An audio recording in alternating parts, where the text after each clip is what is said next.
Tabling of documents, dépôt de documents, the Honourable President of the Treasury Board. Speaker, I have here a message from His Excellency the Governor General, signed by the Deputy Governor General, Monsieur le Président. Mr. Speaker, a message from His Excellency the Governor General.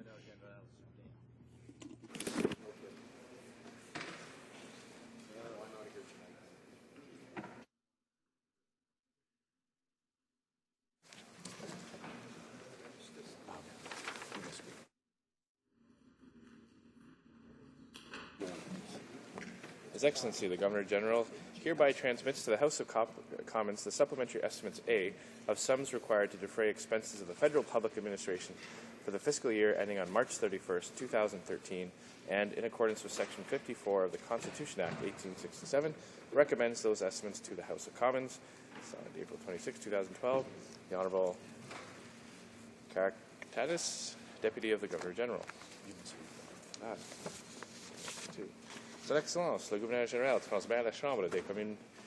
His Excellency, the Governor General, sends to the House the supplementaries A for the funds needed for the fiscal year ending March 31st, 2013, and pursuant to Section 54 of the Constitution Act 1867, recommends this budget to the House of Commons, signed Deputy Governor General. Tabling of documents, dépôt de documents, the Honourable Parliamentary Secretary, the Government House Leader. Thank you, Mr. Speaker. Mr. Speaker, pursuant to Standing Order 36.8, I have the honour to table in both official languages the government's responses to 5 petitions.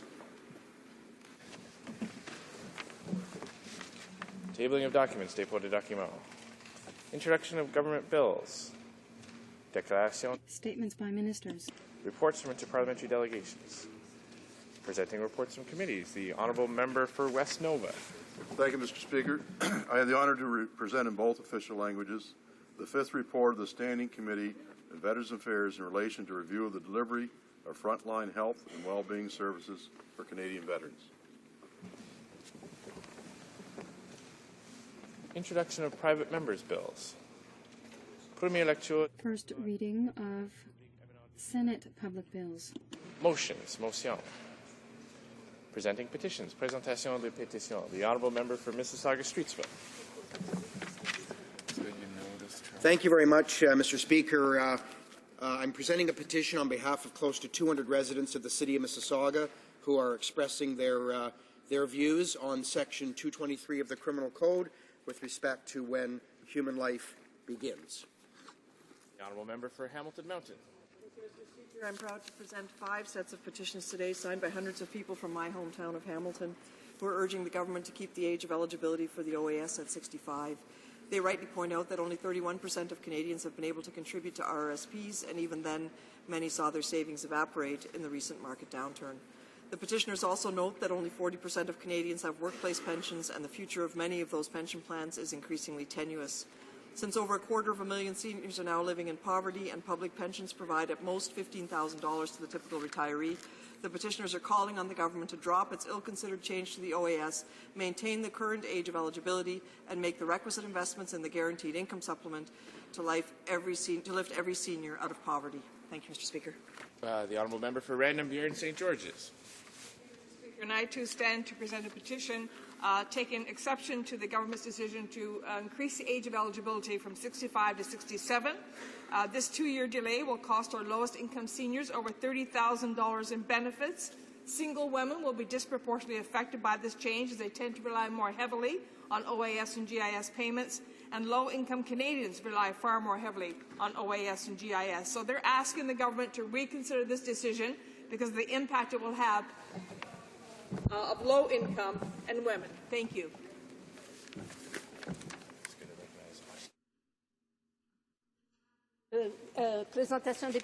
Presenting petitions, the Honourable Member for Hochelaga. Thank you, Madam Speaker. I'm extremely pleased today to table in the House this petition by the Front d'Action Populaire, a national coalition to fight for the right to housing, better known as FRAP-RU. The few pages that I hold in my hands are just a small sample of the petition. In fact, I have an entire box in front of me, and that is only a part of this petition that was signed by over 27,000 individuals, including 24,000 in Quebec. No doubt, Madam Speaker, you are wondering why so many people wanted to sign such a petition. Well, it's quite simple. They want the federal government to provide sufficient budgets to ensure the renovation, improvement, and modernization of all social housing units, low-income housing, housing cooperatives, and not-for-profit housing. The vast majority of these buildings were built over 20 years ago, and you will understand that the renovation is not a luxury. Rather, it's a necessity. They are also asking the federal government to maintain grants that will allow, among other things, for low-income renters to pay a fixed amount of rent tied to their income. Otherwise, thousands of low-income renters will have to pay 2 or 3 times more for their rent or move into an apartment that could be much less sanitary. The government has a choice. It can continue to invest in the Cadillac of fighter jets and mega prisons, or it can create true wealth by fighting poverty and ensuring that all Canadians have access to decent and affordable housing. Thank you, Madam Speaker. Petitions, the Honourable Member for London Fanshawe. Well, thank you, Madam Speaker. And as you will have noted, there's profound concern across the country in regard to pensions and the security of pensions. And I have a petition that is in that regard. The petitioners petition the House of Commons because the Old Age Security Act does not bring into account how expensive the basic needs of Canadian seniors are today and will be in future. So changes are needed to allow for Canadian seniors to be pulled out of poverty. We can do that. And the undersigned citizens of Canada call upon the Parliament of Canada to enact Bill C-287, introduced by New Democrats, to create a consumer price index for consumers over the age of 60, which will then be used to amend old age security and therefore ensure that seniors receive the enhanced payments they need in order to survive. Thank you. Presenting petitions, the Honourable Member for Saanich and Gulf Islands. Thank you, Madam Speaker. I rise today to present 2 petitions. The first one is signed by residents of the Kitchener-Waterloo area, and they're very concerned about the human rights situation, in particular the persecution of Falun Dafa and Falun Gong within China. They ask that this Parliament and that the Prime Minister and other representatives of Privy Council make it very clear in dealings with China that Canadians stand up for human rights. The second petition deals with what has been called in short form the robocall scandal. It comes from residents from Kingston, Ajax, and Belleville, and they are, as many petitioners before them, are demanding a full public independent inquiry to determine what went on with the deliberate attempts to mislead voters in the 2011 elections. Thank you, Madam Speaker. Presenting petitions, the Honourable Member for Western Arctic. Thank you, Madam Speaker. I wish to present a petition that, as follows. We, the undersigned citizens of Canada, draw the attention to the House the following: that horses are ordinarily kept and treated as sports and companion animals, that horses are not raised primarily as food-producing animals, that horses are commonly administered drugs that are strictly prohibited from being used at any time in all other food-producing animals destined for the human food supply, whereas Canadian horse meat products that are currently being sold for human consumption in domestic and international markets are likely to contain prohibited substances. Therefore, your petitioners call upon the House of Commons and Parliament assembled to bring forward and adopt into legislation Bill C-322, an act to amend the Health of Animals Act and the Meat Inspection Act, thus prohibiting the importation or exportation of horses for slaughter for human consumption, as well as horse meat products for human consumption. Thank you, Madam Speaker. Presenting petitions. Presenting petitions. The Honourable Member, I believe, has already gotten up, and it's impossible to recognize the same member twice.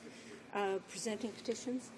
Questions on the order paper. The Honourable Parliamentary Secretary for the Government House. Thank you, Madam Speaker. Madam Speaker, the following question will be answered today, Q577. Furthermore, Madam Speaker, if question Q576 could be made in order for return, this return would be tabled immediately. Is it the pleasure of the House that question 576 be made order for return and that it be tabled immediately? Agreed? Agreed, and so ordered. The Honourable Parliamentary Secretary. Thank you once again, Madam Speaker. Lastly, I ask that the remaining questions be allowed to stand. Agreed? Agreed and so ordered. Orders of the day. Government orders, government bills, commons, report stage of Bill C-25, Pooled Registered Pension Plans Act. Before resuming debate, I'd like to read out a ruling by Mr. Speaker on Bill C-25, an act relating to pooled registered pension plans and making related amendments to other acts. There is one motion in amendments standing on the notice paper for the report stage of Bill C-25. Motion number 1 will be debated and voted upon. Je vais maintenant soumettre la motion numéro. I will now put motion number 1 to the House. Ms. Matheson, seconded by Mr. Bevington, moves that Bill C-25 be amended by deleting Clause 1. Debate the Honourable Member for London Fanshawe. Well, thank you very much, Madam Chair, and it's important that we look very carefully at the pooled registered pension plan because it simply doesn't serve Canadians. I'd like to say that in addition to not serving Canadians, it does nothing to solve Canada's pension crisis. The pension crisis has been the subject of debate for the past several years. The issue? More than 11 million Canadian workers do not have a workplace pension plan. And the public pension plans, Old Age Security and the Canada Pension Plan, that everyone has, do not provide enough money for people to live on in their retirement. To make matters worse, most Canadians are not making up for their lack of pension plan by saving for retirement on their own. Less than 1/3 of people entitled to contribute to RRSPs actually do so. There's now more than $600 billion in unused RRSP contribution room being carried forward, and only about 1/3 of Canadian households are currently saving at levels that will generate sufficient income to cover their non-discretionary expenses in retirement. It also needs to be noted that the market is not a reliable place in which to gamble retirement security. Turmoil on financial markets has had and will continue to have a devastating impact on workplace pensions. People who were saving for retirement through RRSPs have found all too often that the value of their investments has dropped so much that they're now faced with having to postpone their retirement or struggle to replace retirement savings by attempting to find some kind of work. The reality is, however, that finding employment at age 68 or 70 is profoundly difficult. The workplace has changed, and the skills that retirees once brought to the job are no longer marketable. There has for several years been a clear consensus among experts that real pension reform was and continues to be critical. However, rather than intelligently and positively engaging in reform that is practical, the government has instead introduced pooled registered pension plans, PRPPs, which, according to the federal finance minister, will make low-cost private sector pension plans accessible to millions of Canadians who have, up to now, not had access to such plans. It's magic, Madam Speaker. Now, the legislation introduced in mid-November allows employers to offer PRPPs to their employees. The scheme will be run by insurance companies and other financial institutions, which will pool the savings of workers whose employers sign up for the program. The financial institutions will run the program on behalf of employers and, of course, will charge fees for doing so. Employers will not have to contribute to the plan, and workers' savings will be locked in. Though if an employee provides notice in writing, that employee will apparently be allowed to opt out. No pension will be guaranteed by this program. In effect, it's yet another voluntary savings scheme that will do nothing to address the pension crisis we face. Since very few people take advantage of existing voluntary retirement savings schemes, it's not clear why officials are claiming that proposed PRPPs will prove more attractive than existing programs. So far, the only advantage being promoted by PRPPs is that management fees will be lower than for individual RRSPs, since contributions will be pooled. But of course, there is no guarantee of lower fees, nor is there any certainty that this would be a big selling point for the plans. It's also worth noting that there is no evidence people are saving through our RSPs because of the high management fees. Are not saving. It's far more likely that because individuals are raising families, paying bills, trying to manage the cost of housing, and educating kids, there's no money left at the end of the month for an RRSP. The PRPP is not a defined benefit plan. It does not provide a secure retirement income with a set of replacement rate of pre-retirement income. It is not fully transferable. It is not indexed to inflation and will not increase with the increasing cost of living. Employers, not employees, will decide contribution levels, and it will not be mandatory for employers to contribute or match workers' contributions. Without employers contributing, it's not really a pension plan. In fact, employers who do not help their employees save for retirement could end up with a competitive advantage over those who do. Canada doesn't need yet another voluntary tax-assisted retirement savings program. It needs public pensions that provide all Canadians with a basic guarantee of adequate income that will protect their standard of living in retirement. Expanding the Canada Pension Plan would meet this objective. In fact, federal and provincial finance ministers seemed set to take this route when they assembled for their meeting in Alberta in December 2010. But because Alberta opted out, the federal government decided to abandon talks and introduce the PRPP scheme instead. Improving the replacement rate of CPP retirement benefits would provide better, much better retirement pensions to virtually all Canadians. A relatively modest increase in contribution rates would be required, but that could be phased in over a period of time, as the Canadian Labour Congress and others have proposed. The CPP covers all workers, including those who are self-employed, and its benefits would be guaranteed in relation to earnings and years of service. They would be indexed for inflation and fully portable from one job to another. This option would address the two key issues in the pension system causing concern: the lack of coverage of workplace pension plans and the fact that individuals are not saving for their retirement on their own.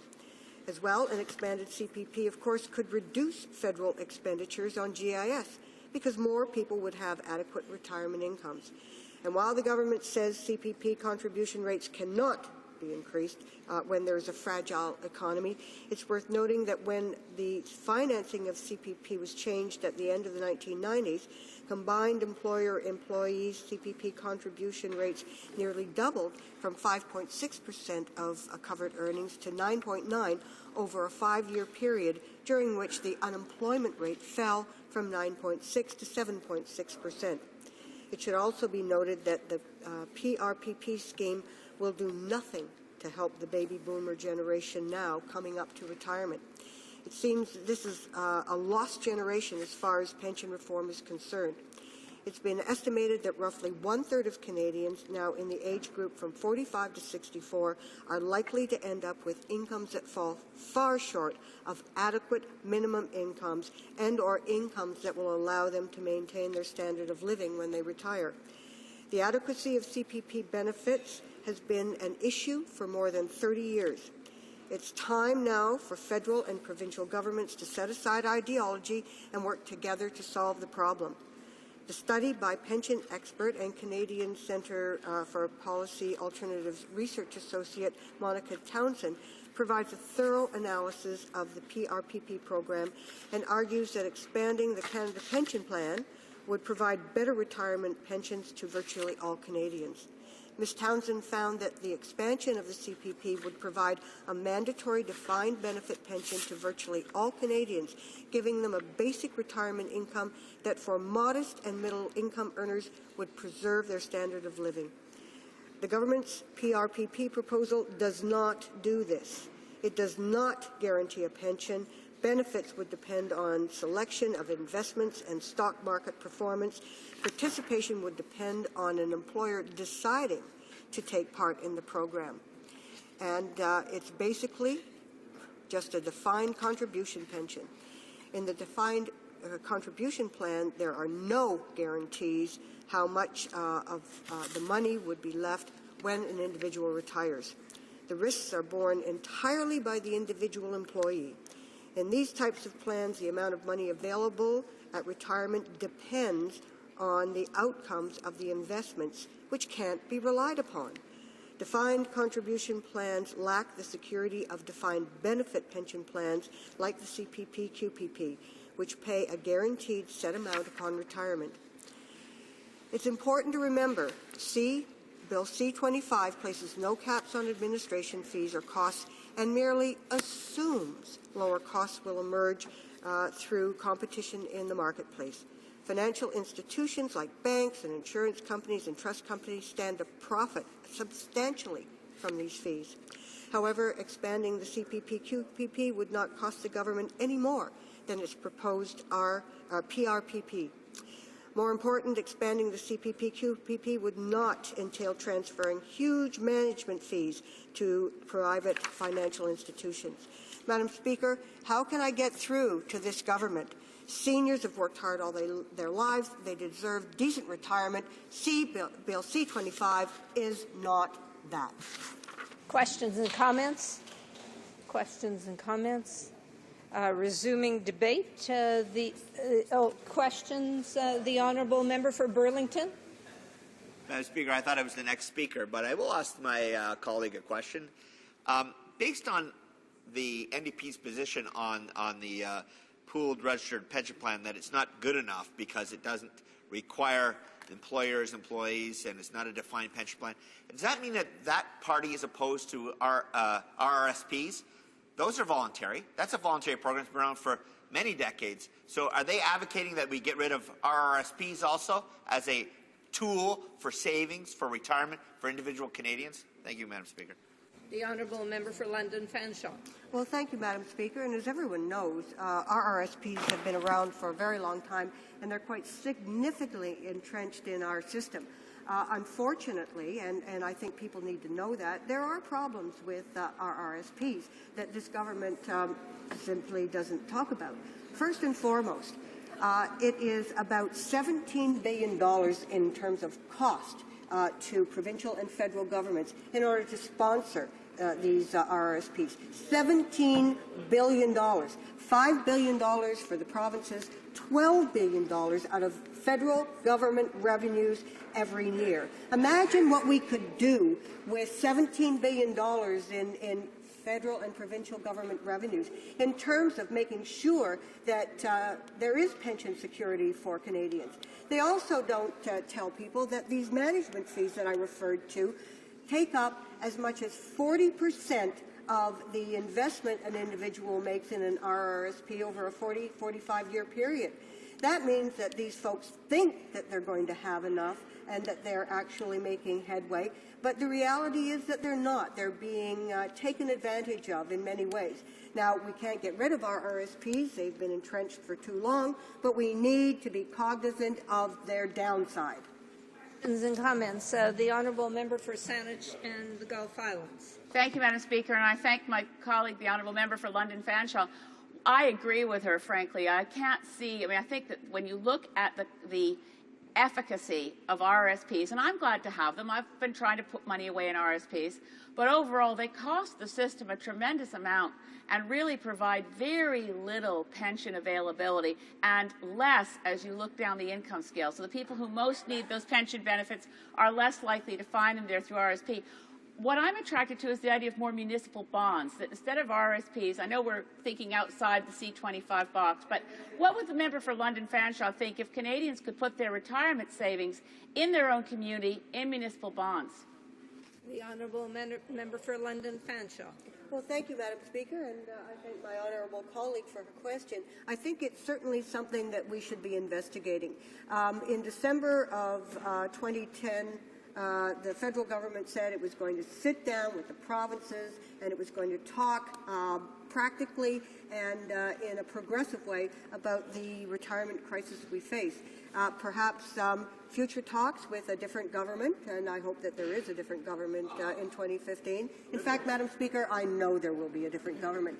Perhaps we can sit down with municipalities and find something solid and workable that invests our pension funds in a way that provides a significant return, safety and security, defined benefits, and the kind of pensions that Canadians who have spent their entire life building this country, putting in place the social safety net, deserve. It's far better than allowing this bunch to destroy our social safety net. Because, Madam Speaker, quite frankly, that's what they're up to. And comments. A brief last question, the honourable member for Welland. Well, thank you very much, Madam Speaker. I want to thank my colleague from London Fanshawe for articulating what really is wrong with registered pool pensions plans. When clearly there's unlimited room for most folks in an RSP, why do you want to actually duplicate it? It's just the same plan all over again with a different fee structure that looks fancy, that has a nice name, that actually lets workers think that somehow magic will happen. The reality is if they didn't have money for an RSP, they don't have money for a registered pool pension plan. The government will argue, well, it can come off its source and therefore their tax is lower. You can do the same thing with an RSP, my friends. Same thing. So I would ask my colleague from London Fanshawe, is this government not really headed down the wrong direction, is really handing out a fairy tale to workers across this country that somehow this plan will actually help them in their retirement years? The honourable member for London Fanshawe, and there's 30 seconds to respond. All right. Thank you, Madam Speaker. And it indeed is a fairy tale. I would call it a myth. I would call it an attempt to create an illusion. And they're very good at illusions. They've got a whole box of tricks. But the point is that pooled registered pension plans are not what they're cracked up to be. They depend on the stock market. It's not safe out there, Madam Speaker. Resuming debate, the honourable member for Burlington.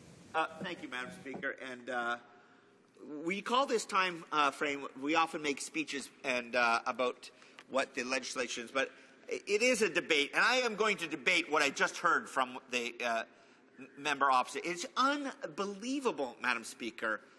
First of all, they need to know that the CPP, which they like to claim is the panacea for all retirement savings, is invested in the stock market. We have a board that looks after the billions of dollars that's invested in the CPP, and it's invested in the stock market. I don't know why, Madam Speaker, I'm a little bit frustrated. I'm a little bit angry.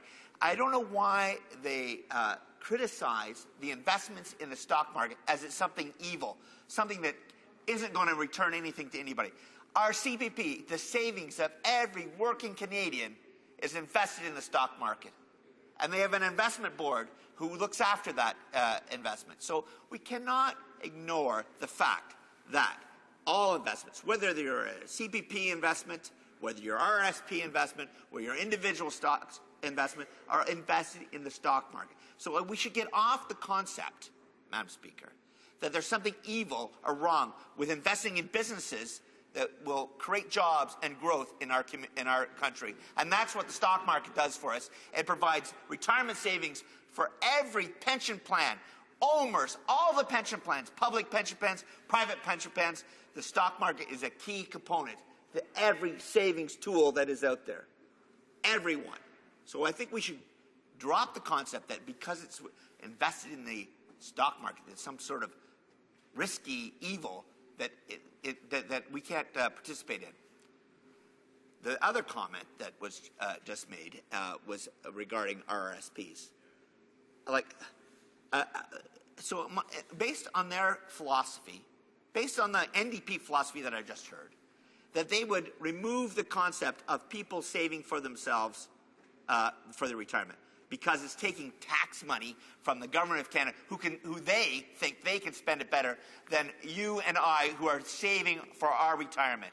And I disagree 100% with that. It has been a very good tool for Canadians to save for their retirement. Now, is everyone taking it up? I will tell you, Madam Speaker, that I even have room in my RSP. I have not taken it all up. And many Canadians don't. But that doesn't mean we remove the tool. We do things to improve the tool. And the pooled registered pension plan is an opportunity, Madam Speaker. You know, our friends across the way talk about talking to Canadians at their kitchen table.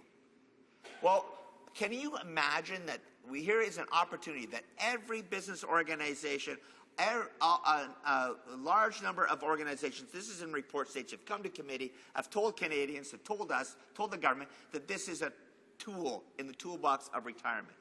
That the pooled registered pension plan is an opportunity that doesn't exist now, that is another piece of the puzzle to be able to save for.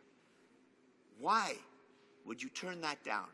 I do not understand why the opposition, they may not like, the opposition may not like something else, but does that mean that everything else is wrong just because you want something else?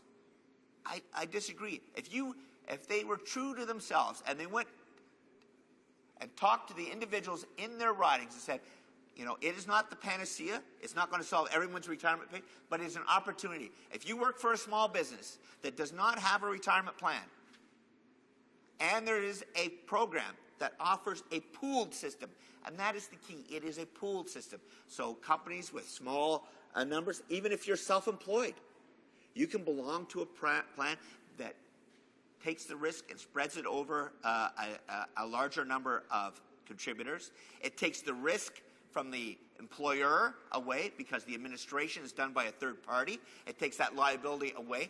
It pools the opportunity that's not available now. And vitally important to me, Madam Speaker, is the portability. This pension program is portable.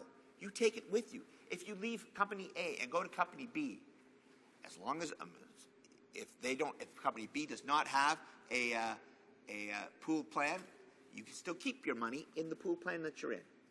If they have a pooled plan, there's an opportunity to move it over to theirs to make that happen. You keep your money in there.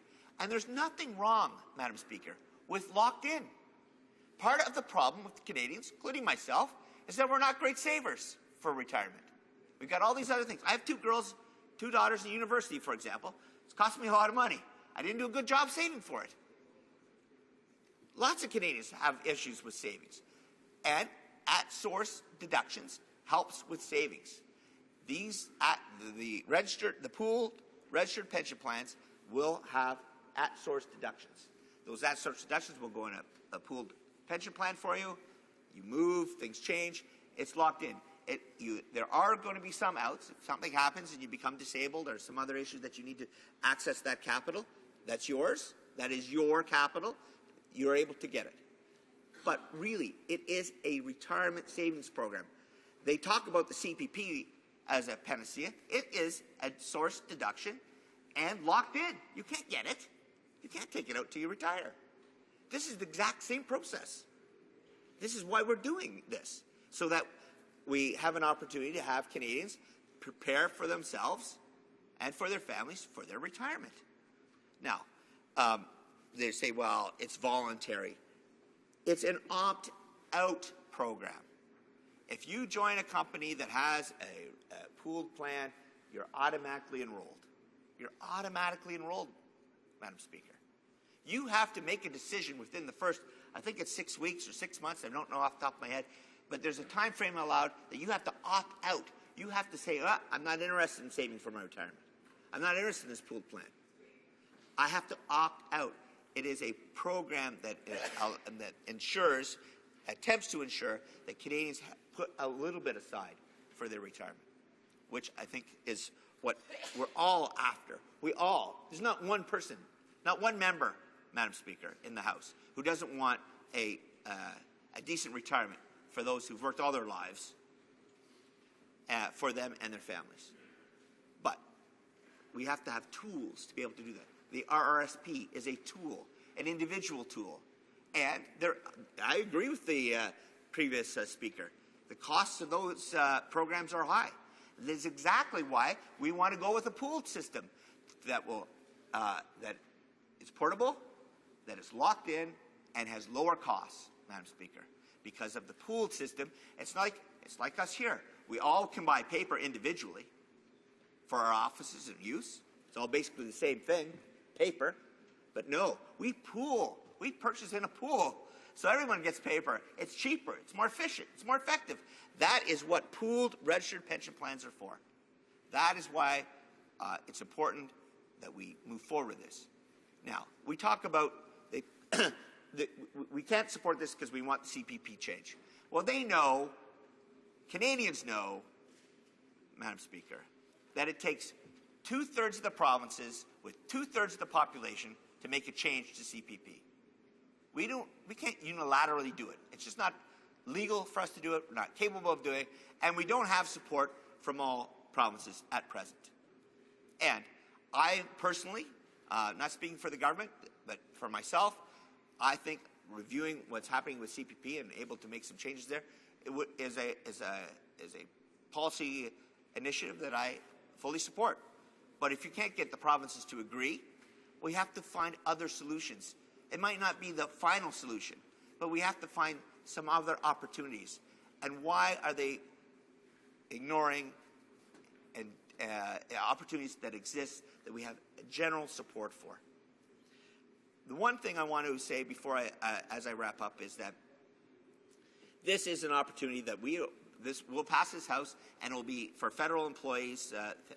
We'll be able to do it. I would like each and every province, including my own province of Ontario, to take advantage of this opportunity. It's not going to cost them a dime. Why are they denying? I understand from the Ontario budget, they're saying they're not going to proceed with legislation required to enable this to happen in Ontario for other employment groups. I have no idea why they would do that. Why are they denying Canadians, Ontarians, the opportunity to save for their retirement? It doesn't make sense to me. It doesn't cost them anything. We should be moving ahead. We should be looking for tools that solve the problem. RRSPs do not solve the problem, of course. But would you get rid of them? Absolutely not. We got to look for opportunities. We have to look for tools. The pooled registered pension plan is a tool that doesn't exist now that will help many, many working Canadians and Ontarians, and I appreciate everyone's support in this House. Thank you, Madam Speaker. Questions and comments. The honourable member for Marc-Aurèle-Fortin. Madam Speaker, I thank the Speaker for having spoken about the regime, which we consider as particularly toxic, insofar as people know very well what they contribute, but they have no guarantees as to what they will get back. This really isn't a pension plan. It is simply a financial instrument to allow the financial institutions to make even more money. The first beneficiary of this will be the banks. They are the ones who pay themselves out first, and my colleague might be able to confirm this. The financial institutions charge administrative fees, they make a profit on it, and after that, if there is any profit left, it will go into the savings account of the participants. And if there's a deficit, if it's a negative, that in no way prevents the financial institutions from charging the administrative fees and their profit, which accentuates the deficit. Thank you. Burlington. Thank you, Madam Speaker. That's a complete fallacy that was just expressed by my colleague from the other side. The pooled pension plan will have fees with it, of course, and there will be administrators who will charge a fee for administrating. But the law will set out the level of which those administrative fees can be much, much cheaper in a pooled system than individuals say through the RRSP system that we have now. So we will have some say. And I have no problem, Madam Speaker, with organizations that are providing a tool for retirement, that they're providing the service in terms of administration that takes that administration burden off of employers. Employers aren't having pension plans, defined or otherwise, or DC plans, because of the cost and the liability that go with it. This is an opportunity to remove that liability, to provide an opportunity for employees to have a savings program at a lower cost because it's pooled across a larger number. And if the organization, whether it's a bank, a life insurance company, are charging an administrative fee, it's covered. They are allowed to do so, and those administrative fees will be reviewed and controlled by this legislation. Thank you, Madam Speaker. Comments. The honourable member for Bonavista, Gander, Grand Falls, Windsor. Madam Speaker, speaking of tools, I want to talk about the RSPs. and in a sense that it is a part of it, yes, he's right.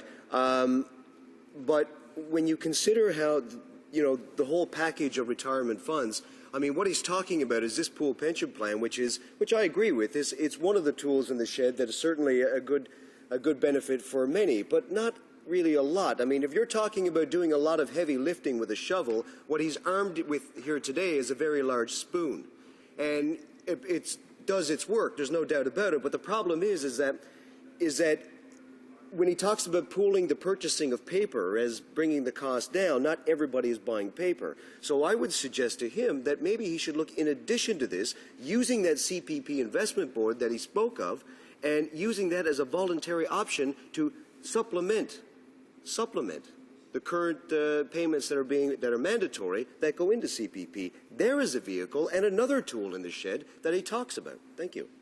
The honourable member for Burlington. Yeah, thank you, the honourable member from across. He likes to ask me questions. I like to answer them. The Liberal Party has put out in the past, and I'm not sure what will be in their platform next time, but make CPP voluntary. So you take the deduction, and then we'll use the CPP board, and you can voluntarily add more money on your own, and they can manage it for you. That's what their proposal has been. And if they don't know that over there, they should read their own platform, because if they don't understand it, what we're doing with the pooled pension plan is that we're allowing companies, small and medium-sized and large, who do not have a pension program, to pool together, whether you're in the same industry or not, having source deductions, required deductions, if you're part of that plan. The voluntary piece is an issue. The voluntary piece is an issue, Madam Speaker, because Canadians are not great savers unless we take it off their paycheck. That's what has tended to be the case, and including for myself. And what this pool plan does, if you're part of a pool plan, it's an automatic deduction and it's locked in, which is much better than the voluntary system that they're advocating. Thank you, Madam Speaker. Debate, the honourable member for Winnipeg North.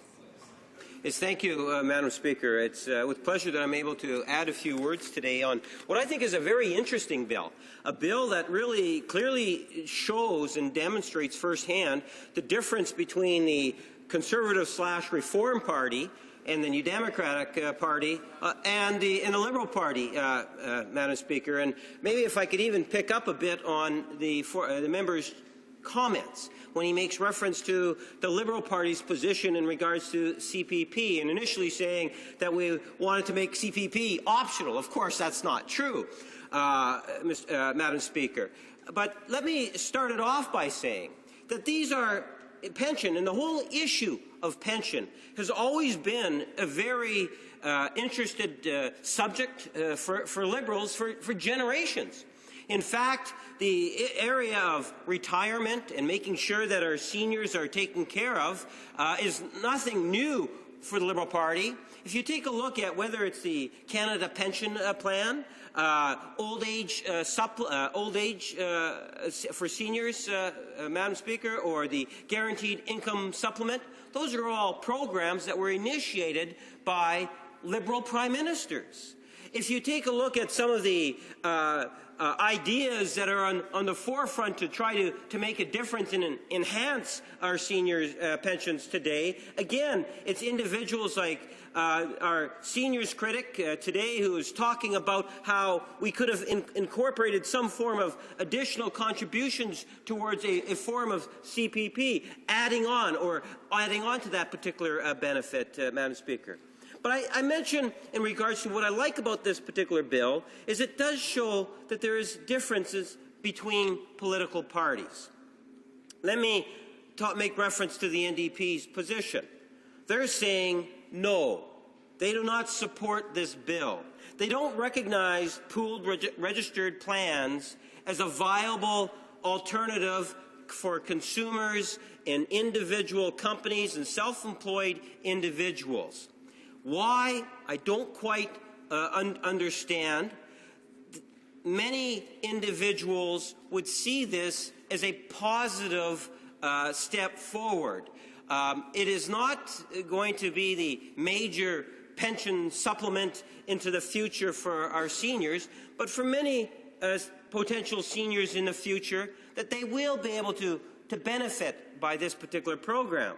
Now, it's not just the Liberal Party that would recognize that. You will see that there are some provincial administrations across the country that have also seen the value of it. There's been thousands of small businesses throughout the country that have seen the value of having a pooled registered pension plan. So there seems to be fairly tangible support towards the concept of having a pooled registered pension plan. Now, this is where Liberals differ from the Democrats, Mr. Speaker, on this particular bill. Then you have the Conservatives, on the other hand, or the Reform Conservatives, as they're better known for nowadays, who are really saying, well, yes, we want to create this fund, but if you take a look in terms of the management fees, and you can take a look at Australia, who has developed a similar program, and those management fees are killer. They're taking away a great deal of profit, which would, in essence, go back to those seniors that are hoping to be able to claim this money as pension fund in order to supplement their CPPs and their and so forth, OAS, Madam Speaker. You know, in the Liberal Party, and it wasn't that long ago, the leader of the Liberal Party addressed this bill, I believe it was in second reading, where he talked about, you know, the overhead cost structure that we have for CPP. And why are we not going out of our way to incorporate or to allow for some sort of a similar situation, maybe where we could even have this pooled registered pension plan be able to access that same structure? What are the type of options that we actually have, Madam Speaker? And this is something in which the government tends to turn a deaf ear to. And we've got to ask, well, why? Why are they not looking for a mechanism that would allow for this tool to be maximized for our seniors, Madam Speaker? And that is something in which I would challenge the government to seriously look at, and look at bringing in the potential for amendments. Now, I recognize that we're already into the third reading stage, but maybe we could even get the Senate to rectify this particular issue, because obviously the government has not been sensitive to that particular issue. But it makes sense. You know, if we can allow for our seniors to be able to generate more income or on their savings, and the employers that are putting that money to the side to be able to generate more revenue for the consumer, the retiring senior, why would we not do that, Madam Speaker? Why don't we take a look at what's happening in other jurisdictions where we see that these type of funds have huge administrative costs and management fees. So there's a good number of people that are making huge profits, and those profits are in essence being taken away from seniors' ability to be able to maximize their pension benefits. Now, we're not necessarily against profits, Madam Speaker. We recognize where the Canada Pension Program contributes and relies on profits, and they have in place a structure in which there has been great savings in compared to other types of pooled registered pension plans. And that's why we suggest that the government open its eyes and look at how CPP is actually administered and how we might be able to maximize the benefits of a pooled registered pension plan by looking at CPP and the way in which that program is structured, and maybe allowing some of those agents that manage the CPP having opportunity to be able to deal with this pooled registered pension plan. At the end of the day, believing that seniors will indeed benefit. Well, Madam Speaker, the pension issue is a very important issue nowadays. It's on the minds of a lot of Canadians, and the reason that is, Madam Speaker, is that the government seems to be fixated on creating a crisis with respect to our OAS.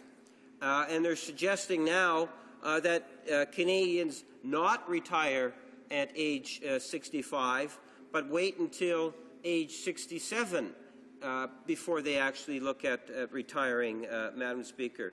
And that has sent significant shockwaves into our communities.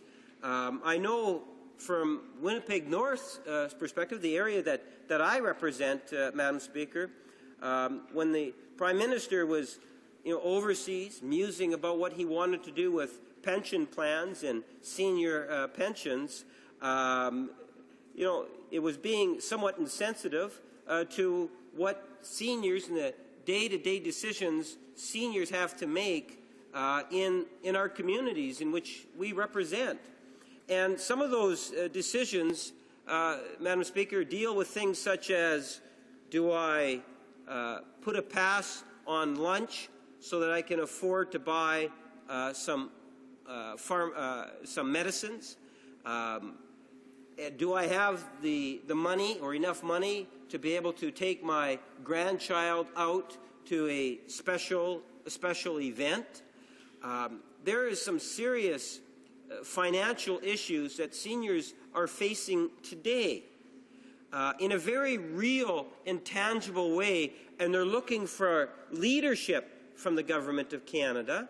What they want to hear from the Government of Canada is that the government truly cares.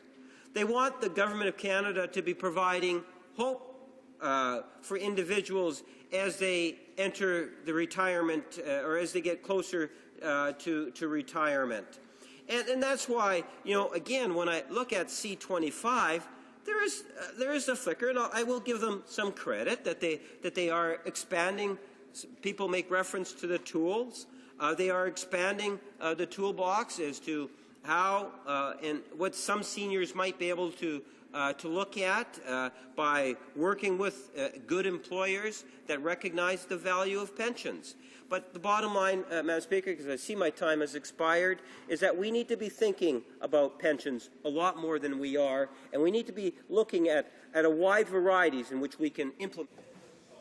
Questions and comments? The honourable member for Yukon. Thank you, Madam Speaker, and I'd just like to thank my honourable colleague for his comments, but it just wasn't perfectly clear to me if the member intends on supporting the legislation. I ask that,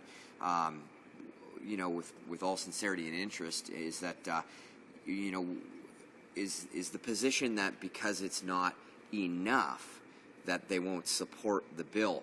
Or can he recognize, as he did toward the end of his comments there, that it's a step, it's a tool, it's moving forward, and from that perspective, would they support it and then continue to work with parliamentarians to find additional solutions to improve Canadians' chances of long-term prosperity? Thank you, Madam. The honourable member for Winnipeg North. Yes, and I appreciate the questions, and let me be perfectly clear, as I believe I would have been in second reading. What I like about this bill is it does show that there is a difference between all three political parties. We in the Liberal Party see this as a valuable tool, and therefore will be voting in favour of the legislation. But we also want Canadians to recognize that the government has dropped the ball in regards to the type of management fees that are going to be out there. There's going to be a lot more dollars going towards management fees than there needs to be. Had the government looked at the structure for CPP, we could have and allowed CPP a larger role to play on this particular legislation. We would have had more money going into the pockets of retiring seniors in the future, and that's something that we would have liked to have seen incorporated into the bill. Questions and comments? The honourable member for Thunder Bay Superior North. Thanks very much, Madam Speaker. Madam Speaker, I'm very disappointed to hear that the Liberals are going to be supporting this very flawed notion of a pooled private system. And I wonder if any of them, including this member, attended last spring when the Canadian Federation for Humanities and Social Sciences here on the Hill hosted pension expert Keith Ambachshire for a big thinking lecture series. And he made it very clear, this is an internationally acknowledged expert in pensions, and he made it very clear that we already have a superb system that operates at a tiny fraction of 1% in terms of administration fees, with guaranteed defined benefits at the end of the day backed by government that people can count on, and that it's way more effective and more efficient than a private system where the fees would be 2.5% to 4% or even more. So I'd just like to ask the Liberals and this member to rethink this, go with the advice on the real experts in the field, not let any of our ideologies drive this, but look at the facts and the science behind it. Excellent. The honourable member for Winnipeg North. One of the things that, having represented an area in the province of Manitoba for many years, one of the things that I notice is that there is a difference between the NDP in government versus the NDP in opposition. When NDP tends to be in government, they tend to think differently. And what I have witnessed is that the NDP in government tend to be closer to wanting to be Liberals.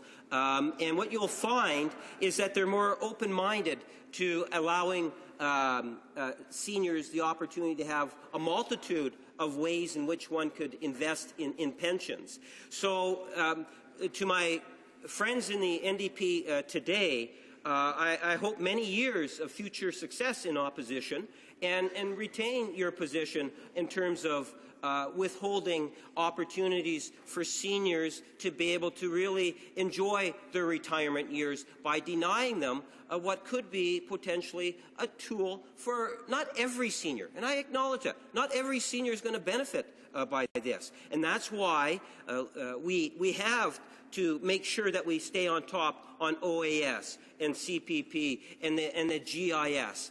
That's to ensure that all seniors benefit, Madam Speaker. But let's not, throw out good ideas or ideas that could be improved upon. And don't get me wrong, this particular bill can and should be improved upon. The government does have a serious flaw, but keep in mind that there are many small businesses, thousands of small businesses across the country that like this legislation, and there are many provincial jurisdictions that accept this legislation as a positive thing. So we need to approach it with an open mind, but keeping in mind that the government did drop the ball in terms of not allowing CPP to play a larger role.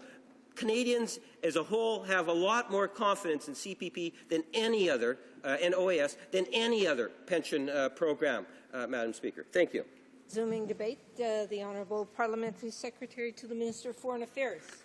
Thank you, Madam Speaker. It's an honour for me to rise again to speak on C25, the Pooled Registered Retirement Savings Plan. But before I go there, Madam Speaker, the last Liberal speaker, when I was listening to him, just answering, did I see the bells of, what shall I say, a merger between the NDP and the Liberals? Because that's what he was just talking about. Maybe he was talking about this so-called merger that may happen. But, I wish you the best of luck. Anyway, Madam Speaker, coming back to the business of this pension plan, the one, I will come to the NDP position later on, but let me talk about the Liberal position, which is the typical speaking on both sides of the mouth, We like this, but we want to do this on the other side. Now, what do they want to do? I mean, say, Mr. Speaker, let me tell them. Don't mislead the Canadians by what you're talking about CPP and everything. Let's just look at the CPP legislation, Mr. Speaker. CPP can only be amended, Mr. Speaker, by consensus of 2/3 of the provinces, representing 2/3 of the population. That is how you can change CPP, not by just what the Liberal Party is talking about, Mr. Speaker. Liberal Party can talk about anything they want, but it will not change the fact that you can only change it when 2/3 of the provinces agree to it, Mr. Speaker. So let's be honest about it. And, Mr. Speaker, at the 2010 meeting of the finance ministers of the provinces, they had strong objections to what he's changing the CPP, Madam Speaker. Maybe you should take that into fact, the Liberal Party, to say that the provinces had a strong objection to changing the CPP that he keeps talking about should be a good thing they want to do, and for that reason, they will support, but they won't CPP. But let's be honest about it. Yet, as you pointed out, including the NDP government in Manitoba, which is of course different from the NDP opposition, Speaker, they all agreed that this was the right way to go. Speaker, all finance ministers agreed. Right? This was the right. The provinces agreed. So when we listen to the finance ministers from the provincial governments, all this thing, they all say this is the way to go. Speaker. So the objection by the Liberals against this bill, Mr. Speaker, holds, I'm sorry to say, no water, my friend. It's just the typical Liberal rhetoric going on both sides of the fence, Mr. Speaker. Now, having said that, Mr. Speaker, let's talk about the NDP here. NDP's opposition to this. The NDP, Mr. Speaker, is now one of those with their head in the sand, Mr. Speaker. Look at what their leader has been doing, Mr. Speaker, talking about the Dutch disease he's talking about, creating division between provinces and provinces, between resource provinces and so-called manufacturing provinces, Mr. Speaker, not understanding that they are intertwined, Mr. Speaker. Resources and manufacturing are intertwined, Mr. Speaker. The economy in Canada is intertwined. Yet this leader of the official opposition is going around the country, and talking about the Dutch disease, that the resources sector are destroying his so-called provinces where he's born, Mr. Speaker, where he's coming from, Quebec, to say that it is destroying manufacturing jobs. What a narrow thinking, Madam Speaker. And they are aspiring to be the government of Canada. Wow, Mr. Speaker, that is the most dangerous scenario you can think about that we will have in this country, Mr. Speaker. And if the NDP would like to, if the Liberals would like to join them, I ask you to think about it again, whether you want to join a party, you want to join this thing that is sowing the division in this country between countries.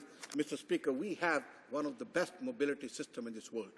Canada's economic situation compared to others, we have mobility. You can move from the eastern Canada to western Canada within days with everything transferred. We have an economic system here that benefits the whole country. And yet, what does the NDP leader say? He's hitting on the resource countries, Mr. Speaker. And now he's also changed. And now he's hitting northern Ontario. He doesn't like the resources in northern Ontario, the forestry resources. But I tell you, he will change his tune if it applies to his province of Quebec. He'll quickly change his tune. So what kind of a leadership are we getting away from the so-called leader of the official opposition? Somebody said, the Prime Minister in waiting. Wow, I can tell you, as long as I am on this side, this member here, we will fight tooth and nail to make sure Canadians understand how divisive this party is. And that is why, Mr. Speaker, it is of no surprise. I'm sorry, Madam, it's Madam Speaker. It is of no surprise. It is no surprise that the NDP will oppose this. And I think, frankly speaking, when the NDP opposes it, I think we're on the right track, Mr. Speaker. But let me go back, Madam Speaker, and talk about this pool, registered retirement pool. Mr. Speaker, Madam Speaker, those who are with a business background, right, know the value of this registered pool savings plan, Madam Speaker. My wife ran a business for 15 years. For 15 years, she ran a business. I used to work for the city and help her during a business. But I had a pension plan, a government pension plan. And I even now have a government pension plan here. And so do many Canadians. Other Canadians working for big corporations have a pension plan. But my wife today, after putting 15 years of hard labor, has no pension plan. Zero. Because there was no vehicle. The only one she could do was the RRSPs, and RRSPs to help her out with her pension planning. That's the only vehicle she had. Now, for the first time this week, when I talked to her about this, her first reaction was, Why didn't nobody bring this before? Why do we? That is why there is a unanimous support among all the provinces, all this thing for support of this, Madam Speaker. But it reaches an area, and this is not, of course, all Canadians are going to benefit from, but it will reach those people who have been left out, who don't have any other tools, to go ahead like we do. And so this is fulfilling that crack in our retirement savings, in our retirement overall planning, Mr. Speaker. So this is one of those, Madam Speaker, a very strong tool that will give portions of Canadians who are self-employed and others who cannot enter into this to enter another one, to get another vehicle for their long-term retirement plan. Now, what is wrong with that picture? I don't understand what is wrong. Now I hear the people talking about the fee. The fee is going to be high, so I'm not going to. So let me get this straight here. You are going to oppose a very good plan that benefits thousands of Canadians because you think the fee is going to go high. You think, right? Let me make that very clear. You don't have any proof that it is going to go high. Madam Speaker, based on experiences, based on pooled resources, based on this thing, and under an act of legislation, Mr. Speaker, Madam Speaker, that can all be looked at, and that will all be to ensure that we get best money for this pension plan. And it would go in a longer way of helping thousands and thousands of Canadians out in their retirement plan, which is the key thing. Of course, the opposition then will go back to CPP and worry about and try to fearmonger again about this issue of that we're going to raise the retirement age from 65 to 75 to qualify for that. Madam Speaker, that is not for those who are currently getting it or are going to get it in the near future. This is something that you got to look at the long-term thing. Madam Speaker, sometime back, and on June 2nd, it will be my 15th with my other colleagues' anniversary in the House here. Madam Speaker, here in this House, when I was on the other side, we debated the Canada Pension Plan when it was raised over there because we recognized that Canada Pension Plan needed, Madam Speaker, to be changed to address. Otherwise, it would not be there for long-term other Canadians. We debated that. The Liberals were on this side at that given time, and we changed to increase, to reflect that increase, Madam Speaker. So today, instead of raising the premiums, which would impact the fragile economic recovery, right? Madam Speaker, all we are saying is you are deferred from 65 to 67 to the younger population that is coming up, so that they have enough time. They have enough time and tools to continue, Madam Speaker, to build their retirement savings plan, which will be there for them when they retire, and it will not be bankrupt. Now, to tell the Liberal who keeps talking about seniors and seniors and seniors, I am telling him, use the word rightly when you talk about 65 to 70. It is for the younger generation that is coming up. The current seniors and the seniors that will be getting in the short period of time are not impacted. So, but of course, that is not part of what he's going to talk about it because it does not fit into his agenda, Mr. Speaker. However, happy to note, irrespective of what they say, irrespective of what they say, at least they will vote with us. So that by itself is a positive factor. Thank you. Questions and comments. The honourable member for Compton-Stanstead. Thank you, Madam Speaker. It's with a great deal of humor that we listen to the speeches made by the honourable member opposite because, well, we want to defend the middle class, people who are in need. In this bill, there is no incentive, no real incentive for the self-employed, atypical workers who for 15 years have been increasing in numbers in this market because the government isn't able to create stable jobs. So I think it's quite unfortunate to hear what he said, and him and his colleague. It can help all those people. It's voluntary, yes, but it takes the responsibility away from the employer. There's no incentive. And this is what I want to really stress, this word incentive. How can part-time workers, contract workers, how will they be encouraged to contribute to this? And all this will do is that in 2020, I don't know what, when they retire at 67 instead of age 65, what are the real incentives? And how will the employer be accountable and involved in contributing to this plan? Parliamentary Secretary. Madam Speaker, he talked about with humor. Let me talk about with humor that he's talking about when he says they are there to defend the middle class. Amazingly, how are you going to defend the middle class when you are fighting the natural resources, calling it a Dutch disease? You're talking about damaging the economy, creating divisive policies in this country, which will have a very negative impact on the whole economy of this country. First of all, get that facts right before you start getting up and saying, I am going to, or the NDP party is going to defend the middle class. The way they are going, Madam Speaker, there'll be nothing left to defend anyways. Thank you. Questions et commentaires? Questions and comments? For Winnipeg North. Yes, Mr. Speaker, I appreciate the comments from the member.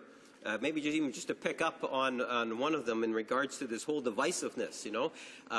Yes, the leader of the official opposition, very divisive, not very considerate to Westerners. I'm a Westerner. I, too, was quite offended by his attack on premiers out west. Having said that, you know, when we talk about CPP, the member said, well, that requires all provinces to come to the table and to come up with an agreement to improve CPP.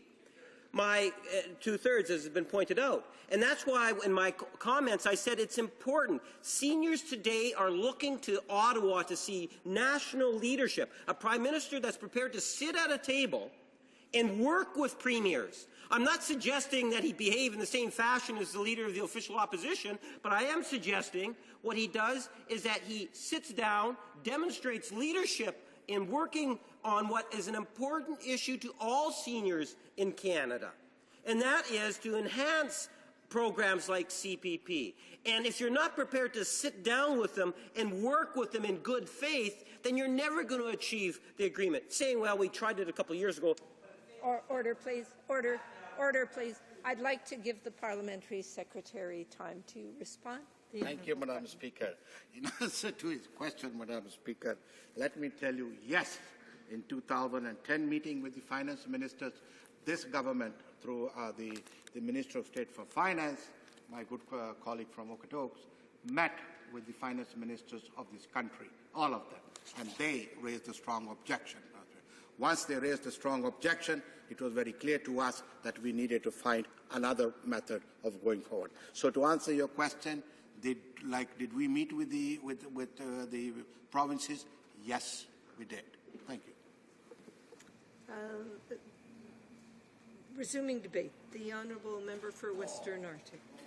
Well, thank you, Madam Speaker, and I rise to debate this particular bill, although I had noticed my colleague in the last speech pretty well stuck with the topic of the economy rather than speaking actually to this rather insignificant and poorly designed bill that they put forward here. I don't blame them for doing that, because that's the case, Madam Speaker.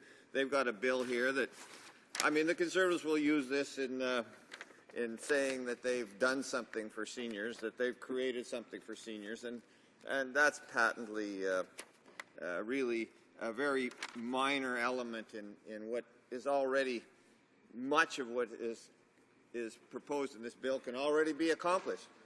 Madam Speaker, when I was mayor of a little town in Fort Smith, we didn't have a pension plan for our employees, but we did have a plan by which they could have deducted from their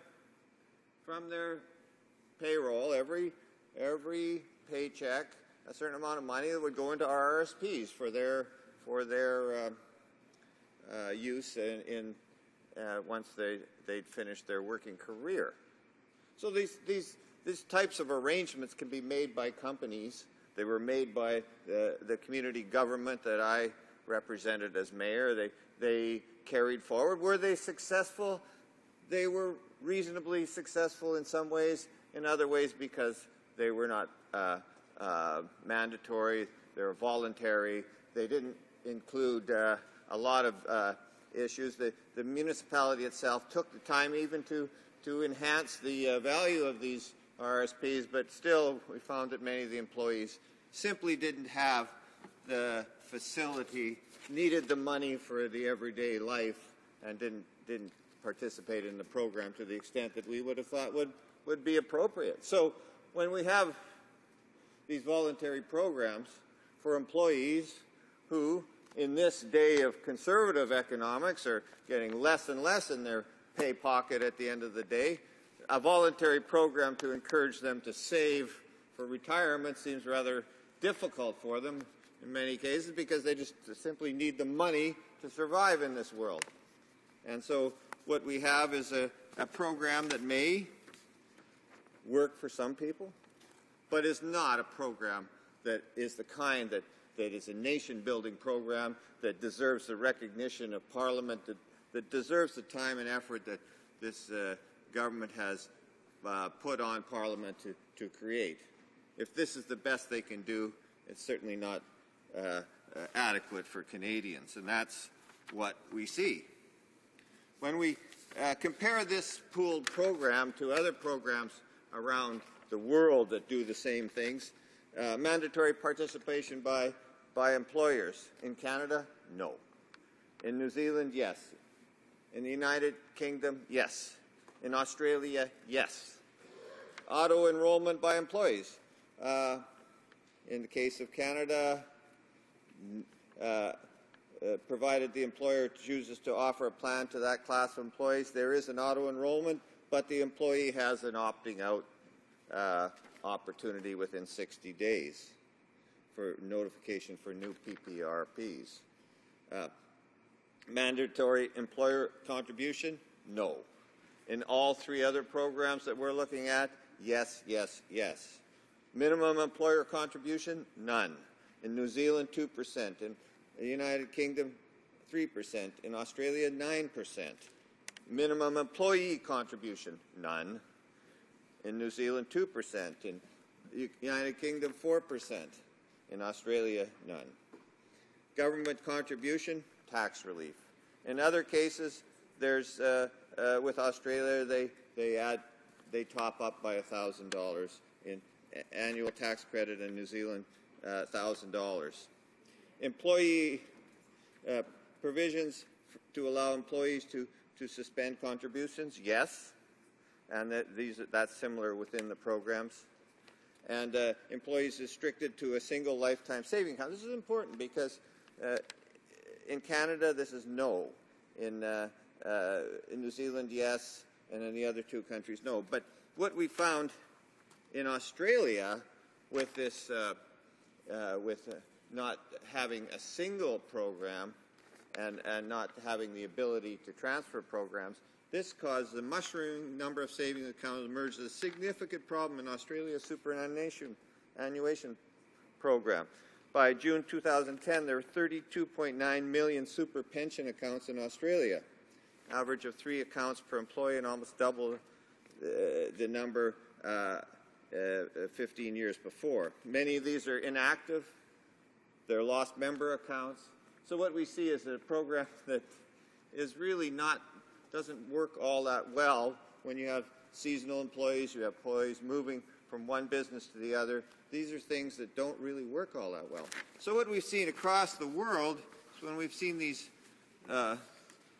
voluntary pension pairing plans, they're not that pooled registration pension plans. The one in Canada, the one that's proposed by this government, seems very weak. Seems mostly to be window dressing on things that can be accomplished and can be carried forward in a good fashion with the existing legislation, with the existing pension opportunities. What we want to see is something that is more universal, that is something that actually expands the opportunities for the Universal Canada Pension Plan, can raise the contribution levels, can create greater defined benefits. so people will know that they have surety in their retirement, that they can work to the age of 65 and retire with dignity. Now we see the Conservatives changing that as well, raising the age of retirement, not for those right now, but for those young people that are entering the system. For those people that are, and young, we're talking under 50 years old. Not really young. They're there. They're going to see that change come about. What do we see? What's the reaction within the population? Well, what we've seen, Madam Speaker, is remarkably that seniors are moving to the NDP in greater and greater numbers across the country, because seniors understand what that means when we change from 65 to 67. They don't want to burden their children and their grandchildren with that additional cost. And the additional cost to the government turns out to be not that bad. Turns out that these Conservatives are overinflating the costs, creating panic in the system when the panic for the Canadian system really doesn't have to be there. These people are, once again, living up to their name, cons. They are working the Canadian public like we're rubes. But the seniors aren't buying it. They're moving away from the Conservatives in droves right now, Madam Speaker, because they understand the reality of what these people are doing. And they understand, well, there's one can just simply look at the statistics that are coming through the polling numbers, and you can see that seniors are moving away from Conservatives. Why are they doing that? Why are they doing that after the Conservatives introduced this notion of 65 to 67? Because the seniors in this country understand what that means. The people that are at the age of retirement understand what they're doing to their children and grandchildren, and they don't like it, and I don't blame them. Fair is fair in this country. We have a system that says 65, let's keep it there. Let's make the adjustments to what it costs to maintain that program, and let's do it. Not this sort of tricky little measure of trying to promote it based on the fact, well, it's not really happening right now, so you don't have to worry about it. What is that all about?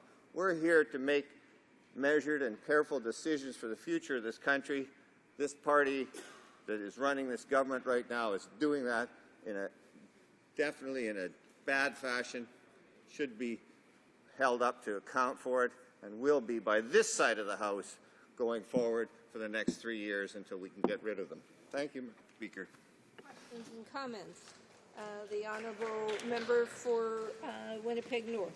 So thank you, Madam Speaker. And again, one could emphasize the importance of being able to provide for our aging population, individuals that are looking at seniors as for tools that would help them or assist them in their elderly years as they would like to be able to retire 65 and quite often even younger than that, Madam Speaker. My question to the member is in regards to the government in Manitoba, which happens to be a New Democrat. Government of Canada has made it clear on several occasions that the provincial NDP government in Manitoba is actually supporting this legislation. Does the member know if, in fact, that's true or false? The Honourable Member for Western Arctic. Well, Madam Speaker, I'd have to examine when the so-called endorsement of this took place, what particular details were laid out by the Conservative government to the province of Manitoba. When did they understand the nature of what was going on here? Did they accept it simply because it was all that was being offered? I'm not standing here in Parliament to want to promote things that are only half good for Canadians or a quarter good for Canadians, or things that already are available to Canadians under existing law. That's not why I'm here. I'm here, I hope, to provide a better vision for where we can go with this country in the future. Questions and comments. The Honourable Parliamentary Secretary for the Minister of Foreign Affairs. Thank you, Madam Speaker. So what I just understood what the member was saying.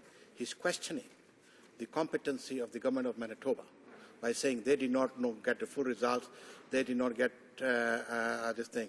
I mean, I cannot believe a member in this House can get up and say that the government of Manitoba does not have full facts and that they made a decision sitting in the darkness. Amazingly, the same concept that his leader of the official opposition is talking about the Dutch disease, pitting one province against the other, damaging the economy of the whole Canada, Mr. Speaker. And if you damage the whole economy of Canada, how does he expect, Mr. Speaker, as the other said, we're going to help Canadians, Mr. Speaker? Amazing to hear from NDP. They don't like it, and now they are talking about all other Canadians do not have the expertise or do not have the thing what they believe in. What an amazing,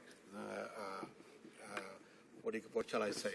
Honourable member for Western Arts. I'm incredulous at the member across who, after having heard the debate over the F-35 fiasco, saying to me that somehow that this government across the way has given the facts on anything correctly to any other group in this country.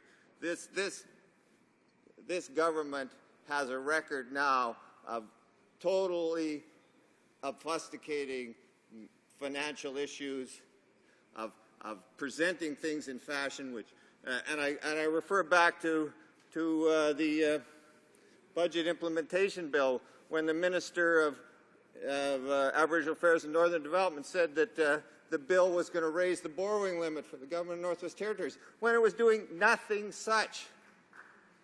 And how can we believe anything that this government says? How can we understand what they presented to provinces 6 months, a year ago on anything? Comments. The honourable member for Newton North Delta, a very brief last question. Many of my constituents would love to have a pension plan, but they are struggling to make ends meet from week to week. And how will this particular scheme help those who are struggling from week to week? A very brief answer. Well, this plan, as I outlined, compared to other pooled pension plans across the world, is very much remiss in this regard.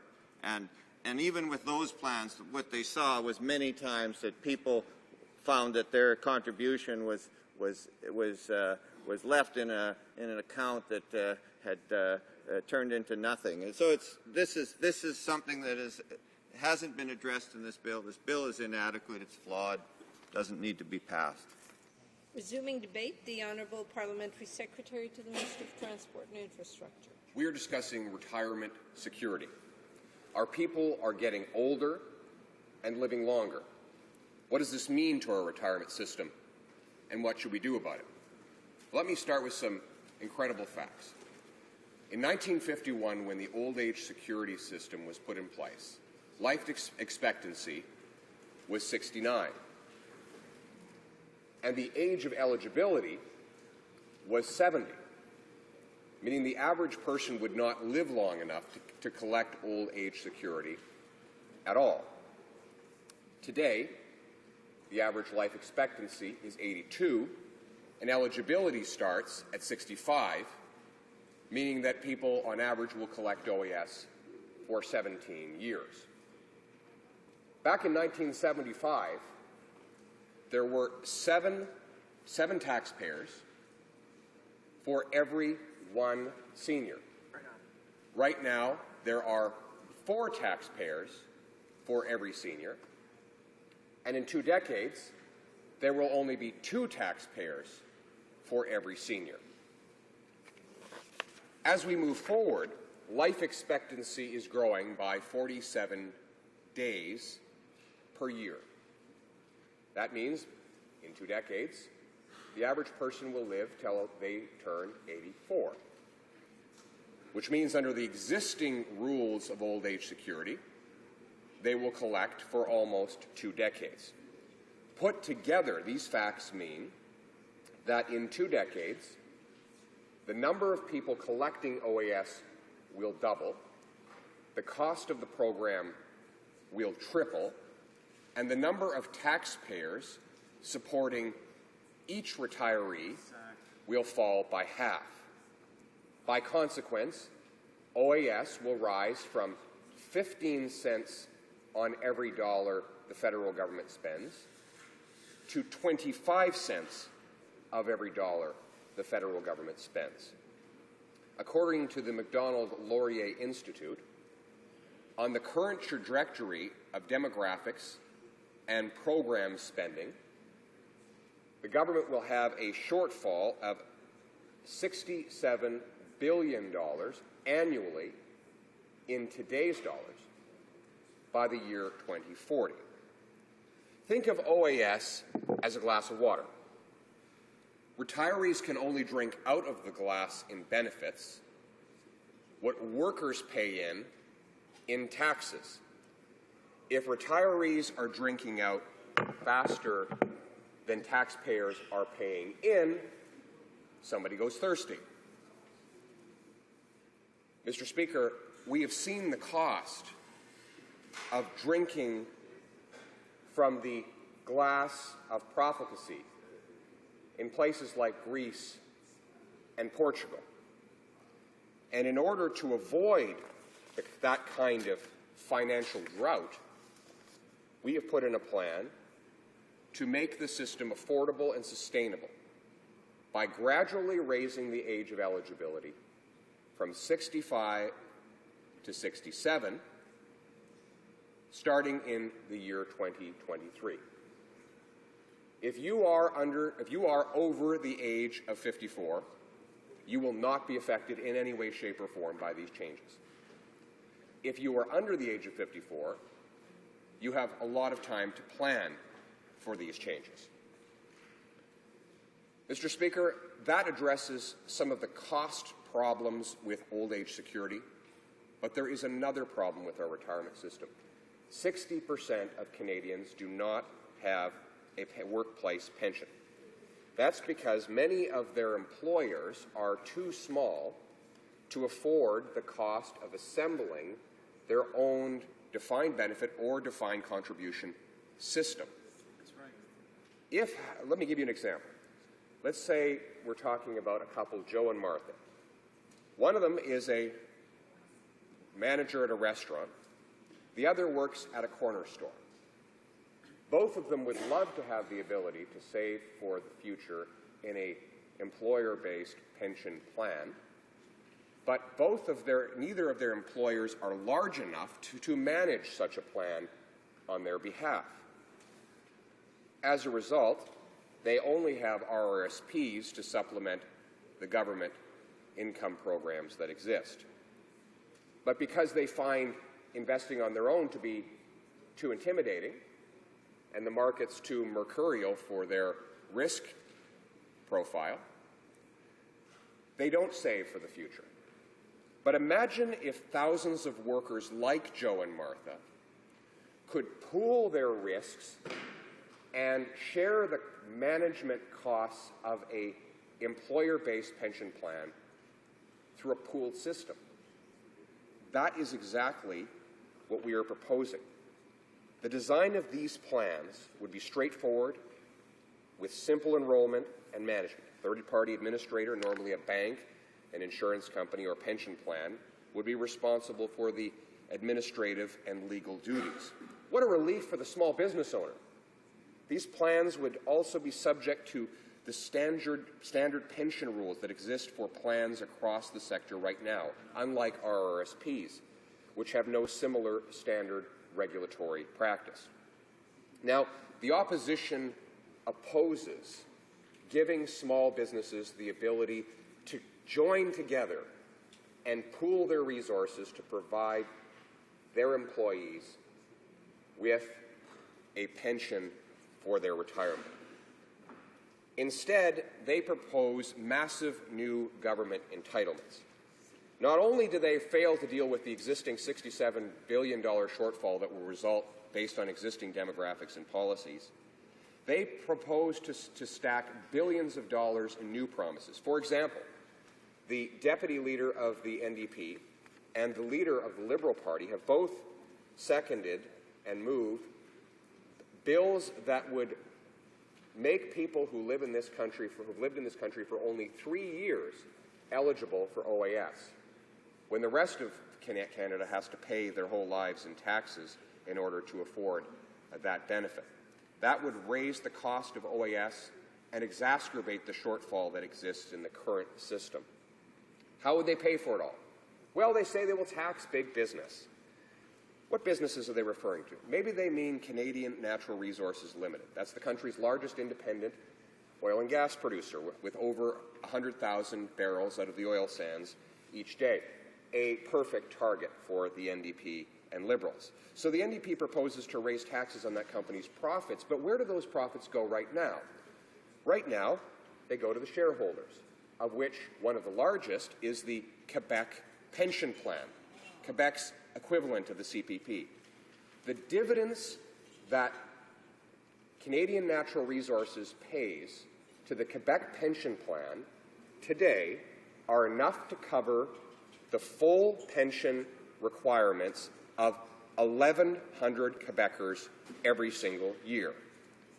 When you raise taxes on Canadian Natural Resources Limited, you reduce the dividends they pay out to their shareholders, of whom the largest group, one of the largest groups, are Quebec pensioners. So here we have the NDP proposing to raise taxes on a public pension plan. You wonder, Mr. Speaker, where their priorities lie. CPP is the same way. Over half of its assets are invested in companies like Canadian Oil Sands, Suncor Energy, Imperial Oil, Athabasca Oil Sands, or the Canada Post Pension Plan. Its top 5 holdings: Toronto Dominion Bank, Royal Bank of Canada, Bank of Nova Scotia, Suncor, Canadian Natural Resources. Banks and oil companies, Mr. Speaker, the twin villains in every left-wing storyline, are the ones who are paying the dividends into the Canada Post Pension Plan. You increase taxes on those companies, they reduce dividends to the Postal Workers Pension Fund. What happened, Mr. Speaker, to solidarity forever? The truth is that there can be no solidarity when your entire narrative is based on dividing us and them. When you believe that the only way for one person to prosper is for another person to fail. When in this country, Mr. Speaker, the mailman relies on the profitability of the energy company in order to have his pension checked, we are all in this together. Through a symbiotic system of free market economics, the success of one is the success of all. We have a shared destiny, a common future, a united Canada. That is how we succeed, by sticking together and standing for what's right. That is the formula for this government. Thank you. Questions and comments. The honourable member for Newton North Delta. Thank you, Madam Speaker. It's hard to sit here sometimes and listen to some of the rhetoric. There is an implication in here, in my honourable colleague's presentation, as if seniors in this country do not pay taxes. Well, I can tell you that seniors, many of them my generation and others, are paying very high, their share of taxes are being paid by seniors. Just because you retire does not mean you stop paying pensions, so you stop paying taxes. And we have to remember that whenever we start expounding numbers. My question to my colleague is very, very straightforward. How does he think families who are struggling to make ends meet, families who, because of the policies of this government, are now working 2 or 3 jobs at 10 to 12 bucks an hour, and each month their only intention is to get to the end of the month and put food at the table, how does he think this plan is going to put pension security on the table for them? The Honourable Parliamentary Secretary. She says seniors are paying too much tax, and she's right. A recent study showed that Canadians spend more on taxes than they do on food, clothes, and shelter combined. Let's look at the cup. The NDP wants to drink out of the cup of profligacy again and again. They want a government-run daycare program, $15 billion. They want to give OAS to people who've only lived in Canada for 3 years, $700 million. They want a 45-day work year, so somebody only has to go to work for 45 days and then collect OAS for the rest, collect EI for the rest of the year. There is another $6 billion. I could stand here all day and talk about the ways they would drink out of the cup of profligacy with the spending promises that they make, but what they forget is that somebody has to pour back into the cup in order for it to be replenished. And that somebody, inevitably, that somebody is seniors through higher taxes. She's the one who has to explain why she would raise taxes on seniors to pay for all of this irresponsible spending. Comments. The honourable member for Winnipeg North. Madam Speaker, and I appreciate the comments. I always find it somewhat interesting when the member provides all these factual numbers. The question I have is one of credibility. On the one hand, the member says, the parliamentary secretary says, today we spend 15 cents on every Canadian tax dollar. And then he'll say, we're now going to, if we don't make these changes, we're going to be spending 25 cents on every tax dollar on senior, on the OAS program. Well, Madam Speaker, I don't buy it. I just don't believe the number that the member is trying to tell Canadians. In fact, I would suggest to you, Madam Speaker, that the government has created this crisis situation. That we have heard from from professionals, statisticians, actuaries that have made it very clear that Canada, as a government, can afford to keep seniors, providing seniors the option to retire at 65, that it doesn't have to go to 67. It's not going to be this huge burden. Why should Canadians believe, and I'll pick on one specific fact, why should Canadians believe that if it doesn't change, that it's going to be from 15 cents on every dollar to 25 cents on every dollar, when in fact the member himself likely knows that. Order, please. Order. The Honourable Parliamentary Secretary, there's 1 minute left. Why should they believe it? Because the number of retirees collecting OAS will double, the cost of the program will triple, and the number of taxpayers supporting each retiree will fall by half. These are unavoidable statistics that you can access by going to Stats Canada's website. Mr. Speaker, the average dead person today is 47 days older than the average dead person last year. That will continue into the future, meaning longer lifespans, meaning more collection of OAS. The reality is that we cannot have a situation where you have two people carrying one person on their shoulders in addition to all of the other social obligations that our tax dollars fund. These are inescapable mathematical realities. We have seen the member's vision. I have seen it.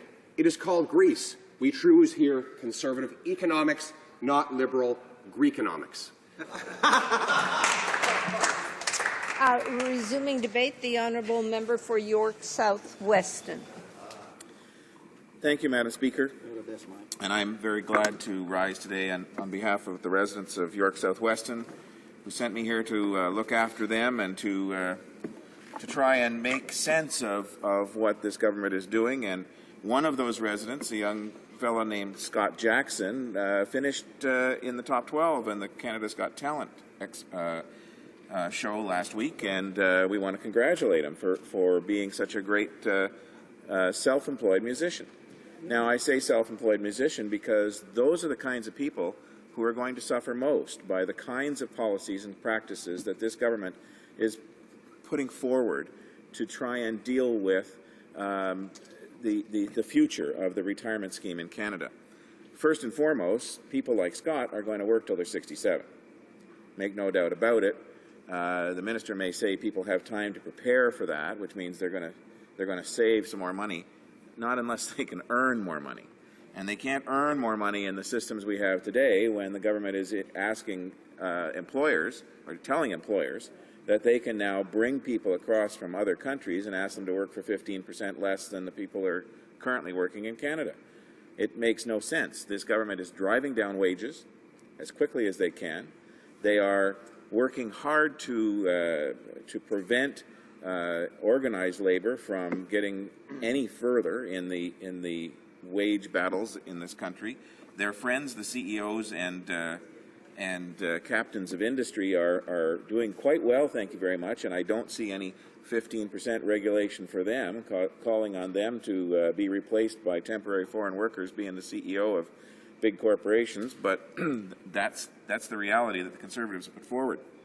So the suggestion that this scheme, and I'm going to call it a scheme because that's really what it is, of pooled registered retirement plans will somehow be the solution is just so looking at the world through such rose-colored glasses as to be laughable. It is perhaps if you want to be generous to the government across, it is an addition to an arsenal of possible retirement schemes. But it is really fundamentally no different than what is already there, except in the ability to pool. There is already a registered retirement savings plan scheme and a tax-free saving account scheme that most Canadians can't afford to belong to. 74% of Canadians don't put money into RRSPs, and yet 60% of Canadians, as the minister opposite already stated, don't have a workplace pension plan. And the numbers of workplace pension plans are actually going down and are being converted as we speak from defined benefit plans to defined contribution plans in record numbers. Employers across the land are discovering that they can no longer afford to continue the good, solid, defined benefit plans that are similar to the Canada Pension Plan, and we're supposed to work in tandem with the Canada Pension Plan. But the systems that these governments before this one and this one have put in place make it impossible for employers to deal with the huge deficits that these plans are rolled up. These deficits are not caused by some kind of structural problem with the defined benefit system. What they're caused by is the abnormally low interest rates that we have in this country. That the abnormally low interest rates that we have in this country are forcing employers to put huge amounts of money into pension plans for a wind-up, a potential wind-up of that plan. That's not likely to happen. If the company continues to exist and is profitable, they will continue to contribute into that defined benefit plan. But the wind-up costs become enormous because as soon as you try and buy annuities with the wind-up of a pension plan, you have to come up with enormous sums of money. And so employers all over this country are dropping them like hot potatoes. The government has not provided them any relief. There has been no discussion by this government of finding a way around this to preserve the system or to make it possible to preserve the system of a combination of Canada Pension, OAS, and a defined benefit plan in an employer setting. And those three pillars of what we have now are, two of them are under attack, and the third is being left stagnant, is being left where it is. The NDP has a plan, and the NDP plan is to suggest that the Canada Pension Plan is so successful that it should be doubled. It is clearly the cheapest, the most reliable, and the most sustainable form of pension in this country.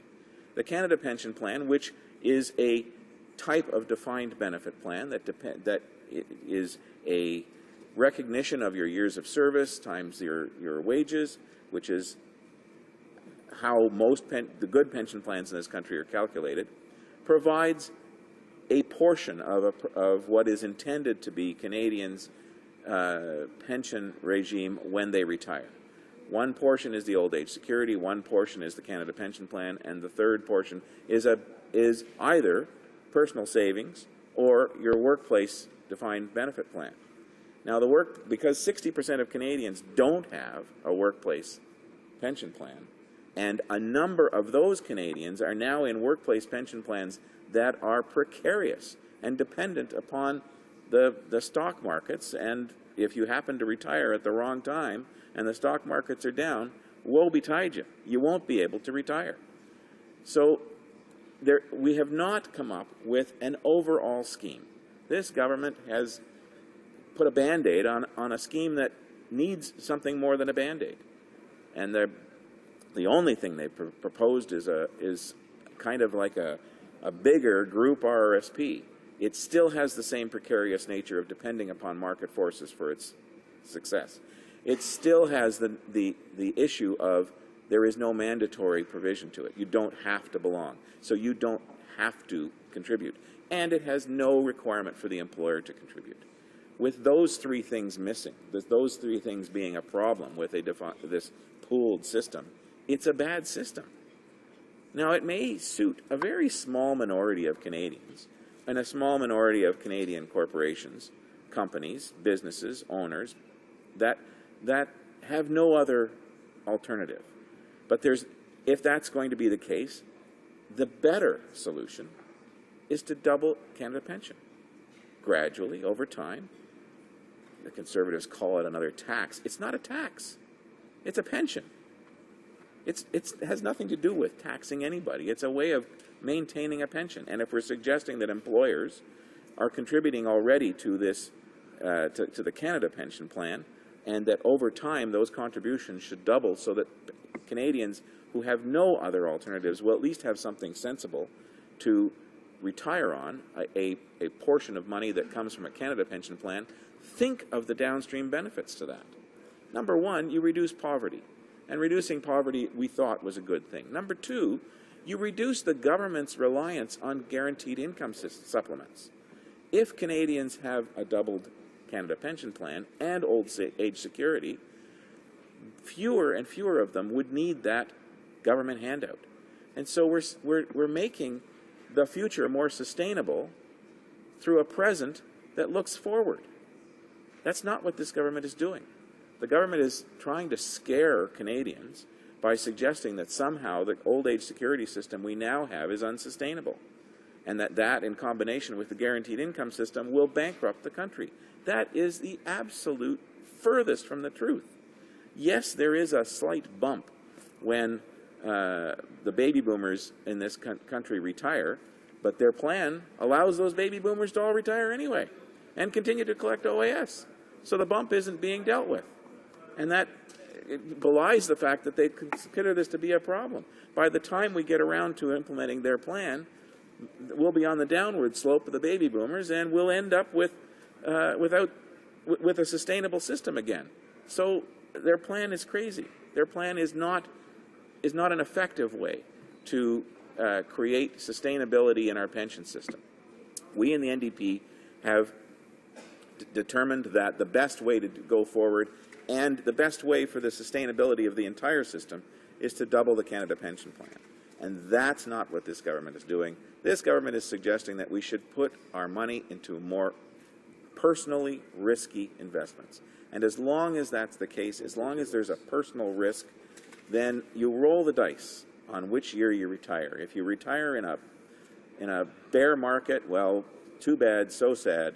You've run out of your pension, and I've run out of time. Thank you, Madam Speaker. Questions and comments. The honourable member for York West. And to my honourable colleague, we've had lots of issues in common when it comes to our desire to improve the pension system in Canada. But when he talks about their plan about doubling the Canada Pension Plan, it's very admirable. But you can't help but deny the fact that that would have a huge impact on Canadians and a huge impact on the businesses if they were required to double in order to get to that.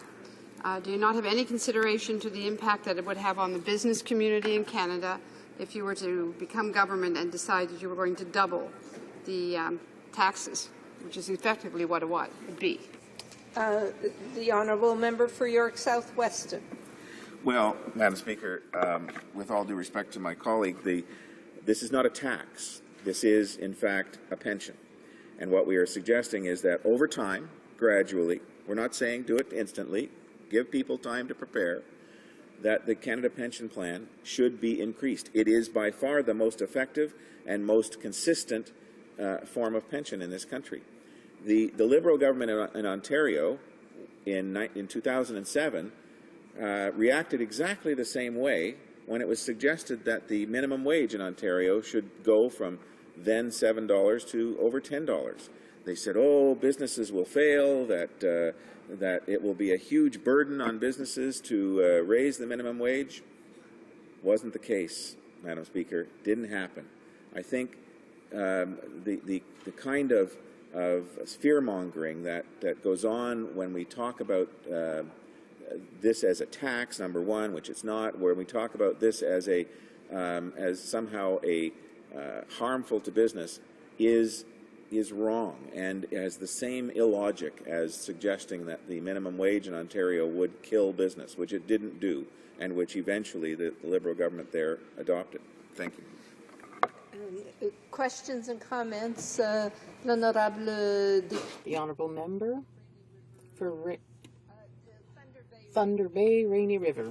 Madam Speaker, and I've been enjoying this debate here today because it's a very important one, not just for us here, but for Canadians who are coming up, for generations behind us. And so it was an interesting question by my colleague in the Liberal Party, and I think if she looks at CPP and doubling CPP perhaps over the next 10 years or 12 years or whatever the case would be, it's not a tax, it's an investment. And I think that's where we need to come from there. But my question is for my friend from Toronto. He talks about risk in the pooled retirement savings plan. And, I wonder if you'd just like to comment, because we have a real-life example.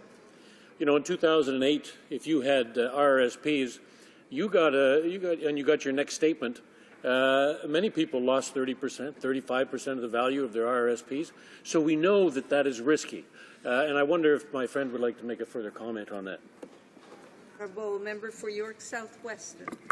Well, thank you to my colleague for that excellent question. The risk, there's a twofold risk to having your money in a vehicle in which you must actually make the decisions about how to invest it, and at the end about how to take it out of the plan. And we are at a situation right now in Canada where the stock market has not performed the way it did in the 80s and 90s. It's certainly not been the pillar that it ought to have been, and so people did wake up one day and discover that their portfolios were worth 50% less, sometimes as much as 50%. Add to that the fact that interest rates are at historic lows in this country.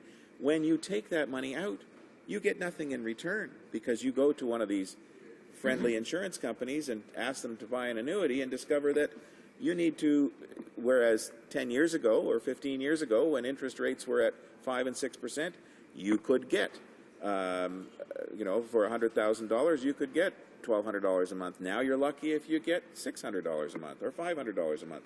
And those two things are combining together to make that kind of a pension plan a disaster for persons who wish to retire in this country.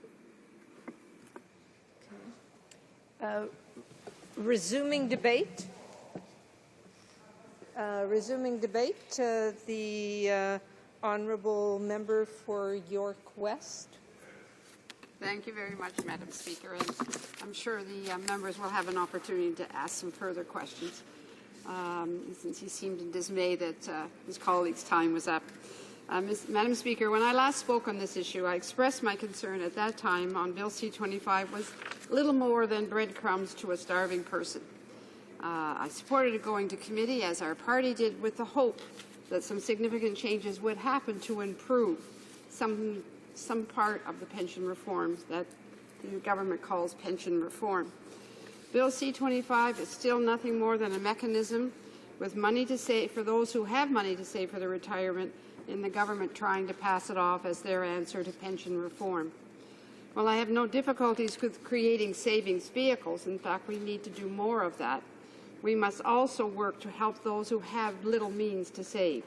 That is what pension reform should be all about. Bill C-25 is not pension reform, and any claim that it is false, misleading, and deceptive. For the sake of clarity, still my intention to vote for Bill C-25 because, as I said, it's a breadcrumb to a starving person. Simple as that, nothing more than that.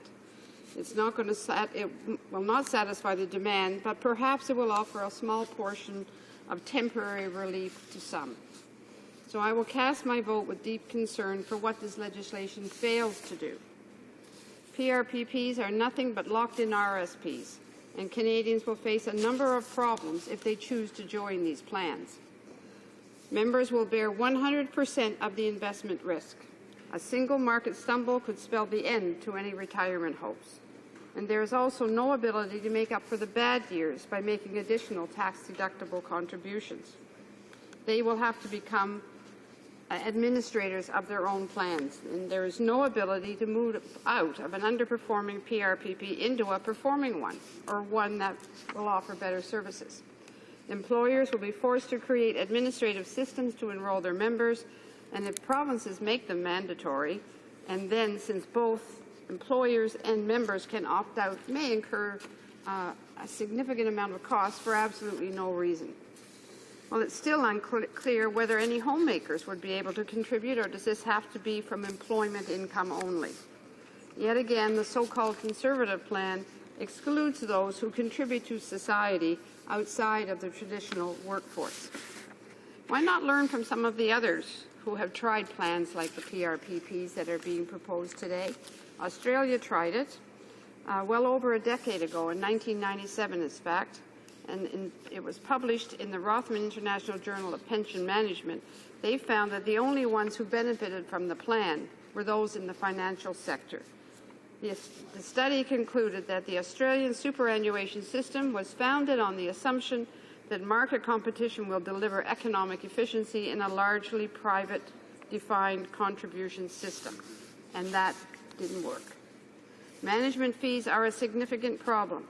PRPPs will be managed by the very same people who manage Canada's mutual funds, and Canadians already pay some of the highest management fees in the world on their mutual funds.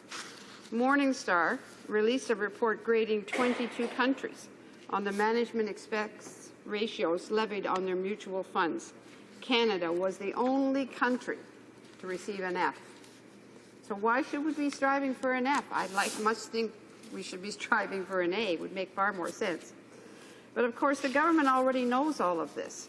It was specifically raised in January when Bill C-25 was last before the House. The Standing Committee knew that this too, which is why I am shocked that they have reported back to the House without any suggestions for improvement and without any insights of any kind, in spite of having a variety of individuals go before the Finance Committee and suggest some amendments and some ways to improve C-25, clearly because Canada needs serious pension reform. The Standing Committee was silent, despite witness testimony that said, and I quote, "In its current form, Bill C-25 is an example of good intentions, creating a legislative response that will have numerous unintended adverse consequences." Witnesses also stated that as an effective pension plan, pooled plans are unlikely to achieve that goal. Expert witnesses at the committee begged the government to make even minor changes, again because we need to move forward as a country on pension reform. They said, and I quote, "There is a considerable body of academic work that shows that putting untrained and uninterested individuals in charge of investment selections is foolish. If investing money was a simple matter, we'd all be rich. The reality is that investing is challenging, even for professionals, and that it remains to be a full-time job. The world is becoming increasingly complex. Financial innovation continually challenges practitioners, and to expect Canadians to suddenly have the time required and the skill needed to manage money carefully is unfair and, to be blunt, ill-advised." End of quote. Despite all these warnings, the government had ordered its MPs on the Finance Committee to ignore all of that good advice and to vote down any amendments from the opposition. Now, we had suggested several amendments, and at second reading, the Liberal caucus said, and I led that discussion, that we wanted to work with the government to make Bill C-25 more effective. At the committee, we introduced an amendment to address some of the problems suggested that could be solved by the witnesses. All of our amendments were defeated along party lines.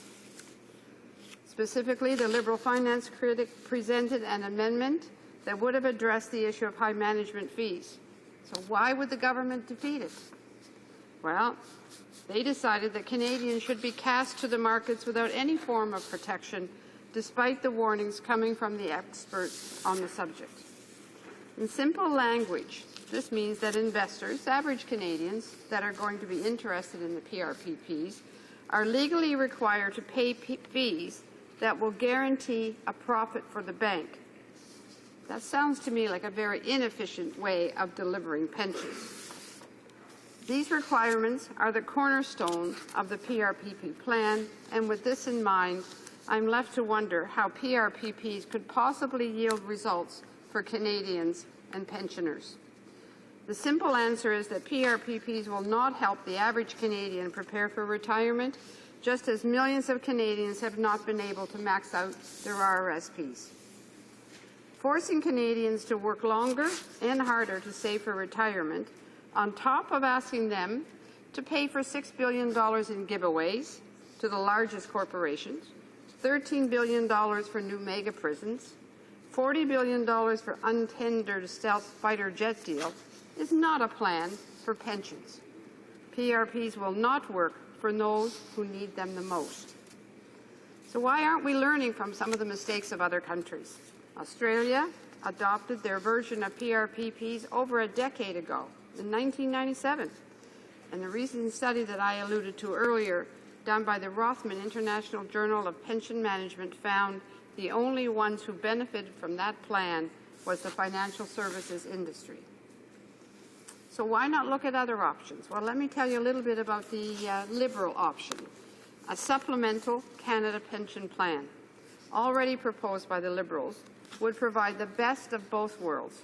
It would create a new retirement savings vehicle for Canadians who need it while delivering the low overhead cost structure of the Canada Pension Plan.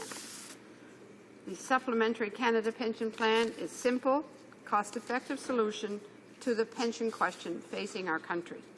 It is a defined benefit pension for everyone, even those who have left the workforce during their lives for child rearing, illness, seasonal employment, and educational advancement.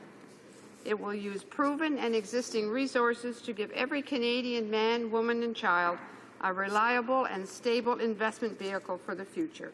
The Supplementary Canada Pension Plan is a plan for real pension reform.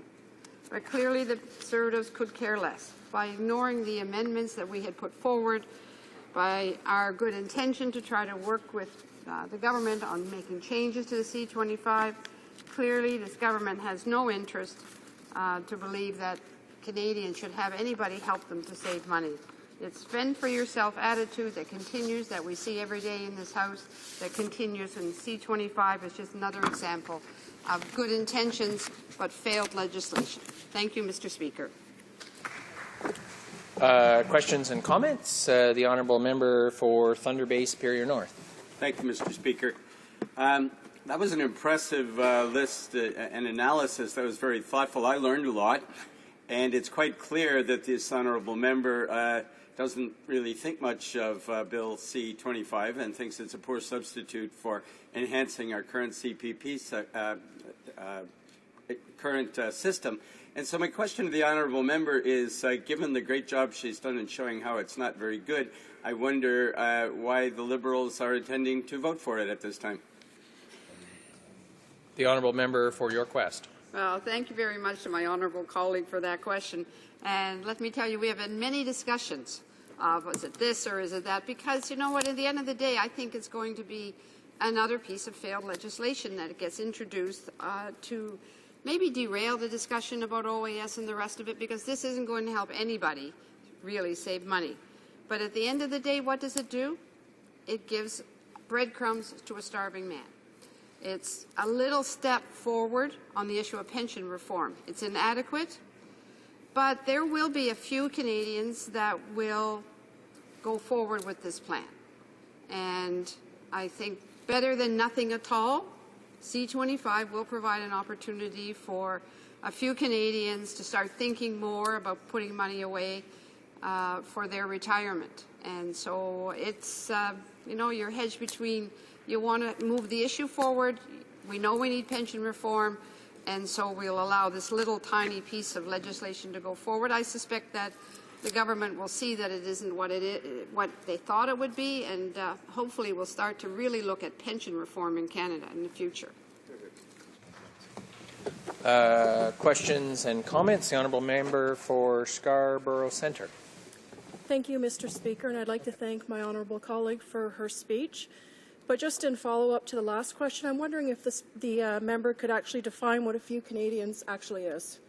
Are you talking 10, 1,000, hundreds of thousands? Because you've left it open to interpretation. I really think that you need to be honest with your constituents and the rest of Canadians right across this country. Thank you. Just before I go to the member from York West, just remind all honourable members to address their comments to the chair. The honourable member for York West. Thank you very much, Mr. Speaker. It's going to depend on what you call success on a piece of legislation. PRPPs will be put out there. They will be advertised from banks and insurance company as the greatest savior for Canadians. At the end of the day, the success will be gauged on how many Canadians participate in the program. When they learn, when both employers and employees realize the high management fees that are built into that program, and that the banks and insurance companies will be able to get their management fees out of it, even if the individual loses. So it'll all depend on what you call a few Canadians. I don't think there's going to be huge take-up based on all of the information that I have received. It's a flawed piece of legislation, but there will be a few, and you can figure out whatever a few is, whatever the government, and since we talk about billion here, I suppose few could be a few thousand, but I doubt very much that there's going to have a huge take-up once Canadians truly realize that they're the ones on the hook for huge management fees. Questions and comments? The honourable member for had a brain cramp there. York South Weston. Thank you, Mr. Speaker. And I want to thank my colleague for her speech, but I would ask if she referred to, in her questioning of me, to the notion that Canada Pension is a tax or that it is hurtful to employers. But we have discovered over the past 60 years, I guess, of the use of the pension system in Canada, that if it's not mandatory, that if it's not imperative for employers and employees to contribute, that there is a large section of our populace that doesn't or cannot save for retirement. And so, given that this plan is voluntary, what does she have to say about mandatory increases to the Canada Pension Plan? The honourable member for York West, short answer, please. Well, thank goodness we have the Canada Pension Plan that was brought in by a Liberal government. I would hate to imagine what will be happening today, given the fact that the government is going to make people wait 2 extra years to get their OAS. What would happen to the thousands of Canadians who rely on Canada Pension? Part of our own recommendations are that we have a gradual increase in the Canada Pension Plan, but we must never forget when we're talking about all these changes, and it sounds wonderful to simply say we'll double Canada Pension. If we could ultimately get to that in a very slow, gradual basis, I think it would be wonderful for Canadians, but that's why the supplementary plan allows you to do that.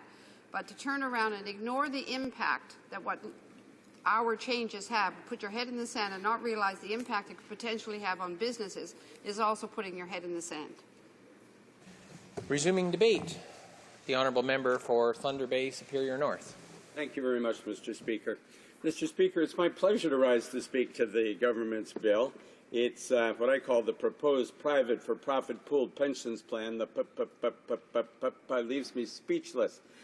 More seriously, Mr. Speaker, few things are more important to Canadians than their retirement security.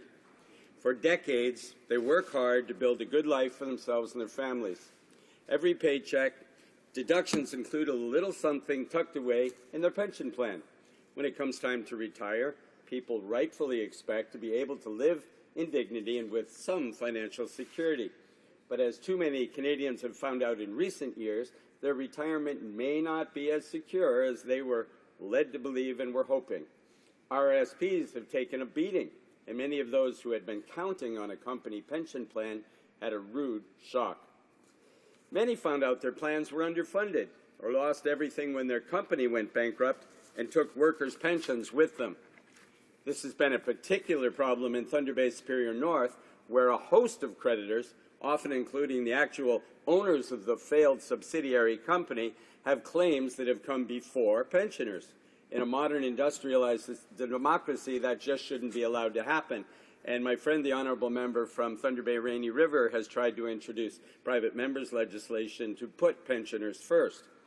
But one thing that has been rock steady throughout turbulent times, the Canada Pension Plan, to which 93% of Canadians subscribe.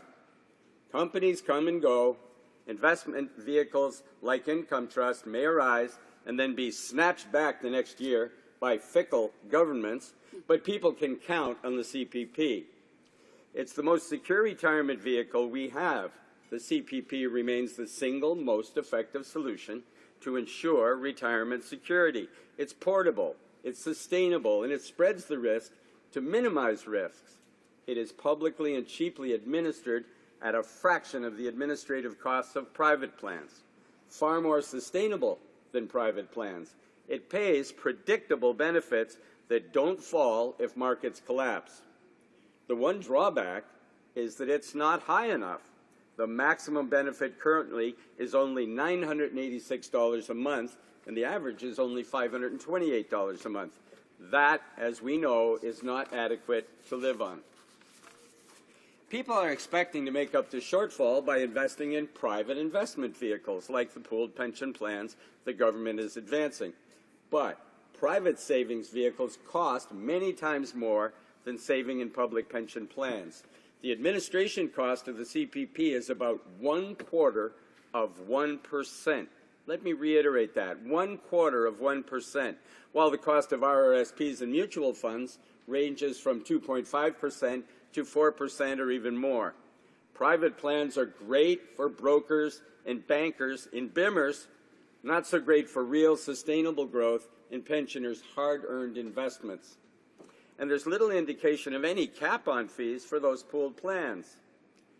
That 2.5% to 4% or more every year eats away at people's retirement. It adds up. When it comes time to retire, Canadians will have many, many thousands less. So why not have it adding up and working for pensioners instead of for private investment companies?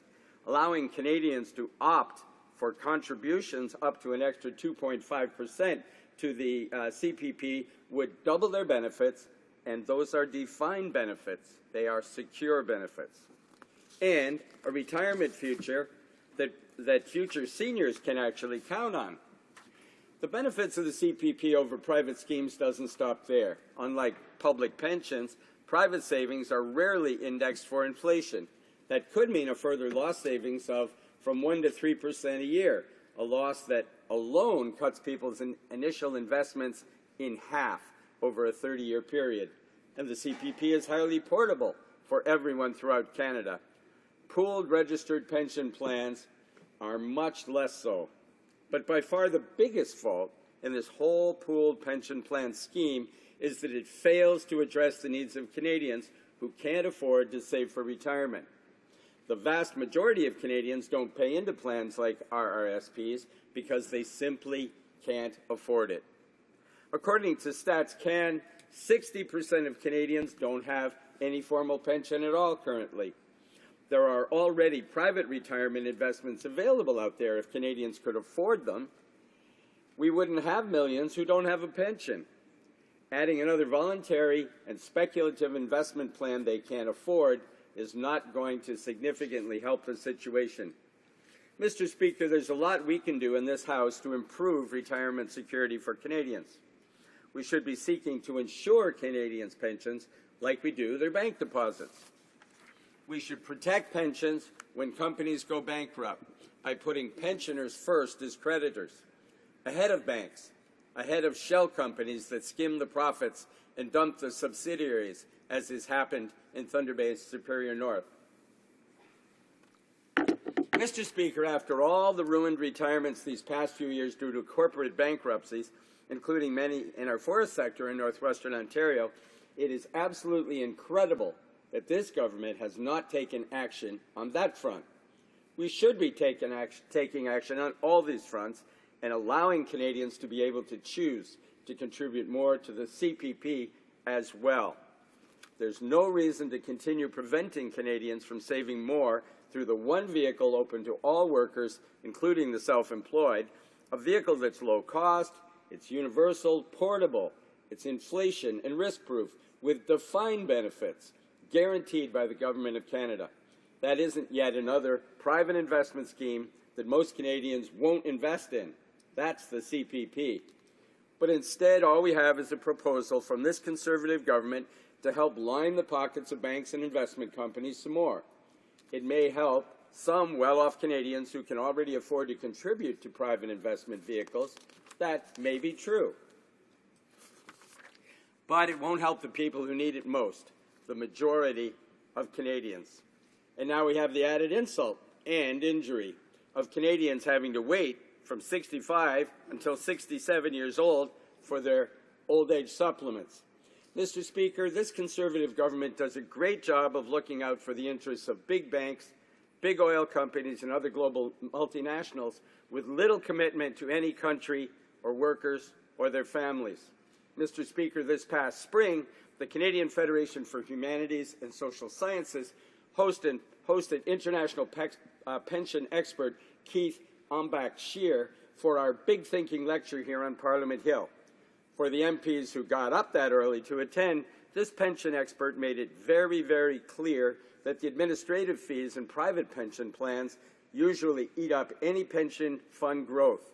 He made it clear the best pathway to any truly safe and sustainable pension plan for Canadian families is retaining and expanding CPP. Mr. Speaker, I realize that this is an ideologically driven party and government that rarely want their beliefs to be confused by facts or research or statistics or census data or science. But hopefully, on this crucial, absolutely crucial question of pensions, they should listen to experts like Mr. Umbach-Scheer. Hopefully, they will follow his expert and sage advice and build upon the excellent and sustainable Canada Pension Plan, a safe, predictable, cost-effective, and sustainable model admired worldwide. It just needs expanding to meet modern costs of living. Canadians know and trust the CPP. They do not want to gamble their pensions, their lives, and their retirement futures on a lottery run by expensive bankers and investment brokers. Thank you, Mr. Speaker. Questions and comments? The Honourable Member for Medicine Hat. Thank you, Mr. Speaker. I was listening intently to our colleague's comments and how he railed against the investments in stocks and bonds, and also that he is really a proponent of Canada Pension Plan. It's interesting to note that the Canada Pension Plan has huge investments in the stock portfolios of many, many companies. I just wonder how come he is in opposition to investing in the stock market while continuing to extol the benefits of Canada Pension Plan. Thank you, Mr. Speaker.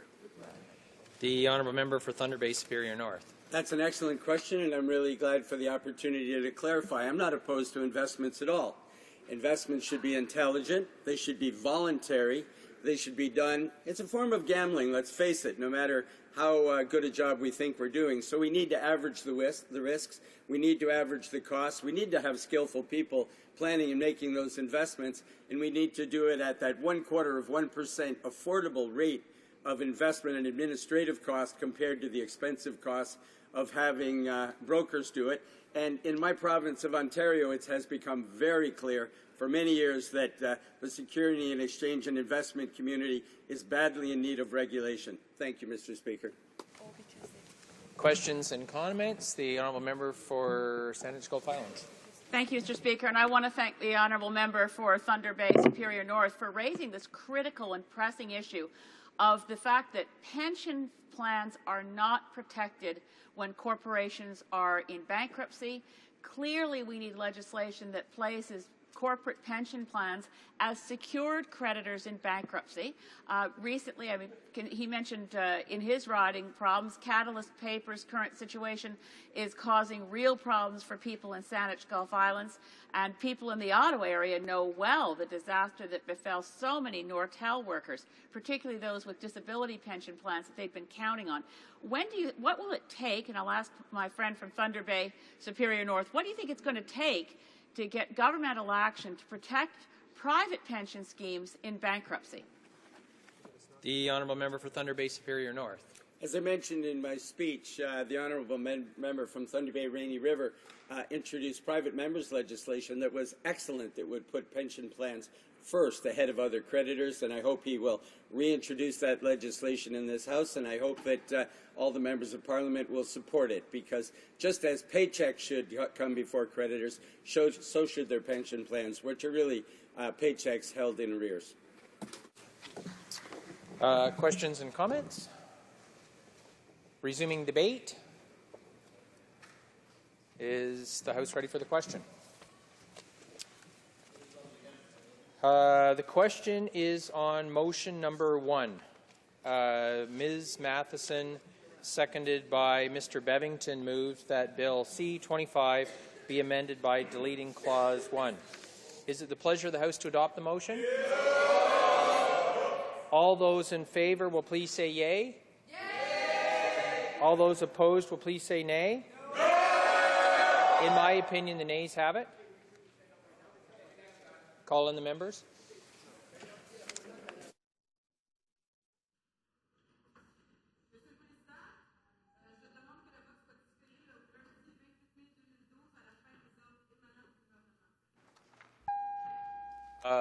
The acting whip for the NDP asked that the vote be deferred until Monday at the end of government orders. Agreed? So ordered. Orders of the day.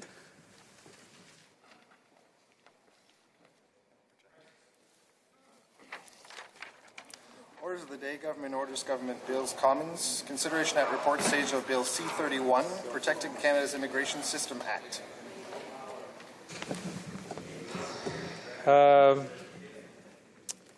There are 109 motions and amendments standing on the notice paper for the report stage of Bill C-31. Les motions numéro 12. Motions number 12, 19, 22, 24, 30, 31, 34, 35, 37, 39, 40, 42, and 47 will not be selected by the Chair as they were defeated in committee. Examined, and the Chair is satisfied that they meet the guidelines expressed in the note to Standing Order 7615 regarding the selection of motions in amendment at the report stage. The motions will be grouped for debate as follows.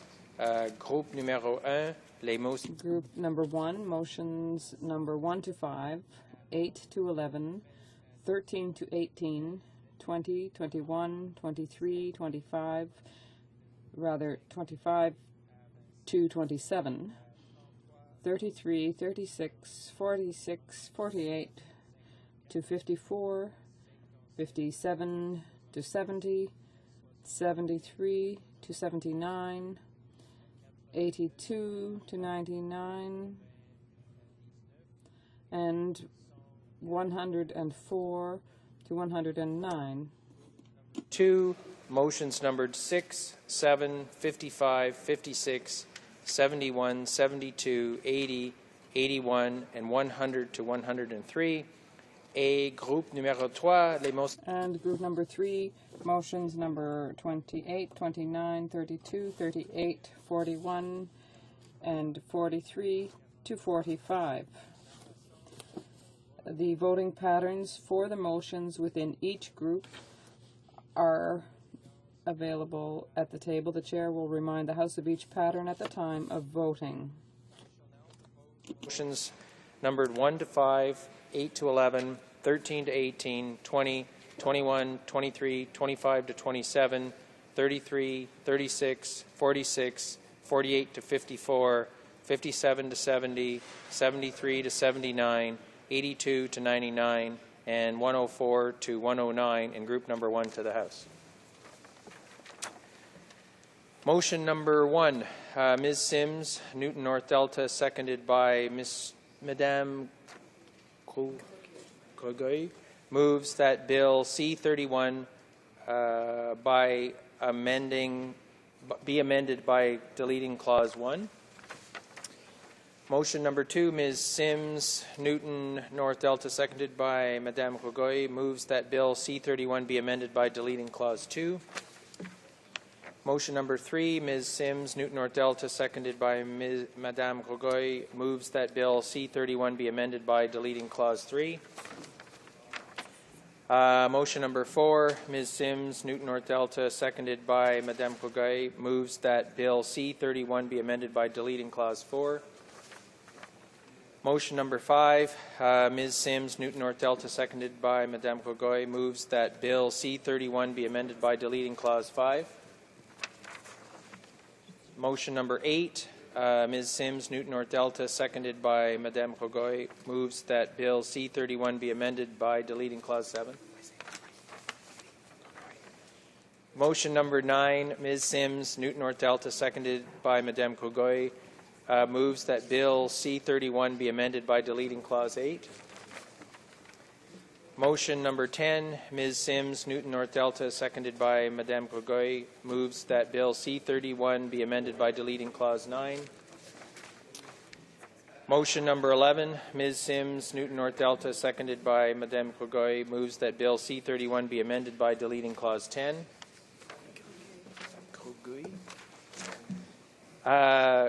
Motion number 13, Ms. Sims, Newton North Delta, seconded by Madame Cogoy. Grosguy, pardon, Grosguy.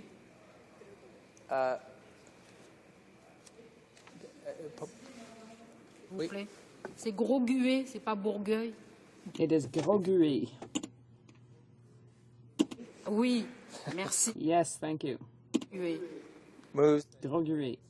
Motion number 13, Ms. Sims, Newton North Delta, seconded by Madame Cogoy, moves that Bill C-31 be amended by deleting Clause 11.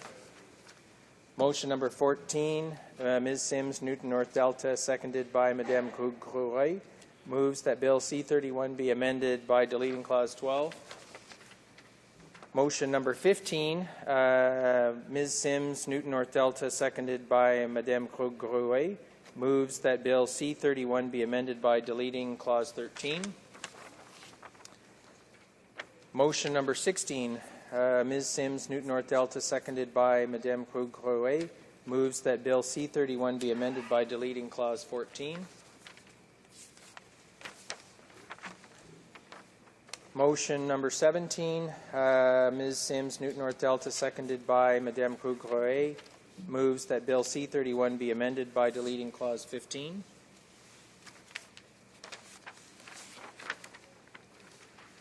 Motion number 18, Ms. Sims, Newton North Delta, seconded by Madame Cogoy, moves that Bill C-31 be amended by deleting Clause 16. Motion number 20, Ms. Sims, Newton North Delta, seconded by Madame Cogoy, moves that Bill C-31 be amended by deleting Clause 17. Motion number 21, Ms. Sims, Newton North Delta, seconded by Madame Cogoy, moves that Bill C-31 be amended by deleting Clause 18. Motion number 23, Ms. Sims, Newton North Delta, seconded by Madame Cogoy, moves that Bill C-31 be amended by deleting Clause 19. Motion number 25, Ms. Sims, Newton North Delta, seconded by Madame Cogoy, moves that Bill C-31 be amended by deleting Clause 20.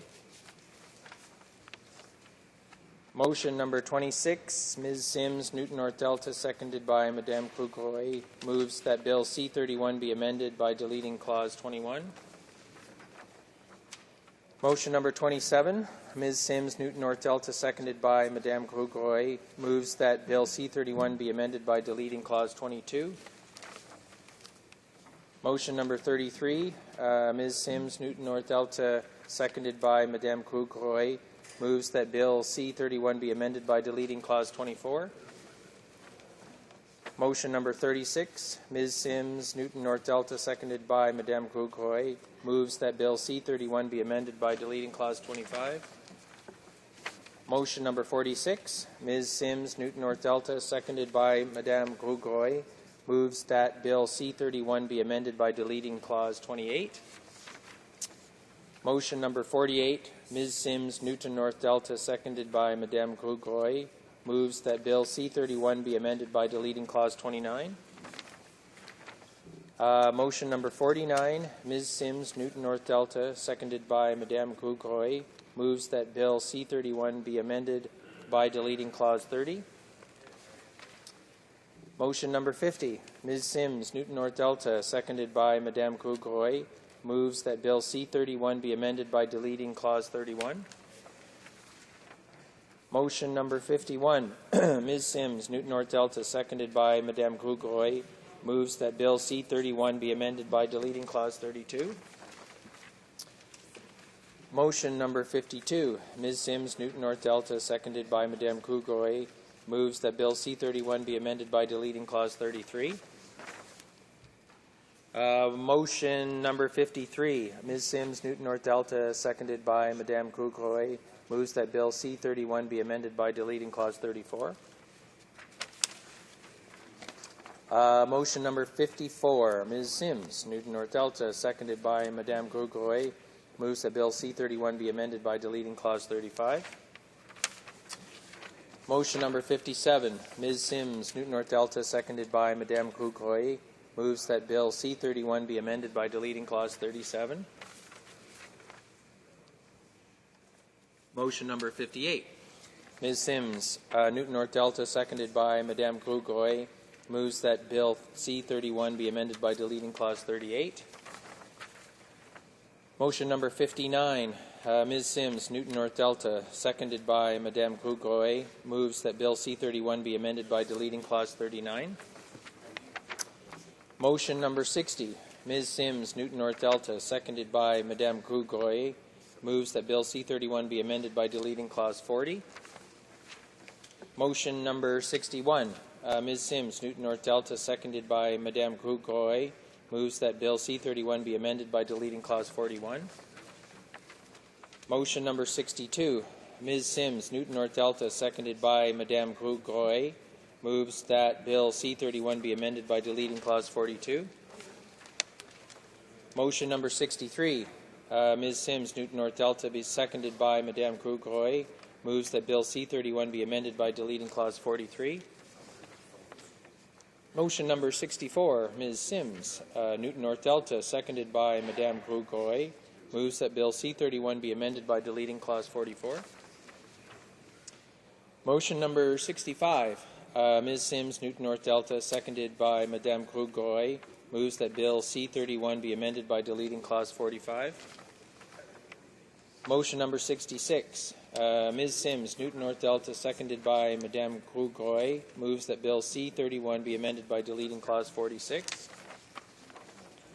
Motion number 67, Ms. Sims, Newton North Delta, seconded by Madame Grosgrouet, moves that Bill C-31 be amended by deleting Clause 47.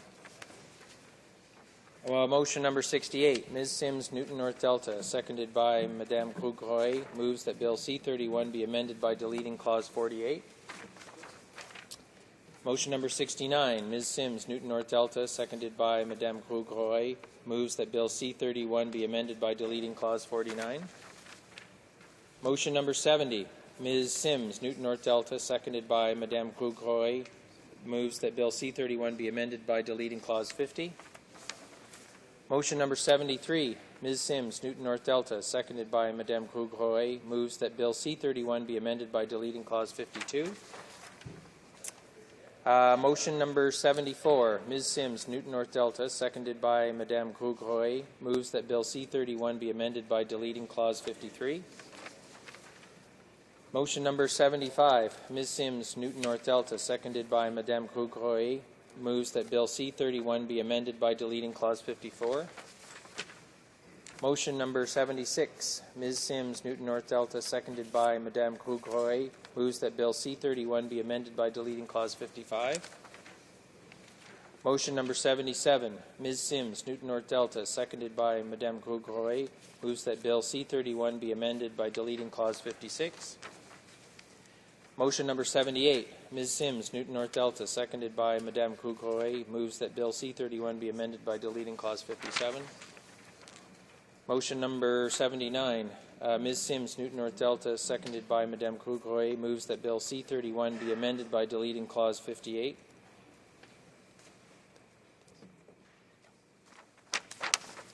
Motion number 82, Ms. Sims, Newton North Delta, seconded by Madame Grosgroy, moves that Bill C-31 be amended by deleting Clause 60.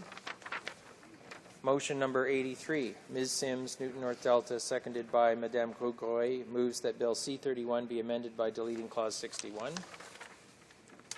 Motion number 84, Ms. Sims, Newton North Delta, seconded by Madame Grosgroy, moves that Bill C-31 be amended by deleting Clause 62. Motion number 85, Ms. Sims, Newton North Delta, seconded by Madame Grosgroy, moves that Bill C-31 be amended by deleting Clause 63.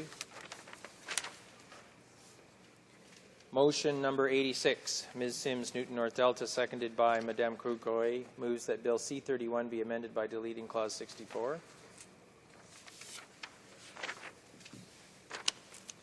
Motion number 87, Ms. Sims, Newton North Delta, seconded by Madame Grosgroy, moves that Bill C-31 be amended by deleting Clause 65. Motion number 88, Ms. Sims, Newton North Delta, seconded by Madame Grosgroy, moves that Bill C-31 be amended by deleting Clause 66. Motion number 89, Ms. Sims, Newton North Delta, seconded by Madame Grosgroy, moves that Bill C-31 be amended by deleting Clause 67. Motion number 90, Ms. Sims, Newton North Delta, seconded by Madame Grosgroy, moves that Bill C-31 be amended by deleting Clause 68. Motion number 91, Ms. Sims, Newton North Delta, seconded by Madame Grosgroy, moves that Bill C-31 be amended by deleting Clause 69. Motion number 92, Ms. Sims, Newton North Delta, seconded by Madame Grosgroy, moves that Bill C-31 be amended by deleting Clause 70. Motion number 93, Ms. Sims, Newton North Delta, seconded by Madame Grosgroy, moves that Bill C-31 be amended by deleting Clause 71. Motion number 94, Ms. Sims, Newton North Delta, seconded by Madame Grosgroy, moves that Bill C-31 be amended by deleting Clause 72. Motion number 95, Ms. Sims, Newton North Delta, seconded by Madame Grosgroy, moves that Bill C-31 be amended by deleting Clause 73. Motion number 96, Ms. Sims, Newton North Delta, seconded by Madame Grosgroy, moves that Bill C-31 be amended by deleting Clause 74. Motion number 97, Ms. Sims, Newton North Delta, seconded by Madame Grosgroy, moves that Bill C-31 be amended by deleting Clause 75. Motion number 98, Ms. Sims, Newton North Delta, seconded by Madame Grosgroy, moves that Bill C-31 be amended by deleting Clause 76. Motion number 99, Ms. Sims, Newton North Delta, seconded by Madame Grosgroy, moves that Bill C-31 be amended by deleting Clause 77. Motion number 104, Ms. Sims, Newton North Delta, seconded by Madame Grosgroy, moves that Bill C-31 be amended by deleting Clause 80.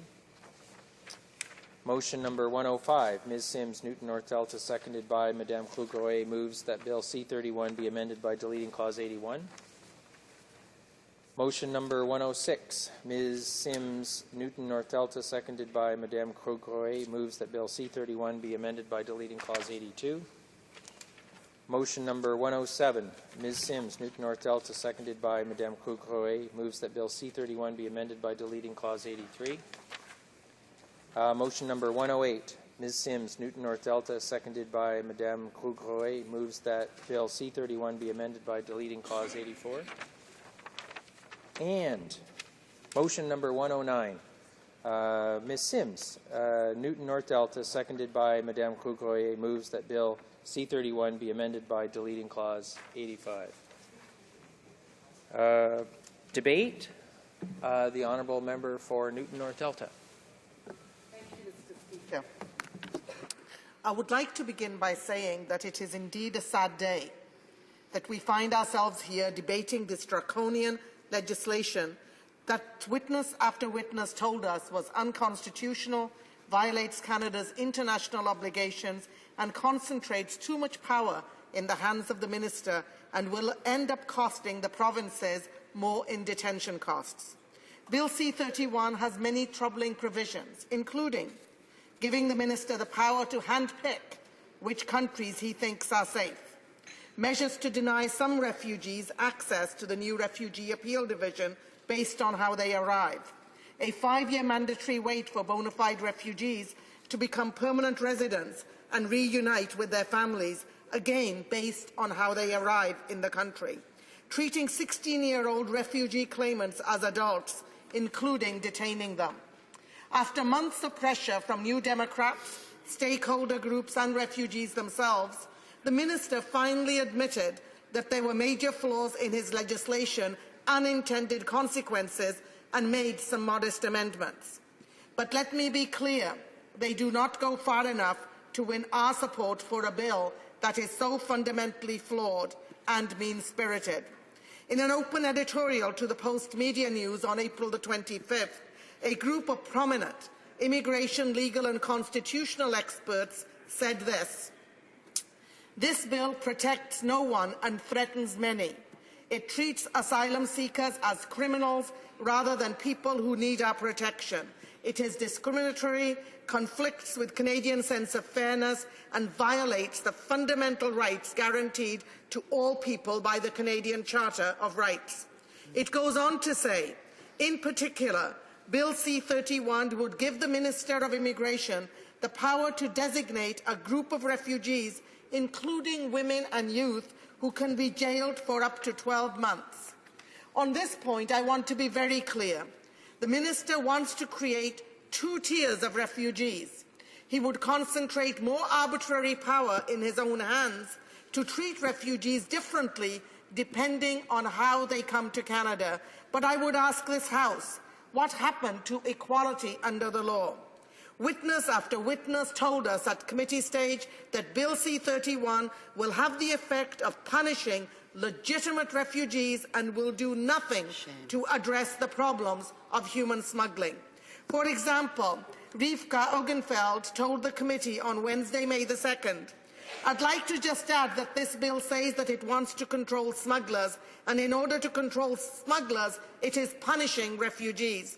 It's punishing people because of the way they arrived, nothing to do with the content of their claim, and the content of the claim becomes secondary to the method of arrival." In the meantime, I would submit that the previous legislation, which is now in place, gives you all the tools you need to go after smugglers and big smugglers. And she goes on to say, "The victims may come, but the victims who arrive need our help. And we don't know, based on how a person arrives in this country, what the content of their claim is."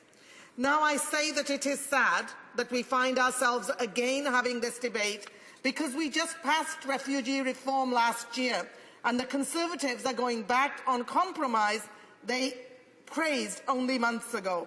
In fact, in 2010, the Minister of Immigration singled out my colleague, the Honourable Member for Trinity Spadina, for her, quote, "remarkable diligence, working the government to amend Bill C-11 to limit the number of fraudulent applications and reduce the backlog in Canada's immigration system."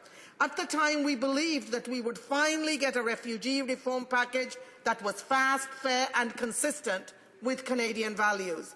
Everyone was reasonably happy with that outcome, and even the minister thought, and this is a quote, he found it a very reasonable compromise, and he went on to say, quote, that this is nothing short of a miracle. But now here we are again debating the piece of legislation that goes back on almost all of the compromises that were made in the Balanced Refugee Reform Act, and now we have a Punish Refugee Reform Act before us, even before those important reforms have been allowed to take place. In addition to the many constitutional and moral problems we have with this bill, it is also fiscally, and the Conservatives should understand this argument, it is also fiscally irresponsible and has the potential to saddle the provinces with huge increases in detention costs. Chantal Tai, a representative from the Canadian Council on Refugees, told the committee on May the 3rd, "What does fiscal responsibility have to do with Bill C-31? We believe fiscal responsibility is about spending taxpayers' dollars wisely. The Canadian Council on Refugees is committed to an affordable refugee protection system." And then she goes on to say, "Our current system is doing an individualized risk assessment which works well to protect our society and ensures the integrity of the immigration system. The figure we used was 6% from CBSA, which means that 94% of refugee claimants on average do not need detaining. If this bill passes, we will be detaining 100% of designated arrivals for a year. The math is simple. 94% of the people we will be detaining will not need to be detained if past experiences serve us well. And you can do the math. Mary Crock, a professor from Australia who has studied that country's disastrous attempt to punish refugees, told our committee on May the 2nd, "These measures do not deter. They cost a fortune, financially they cost a fortune, and socially they cost a fortune."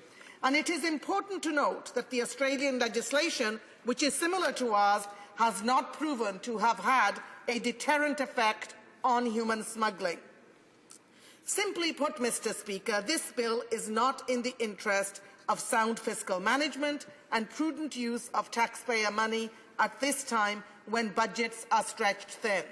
As I mentioned before, another key area of concern for us is that the Minister is giving himself the power to handpick which countries he thinks are safe without the advice from independent experts. Mr. Speaker, you will remember that the addition of a panel of experts to determine a so-called safe country was a key compromise to the opposition under the yet-to-be-enacted Balanced Refugee Reform Act. It is our view that any country is capable of producing a legitimate refugee.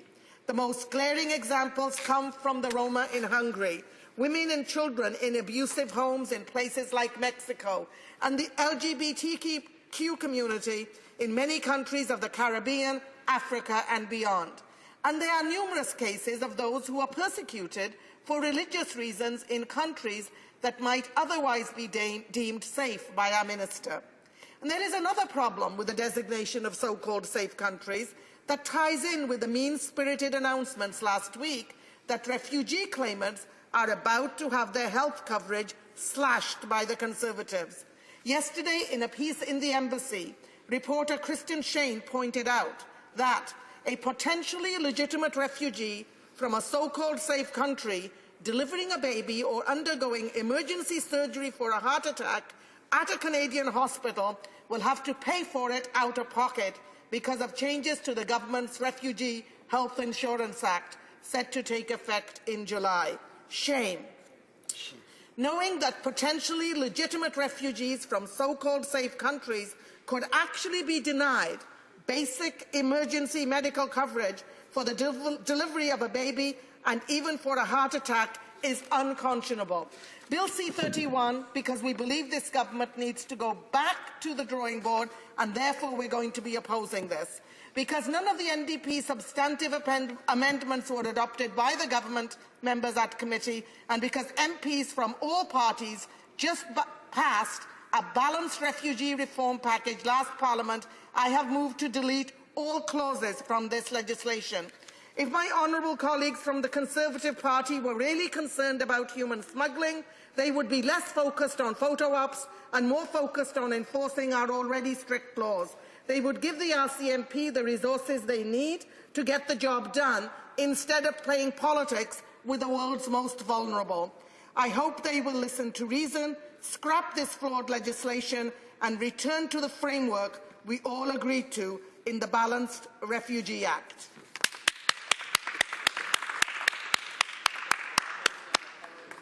Minister of Immigration and Citizenship. Just to clarify, time for questions, Mr. Speaker. Well, thank you.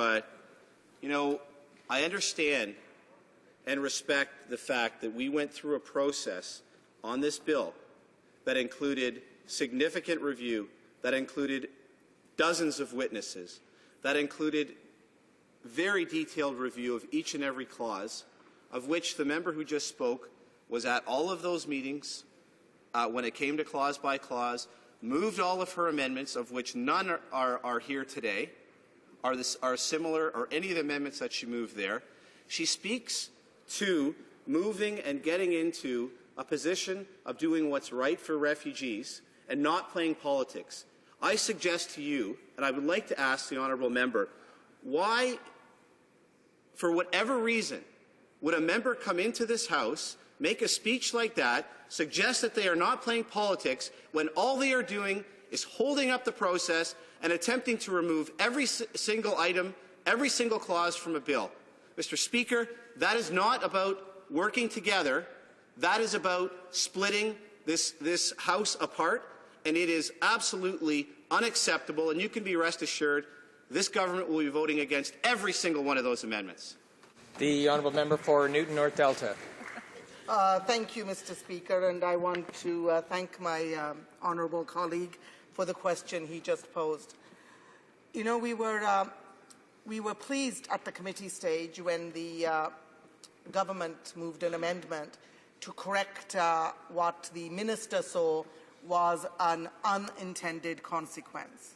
However, we took significant amendments to that committee stage, amendments that we thought were absolutely necessary, and as my colleague just pointed out, that the government just flat out ignored. And we took those amendments there in good conscience, trying to work on this legislation so that it would be fair to asylum seekers and refugees who were arriving in this country. And it was because the government side absolutely refused to consider any of those recommendations, and the tiny moves that were made by the government side did not address our major concerns. That is why we are moving a removal of clause-by-clause amendments that will remove this bill. We have a bill in place. It's called the Balanced Refugee Protection Act. We do not need a bill that is called Punishing Refugees Act at this stage. The Honourable Parliamentary Secretary has a point of order. Yes, the actual bill is entitled Protecting Canada's Immigration System Act. It is not titled what the member has referred to, and I would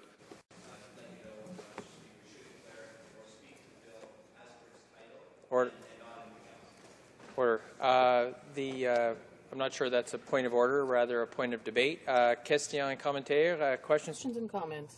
Ignore. Yes, thank you, Mr. Speaker, and no doubt I'll get the opportunity to espouse in terms of what it is and how the Liberal Party feels about Bill C-31. Suffice to say for now, Mr. Speaker, and I'll put it in the form of a question, maybe a statement, and get the member to provide comment on. One of the greatest concerns that we have is that Bill C-31 is now going to set into place the establishment of a two-tier refugee system. Canadians need to be aware of that.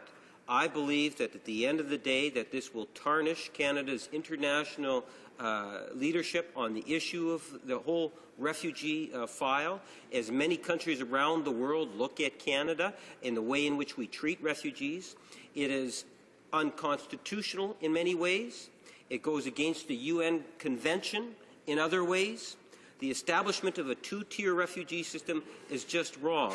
And I'm wondering if the member might want to further expand upon that, specifically of those refugees that are going to be penalized by being deemed as irregular, therefore not being able to sponsor their family members because they've been determined irregulars from this particular minister. The honourable member for Newton North Delta, short answer, please. I want to thank my colleague for his question, and he was at the committee stage where we went over many of these issues and has a good understanding of the legislation that is before us. Creating two-tiered system for refugees, I would argue, goes against the way we have built this country. We have built this country on immigrants and refugees coming from different parts of the world, and we've had a nation-building scheme. But here we are right now with this legislation. We're going to decide, not based on the merits, not based on the merits of a person's claim, just by how they arrive in this country or by the numbers they arrive in, and we're going to designate them irregular. Not only then do we have the potential to keep them in detention, jail, for a year, but after that, for 5 years, they're not going to be given any kind of a status that would allow them to have their family members join us.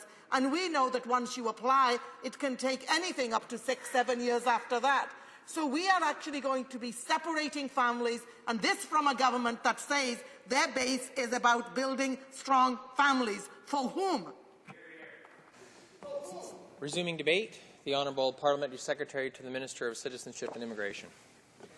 Well, thank you, Mr. Speaker. It's a great pleasure that I actually have the opportunity to rise and speak yet again at report stage to Bill C-31. And I want to make it clear that the Minister and myself and this government from day one have stated that we would be open and would consider any reasonable amendments put forward that are consistent with the goals and the principles of the bill. To remind the House, Bill C-31 aims to make Canada's refugee system fairer and faster. It also aims to provide protection to genuine refugees in need that need to come here and to be qualified for assistance much more quickly, while we remove those asylum seekers that are bogus, that are of criminal background, or that come here from a human smuggling perspective. And those human smugglers are those that we are after, and this bill makes it very clear. To no surprise, the Minister, myself, my colleagues on committee who did an amazing job, and this government had a chance to keep its word. And after lengthy and in-depth study at committee and after hearing from literally dozens of witnesses, the government did agree to several amendments that have strengthened the bill. But there are 2 further technical amendments that, Mr. Speaker, we are presenting at report stage. And as the Minister will also explain, and as those that follow me will explain, both amendments are very technical in nature. The first amendment itself actually affects Clause 26 and simply corrects a French word in one of the amendments passed at committee to make sure that it is consistent with the English word used and the French wording used throughout the rest of the legislation. So, Mr. Speaker, Clause 26 of Bill C-31 actually includes the detention of anyone who arrives on Canada's shores as part of a human smuggling event, and for good reason. It is the responsibility of any government to protect the safety and security of its citizens. Smuggled migrants often arrive in Canada with no documentation. At first, it's literally impossible to tell who is who. As we move forward, in fact, and just a couple of days ago, this is the second charges that have been laid with respect to the irregular arrival of the 2 ships, the Ocean Lady and the Sun Sea. The RCMP actually laid charges against 2 of the alleged organizers of the MV Sun Sea human smuggling operation, who arrived on the boat along with other smuggling migrants. I want to congratulate the RCMP for their hard work on these cases and on the previous charges they have laid in relation to the Sun Sea and the Ocean Lady. These vessels include on them criminal human smugglers, the organizers of these dangerous and too often deadly voyages, terrorists and other criminals, among others, Mr. Speaker. It's important that the identity of all of the individuals that arrive as a party of a human smuggling event are detained until their identities are established and it is determined whether or not they pose a risk to the safety and security of Canadians. I'm a little shocked, Mr. Speaker, the NDP that the NDP and the Liberals are actually voting against these provisions and will vote against this amendment. I know that my constituents in the riding of St. Catharines, almost without exception, support the intent and the movement of this bill in terms of what it does for refugees, what it does to those who are not qualified refugees, and obviously the whole component of human smuggling. And I have a feeling that if we, and in fact I'm certain that if we actually went into the ridings of my colleagues on the other side of the House, we'd actually determine that most of their constituents support this legislation. So it behooves me to say, Mr. Speaker, that it would seem to me that when it comes to Bill C-31, that the position taken by both the NDP and the Liberal Party are about ideology rather than the safety and security of Canadians. Now, Mr. Speaker, when we, as we move forward here and coming back to the amendments at committee stage, we actually put forward amendments that added reviews when we come to the whole aspect of detention. And those individuals that arrive on these irregular arrivals, if you will, as we saw with the Sun Sea and the Ocean Lady, they are in fact going to be detained for the purposes of identification, for the purposes of determining whether they are in fact true refugees, and for the purposes of determining whether or not they are criminals in their own country or are in fact the individuals who organized the event of the smuggling. But we've said, and we've made changes within the content of the bill through amendment at committee, that after 14 days these individuals will have an opportunity for a review of their file, and that if their file has not been completed within a period of 6 months after the first initial review, they will have an opportunity for a further review. Now, certainly you have to keep in mind that under Bill C-31, decisions on refugee claims will take place within a few short months compared to the current system, where the original application is heard on average within a 1 to 2 year period of time. So the fact is, Mr. Speaker, this legislation does exactly what it's supposed to do. It moves the process up much, much quicker, so that a determination is made at a much sooner stage in the process, as soon as 45 days in most circumstances. And if that isn't the case, within the context of the irregular arrival, the individuals will still have an opportunity to hear their appeal have their hearing after 6 months. So we have solved what many on the other side of the House say we should do. And actually, I want to thank the NDP immigration critic. And as she stated at committee, she welcomed the move. She stated here in the House, and I appreciate that. She welcomed the move by the government to add detention reviews, and in fact praised the government for its willingness to listen to the witnesses and feedback we received, and that we were open to accepting amendments that actually did improve this legislation. And I would say for the record, Mr. Speaker, she wasn't the only one. Rob Schroeffier, Interim Executive Director of the Canadian Council for Refugees, stated that the amendment to Clause 26 and other clauses to add detention reviews was certainly, and I quote, a good thing. Now, it is certainly important to give credit where credit is due.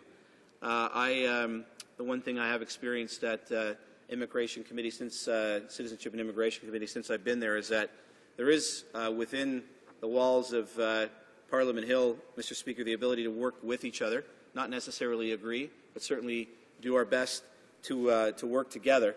And credit where credit is due, the NDP did support every single amendment that the government put forward to improve the detention provisions related to human smuggling in this bill.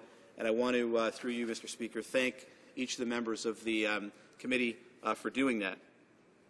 Now, unfortunately, despite supporting the amendments at committee, the NDP will actually vote against this amendment to improve this new provision. And they'll still vote against the improved bill. And I do find that, Mr. Speaker, rather telling about the NDP's position on this. They'll vote against this technical amendment to ensure that the wording is consistent through the bill, even though they voted for the original amendment at committee. So I suppose after having complimented the NDP members of the committee who supported the amendment, it's rather unfortunate and a reminder that the NDP says one thing to Canadians in front of the news cameras and does another thing here in Ottawa. They want to make Parliament work, then I think they should be consistent in terms of where they support what is being proposed by the government and acknowledge that throughout the process versus what I believe to be a good start and then a very quick completion. Mr. Speaker, the Second Amendment the government has put forward at report stage is also technical. It's needed, and again, as a result of an amendment that was adopted at committee stage. The committee adopted an amendment that added a subsection to Clause 83, and that amendment was simply not numbered, and the amendment adds 83.1. Clause 83 actually, 83.1 pertains to the one-year ban on the pre-removal risk assessments for failed asylum claimants. Two technical amendments, Mr. Speaker, and two that the government will be supporting to move the bill forward. Thank you. Questions and comments? The Honourable Member for Newton North Delta. Thank you, Mr. Speaker, and I want to thank my colleague for his comments. First of all, there were a few amendments, two that we did support at the committee stage, and we made it very clear in committee, at the committee stage, that we could not support the clause, but we supported those amendments because they mitigated the harm that would be there for the refugees. And they absolutely did not go far enough. When it came to review for those people in detention, 14 days is too long for people to have to wait. But, Mr. Speaker, I want to ask a question along a different tack. The current legislation we have, the Balanced Refugee Act, actually allows the government to detain new arrivals until they have confirmed identity and done a criminal check and done a security check. So that actually exists right now. And I think we have to be very, very clear about that.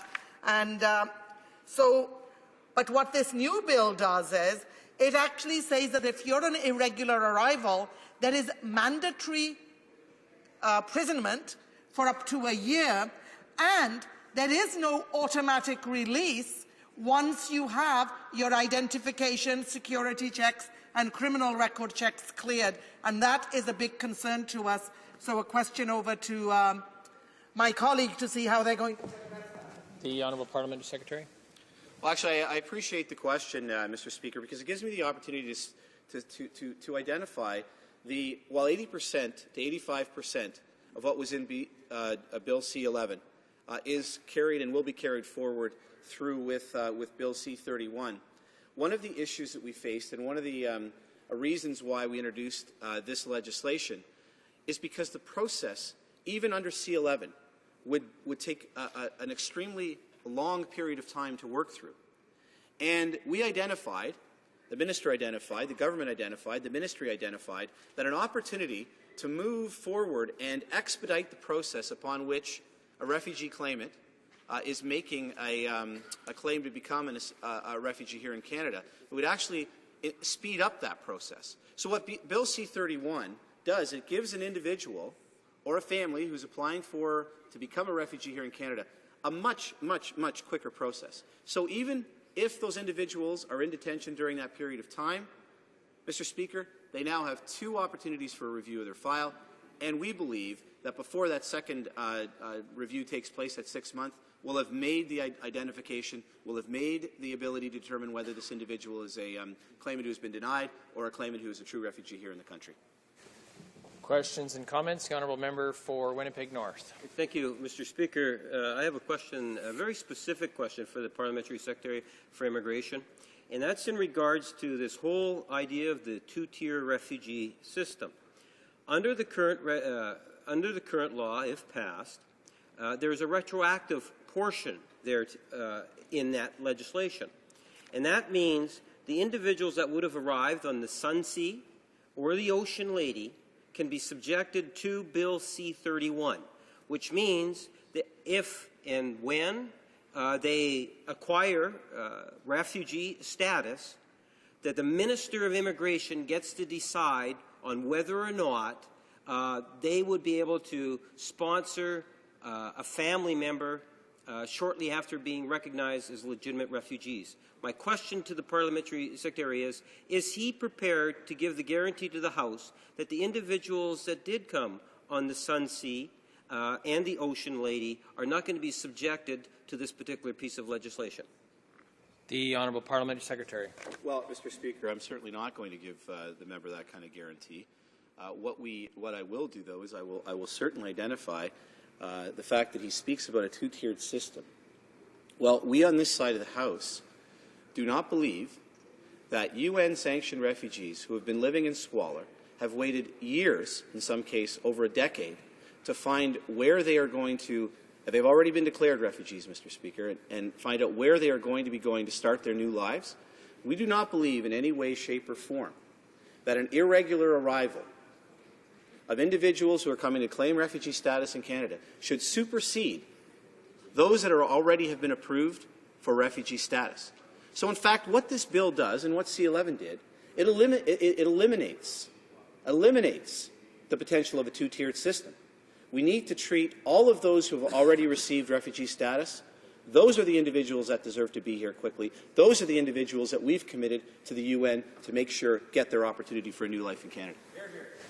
Resuming debate, the Honourable Member for Winnipeg North.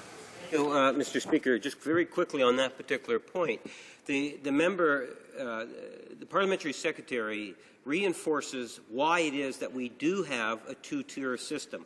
We need to recognize not only are we referring to the Sun Sea and the Ocean Lady, they're deemed as irregular arrivals once this legislation passes. If we would have applied that same principle to what this government wants today, that would have then been applied to ship that came from India, from Europe, from Vietnam. These are individuals, Mr. Speaker, that this government would have classified as irregular. And the moment you brand them as irregular arrivals, you are in fact saying that they are going to be treated significantly different than other refugees, which goes against the 1951 United Nations Convention. And that is something in which was brought to the government's attention, even in committee. Having said that, Mr. Speaker, I want to pick up on the point that C-31 will, in fact, tarnish Canada's leadership role in the whole area of refugees. For many years, Canada has been a leader when it comes to the development of refugee policies. Countries throughout the world have looked to Canada as a model to look to see in terms of how they might be able to emulate and so forth. And what became quite apparent at the committee level, presenter after presenter after presenter, was that this will, in fact, tarnish our reputation.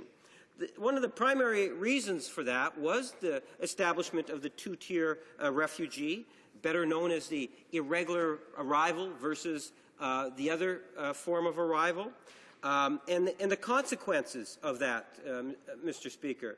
So, for example, if you have someone such as the Sun Sea or the Ocean Lady who has left their country for whatever reasons, because they're scared that they're going to be tortured, possibly killed, whatever the reason might have been, Mr. Speaker, now being victimized once again by being put into a detention center, and then after, because they're labeled as irregulars, even if they're classified shortly thereafter as being a bona fide refugee, they're not going to be able to sponsor their child, their children, or their spouse for at least 5 years, unlike other refugees.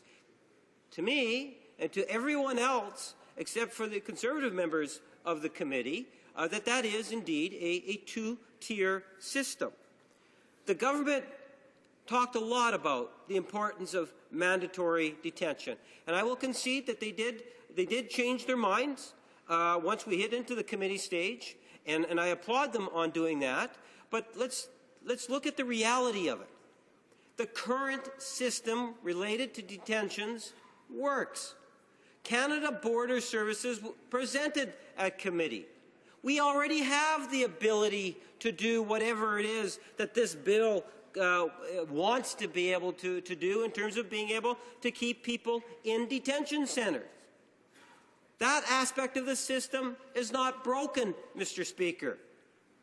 The government has made that up in order to be able to bring in what they had originally called the anti-smuggling bill. That's the one in which the Prime Minister and the Minister of Immigration stepped on the back of a ship to try to give the impression that we're being invaded by refugees. Mr. Speaker, this legislation, or that aspect of the legislation, doesn't even need to be fixed. It works. Yet the government is prepared to tarnish our reputation in order to have a photo op and create a false impression that's just not there with Canadians. Now, as I say, they did back down in the committee stage. They did change their mind. Instead, now they're saying, well, there'll be a 14-day review. That's great. We support the idea that they have the 14-day review, Mr. Speaker. But then after that, then it's a long 6 months. You know, we suggested that at the very least it should be every 28 days there should be some sort of a review. They call it judicial overview, Mr. Speaker. We shouldn't have to keep people in detention if, in fact, there's no need to keep them in detention. But for some reason, the Conservatives believe that they should, at a huge cost, Mr. Speaker.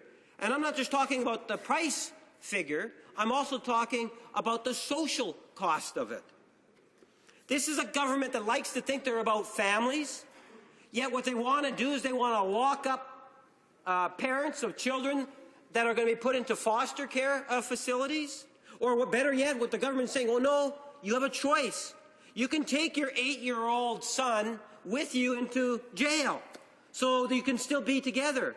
Well, what kind of a dilemma is that as a parent? My choice is I either take my 8-year-old child with me into a jail or detention center, or I have my child separate, which could be in a foster care facility, Mr. Speaker. You don't even have to be a psychiatrist to understand that that is going to cause all sorts of social issues going forward after the matter has been resolved, Mr. Chairperson. The whole age issue. We moved in amendment after amendment trying to deal with the recognition that there is a difference between 16 years and 18 years. We believe at the end of the day, the minister now is saying that he is the one. Not only can he tell who's a regular and who's an irregular arrival, he wants to be able to say what's a safe country and what's not a safe country. And Mr. Speaker, I can tell you one thing, you better not be on that not safe country list. If you're on that safe country list, it's going to be a whole lot more difficult. You better come down with a lot of paper and have your paperwork filed, know who you're going to be recruiting to be able to represent you, because you don't have very much time to get your case together in order to be able to adequately represent yourself. How many advocates, groups, individuals, whether they're lawyers or lay people that came before committee just saying that it's just not enough time. You're not being fair to allow individuals the opportunity to make and state their case. We in the Liberal Party want a process that is not only going to be fast, but we want the other F word also, fair. And that seemed to have escaped this government. They don't recognize the importance of fairness in the system, Mr. Speaker. And that is something that has been lost upon with this particular minister. We talked at great length in regards to the safe country list. We don't believe for a moment that the minister should have that responsibility of designation. We believe that there's better people that are much better equipped to be able to determine which country should be deemed a safe country. That's why in previous legislation, when there was a minority Conservative government, you saw there was a consensus. Even the minister, the current Minister of Immigration, acknowledged back then, Mr. Speaker, that it was good legislation, that it made sense. Well, what did that legislation say?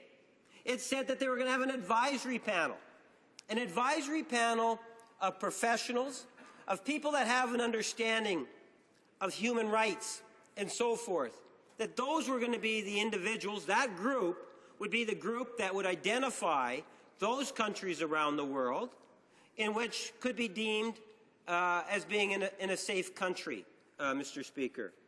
And that is something in which we were hopeful that the government would have been open to amendments. When the government said that, look, as a government, we're open to amendments, we went into the committee stage in anticipation that that, in fact, would be the case.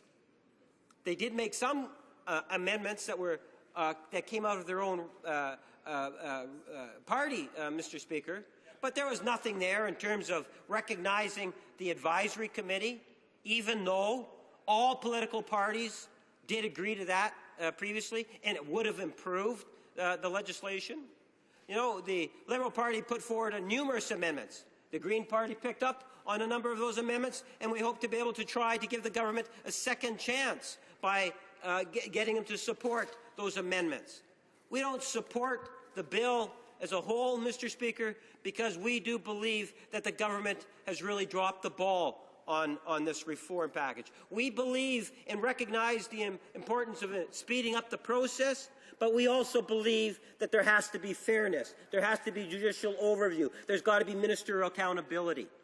And that is what is missing in this particular bill. Thank you, Mr. Speaker. Questions and comments? The Honourable Parliamentary Secretary. Mr. Speaker, one of the certainly I've listened to the honourable member's speech more than once now. It's one that reoccurs on a continuous basis, whether we're here in the House of Commons on this issue or whether we're at committee. But a couple of things that the member fails to acknowledge, and I'd like him to clarify. One of the last presenters that we had witnesses that we had at committee actually was from the United Nations, and one of the delegates, and in their presentation they certainly spoke at great length to the content of the bill and their perspective on it.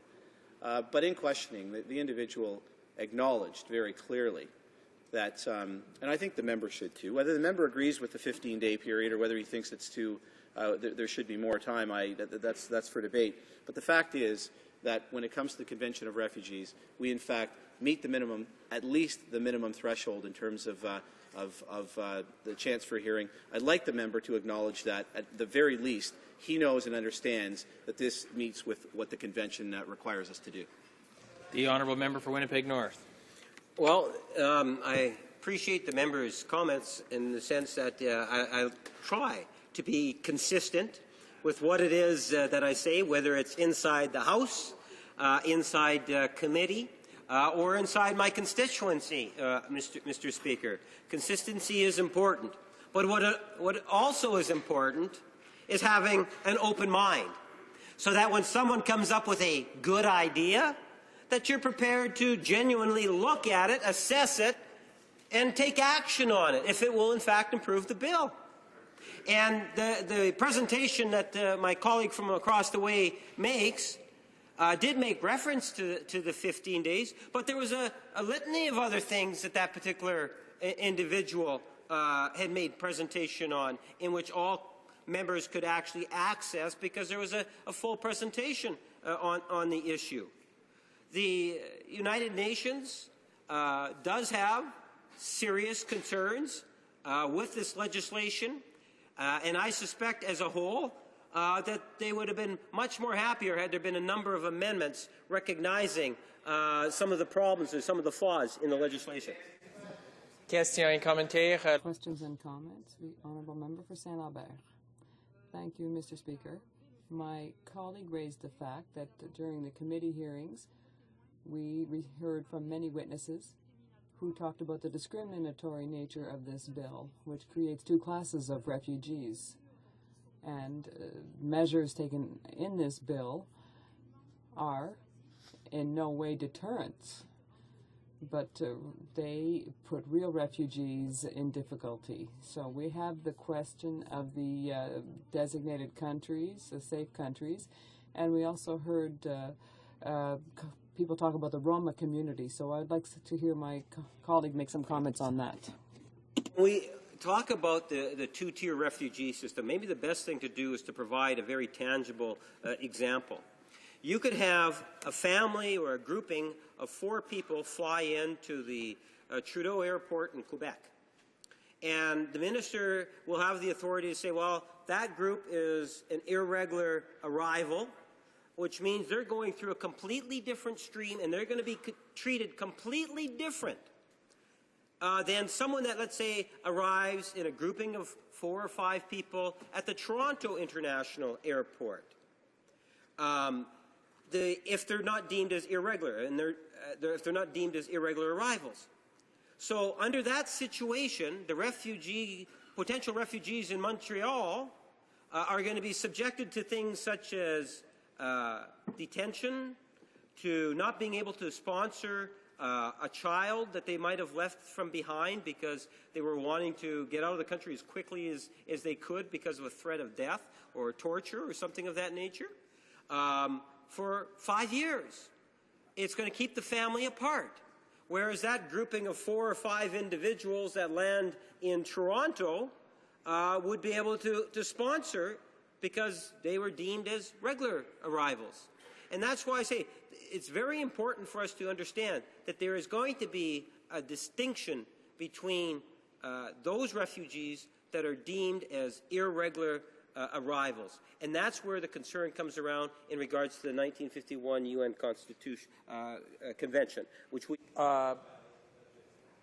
Resuming debate, the honourable member for Etobicoke Centre. Mr. Speaker. Mr. Speaker, thanks for the opportunity to speak to Bill C-31, Protecting Canada's Immigration System Act. The government has put forward 2 amendments at report stage in order to ensure the bill completely reflects the amendments that were adopted at committee, and I'm pleased to speak to these amendments today. Mr. Speaker, Canada is the most fair and generous immigration system in the world. We welcome more resettled refugees per capita than almost any other country in the world, and that number is rising. We are increasing by 20%, or an additional 2,500 number of refugees we resettle each year. But the fact is that our system is open to abuse. Bogus refugees and human smugglers have been using Canada as a doormat for far too long. Canadians have no tolerance for those who abuse our generosity and who take unfair advantage of our country. Mr. Speaker, our Conservative government is committed to strengthening the integrity of Canada's immigration system. Bill C-31, the amendments that were adopted at committee, and at the amendments that we're debating now at report stage all serve the same purpose. Through them, our government is taking action to crack down on this abuse and making Canada's asylum system fairer and faster. We will put a stop to foreign criminals, human smugglers, and bogus refugees abusing our generous immigration system, using endless avenues of appeal to remain in Canada and receive lucrative taxpayer-funded health and social benefits. At the same time, we will provide protection more quickly to those who are truly in need. As you know, Mr. Speaker, bogus refugee claimants are bogging down the system, resulting in genuine refugee claimants who are fleeing torture, death, and persecution, waiting on average almost 2 years to receive a decision on their case. Our government believes that this is unfair. Under Bill C-31, genuine refugees will receive Canada's protection in a few short months instead of a few years. This is a laudable goal and surely one that every member of this House should support, Mr. Speaker. Canadians have given our government a strong mandate to protect Canada's immigration system, and we are acting on that mandate. The 2 amendments introduced by the Minister at report stage are technical amendments. They both seek to ensure the amended bill fully and accurately reflects the amendments that were adopted by the committee, after an in-depth study and testimony by dozens of witnesses. One amendment seeks to ensure the French and English wording used throughout the bill are consistent. The second amendment will ensure that the entire bill reflects a new subsection that was created through an amendment that was passed at committee. These amendments directly respond to the testimony and suggestions of witnesses, such as clarifying provisions around revocation of refugee status, adding detention reviews at 14 days and again at 6 months for those who arrive as part of a human smuggling event, and ensuring that asylum seekers who come from countries that have been designated as safe no longer have endless avenues of appeal which allow them to remain in Canada for years and receive lucrative taxpayer-funded social assistance and health care benefits. Mr. Speaker, the Minister has rightfully been praised for his willingness to accept amendments to this bill. he has said all along that he would be willing to seriously consider any reasonable amendments to this goal to make it fair and faster and provide Canada's protection to genuine refugees in need while removing bogus refugees more quickly and cracking down on despicable crime of human smuggling. And Mr. Speaker, this often has repercussions because you never know if it's a human smuggling event mixed up with a human trafficking event, and sometimes it gets very, very precarious. And the government's amendments, which were adopted at committee and at amendments we will put forward at report stage and are debating now, are proof that the government is committed to implementing a bill to improve our refugee system that is as strong and as effective as possible. Mr. Speaker, we owe that to all Canadians. It is evident that our government is willing to listen and to work to create and amend bills that are in the best interest of Canadians and our constituents expect no less. Let me give you a sample of what is being said about our government and the minister's openness to amending further improving this bill. A recent Ottawa Citizen editorial stated, and I quote, "The minister deserves praise for showing a few leadership qualities: willingness to talk, the courage to listen, and the flexibility to change his mind. This is in keeping with what Canadians have seen of the minister in the past. He is able to work with MPs from all parties. He seemed deservedly proud of the fact that he managed to get another refugee bill passed in 2010 with opposition support when his government held minority. The fact that he's still working with other parties when his government has a majority speaks well of him.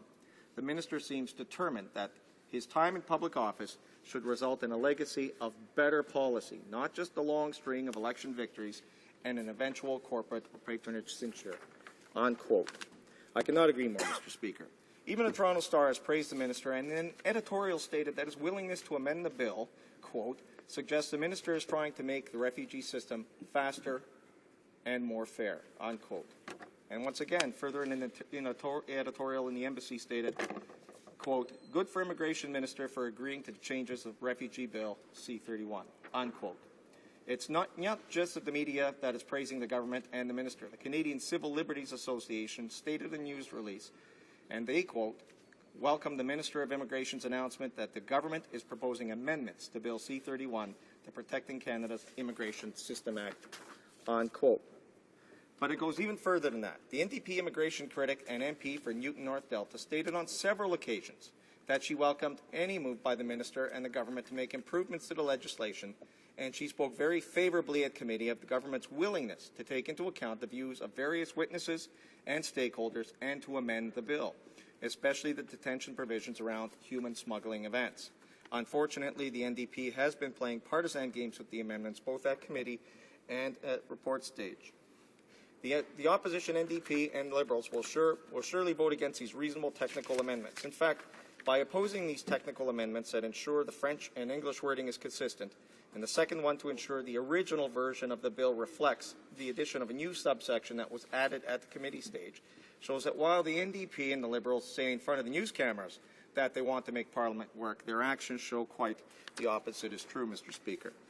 And by voting against these amendments, the NDPs and Liberals are proving yet again that they cannot be anything other than blindly partisan, and that they are not actually willing to work with the government in good faith to pass legislation that is in the best interests of Canada. I urge the NDP and Liberals to change their position, stop opposing and trying to delay this important piece of legislation.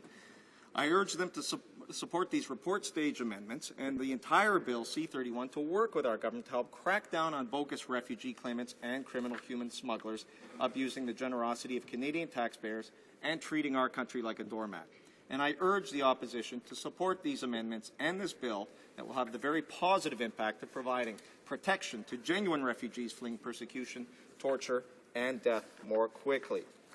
Thank you, Mr. Speaker. Questions and commentaires? Questions and comments. The honourable member for Marc-Aurèle-Fortin. Thank you, Mr. Speaker.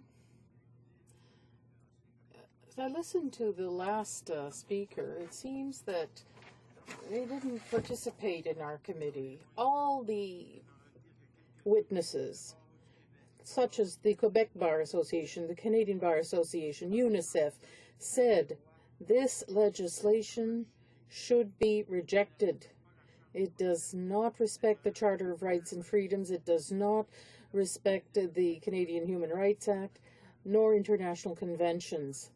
It's not a few changes here and there, a bit of tinkering that's going to change the essence of this bill, which allows the government to arbitrarily incarcerate people who are what they call irregular refugees. Will that concept be withdrawn from the bill through government amendments? That's my question. Centre. Mr. Speaker, I thank the honourable member for his question, but their amendments remove every clause of the bill, and I would say that sitting through a committee, this country has followed and applied the UN charters. We are the most generous country in the world. We bring in more refugees than almost every other country on the planet. The people that come here will tell you that themselves, Mr. Speaker, whether they're immigrants, whether they're refugees, and others. And Canada has absolutely nothing to apologize for to anybody in the world or any interested or partisan group. Thank you, Mr. Speaker. Questions and comments? The honourable member for Winnipeg North. Yes, Mr. Speaker, the member has sat through some of the immigration committee meetings, maybe quite possibly all. I'm not too sure exactly how many he was there for. But one of the issues that comes up time and time again was the issue of the detention. And at one time, the Conservatives were proposing that it be mandatory for an entire year.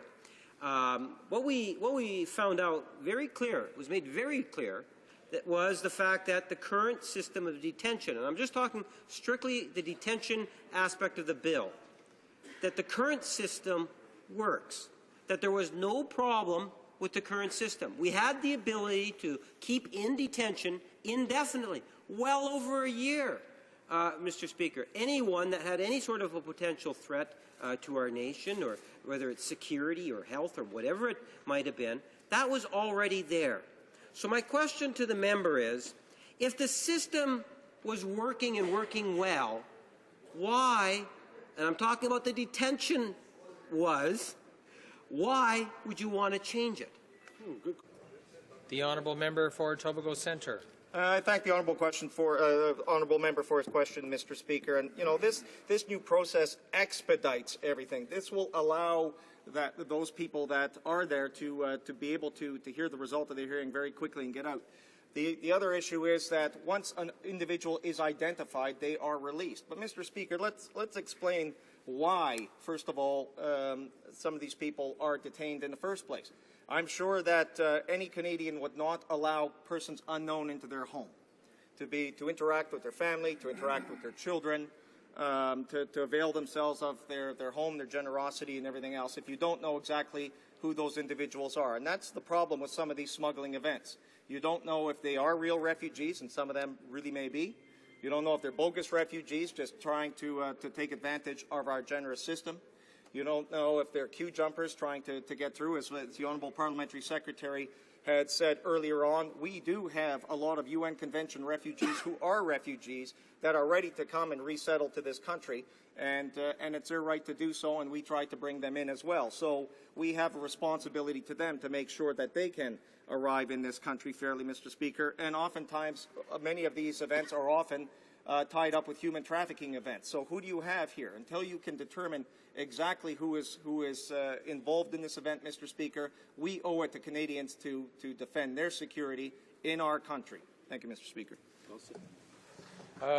J'ai l'honneur d'informer la Chambre. The honour to inform the House that a communication has been received from Mr. Speaker. I have the honour of informing you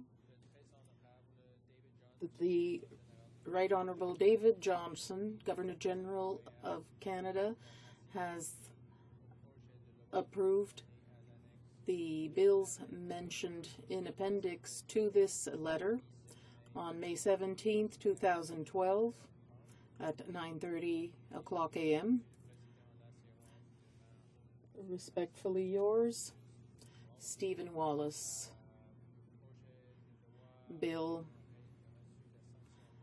having received royal assent on May 17, 2012, an act to amend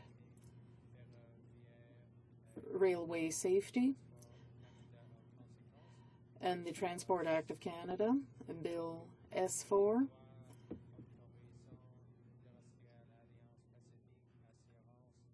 An act to allow Alliance-Pacific Insurance and Financial Services to be repealed as a corporation under the laws of the province of Quebec.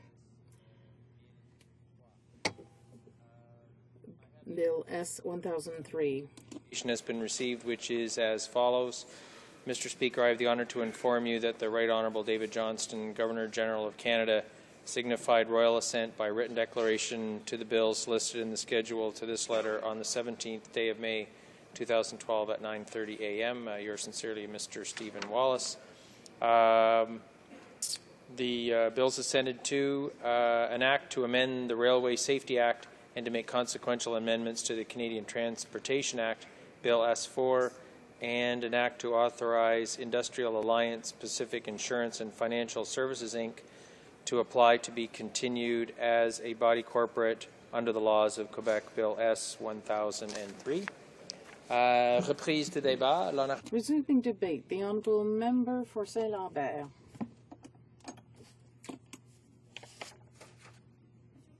Mr. Speaker, for 2 weeks in a row we heard witnesses who are experts, frontline workers and refugees who expressed their concerns on Bill C-31 being considered by the Immigration Committee. I want to remind this House that a policy without justice is an incomplete policy. Here with Bill C-31, we see a complete calling into question of refugee rights, and we see two categories of refugees.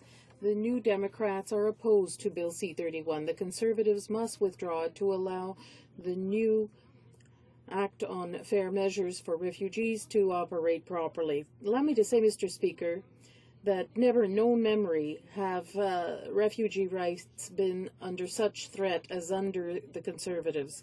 Never has our democracy been as discredited as under the Conservatives, who are unable to respect compromises that were arrived at consensually with other parties. The government can't remember that the ratification of international conventions on refugee rights or human rights force us to make our legislation comply with international conventions we have signed. The experts we heard reminded us that Canada is a signatory to the 1951 Geneva Convention on the Status of Refugees. To their mind, Bill C-31, that seeks to protect Canada's immigration system, respects neither the letter or the spirit of the law. Mr. Speaker, C-31 is an omnibus bill that seeks to amend the Immigration and Refugee Protection Act, unfortunately by integrating into Bill C-4 the most unreasonable clauses of C-11 that had gotten a royal assent in June 2010. This bill raises considerable concerns added to those raised about C-4, which we had highlighted as being unconstitutional in previous interventions. All witnesses we heard during consideration in committee are unanimous about this. I'd like to draw the attention of the House to a few concerns raised by C-31, both in regard to the Canadian Charter of Rights as the 1951 Refugee Rights Convention. In reacting to C-31, the Canadian Association of Lawyers of Refugee Rights Lawyers have stated that C-31, like C-10, is extremely complicated. Indeed, its most draconian measures of C-4 were integrated again in Bill C-31. For example, automatic and compulsory detention. Bill C-4 proposed compulsory detention for 1 year for those fleeing persecution in their country of origin who enter Canada without documents establishing their authority. It's quite clear that the security of Canadians is a priority for the NDP. This is why the current Immigration Act provides for detaining foreigners when their identity is not known, where there is danger of them fleeing, or when public safety is threatened especially. We therefore see that the clauses regarding detention in Bill C-4 that were reintroduced in Bill C-31 infringe on our Constitution head-on. Moreover, jurisprudence by the Supreme Court is quite clear about this. The Quebec Bar Association, the Canadian Bar Association, the Junior Bar of Montreal, and other experts were categorical about the unconstitutionality of detention under Bill C-31, more specifically, the detention of children. The Convention on the Rights of the Child of 1989 prohibits the detention of children. In that convention, a child is someone under 18 years of age, so we're asking that the age of the child be harmonized with the Convention on the Rights of the Child. Lastly, the experts we heard in committee hammered the fact that detention of children is prohibited because it's devastating for them, both psychologically, physiologically, mentally, and for society as a whole. For example, Australia had introduced compulsory detention of asylum seekers, but it backtracked. Not only were the costs huge, but it destroyed human and community links.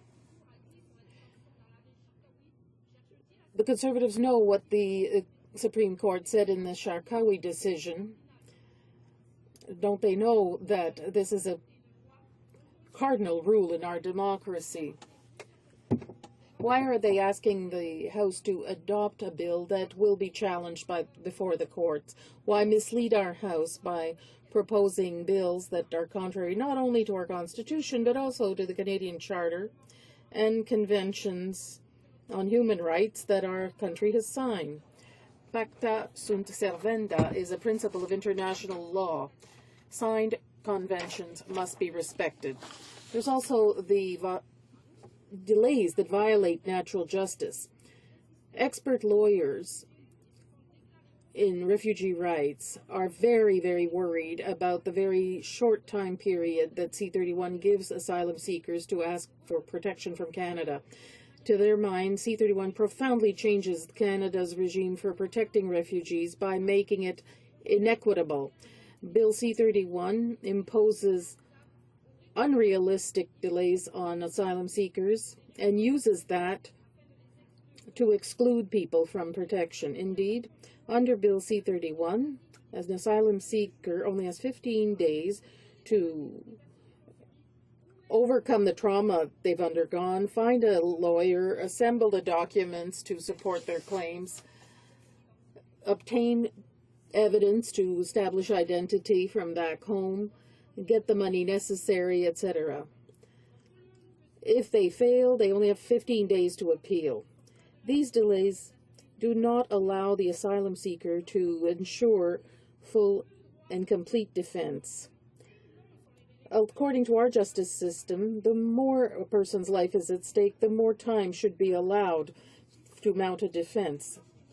Many witnesses told us this is not the case under C-31. I also am very worried, Mr. Speaker, not only by the new terminology of designated country under C-31, but also by the undemocratic nature of the process for designating these countries. Under C-31, just the minister has the power to designate these safe countries without defining criteria for designation of countries that supposedly produce refugees. The unilateral power given to the minister politicizes in a dangerous manner the refugee determination system.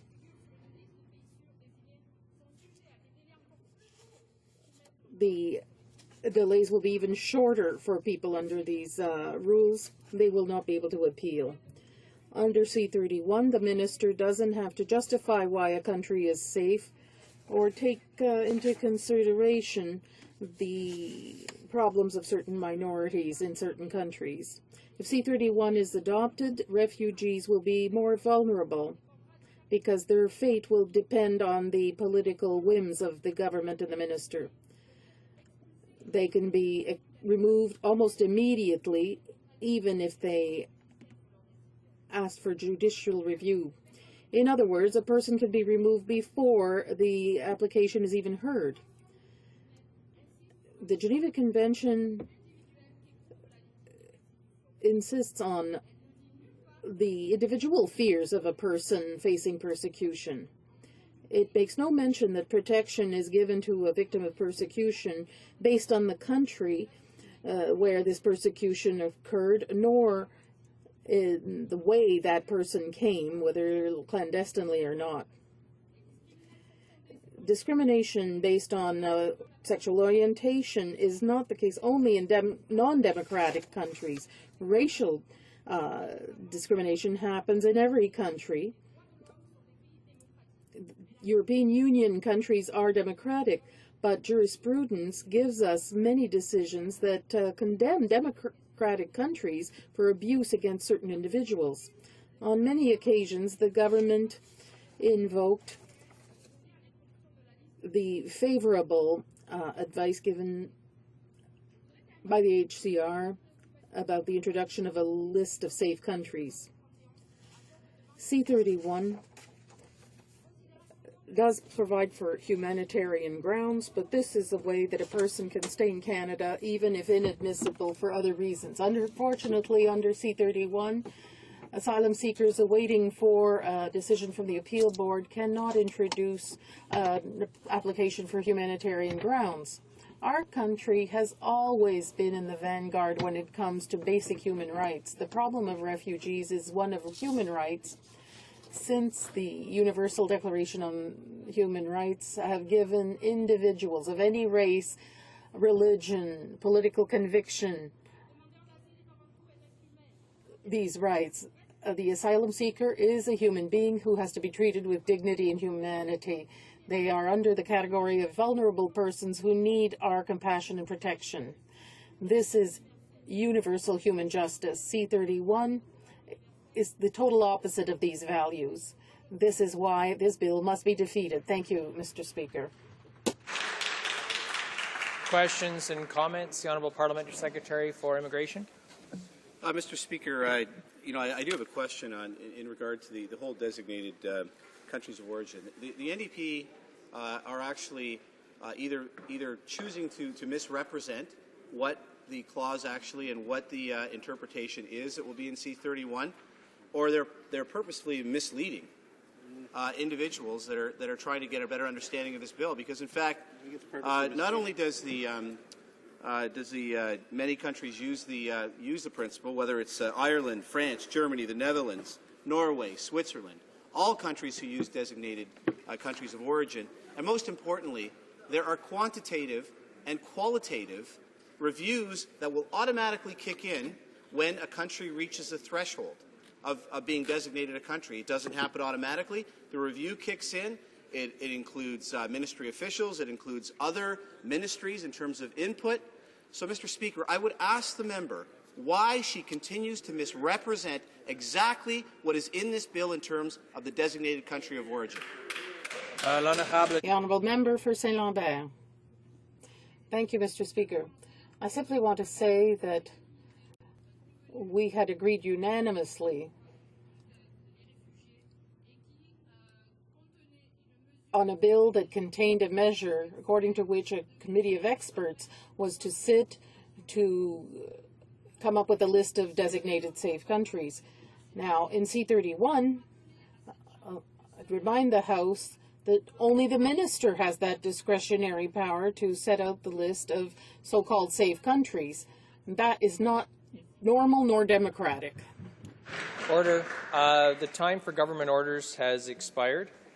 Statements by members. The Honourable Member for Cumberland, Colchester, Musquodoboit Valley. Mr. Speaker, as a teacher, I know full well the impact that cyberbullying has on our children. In my riding, several children have suffered so badly that they've tragically taken their lives as a result of bullying. I wish to congratulate Nova Scotia Progressive Conservative leader Jamie Bailey on his innovative legislation that combats cyberbullying. His legislation will create a legal definition for cyberbullying. It forces school boards to educate and discipline their students. It dictates fines and community service to those who are guilty of cyberbullying. It empowers judges to order restrictions on the use of electronic devices, including the power to confiscate them if it's deemed needed. It also recognizes that parents have a role in the prevention of cyberbullying and holds parents legally responsible if their children are guilty of cyberbullying. Mr. Speaker, cyberbullying is a plague upon our nation, and I congratulate Jamie Bailey on taking strong action to stand up to it. Thank you. The honourable member for Abitibi-Témiscamingue.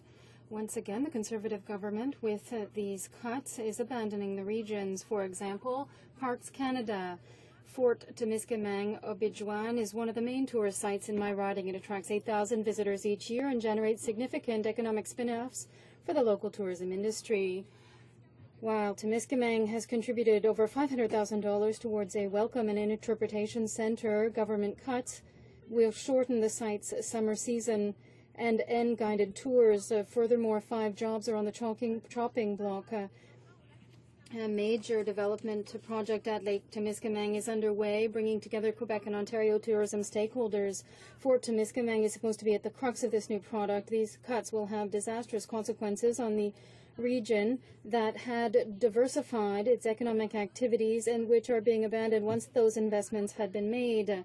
Our region is trying to keep its head above water, yet the government is ignoring these efforts and is cutting economic resources to the region. The honourable member for Mississauga South.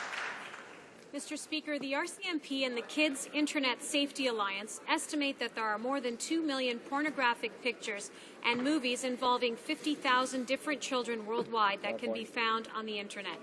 The vast majority of this vile material involves young children, some as young as 2 or 3 years old. Only 2,500 of these children have been identified and rescued. As many as 200,000 men in Canada are regularly trading, selling, and producing child pornography. 1 out of 3 men who possess child pornography are child abusers. This is a community safety issue of the highest priority. Sadly, Canadian police were only able to arrest 513 people in 2010 for child pornography offences. Why? Because they hide behind the Internet and make themselves anonymous. It is the duty of this House to ensure that law enforcement have the legal tools they need to find and prosecute these offenders, to make the Internet a safer place, and to protect our children. The honourable member for York West. Thank you, Mr. Speaker. As the Member of Parliament for York West, I'm incredibly pleased to recognize the past and present faculty and students of St. Basil's the Great College School in Toronto as they commemorate their 50th anniversary. For half a century, St. Basil's the Great College School has been shaping young minds by transforming children into productive and contributing members of our society. At the same time, the school has become an essential part of the surrounding neighbourhood by demonstrating the cardinal virtues of charity, family, and community betterment. As part of the 50th anniversary celebrations, alumni will come together next week to compare notes, to share life stories, and to demonstrate how education and their faith helped make them what they are today. I look forward to hearing those inspirational stories, and I would again congratulate the school on 50 years of making a difference. Thank you. The honourable member for Nipissing-Témiscamingue. Mr. Speaker, today I want to recognize the continued success of the Summer in the Park Festival in my riding of Nipissing-Témiscamingue. This year, the North Bay waterfront will be visited by thousands when world-famous acts such as Meatloaf and Marianne Annis Trench take to the stage alongside regional musicians. Local performers also get to step in the spotlight when they participate in the Northern Ontario Open Country Singing Contest. With so much to do, it isn't surprising that Summer in the Park has been named as one of the top 100 festivals in Ontario. Summer in the Park takes place in early August in the beautiful Goulet Golden Mile, named in honor of former North Bay Mayor Bruce Goulet. Bruce celebrated his 90th birthday yesterday and is truly a model citizen. I am very proud of our summer festival and encourage all my fellow members and all Canadians to attend and enjoy the festival in beautiful Nipissing-Témiscamingue. Thank you, Mr. Speaker. L'honorable député. The honourable member for Jean-Pierre Elma. Thank you, Mr. Speaker. Today it is my duty as an MP to denounce Bill C-38 as an affront to democracy and legislation that shows contempt for the public. The bill should logically be separated into 6 parties. Each section should be studied by a parliamentary committee. The worst is that this bill further reinforces the mistrust that Canadians feel as they no longer have confidence in this Conservative government, as parliamentarians will be forced to ask people to take to the streets to defend democracy. I'm starting to wonder if there are other solutions possible. It would prove impossible to work together no matter what our political strike and in a positive way to ensure results for individuals, communities, and to make decisions that are humane and reflect those whom we represent. There's always a price to pay for arrogance. And if you go forward with Bill C-38, Canadians will remember in the year 2015. The honourable member for Sarnia-Lambton. Mr. Speaker, as a former medical radiation technologist, I am honoured to stand before you today and call attention to the inaugural Medical Imaging Team Day event taking place on Parliament Hill. Medical Imaging Team Day has been established to recognize the contribution that the imaging team, comprised of physicians, physicists, sonographers, and technologists, makes to the Canadian healthcare system. Today, I salute the following groups who are taking part in Medical Imaging Team Day: the Canadian Association of Medical Radiation Technologists, the Canadian Association of Nuclear Medicine, the Canadian Association of Radiologists, the Canadian Interventional Radiology Association, the Canadian Organization of Medical Physicists, and the Canadian Society of Diagnostic Medical Sonographers. I thank these groups for their vital contributions to Canadian healthcare. The honourable member for Cariboo, Prince George. Mr. Speaker, I'm happy to announce that at last night's vote, my private member's Bill C-316 passed its third reading and is on its way to the Senate. This legislation will change the provisions in the Employment Insurance Act that allowed convicted offenders to receive extensions to their EI qualifying and benefit periods that were not available to honest, hard-working Canadians.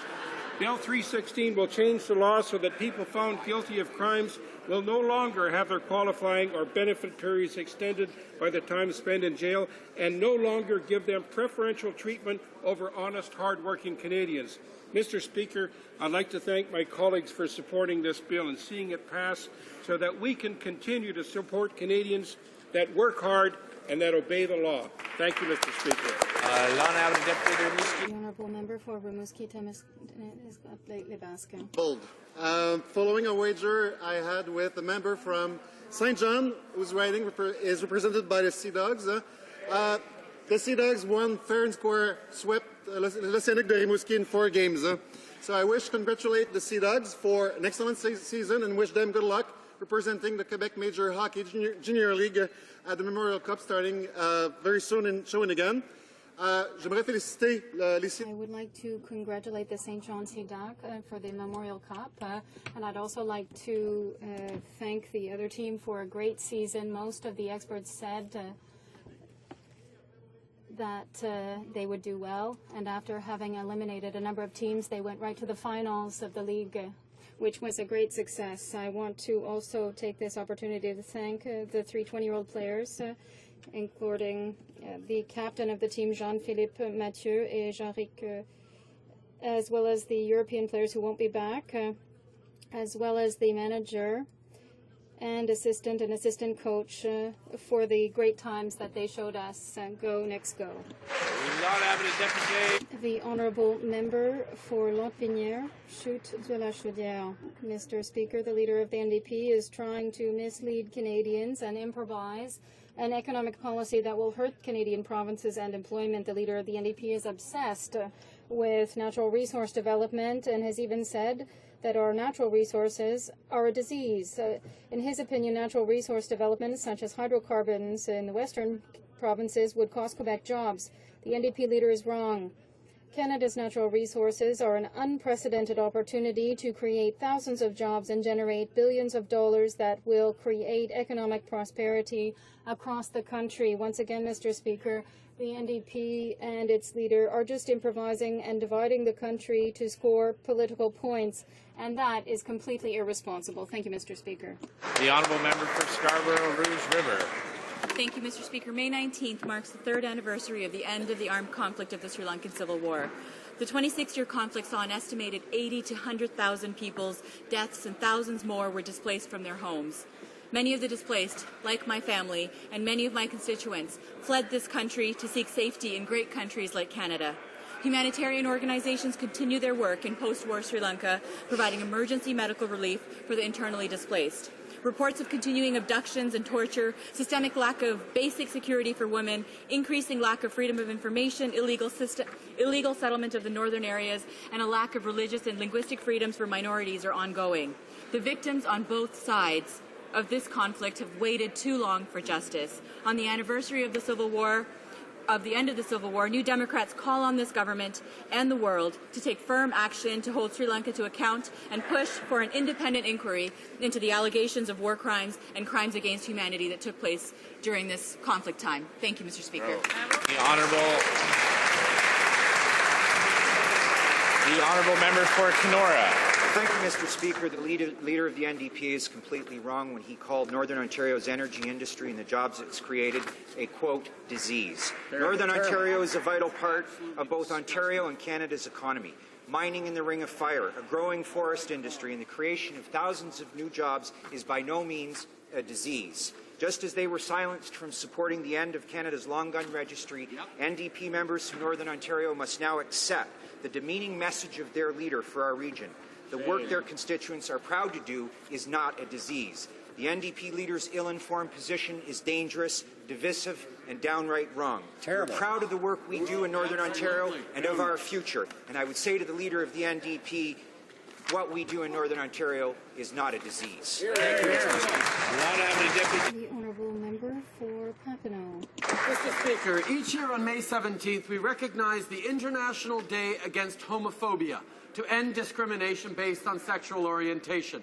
Sous la tutelle des Under Liberal governments, we saw here in Canada the decriminalization of homosexual relations, the legalization of same-sex marriages, and the inclusion of sexual orientation as grounds of discrimination under the human rights legislation. Homophobia is still too prevalent, and many gay and lesbian youth are still victims of bullying and discrimination, too often to tragic consequences. Days like today give our young people hope that it does indeed get better. Nous devons poursuivre. We must continue the fight against discrimination here and around the world, particularly in countries such as Uganda, Nigeria, and Russia, which recently implemented homophobic and discriminatory policies. The caucus honors those who have fought tirelessly to secure the rights of the LGBTQ community by fighting homophobia here in Canada and around the world. Merci, Monsieur le Président. Thank you, Mr. Speaker. The honourable member for Peace River. Thank you, Mr. Speaker. For the second time this month, the Premier of Alberta is correcting the federal NDP leader. She's now calling him divisive and ill-informed after his recent comments calling hardworking Albertans a disease. The Premier is right. The NDP leader's remarks do not display national leadership. She said that she expects someone would have the courtesy to properly inform themselves rather than making disparaging comments about Alberta and Albertans. The Deputy Premier also pointed out that Canada's oil sands generate more jobs in Ontario than the auto industry. And the IRPP has confirmed that the auto sector was not impacted by the theories that the NDP leader espouses. The NDP leader's comments calling hard-working Albertans a disease are outrageous, ill-informed, and unacceptable. Mr. Speaker, I call the NDP leader to apologize to Albertans and stand up for Canadians across this country in every... The honourable member for Hamilton Centre. Thank you, Mr. Speaker. This government's continued attacks on employment insurance are disingenuous, disrespectful, and downright disgraceful. First, the changes to the EI system were hidden in the government's massive Trojan horse omnibus bill. Then the minister said she would provide details only after the bill is passed. And now it seems that no one across the aisle understands what it's like struggling to make ends meet after losing your job. According to the Human Resources Minister, EI makes it, quote, lucrative for Canadians to stay home and get paid for it. The Prime Minister once said that people who are unemployed, quote, don't feel bad about it themselves as long as they're receiving generous social assistance and unemployment insurance. And, of course, there's the Finance Minister who thinks refereeing hockey games while building a future at law school is the same as a lifetime of backbreaking work in a mine shaft. Mr. Speaker, it's time this government stopped being part of the unemployment problem and started being part of the solution. The honourable member for Nepean Carleton.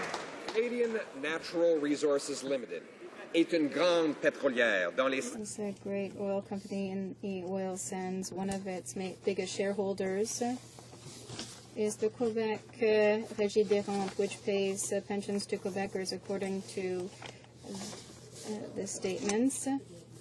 It pays dividends to 100 million Quebecers. And yet the Liberal leader says that natural resources are a disease. Plan, which is invested in oil sands giant Suncor. That company pays back dividends to the pensioners of the Canada Post Pension Fund. You cannot harm, therefore, an Alberta energy company without harming the retired postal worker or the Quebec pensioner. That is why the NDP's campaign of class envy and regional jealousy can never win. From pensioners to workers, east to west, French to English, our destinies are intertwined, our future shared, our country united. Mr. Speaker, we are truly in it together. Here. Oral questions. Questions orales. The Honourable Leader of the Opposition.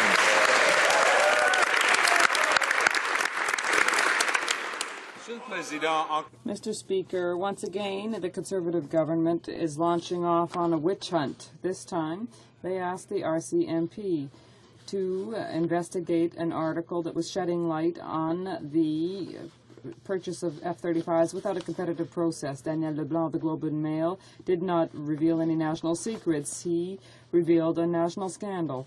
The embarrassment is that the Conservative government has broken all of the rules of proper public administration to buy a jet that doesn't even work. Who in the Conservative government asked for this RCMP investigation against journalists?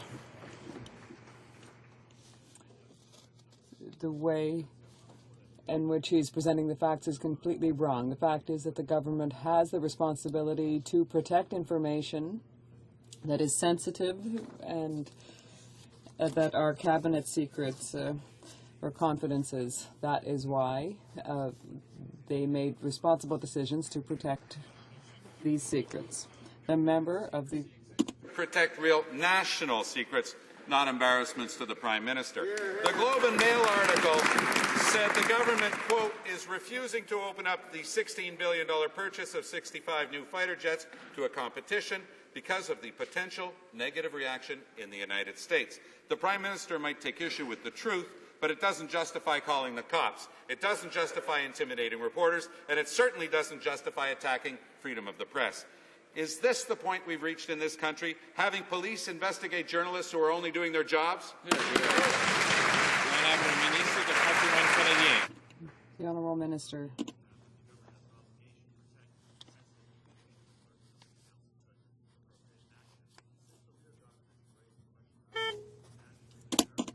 I'm wondering when the Leader of the Opposition will apologize to Western Canadians for suggesting that the strength of the Western Canadian economy is, quote, a disease on Canada. He even admitted yesterday that he hadn't even been to the oil sands in Western Canada. He attacks Western Canada. He attacks our energy industry. He attacks all of the West and the great work that's being done by Western Canadians to contribute to Canada's national unity. He should be ashamed of himself.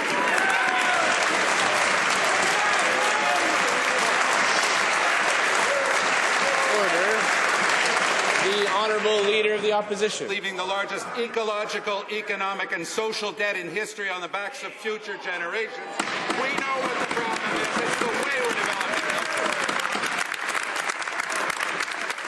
No one's saying we don't develop the oil sands, Mr. Speaker. We're saying we don't. Order. Order. À l'ordre.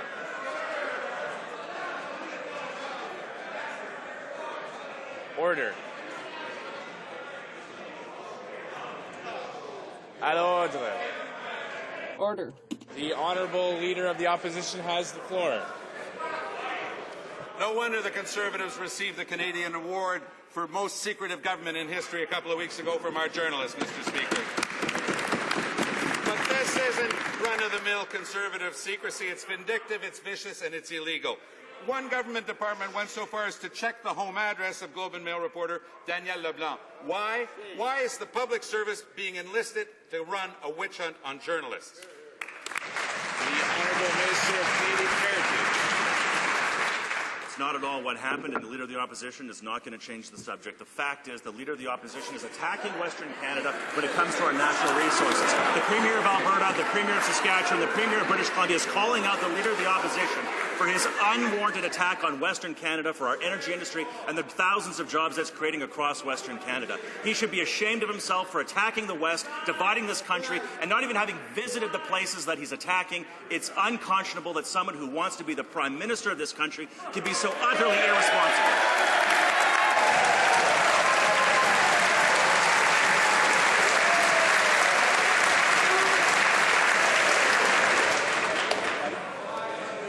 Order. Order. The Honourable Leader of the Opposition. 500,000 good-paying manufacturing jobs lost because we're not enforcing legislation. We're not enforcing the Navigable Waters Act. We're not enforcing the Migratory Birds Act. We're not enforcing the Fisheries Act. We're allowing these companies to use the air, the soil, and the water as an unlimited free dumping ground. Their model for development is Nigeria instead of Norway. We know what we want. It's sustainable development to protect future generations.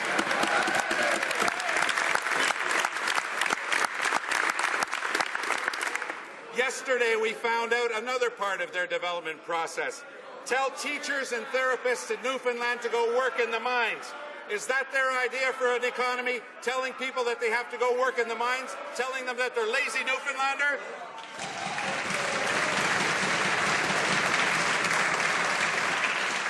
The Honourable Minister of Canadian Heritage. There he goes again, attacking the West, and he hasn't even been there. Attacking the West, and he hasn't even been there. The reality is, Mr. Speaker, he wants to talk about job creation. We're more than glad to talk about job creation. Under our Prime Minister, our government, 750,000 jobs have been created. 90% of those jobs, full-time jobs, 80% of those jobs are in the private sector. As a matter of fact, Mr. Speaker, just in the last 2 months, the Canadian economy has created more jobs than at any other time in more than 30 years. That's the Conservative record. The NDP approach is attack the West, divide Canadians, attack parts of this country that he's never even been to. He should be ashamed of himself.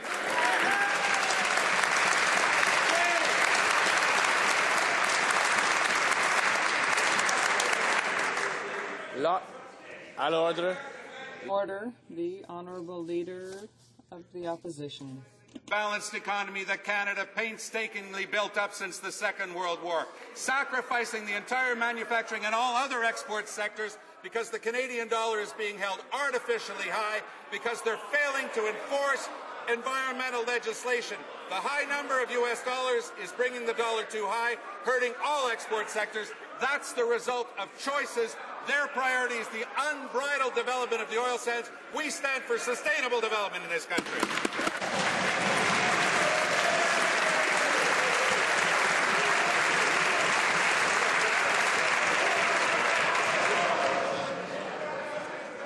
Order.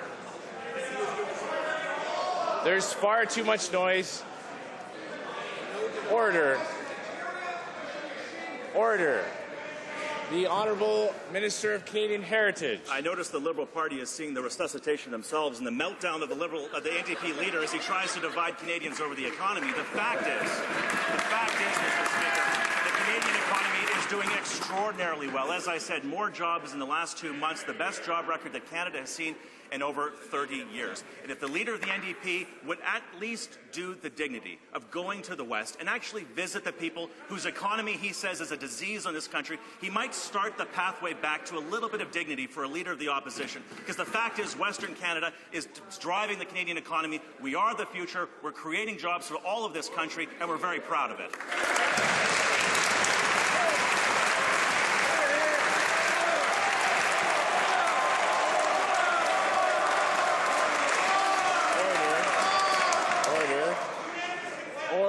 Order. The Honourable Member for Toronto Centre. Thank you. I can bring things from Nigeria a little closer to home, Mr. Speaker. I wonder if I might ask the spokesman for the government today. I met this morning with representatives of the Canadian Federation of Independent Business. It was a very positive and constructive discussion, and one of the things that we discussed was the issue of employment insurance. And they themselves were saying that they were baffled by the number of different statements being made by the Minister of Finance, Minister of Human Resources, complete lack of clarity with respect to what exactly is the change that the government intends to bring forward. And can the Minister please tell us why it's reasonable for the government to ask this House to approve a change which it has not yet seen? The Honourable Minister of Canadian Heritage. Well, our policies on employment insurance, Mr. Speaker, I think have been pretty clear before this House. We believe that Canadians are entitled to employment insurance when and where they need it, and that Canadians who have paid into the system have an entitlement to those rights. But we also want to make sure that the Canadian economy continues to grow and goes in the right direction. The changes that the Leader of the Liberal Party is looking for and has sought are, in fact, in the Budget Implementation Act. And our budget we tabled in this House almost 2 months ago. We've had a lot of debate on this. We're pleased to see our budget progressing through the House of Commons, and we look forward to a continuation of the debate, not only in EI, but how we can ensure that the Canadian economy will serve all Canadians in all regions. The Honourable Member for Toronto Centre. I know that the Minister would never like to mislead the House. He said that the changes are in the legislation, but unfortunately he's quite wrong. The changes are not in the legislation. What is in there is the elimination of important protections that have been in the legislation that currently exists.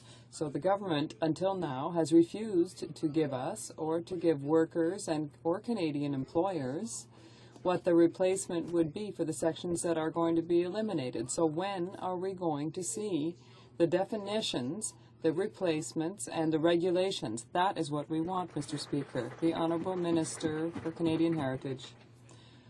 There is no such elimination of protections.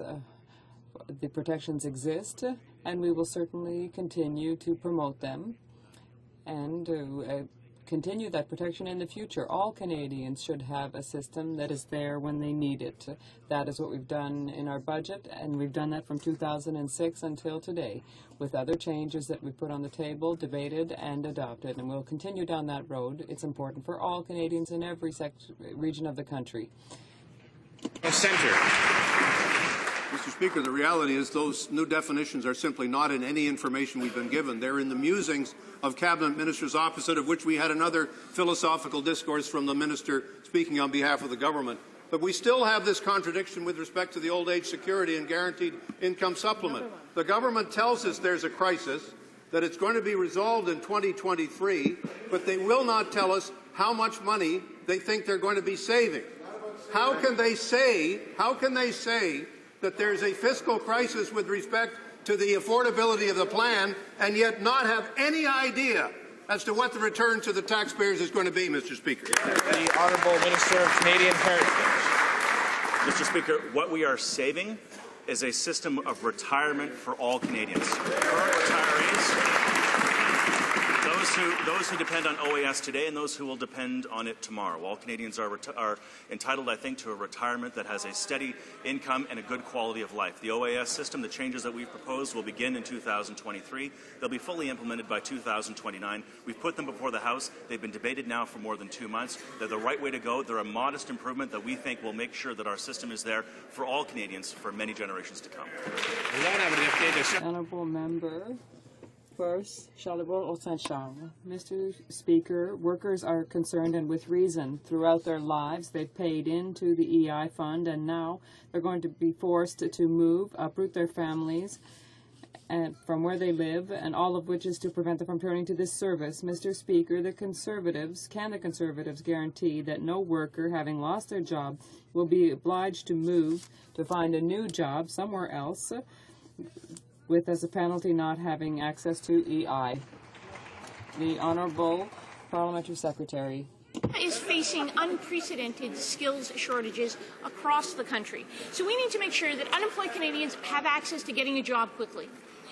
These changes will help connect unemployed Canadians with jobs that they want and desire, with the skills that they have, matching them in their local areas. We've said this numerous times. Canadians will be expected to take available jobs in their local communities that match their qualifications. I just don't understand why the NDP don't want to get on board to make sure Canadians have jobs. The Honourable Member for Charlebourg-Haute-Saint-Charles. Mr. Speaker, they say one thing and then it's opposite, which leaves the Conservatives with no credibility. First of all, they avoid the question, and then they have insulted the unemployed, and in the end they have encouraged Avios workers to go and work in a mine in Labrador, to go build boats. The Minister of State for Finance said yesterday that he believed he'd already defined what a suitable job was, but he did not. Can today he give us what the new definition of a suitable job is following the changes being made in the Budget Implementation Act? The Honourable Parliamentary Secretary. As I said before, this is about making sure that individuals have an opportunity to be employed in the skills area they have. But let's talk about what the opposition had to say. Let's make sure that we're focused on what's happening. We don't believe that it's a colossal waste to be a taxi driver, to work on a farm, to make sure you're supporting your family so that they have a good quality of life. We want to make sure that Canadians have jobs. That's why we've created 700,000 net new jobs in the last mandate. We look forward to them supporting our initiatives. The Honourable Member for Vancouver East. Well, Mr. Speaker, employees pay into EI in good faith, but under the Conservatives, few of them, 40%, even qualify even more, and they want to restrict the rules even more. Now, the Conservatives claim they have no plans to force Canadians to choose between EI eligibility and relocating to other parts of the country. But we know now that the idea has not only been discussed, it was also focus grouped. So, Mr. Speaker, Canadians deserve to know the truth. Will the Minister table all of her planned changes to EI in this House? The Honourable Parliamentary Secretary. You know, Mr. Speaker, we support and applaud the millions of Canadians who work hard every single day to improve the lives of themselves and their families. Economic Action Plan is committed to making sure and has increased efforts to better connect Canadians that are unemployed with opportunities for employment. Our government has been very clear. We'll connect Canadians with available jobs in their local areas. The study in question did not inform the policy discussion that took place in this House. I look forward to the NDP finally getting on board to support a jobs plan for this country. The Honourable Member for Vancouver East. Well, Mr. Speaker, the Conservatives are all over the map on this. We have the Finance Minister who compares his summer jobs at school to unemployed teachers looking for work, while the Human Resources Minister thinks EI is too lucrative. One day they're holding focus groups about encouraging people to relocate. The next thing, they're up in the House denying it. Mr. Speaker, EI belongs to the people who paid into it, not the Conservatives. Hear, hear. Why don't we table their plans in this House for everybody to see? The Honourable Parliamentary Secretary of the Minister of Human Resources. Thank you, Mr. Speaker, and I will say it once again. Canada is facing unprecedented skills shortages. We have a huge challenge making sure that individuals who have available skills have an opportunity to have the jobs that they're qualified for. This means that we're going to be connecting unemployed Canadians with opportunities in their local areas. The NDP can say what they want.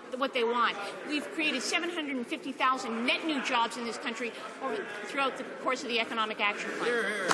The Honourable Member for Nanaimo Cowichan. Mr. Speaker, it was shocking to hear the Minister of Health attack the UN Food Rapporteur for bringing attention to the issue of food insecurity amongst First Nations Inuit and Métis, especially because the head of Inuit Tapiriq Kanatami, Mary Simon, supports his finding. 70% of Inuit households with young children do not have access to safe and secure food. The government is ignoring the facts. The first step is admitting there's a problem. Will the minister at least do that? The Honourable Minister of Health. Mr. Speaker, the UN rapporteur should look to his own country's position on the seal hunt and its impact on the Canadian Inuit. How dare does he come to Canada to study us once again from afar and declare what is best for us as Inuit in our country? He should look at the European Union position on the seal hunt and look at the impact on food security of Canadian Inuit, instead of coming here to tell us what to do is what's best for us.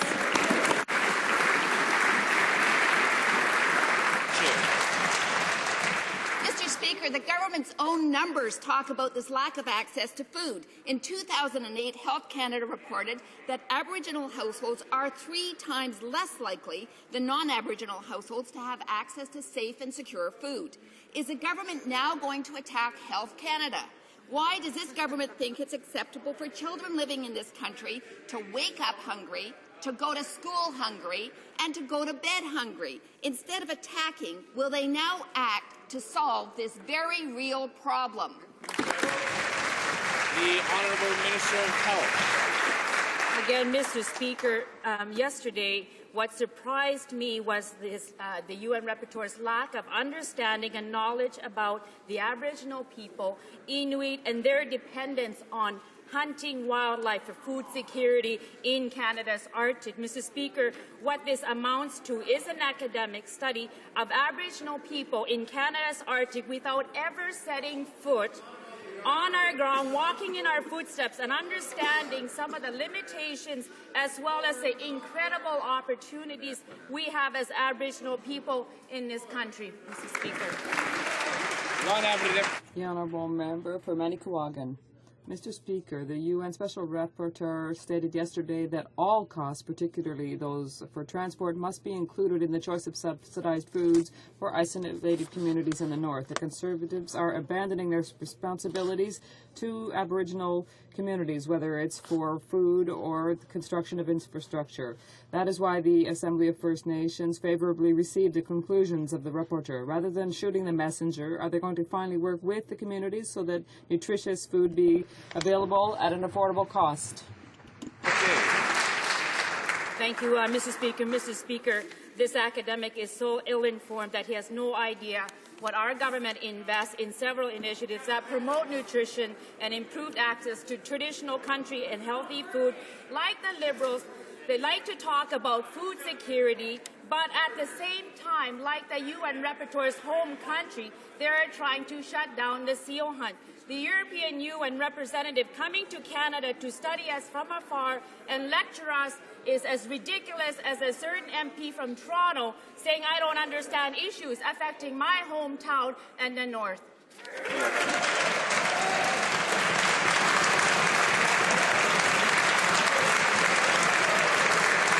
The honourable member for Churchill. Yesterday, this government launched a shameful attack on the UN Special Rapporteur, including saying that he had not visited the North. Order. The honourable member for Churchill has the floor. Order. Shh. Shh. The honourable member for Churchill.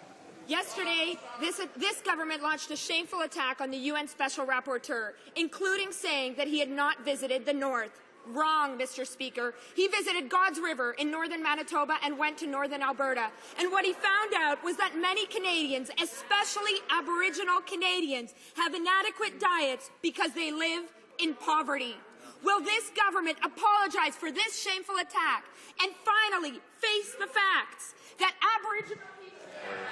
The honourable member's out of time. Order.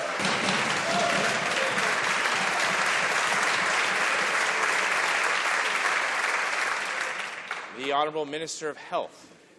Thank you, Mr. Speaker. Mr. Speaker, what I said yesterday was I was very insulted by the UN Rapporteur coming to Canada to study Aboriginal people, Inuit, and not come to the Arctic and to write a report on what is best for me as an Aboriginal person from Canada's Arctic is insulting. That member should be ashamed of herself and to support the people and Aboriginal people in this country and not listen to a person who comes to our country that will dictate us in terms of how we live our life on the land and how we depend on the wildlife in our country.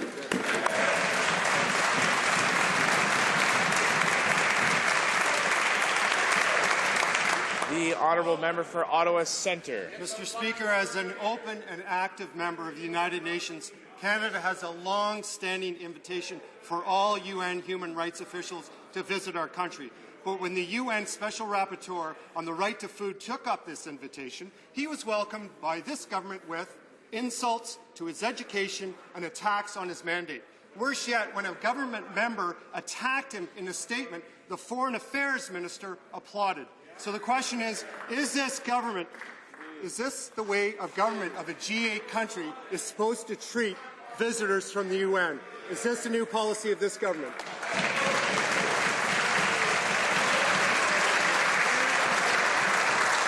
The Honourable Minister of Foreign Affairs. I'll tell the member opposite and all Canadians what the policy of this government is. It's to stand up for Canada, to stand up for Canadian interests, and to stand up for Canadian values, and we will do that each and every day. I want to tell you, Mr. Speaker, and to all members of this House, how proud I am and how proud this government is of the Minister of Health for the absolutely outstanding job she has done for all Canadians as Minister of Health, and particularly her approach to bringing the views of Inuit and Innu people to Cabinet. She has done a phenomenal job, and we're tremendously proud of her, Mr. Speaker.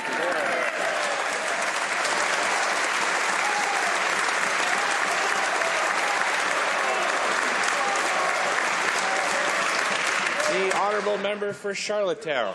Mr. Speaker, 13 days remain until the government must decide whether or not to appeal the decision of the federal court ordering them to cease clawing back veterans' pensions from people like Dennis Manouche. It's been almost 3 weeks and we still have no indication of what the government will do. We're still not sure whether the Minister of Defence has managed to read the 31-page court decision. The Conservatives have two choices: appeal the federal court decision or do the honourable thing and accept it. Yes, which is it? The Associate Minister of National Defence. Well, Mr. Speaker, as the member knows, the Government of Canada is currently studying the decision and considering the next steps. And, Mr. Speaker, no decision has been made at this point in time, so it's premature to assume that any decision has been taken or will be taken until such time as we make up our minds as to what needs to be done. The honourable member for Avalon. Mr. Speaker, since the Conservatives have forgotten, let me remind the government of their promises for 5 Wing Goose Bay, a 650-member Rapid Reaction Battalion, and a 100-member UAV squadron. Who made these promises? The problem minister, the Minister of National Defence, and the Prime Minister himself. They said it'll all be in the defence plan, don't worry. They'll say anything for a vote. All we've seen is more broken promises. For 30 years, the Minister of Intergovernmental Affairs campaigned to get the military out of Labrador. So I ask him, is he happy now that he seems to be getting his wish? The Honourable Minister of Intergovernmental Affairs. Mr. Speaker, I can reaffirm our government is working to fulfil our commitment for an operational mandate for 5 Wing Goose Bay that takes advantage of its unique location and enhances the protection of Canadian sovereignty, including in the Arctic. Since 2006, our government has consistently worked to ensure the future viability of 5 Wing Goose Bay through investments such as runway resurfacing and decontaminating sites around the base. The honourable member for St. Paul's. Mr. Speaker, yesterday, Manitoba Grand Chief Nepanak said, "I've never seen the minister come to Manitoba to visit the remote communities that I was able to take the rapporteur to. I would trust the observation of the rapporteur ahead of the health minister at this time. Why does the government deny the problem of food insecurity amongst First Nations, Inuit and Métis instead of working with the communities to find the real solutions?" Bravo. The Honourable Minister of Health. Thank you, Mr. Speaker. Mr. Speaker, again, let me talk about the UN rapporteur. He is so ill-informed that he has no idea what our government is doing to invest in Nutrition North program, promoting a number of health program initiatives throughout the country. Like the Liberals like to talk about food security, but at the same time, like the UN rapporteur, is trying to shut down the seal hunt, which is very important to the Aboriginal people. The member here in the Liberal Senate bill basically states that they're the same color, Mr. Speaker.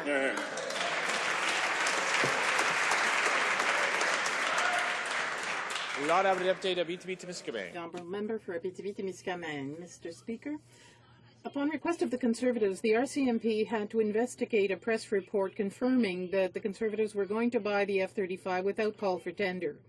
The Conservatives' attempts to hide the facts from Canadians are highly scandalous. We're hitting new heights here in the Department of Propaganda. Trying to hide poor management practices under the cover of national security is an aberration. Why did the Conservatives ask for an investigation about an article reporting their poor management? Mr. Speaker, the RCMP was asked by the Clerk of the Privy Council to look into a possible unauthorized disclosure of confidential information, which is done from time to time. The honourable member for Beaches, East York. Mr. Speaker, it's just another example of the Conservatives lashing out at those who tell the truth. But, Mr. Speaker, according to Defense News, the U.S. House Appropriations Committee is recommending an additional $5.3 billion for everything from aircraft, vehicles, ships, and weapons.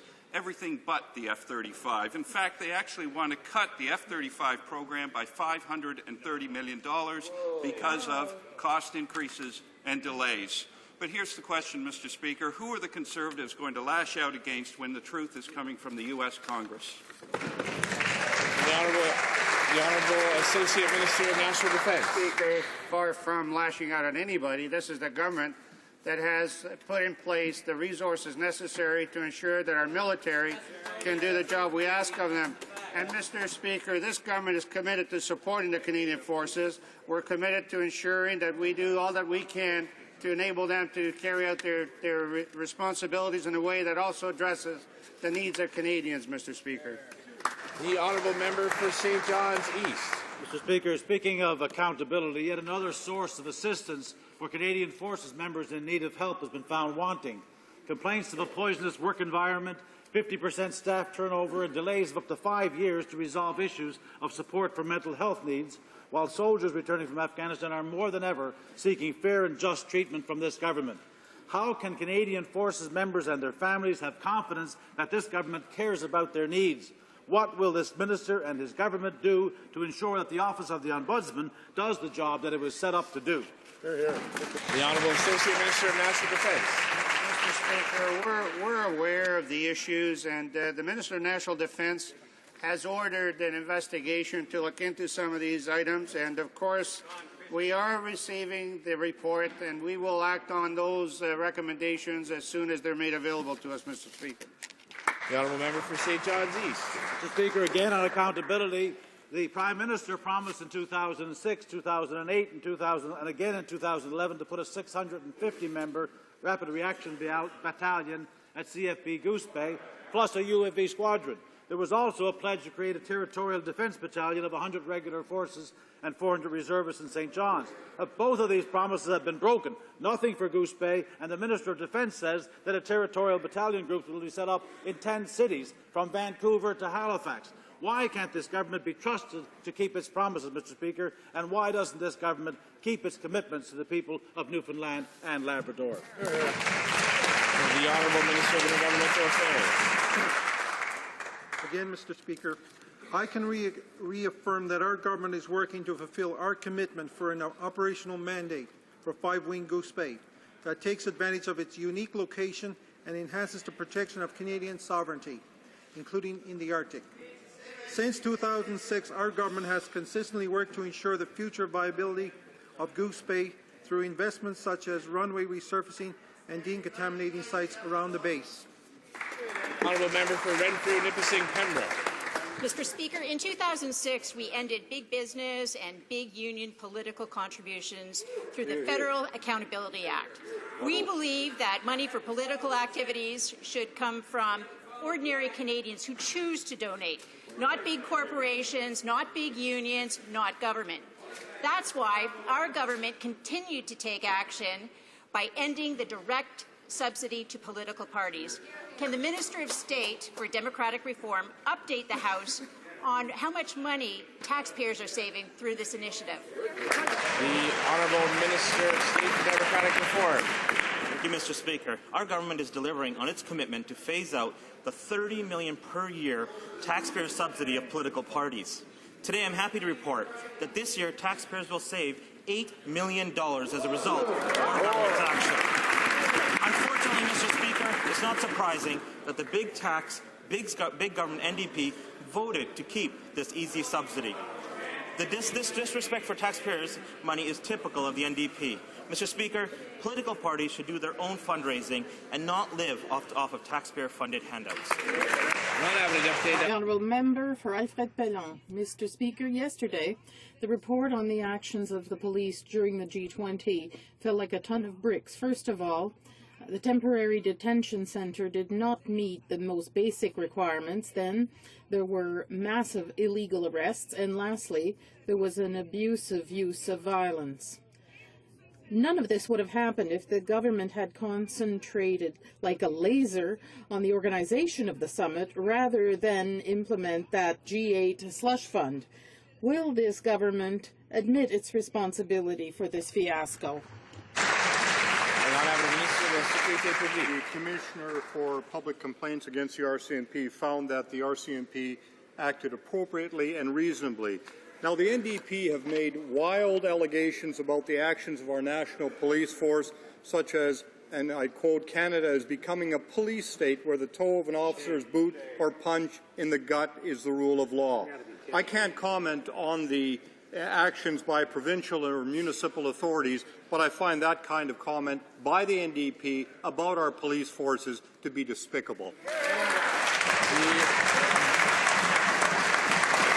The honourable member for Davenport. Well, thank you, Mr. Speaker. Now, the G20 summit left Toronto with a fake lake, broken glass, and the biggest mass arrest in Canadian history. And who created this chaos?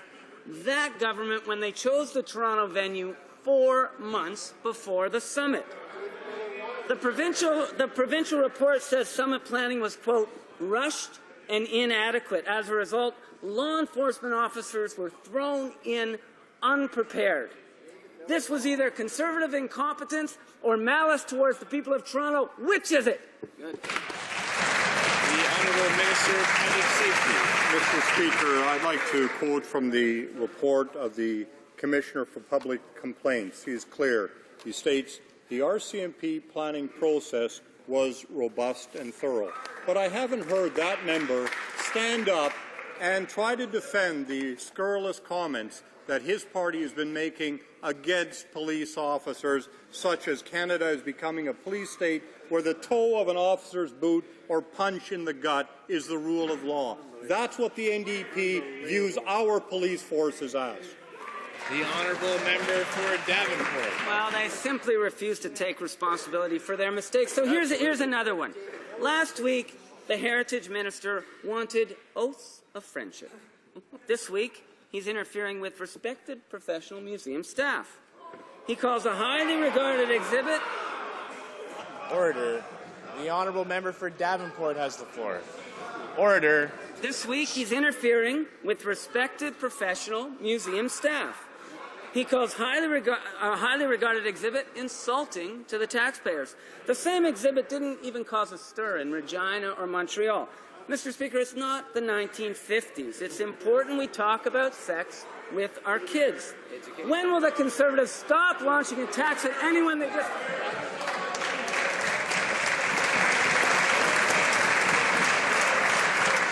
The Honourable Minister of Canadian Heritage. Thank you. Speaker, look, I do believe in the independence of our museums, and I also do believe in sex education. Unlike the member opposite, the director of the museum asked me to view the exhibit. I've actually seen the exhibit, and I respect the independence of the museum, but they asked me my opinion. And in my opinion, it's not appropriate for young, underage children to be exposed to sexually explicit material without the consent of their parents. I made that view known to the museum. The museum can make their own decisions about their own direction and their own exhibits. I made my view known. It's up to the museum to decide now where they go. Honourable member for Alfred Bellon. Heaven forfend I should ever cast my gaze upon a breast, Mr. Speaker. They're climbing on their high horses over a museum exhibit. My gosh, they're prudish. This exhibit was in Montreal and very successful, and no blushing virgin was offended. Sex education is not the work of the devil, after all. Will the minister... Honourable member for Alfred Bellon has the floor. Will the minister promise that he'll no longer stick his nose in the choices of Canadian museums for their exhibits, or will the minister of censorship put on the index anything that doesn't suit him? Canadian Heritage. Mr. Speaker, the programming of the museum is their choice. They are independent, and they can make those decisions. Museums operate at arm's length. This is their decision to make. It's also their responsibility to reflect the public's views on this. I know that this has stirred a great deal of controversy. The future of this exhibit is up to the museum. As I said, I believe in the independence of museums. I believe in sex education. But of course, these things have to be handled with care, and I encourage the museum to do so. The honourable member for Scarborough Agincourt. On October 27, 2006, the Minister of Immigration said, "We're not going to allow people to jump the queue and get ahead of people who are trying to come here by regular means." On April 7, 2008, another minister said, "We're tackling the backlog, putting more resources into it, 22 million and 37 million a year after that." In this budget, the Conservatives are deleting the backlog. Why is the government eradicating these applications? These are lives, not files. When will the Prime Minister appoint someone that can do the job? The Honourable Minister of Citizenship and Immigration. Well, Mr. Speaker, I'll tell you what. When this government came to office in 2006, after 13 years of Liberal neglect and incompetence with respect to our immigration system, we inherited 840,000 people waiting in the Liberal immigration backlog for decisions of up to 7 or 8 years, and that member belonged to the government that allowed 7- and 8-year wait times to develop, Mr. Speaker. Thanks to the action we've taken, consistently opposed by the Liberal Party, we've managed to cut the skilled worker backlog in half, but now we're going to a just-in-time immigration system that will accept newcomers within months rather than years. We're cleaning up their mess, Mr. Speaker.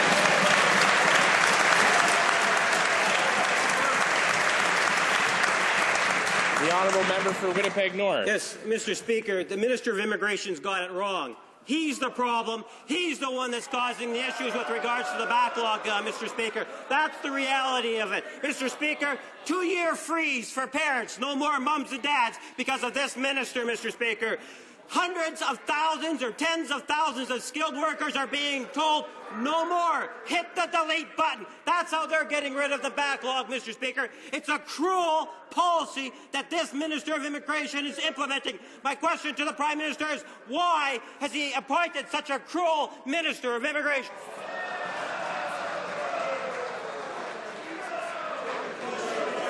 Order. Order. Order. Order. Order. The Honourable Minister of Citizenship and Immigration has the floor. Order. Mr. Speaker, let's recall the Liberal record in immigration. They came to office. What's the first thing they did?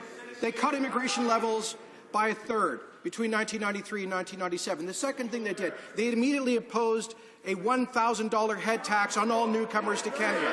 The third thing they did was to cut settlement funding for newcomers to Canada. And the fourth thing they did was, through incompetence, to run up a backlog of 840,000 newcomers in our system waiting for 7 or 8 years. Mr. Speaker, we are proud of our record of cleaning up the problems that we inherited from the Liberals in our immigration system.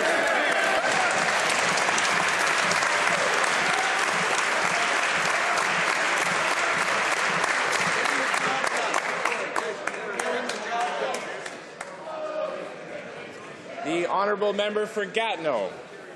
My God, Mr. Speaker, I don't know what's in the water today, but anyway. 1 year ago, the Conservatives solemnly promised not to reopen the debate on abortion, and yet members of the Conservative Anti-Choice Caucus are mobilizing in our country's churches. The member for Glengarry Prescott Russell is circulating a petition in churches in order to amend Section 223 of the Criminal Code, which would open the door to criminalization of abortion. Canadian law is clear. Women have the right to choose. Why are the Conservatives using one of their parliamentary secretaries to reopen the debate on abortion? Honourable Minister of Justice. It has been very clear this government will not reopen this debate. Before I'm attacked by Conservative colleagues, don't worry. I'm not trying to prevent them from preaching in the churches of our country. But when it comes to promoting their anti-choice political campaigns, women have a right to be worried here. That's not all. The words spoken by the member for Saskatoon-Wanaskawin this morning are close to hysteria. According to him, abortion is a kind of bullying causing death, nothing less. If he's serious about his will to reopen the debate on abortion, the Prime Minister should stand up and silence his member. Otherwise, we can only believe that he's sanctioning what he has to say. The Honourable Minister of Justice. Mr. Speaker, the Prime Minister has been very clear we're not reopening the debate. Honourable Member for Caribou, Prince George. Mr. Speaker, the NDP leader's attack on the West is repulsive. Yesterday, BC's Finance Minister called out the NDP leader for his incredibly stupid and ignorant comments about the role of natural resources in Canada's economy. In British Columbia, Mr. Speaker, natural resources have been an important part of our economy since before Confederation. Will the government please tell us, House, just how its plan for a strong and diverse economy in BC and across Canada includes the natural resources of this country? The Honourable Minister of Canadian Heritage. Well, I thank the member for Caribou Prince George. There's a reason why for 19 years his constituents have trusted him to represent their interests in the House of Commons. It's because he understands something about the West that the Leader of the Opposition doesn't, which is that Western Canada's economy is indeed contributing to all of Canada's economy. The energy industry in Alberta, the forest industry in British Columbia, the mining sector and all across Western Canada is employing Canadians from coast to coast to coast. It's not about the West versus everybody else like the Leader of the Opposition plays it as. Developing our natural resources, uniting Canadians, creating wealth, creating jobs is good for British Columbia. It's good for all Canadians. That's what we understand. That's what the NDP apparently never will. Honourable member for Cape Breton-Canso. Mr. Speaker, the Conservative government has just celebrated their 6th year in government.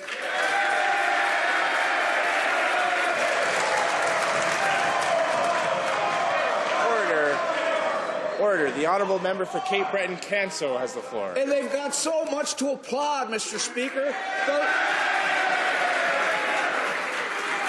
The largest deficits in the history of the country. $100 billion added to the national debt.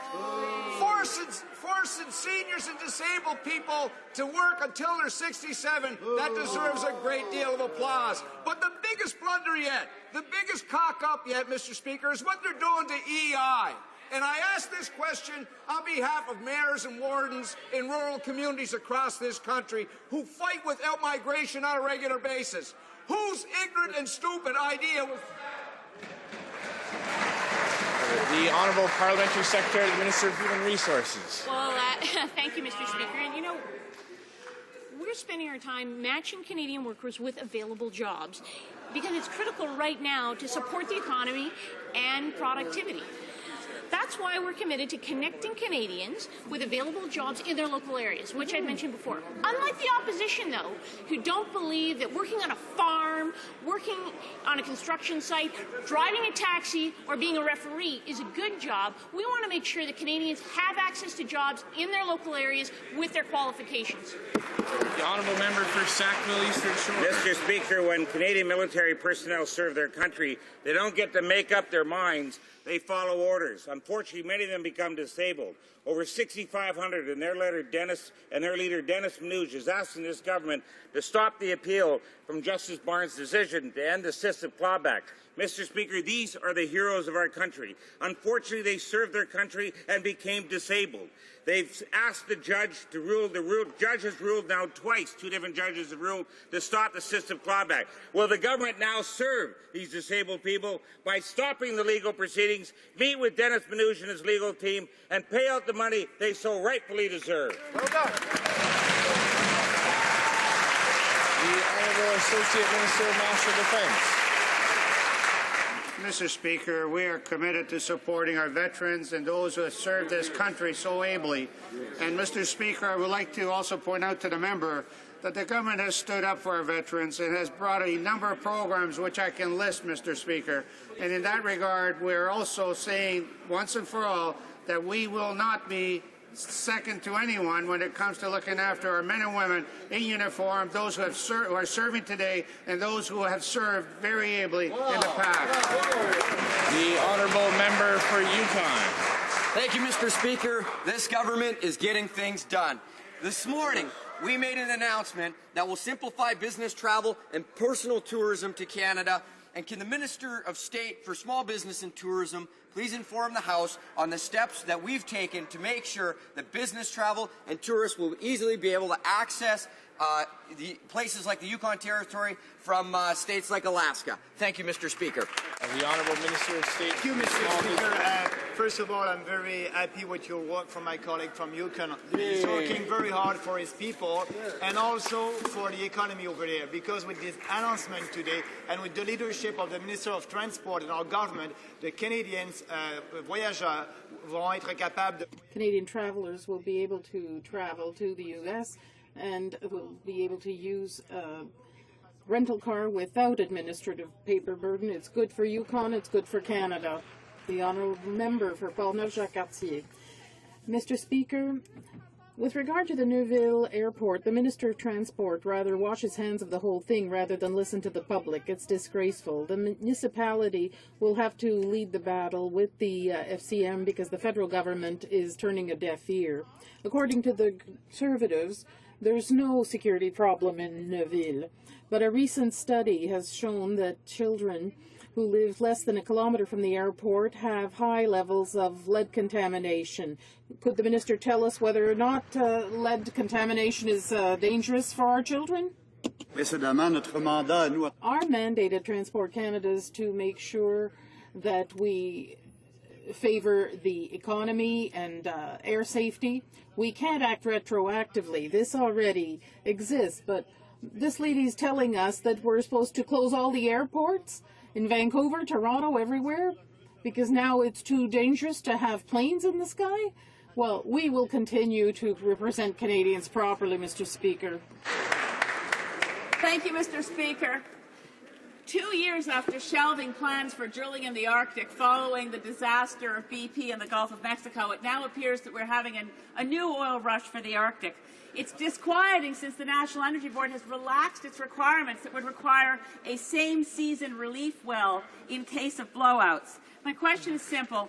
How will the National Energy Board eliminate the risk of blowouts during drilling, exploration, and development in our most fragile ecosystem, the Arctic? The Honourable Minister of Aboriginal Affairs. Mr. Speaker, the North is home to world-class natural resources representing tremendous economic growth and jobs potential for Northerners and all Canadians. Our government continues to promote investment in northern communities. That's something that the continuance of issuance of exploration licenses in the Beaufort will help to encourage. The 2011-12 call for bids for the Beaufort Sea and Mackenzie Delta continues to reflect that potential, Mr. Speaker. That concludes question period for today. I would like to draw to the attention of honourable members the presence in the gallery of Her Excellency Rasa Juknevičienė, Minister of National Defence of the Republic of Lithuania.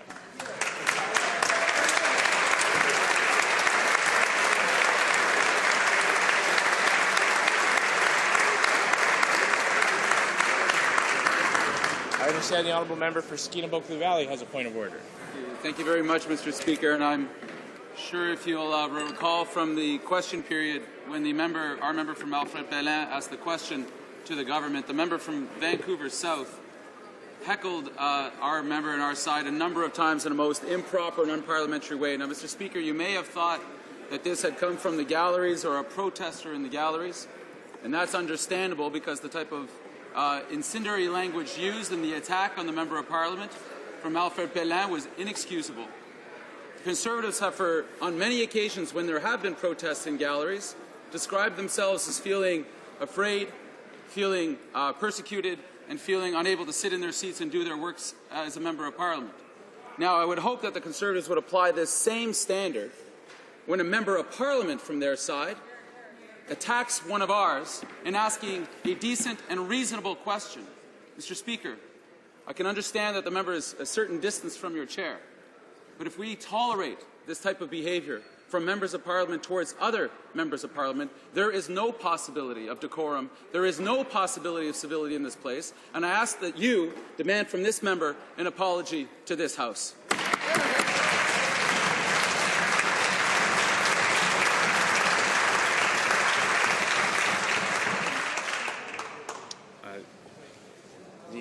Does the honourable member for Vancouver South wish to respond?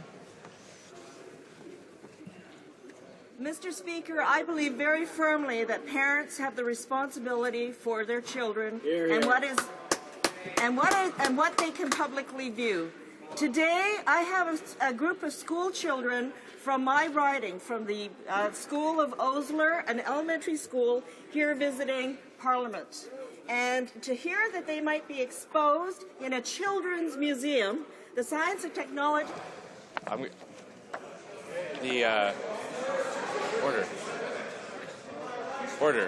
Order.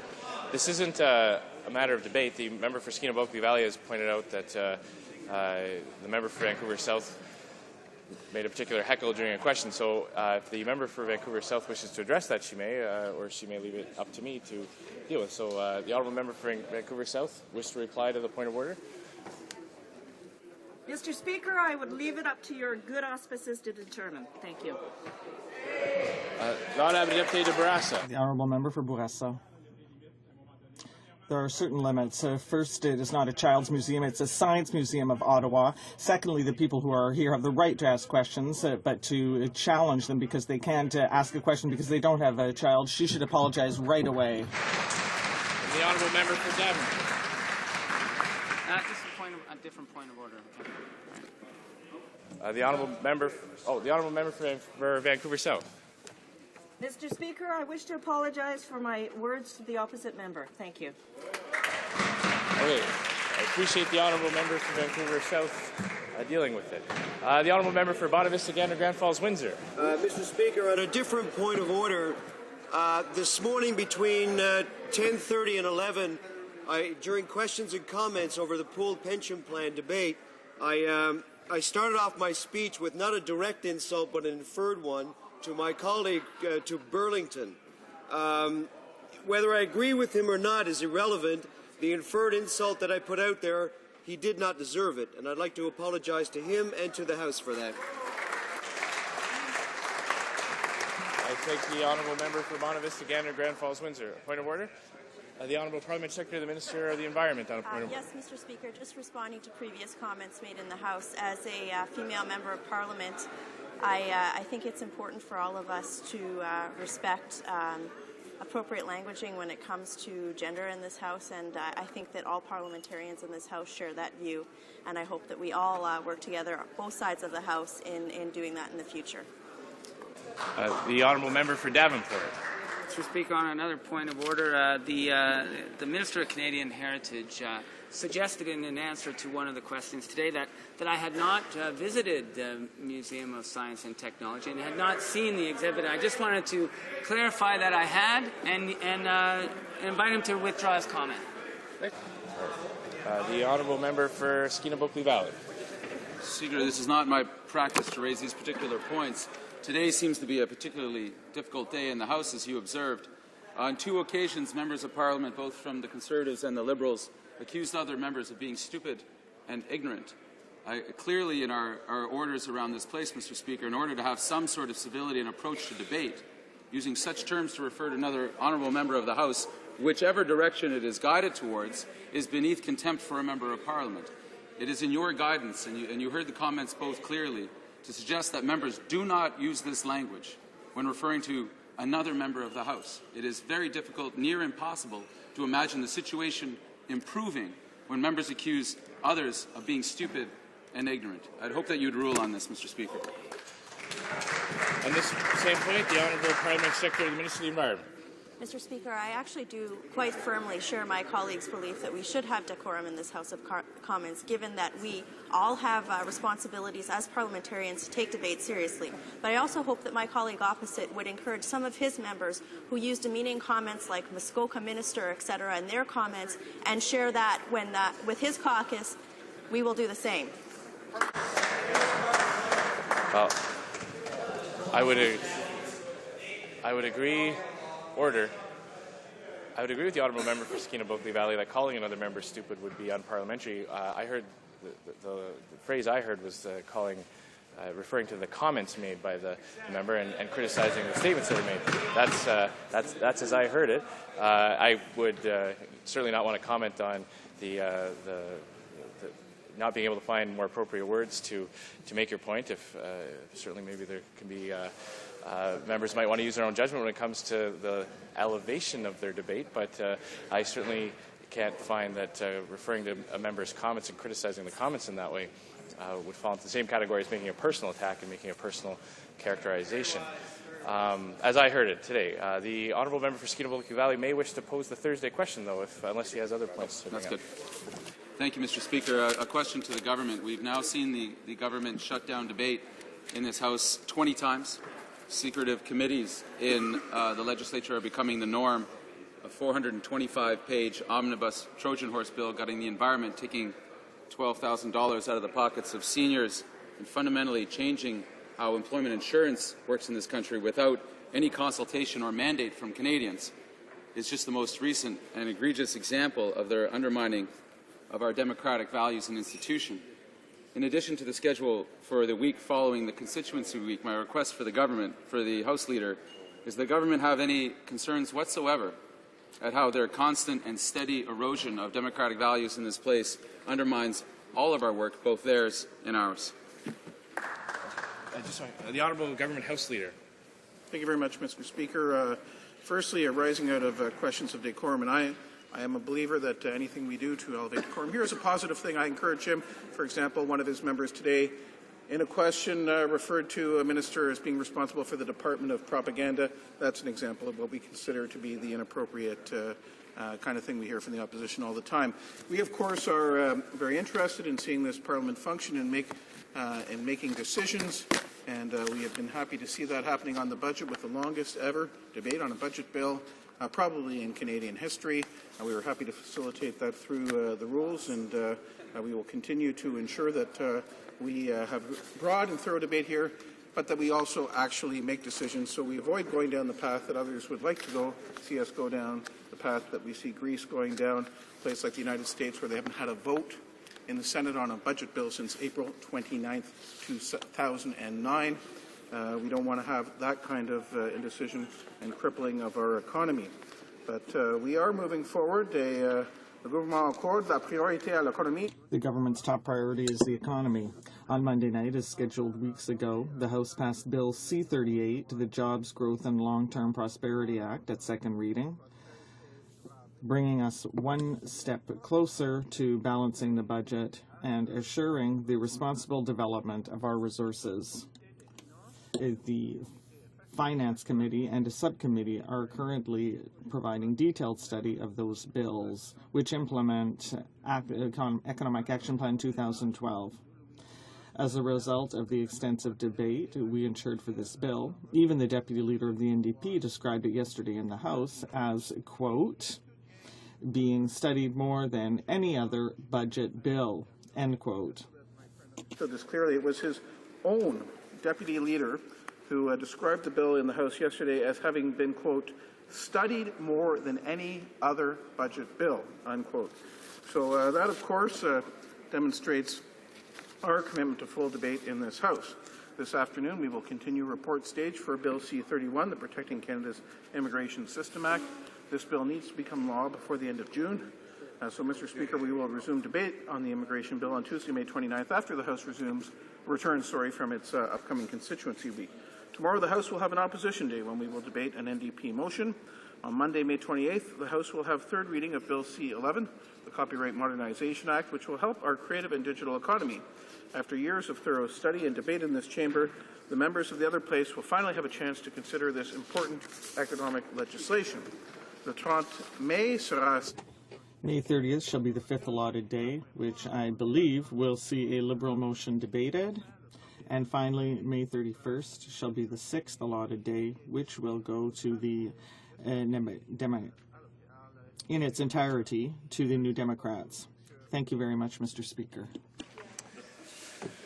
Okay. Orders of the day. Order du jour.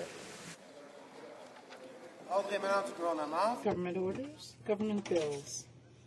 Resuming the debate on group number 1 of the amendments to Bill C-31, Protecting Canada's Immigration System Act. For question period. There was 3 minutes remaining in the question and answer period for the member for Saint-Lambert. Questions or comments? Okay, please, the Honourable Minister of Citizenship and Immigration.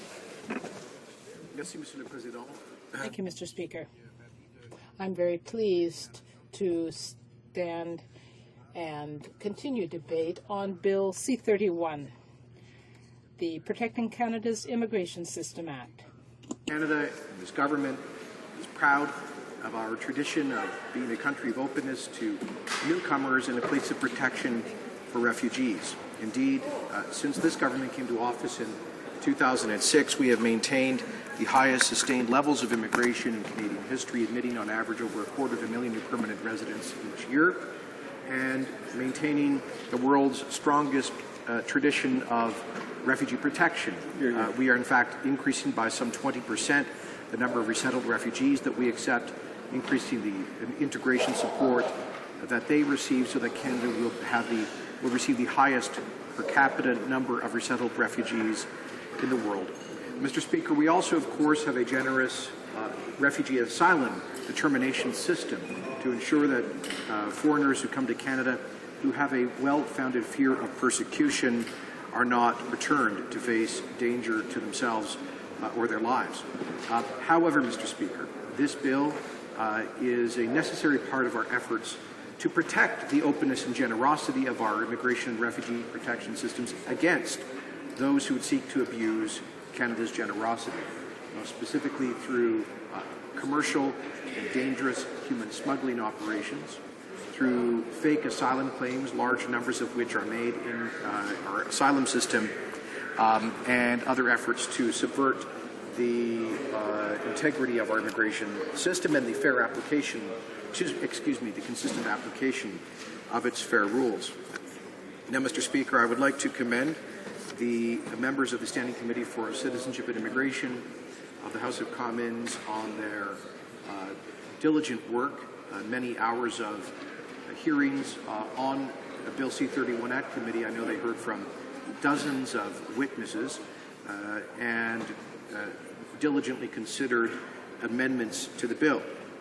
Monsieur le Président.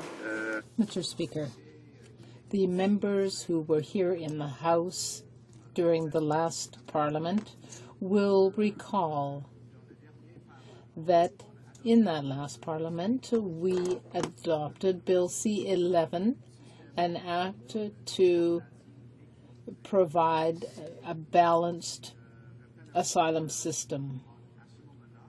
And they will recall that at that time the government and the opposition agreed on certain amendments to the bill to ensure that it was well balanced, so meaning that it would be effective but fair. We are pleased with those legislative changes. But since that time, since June 2010, we have seen a huge increase in the number of asylum claimants, especially those from the European Union. Last year, we received nearly 6,000 applicants from the European Union, more than from either Africa or Asia. Among those asylum seekers, the IRB has to make decisions, and under our fair legal system, asylum seekers must be seeking asylum in good faith. We therefore need to strengthen our system to discourage those who are fraudulently seeking asylum and are trying to take advantage of Canada's generosity. It costs nearly $56,000 to deal with these unjustified seekers. Mr. Speaker, we have listened to the members, including those from the opposition, as well as witnesses who appeared before the parliamentary committee. The government took into consideration the possibility of fair amendments, reasonable amendments, to be able to better deal with human trafficking. and these false claims for asylum. Mr. Speaker, some of the amendments that were adopted at committee. First of all, one such amendment relates to Clause 19. Clause 19 provides for the automatic loss of permanent resident status if an individual loses protected person status as a result of cessation. Cessation means that the Immigration and Refugee Board, I emphasize, the IRB, not the minister, can take away someone's refugee status if it is proven that that person no longer needs protection. It's always been in IRPA, the Immigration and Refugee Protection Act, since it became law in 2002. Now, since we introduced Bill C-31, we've heard concerns that an improvement of the conditions in someone's country of origin could result in the automatic loss of that individual's permanent resident status by a decision of the IRB, regardless of how long they've been a permanent resident in Canada.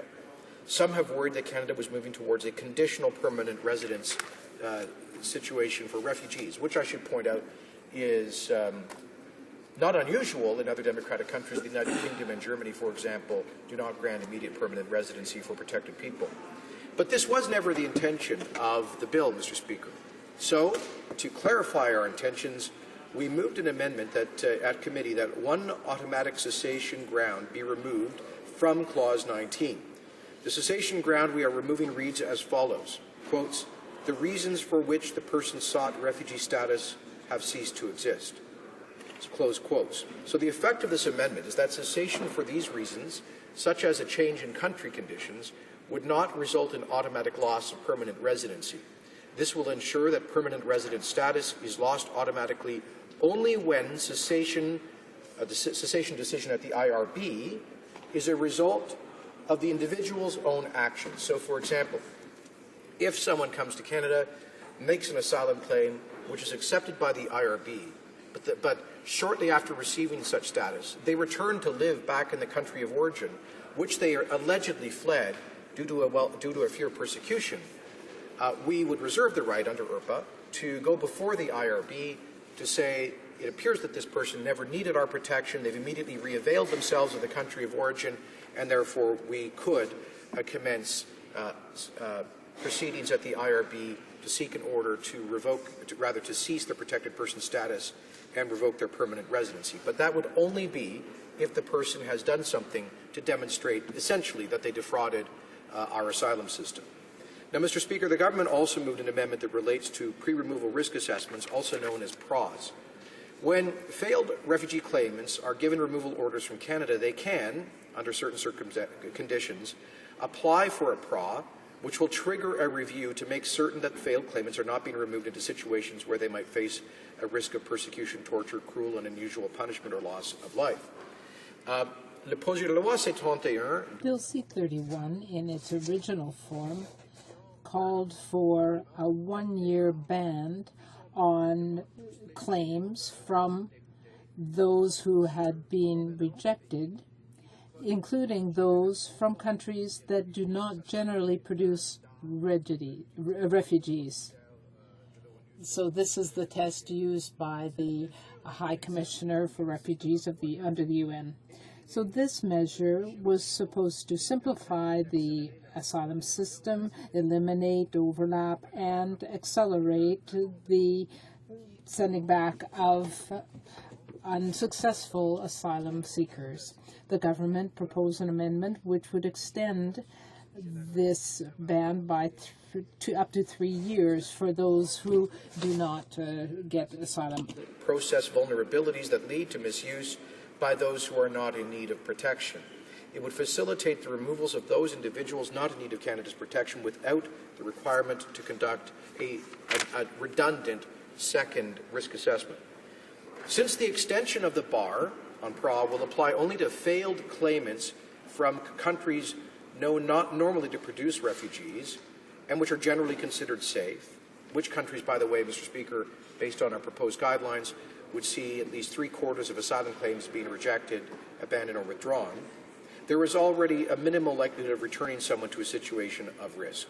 It should also be noted that each eligible claimant would have received a hearing on the merits of their case before an independent decision maker at the quasi-judicial IRB. Which decision maker would have rejected the claim and found no risk in returning the claimant? In addition, the legislation would provide the minister with the ability to exempt someone from the bar on PRA, either the 1-year bar for most failed claimants or the 3-year bar on PRA for failed claimants from designated countries. That is to say, for example, Mr. Speaker, that if there were to be a major event, say a coup d'etat or a civil war in that country, the minister could then exempt failed claimants from that country, from the PRA bar, allowing them to in fact apply for and receive a second risk assessment.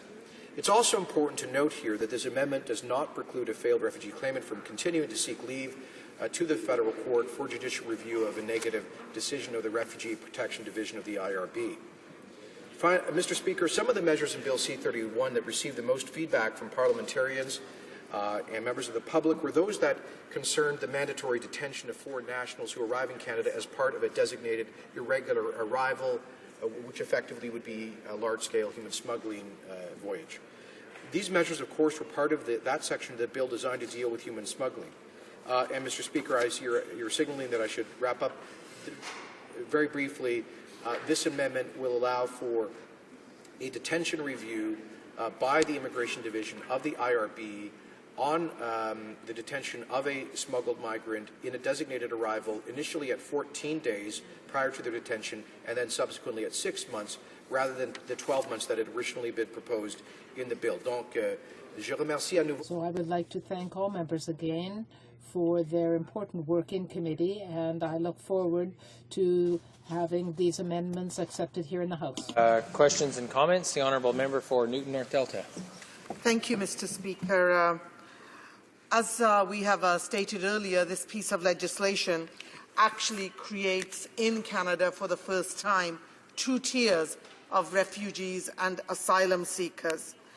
And one of the areas that still puzzles me is that when we're voting on this legislation, and this is something we did ask for at committee and we were told that it would be in regulations, is that there is no criteria used to stipulate how an irregular arrival would be designated. So that's the first part of my question.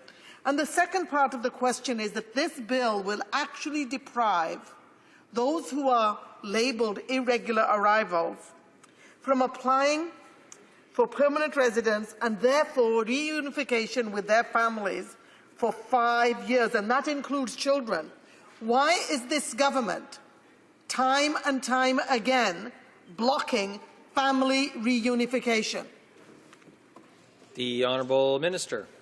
Well, Mr. Speaker, I have to point out that the official opposition, which is on immigration matters led by the member opposite, has proposed to delete every section of the bill, demonstrating, I submit, that they do not even pretend to take seriously the problems of human smuggling and large numbers of fake asylum claims that are massively burdening our system, which must be addressed. Canadians expect Parliament to act to deter human smugglers from targeting this country and treating it like a doormat. And the single most important provision, the most effective provision in the bill to deter human smugglers is the 5-year bar on permanent residency for smuggled migrants who get a positive protection decision at the IRB. And I beg the member to understand the rationale. There is a black market for human smugglers, Mr. Speaker. As long as people are willing to pay a certain price, there will be smugglers willing to bring them to Canada through this dangerous means of smuggling. And we must change the business model. We must change the economics of the smuggling syndicates. The only way we can effectively do that is to convey to potential smuggling clients that they will not be able to bring to Canada several members of their family who will help them to pay off their debt to the smuggling syndicate. That is why we propose the 5-year bar, so that those potential clients will not commit to paying $45,000 or $50,000 to these large and sophisticated syndicates.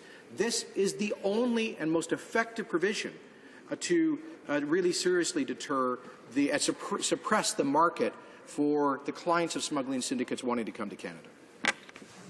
Questions and comments? The Honourable Member for Winnipeg North. Well, Mr. Speaker, my question will be fairly specific, and it's in regards to the Minister's ability to be able to indicate to a grouping of 2 or more that you're going to be deemed, or those individuals will be deemed, as an irregular arrival. By making that designation, they're going to be subjected to detention, of which they have to try to prove their identity within 14 days. And if they don't do that, then they're going to be in mandatory detention for at least another 6 months. Now, I do acknowledge that the government did give some leeway on the 1-year mandatory detention, and that's a good thing, but they didn't obviously go far enough. But the question that I have is, surely because he realizes that he is going to divide a parent from a child in situations. And in the long run, that is not healthy for both parent and child. And the long-term cost of doing that division could be great, not only socially, but also costly. How would the Minister respond to that, which was a concern that was raised on numerous occasions inside the committee? Minister. I think the opposition misses the entire point here, Mr. Speaker. The whole point is that parents shouldn't be packing children onto a rusty boat that's been commandeered by a bunch of criminals to drag them across the Pacific Ocean at extreme risk in a smuggling operation when we know that smuggling operations result in the death of thousands of people around the world every year. The whole point, Mr. Speaker, is to send a message to such clients. Don't sign on the dotted line with the smuggling syndicate. If you want to come to Canada, make an application for immigration. Come like everyone else. Don't come illegally. Don't come through the dangerous profiteering of a smuggling syndicate. That's exactly the message that this bill seeks to send. And I hope it's received for precisely that reason. And if you are in a region of the world where you need refugee protection, go within your region to seek protection from the UN or another country. Don't pass through 3 transit countries and then bypass 40 others in order to come to Canada in the most dangerous and illegal way possible. Yes, this is designed to crack down on the clients for human smuggling, and that's the point of the bill. And we haven't heard a single alternative from the opposition about how effectively to do that. Resuming debate, the Honourable Member for Parkdale High Park. Thank you, Mr. Speaker. And I rise today to speak on this bill really on behalf of my riding of Parkdale High Park. Parkdale High Park is an urban riding in the west end of Toronto, and it is home to communities that have come together from many different countries. There are people who came, like my grandparents, from the UK. There are people who've come from Asia, from Africa, from the US, from Europe, from all over, waves of different immigrants. Some came, like my family, with not much more than their ability for hard work and their desire to make a better life for themselves and their families, and people who were able to immigrate to this great country and have seen their family go on and make a contribution that was beyond their imagination at that time. And we see others who have come under real duress, people who've come as refugees.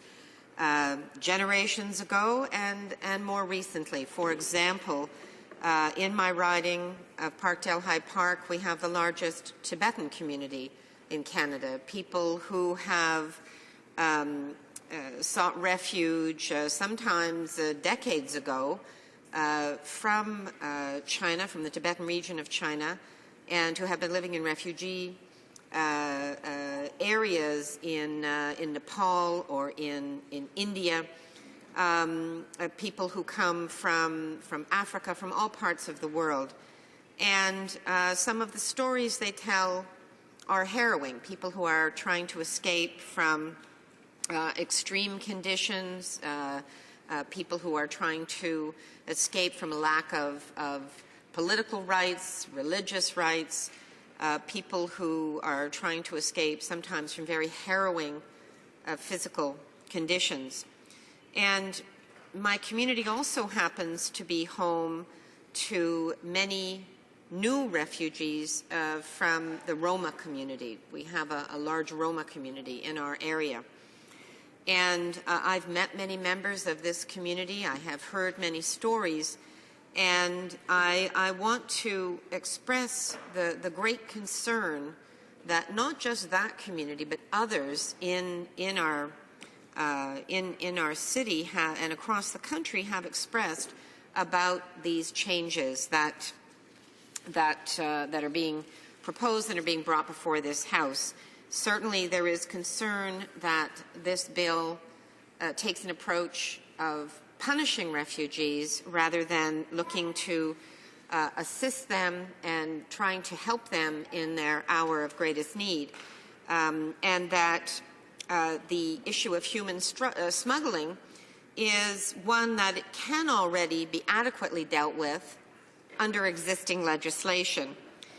We've heard from many who have said, listen, this same party, while in a minority government, just passed a balanced refugee reform bill last year, have just passed it, and it's not even been fully implemented. And now that compromise, which was worked out with all parties and passed by this House, now is going to be thrown out in favor of the provisions in this legislation.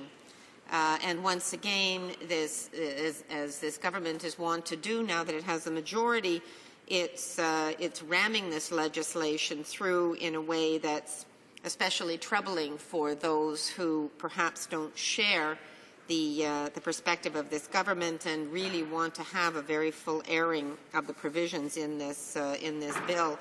I've also heard great concerns about the fact that this bill would concentrate power in the hands of the minister in terms of being able to treat refugees differently based on how they come to Canada, and concern about what that means in terms of equality before the law.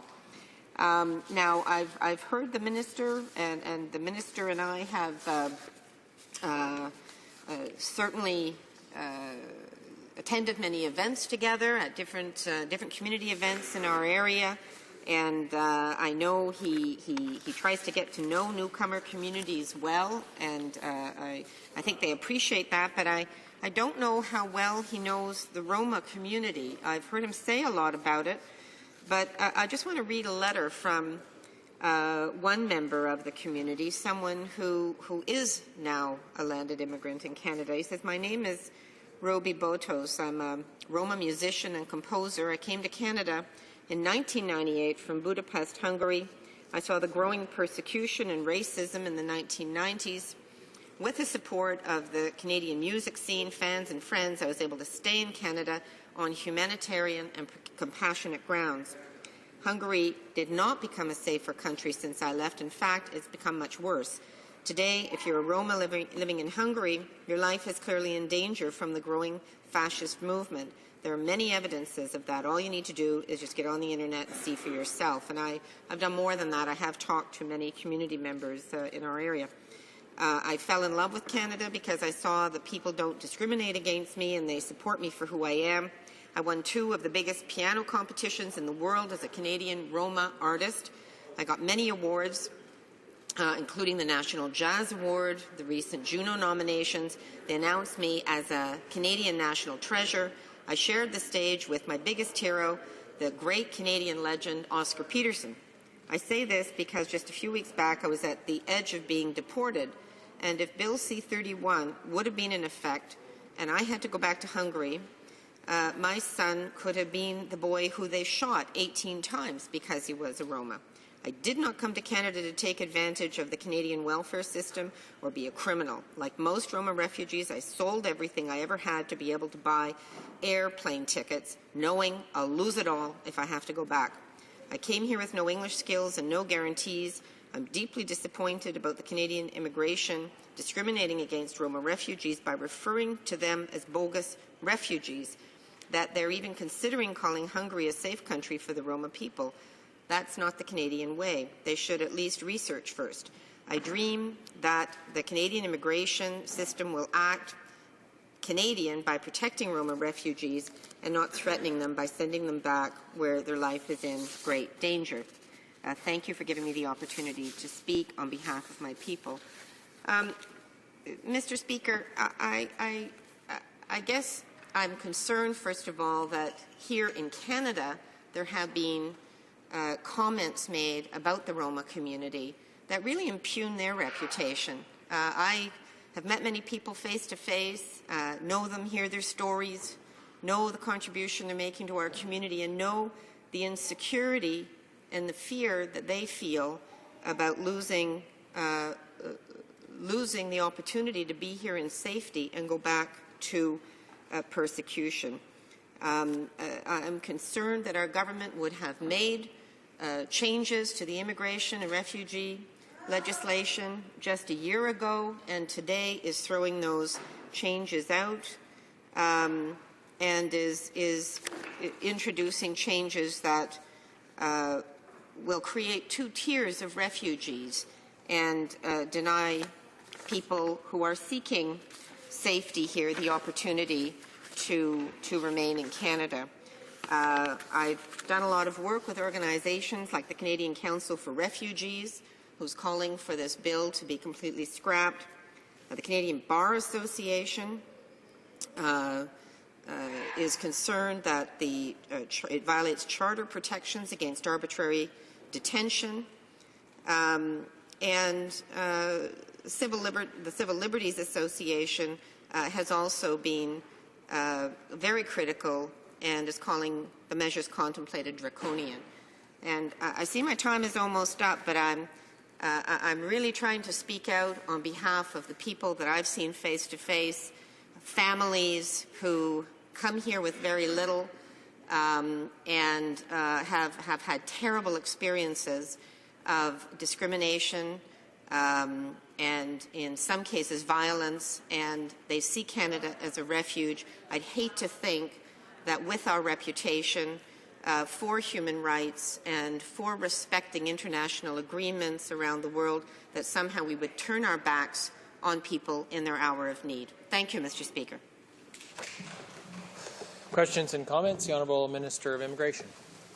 Well, Mr. Speaker, I thank the member for participating in the debate. I think she's misinformed in a number of respects, one of which is the suggestion that Roma asylum claimants are not being fairly considered by our refugee system.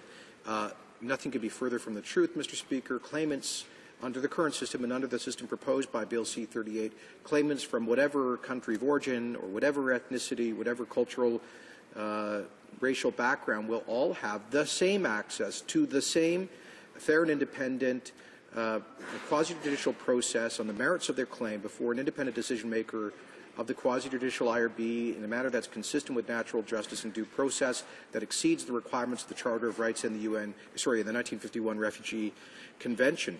Now, she raises this notion that that somehow there's a negative prejudice associated with asylum claims from European Roma.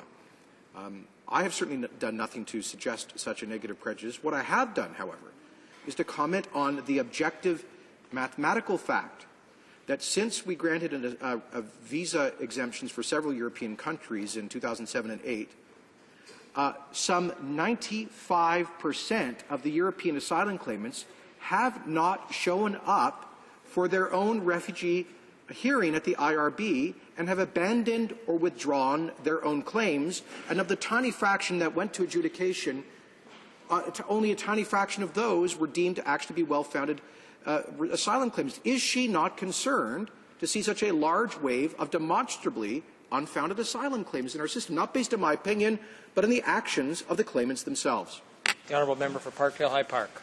Well, I have to ask the Minister, why is it that a year ago more than 100 Roma refugees would be accepted here in Canada, accepted by Canada as refugees,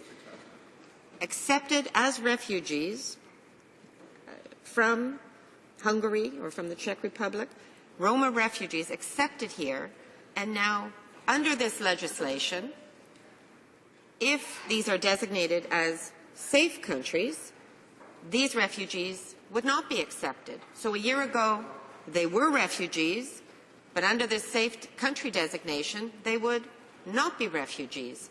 So what's changed? From what I hear from the Roma community, conditions have gotten worse, not better. So why would we allow them to be put at risk? Questions and comments? The Honourable Member for Winnipeg North.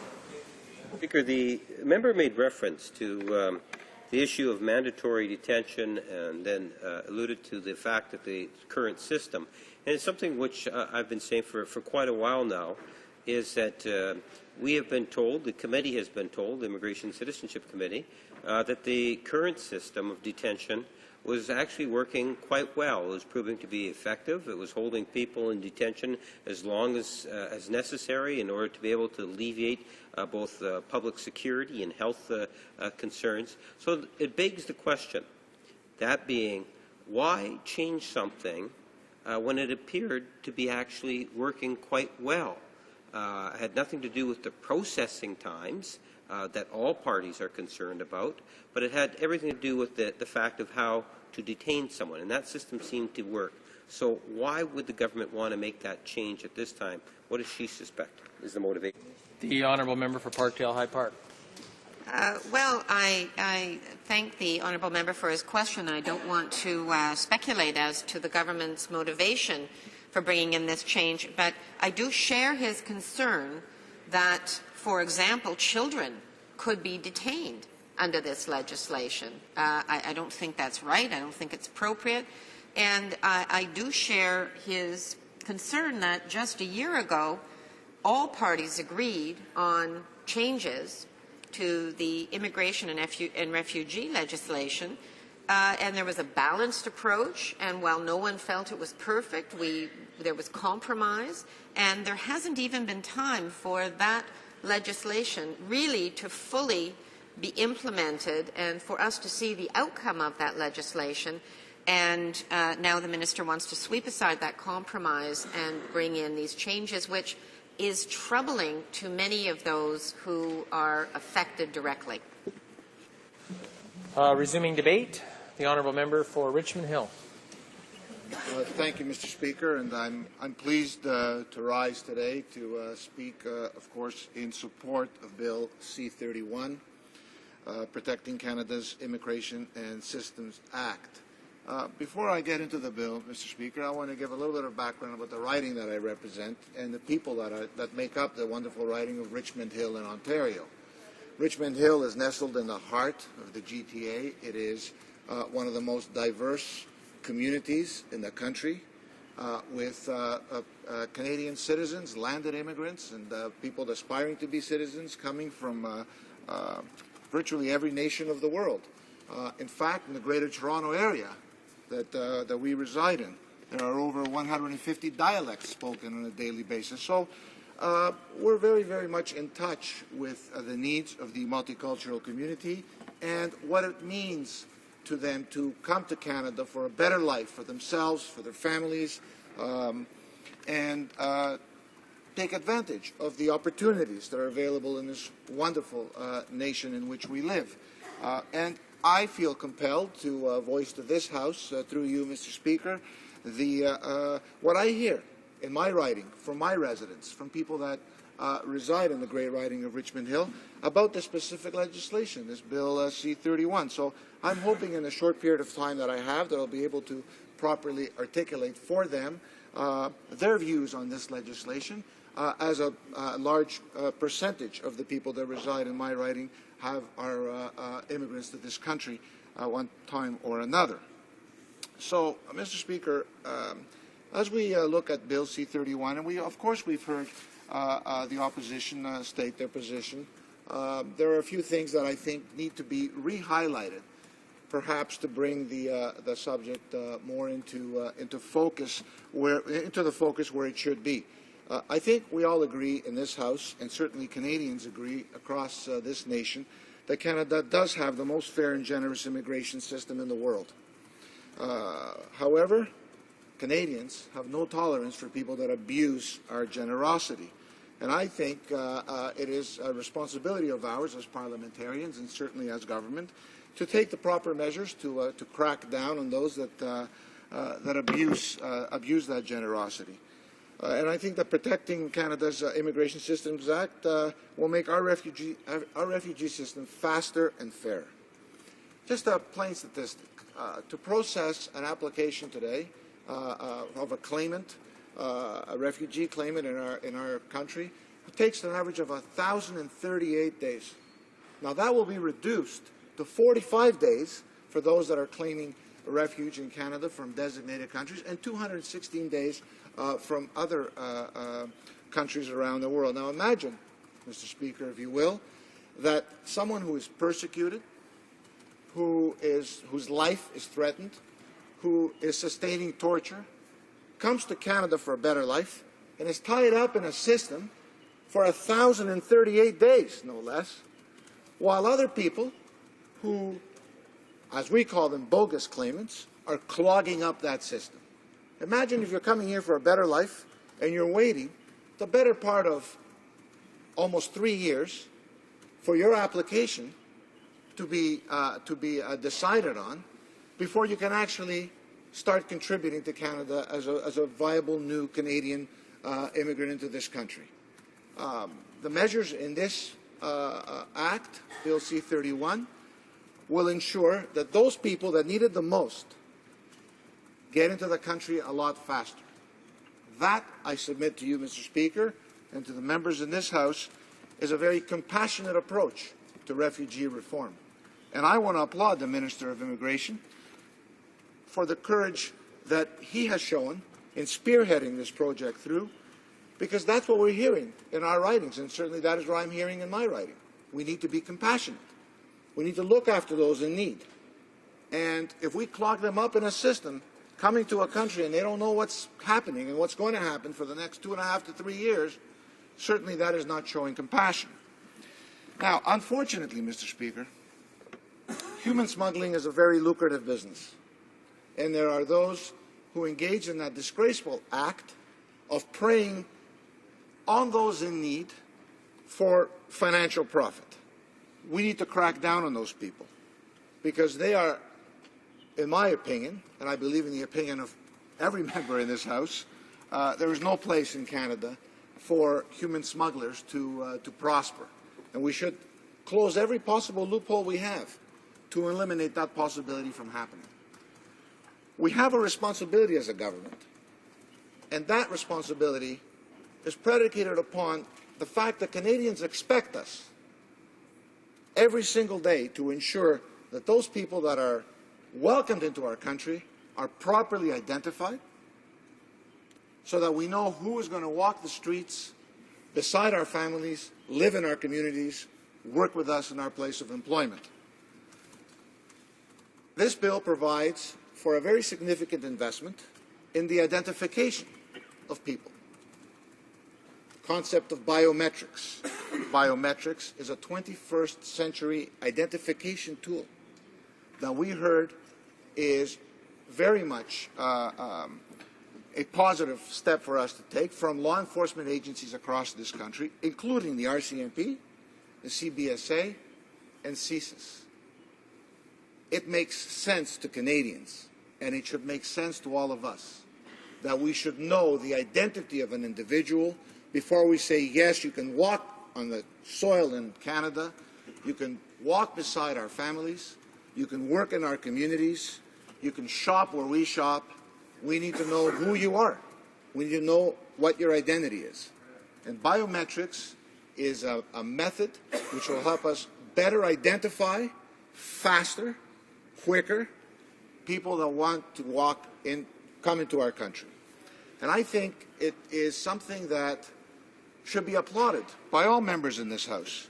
I don't think anyone would want a person who has perpetrated a war crime or is a security risk in their own country or has done prison time or is a criminal or someone of criminal record who came over here on a ship and threw his records over into the water so he couldn't be identified when he came here. I don't think anyone, I can't imagine of any Canadian saying, sure, let people in without identifying them, leave these people come into the country. They've said they're refugees, so let's believe what they're saying and let them in.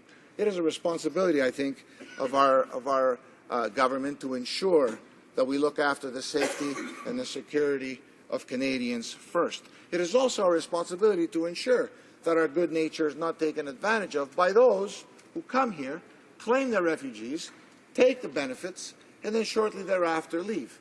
It does not make sense. It boggles the mind that 95% of applicants from the, if not higher, from the European Union either abandon, withdraw, or the independent immigration refugee board deems them inappropriate or inadmissible to come into Canada. Those people tie up the system. That is at a cost of about $170 million per year to the Canadian taxpayer. I think it is critically important for us to ensure that someone who is claiming that they are a refugee or is being persecuted from a European Union country, it's important for all of us to realize that the European Union is a union of 27 democratically elected nations. And the first choice that someone would have, Mr. Speaker, who is feels they are being persecuted against, would be one of the other 26 countries before they would come to Canada. That would only make sense. They're democratically elected nations. I have a minute left, as you say, Mr. Speaker. Well, in closing, Mr. Speaker, let me just quote what some others have said. The Edmonton Journal. Good moves on refugees, it says. Article dated February 17, 2012. Given the financial stress placed on our system by those numbers, there has to be a more efficient, cost-effective means of weeding out the bogus claimants from Europe and elsewhere. The Toronto Star editorial, the 21st of February, 2012. The Minister of Education's latest reform plan would reduce the current backlog of 42,000 refugee claims, cut the processing time for asylum seekers from safe countries to 45 days, and save money. Ian Chapstick, media-style NDP commentator on CBC Power and Politics, as early as February 16, 2012. Obviously, there are certain countries like the United States of America, for instance, in which we should not accept refugees from. So in closing, Mr. Speaker, I would ask all of the members in this House to consider the importance of this legislation and vote for it as quickly as possible for the better of Canada. Thank you. Questions and comments? The Honourable Member for Newton North Delta. Thank you, Mr. Speaker. And I want to thank my colleague, and it certainly was very pleasant working with him on the committee, even though he did make a mistake and did not vote for any of the amendments I proposed. And, but I just wanted to set the record straight about people within the European Union. People within the European Union do have mobility. They can go into another state and look for a job. But my understanding from the witnesses we heard is that they have 90 days within which to find work, or they have to move on. But that under the agreement reached by the EU, they cannot, while they're there, claim asylum under humanitarian or compassionate grounds. That was the information that was shared with us by the representative from the EU. So my question is, if there is not that potential for, let's say, a Roma leaving Czechoslovakia, going to France and being able to claim that asylum, then why would we keep using that argument over and over again? The Honourable Member for Richmond Hill.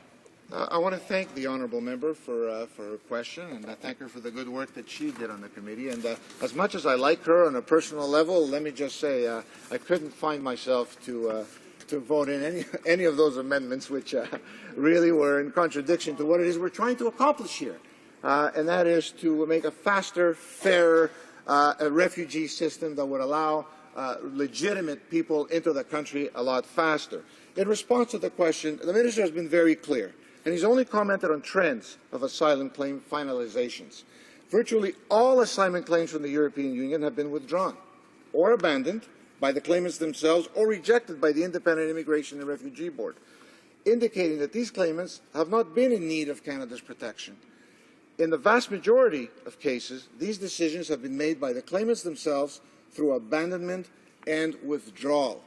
The point is, Mr. Speaker, there are, let me just say, over 95% of these claims are bogus claims, and we need to wake up to that fact. Thank you. Questions and comments? The Honourable Member for Winnipeg North. Yes, thank you, Mr. Speaker. And first off, I must add some comments. The member in committee, I appreciate the efforts and that he himself put in. Enjoyed listening to his questions. I thought they were good questions, well put, and so forth. But I wanted to get to a different type of question than I've asked other members, and that's in regards to the safe country list. The member was there listening to all these presenters, and I think he recognizes that, yes, Canada does need to establish a safe country list, and all political parties support that, or at least the three main political parties support having a safe country list. Where we differ in our opinions is on the manner in which that people are, or countries are put on or placed onto that list. And my question to the member is, can he recall anything in committee where the suggestion would have been that, or implied, that it's better to have the minister determine what is a safe country versus an advisory group or a panel, because that is something in which I had thought would have been better than having the minister himself do it. And an amendment to reestablish what was previously agreed to, I think, would be well received if, in fact, that amendment's put here in the House or ultimately even possibly in the Senate. The Honourable Member for Richmond Hill. I want to thank the honourable member for his question and the good work that he does on the committee. I actually found his voice to be a voice of reason there and understanding, and he actually spoke in favor of many of the positive points of Bill C-31 on repeated occasions. In fact, let me quote him, Mr. Speaker. The honourable member from the Liberal immigration critic, from the Member of Parliament for Winnipeg North, in the Vancouver Courier on the 30th of March 2012. In principle, he says, I support the need to make quick decisions in regards to these refugees. And I think that is a telltale signal of how he feels about this legislation. But I'm going to quote somebody else that I know he feels very close to. I don't, but I know he does. And this is what that person had to say, Mr. Speaker. I want a legitimate, lawful refugee system that, to get to the openest point, welcomes genuine refugees, and then says, look, there are a number of countries in the world in which we cannot accept a bona fide refugee claim because you don't have cause. You don't have just cause coming from those countries. Otherwise, we'll have refugee fraud, and nobody wants that. That is in the St. John Board of Trade on the 13th of August 2009 from none other than the former leader of the Liberal Party, Michael O'Connor. Resuming debate, the Honourable Member for Scarborough-Rouge River. Thank you, Mr. Speaker. I'm happy to stand today to add my voice in opposition of this bill, the anti-refugee bill, and in support of the NDP amendments. As New Democrats, we oppose this bill because we will not support the punishment of asylum seekers, and that is exactly what this bill will do. We also believe the Conservative government should change the title of this bill to the Punishing Refugees Act. The title of the bill should reflect the nature of its content, and if we are to be honest with Canadians, we need to tell them what this minister is doing and the true direction we're headed under this government. Canadians are proud of our country's tradition of providing protection for those in need. With the passing of C-31, the Conservative government will effectively be killing this tradition. For over 2 weeks, the Standing Committee on Citizenship and Immigration heard from witnesses who spoke on the content of Bill C-31. Witness after witness told us this legislation is fundamentally flawed, unconstitutional, and concentrates too much power in the hands of one minister. The well-informed opinion of these witnesses shouldn't be taken lightly. We're talking about witnesses representing Amnesty International, the Canadian Bar Association, the Canadian Council for Refugees, the the Canada Research Chair in Migration Studies, frontline workers who provide legal, medical, and psychological support to people who have fled persecution. These are people who are experts in this field. They know far more about this topic than many in this room. Therefore, their testimony should be taken seriously and simply not ignored, which is exactly what this government is currently doing. As I stand in this House, a key component of our highly respected democracy, with plush carpets and clean water, food to eat, peace in our country, I'm reminded that elsewhere, right here in this country and around the world, people are not so lucky. Right now, at this very moment, people are being persecuted, are experiencing discrimination, are living through conflict, public unrest, and general instability, and some are forced to make the decision of fleeing the only home they have ever known, fleeing for their lives and the lives of their loved ones. People flee their country because they're desperate and they have no other option if they want to ensure the safety of their families. However, with the passing of Bill C-31, if they come to our country as asylum seekers, much like my father did, depending on their means of arrival and an undefined number of people that they may arrive with, instead of being treated like human beings, they will be treated like a criminal, treated as guilty until proven innocent, and we all know that that is not the Canadian standard.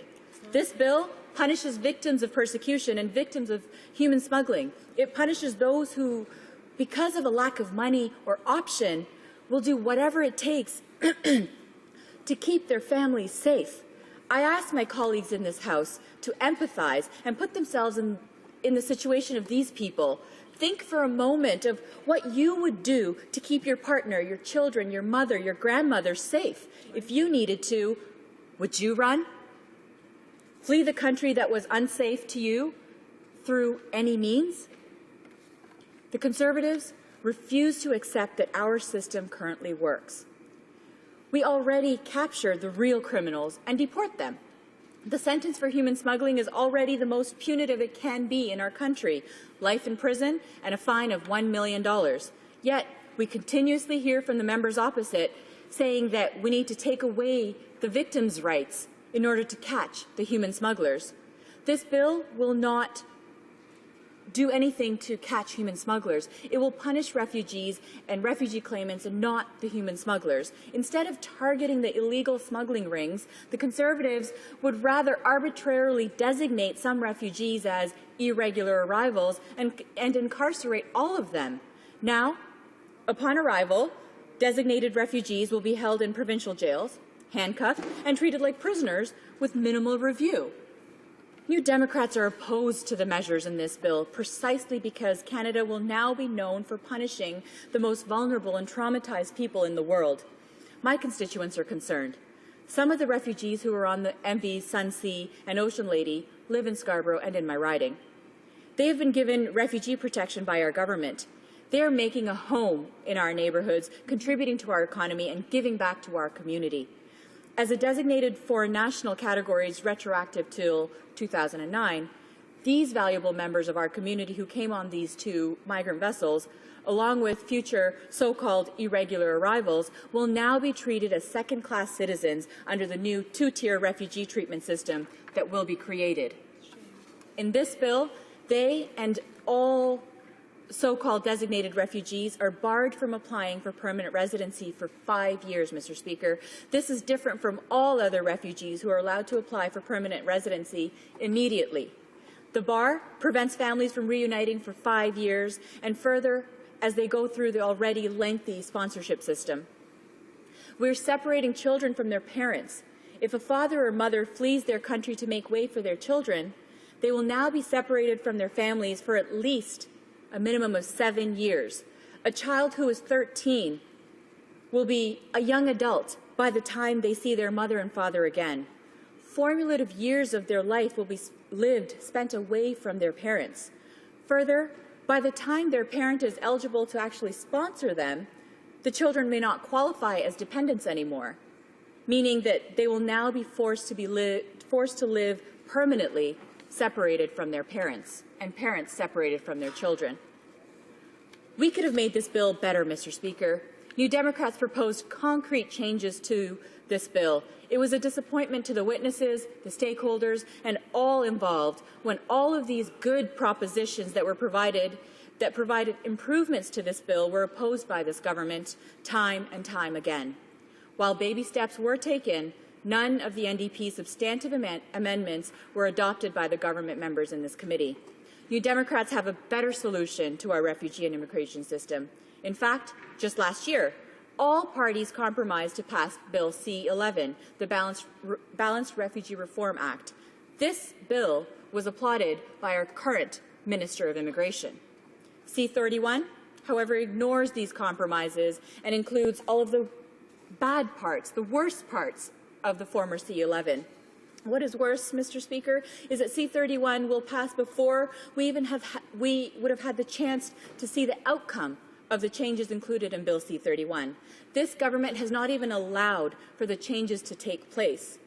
One of the most troublesome measures that the Conservatives refuse to revise is the impossibly tight timelines for submitting an application to the Immigration and Refugee Board. The refugee system is being set up to fail. The asylum seekers are being set up to fail. Witness after witness, including the Conservatives' own witnesses, said these timelines are too short, that they will create incomplete and inaccurate applications. On top of that, some refugees will be refused the right to appeal their application. And we all know that, unfortunately, mistakes can be made at the IRB. The board is not perfect, and with cuts to their budget and limited resources to hire adjudicators, the likelihood that mistakes will occur is even greater. New information can come to light after an expedited claim is mistakenly processed. Without access to an appeal, this information may never be heard. The consequences of these decisions can truly mean life or death. Banning access to an appeal for some claimants undermines the international obligations to refugees that we have. A further dangerous consequence of this bill, Mr. Speaker, is the power to designate a country as safe for all is concentrated solely in the hands of the minister. No country is truly safe. A country that is safe for some residents may be unsafe for other residents. Impartiality towards the development and maintenance of this list is extremely important, and it's confusing why C-31 would remove the safeguard of having a panel of experts maintain and review this list, as was agreed in C-11. We've earned a gold standard on how we treat refugees fleeing persecution in the world, and this government is tarnishing our earned reputation. The Conservatives' change to the refugee and immigration system are eroding Canada's humanitarian reputation around the world. Mr. Speaker, in closing, I cannot support this bill and this move to a discriminatory refugee and immigration system. I cannot support the punishment of asylum seekers and refugees. That is why, Mr. Speaker, I oppose this bill and support the amendments put forward by the NDP. This government needs to abandon this legislation and go back to the drawing board. Thank you, Mr. Speaker. Questions and comments? The Honourable Minister of Citizenship and Immigration. Well, Mr. Speaker, that counts as one of the least helpful, misinformed, and frankly arrogant speeches I've heard out of dozens offered in this place over the course of 2 parliaments on the issue of asylum reform. When I say arrogance, the member speaks, for example, about ignoring the witnesses, because she only seems to give any plausibility to the witnesses of the ideological left who agree with her position. She gives no credence whatsoever to the many witnesses who testified in favor of this bill and its many provisions. What I find most disturbing, though, about that speech, Mr. Speaker, well, 2 things. Firstly, her hyperbolic and demagogic rhetoric suggesting that this bill represents a killing of our tradition of refugee protection. Will she not recognize the government is actually increasing by 20% the number of resettled refugees that we accept, so that we will be the largest recipient of resettled refugees per capita in the world? Does she characterize that as killing our tradition? Will she not recognize that these reforms create for the first time ever a full fact-based appeal, which has never before existed in our system, which will benefit the vast majority of failed asylum claimants? Does she think that's killing our tradition of refugee protection? And secondly, Mr. Speaker, what does she propose to do to stop human smugglers for targeting Canada. She hasn't said a single word which would be a constructive idea to deter people from committing to pay $40,000 to $50,000 a year to a bunch of gangsters to come to Canada illegally and dangerously. What's her idea? To do nothing? The honourable member for Scarborough-Rouge River. Thank you, Mr. Speaker, and I thank the minister for his comments. Witness after witness, including Conservative witnesses, I'm going to repeat some of what I mentioned in my speech, spoke of the unconstitutionality of this bill, spoke of the impossible timelines that are being set out in this bill, and yet the minister seems to have not heard the Conservatives, the government's own witnesses either, apparently, because when amendments were proposed in the committee, they fell on deaf ears. The Conservative members voted against them time and time and time again, even when the Conservatives' own witnesses were being quoted in support of the amendments. We're being quoted against the timelines. Yet, apparently, I only hear the witnesses of the NDP when we really did take into fact all of the witness statements that were presented in the committee. Questions and comments. The honourable member for Winnipeg North. Yes, Mr. Speaker, I wonder if the member might be able to provide some comment in regards to the two ships, the Sunsea and the Ocean Lady, both of which landed on our shores a couple of years back now, I guess it would be. And this particular bill, if passed, and we anticipate that it will pass because there is a majority government, is going to give the Minister of Immigration the power to make retroactively those individuals that came to Canada on those two ships be subjected to being classified as irregulars, which will have a fairly significant impact on their future. And I wonder if she might want to provide any comment in that regards of the retroactivity of this particular bill. The honourable member for Scarborough-Rouge River. Thank you, Mr. Speaker, and I thank my honourable colleague from Winnipeg North for this question and his work that he's done on the Citizenship and Immigration Committee. With respect to the retroactive nature of the minister's rights to designate people as irregular arrivals, the fact that it specifically goes back to 2009 is odd, but is understandable based on this very minister's comments in the last Parliament when he introduced a bill that when he said that the anti-refugee bill that he introduced then was specifically targeted because of the Tamil migrants that came to Canada by the Ocean Lady and the migrant vessel Sunsea, and the fact that he needed to stop migrants from arriving to Canada in this fashion. The fact that Tamil people who are fleeing persecution threw themselves on a rickety cargo boat and held their lives in their hands for 2 months, and we know that one man actually perished on the voyage over on the MV Sunsea. The fact that these people held their lives in hand and came over here and now are actually contributing to our economy, contributing to our communities here in Canada, and then this gives this minister the ability to now designate them as irregular arrivals and send them back or send them back to persecution is absolutely wrong, Mr. Speaker. That's all I can say. Thank you. Resuming debate, the honourable member for Scarborough Centre. Thank you, Mr. Speaker. I am pleased to have the opportunity to rise today to speak to Bill C-31, Protecting Canada's Immigration System Act, as report stage. Mr. Speaker, the amendments put forward by the opposition speaks volumes about the real agenda in this place. When in front of the cameras, the NDP and Liberals claim they want to make Parliament work. But when the media is gone, their actions prove to be the complete opposite. Our government listened closely to the thoughtful testimony given by each of the dozens of witnesses that appeared at our committee. We have also said that our government's focus is on passing a bill that is as strong and effective as possible. Accordingly, Mr. Speaker, we agreed to reasonable amendments that furthered the goals and principles of this bill. Even the NDP immigration critic praised our government at committee for its willingness to make this bill even better.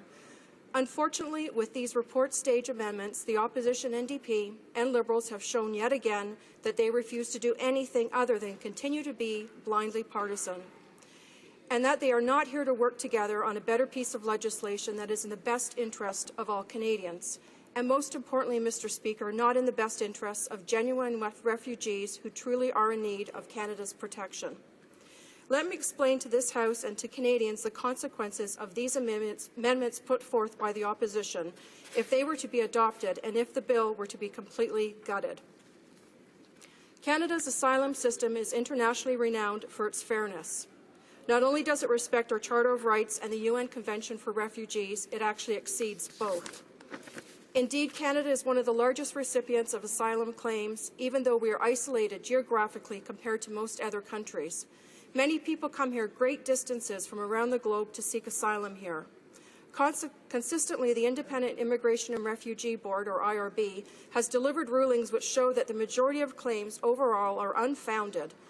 In 2011, 62% of all claims were either rejected by the IRB of Canada or were abandoned or withdrawn by the claimant themselves. Mr. Speaker, let me focus on one particular area. There were more than 5,800 new refugee claims from European Union nationals last year. Shockingly, this is more than we receive from countries like Africa or Asia. Not only that, but virtually all of the claims from the European Union are withdrawn or abandoned by the claimants themselves or rejected by the independent IRB. 95%, in fact, Mr. Speaker, fit this category. If the current rate of rejected, abandoned, and withdrawn claims continues, it will come at a cost to the taxpayer. Last year, the cost to Canadian taxpayers for the unfounded claims were nearly $170 million. We believe the reason for which we see so many of these rejected claimants travel so far to seek asylum here is because the current system invites them to do so. It's like a pull factor. And the ability to quickly access our generous taxpayer-funded social and health benefits is definitely the pull factor for some of these people. It has become quite clear that our current refugee system is ripe for abuse. The reality is that, instead of waiting patiently to come to Canada through the immigration process, too many people are trying to use our asylum system as a backdoor to gain entry into Canada. Through Bill C-31, we intend to strike the right balance with our refugee system in order to deter abuse of our country's generosity and the generosity of Canadian taxpayers like those in my riding of Scarborough Centre. We also wish to discourage the horrible crime of human smuggling by building on existing criminal prohibitions that target human smugglers. Bill C-31 would make it easier to prosecute these cases and would provide for mandatory minimum periods of imprisonment for those convicted of this serious crime. There is no doubt that Canada has become a target for the highly lucrative and lethal practice of human smuggling.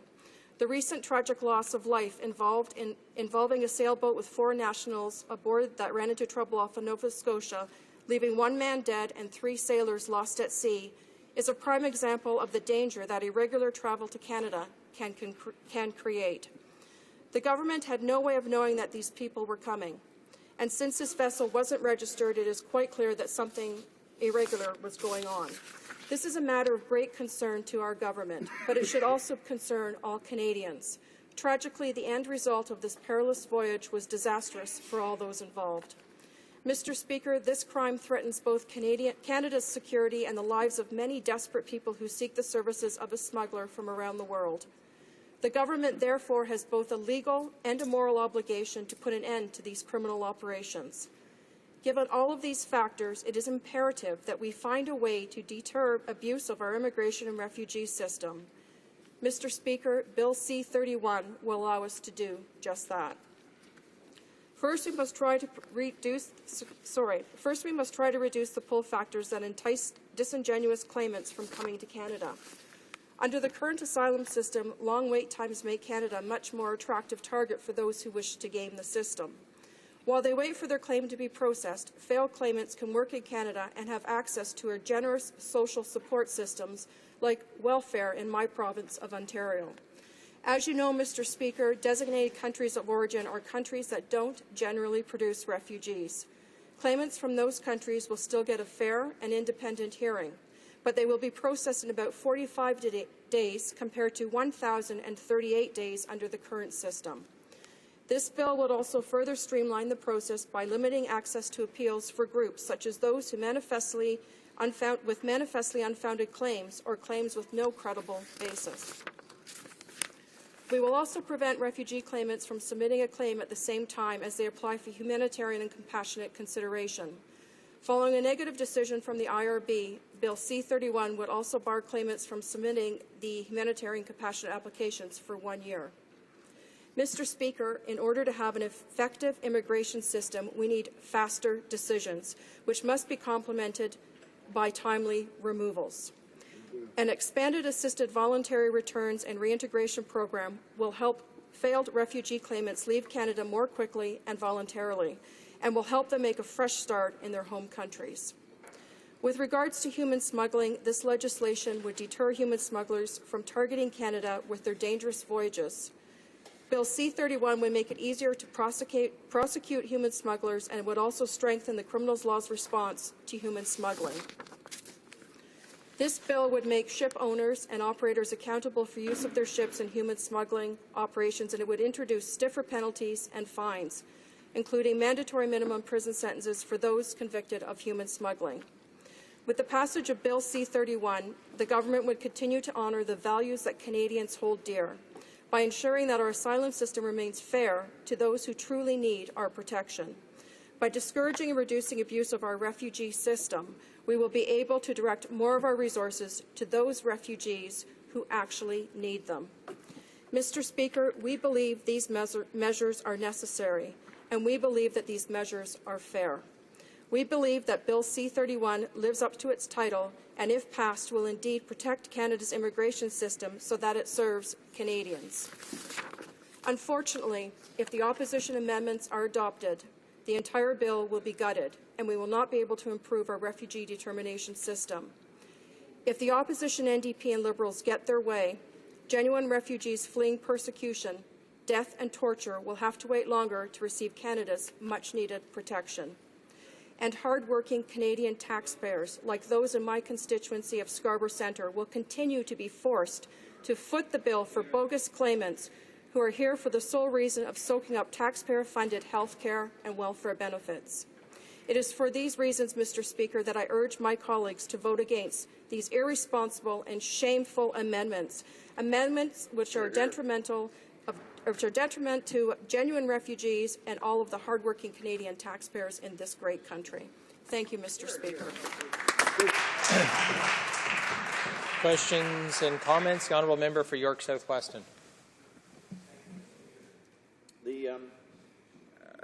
The member opposite, and a lot has been said today, and by the government in particular, about this problem of 95% of the refugee claimants from European countries don't even bother to come to their hearings.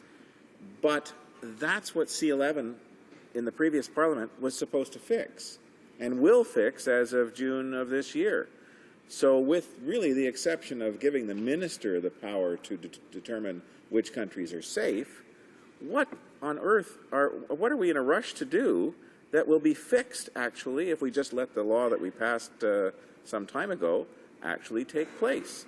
What is it that is so urgent when we actually have a law that is coming into place to do exactly what the government says this bill was supposed to do? The honourable member for Scarborough Centre.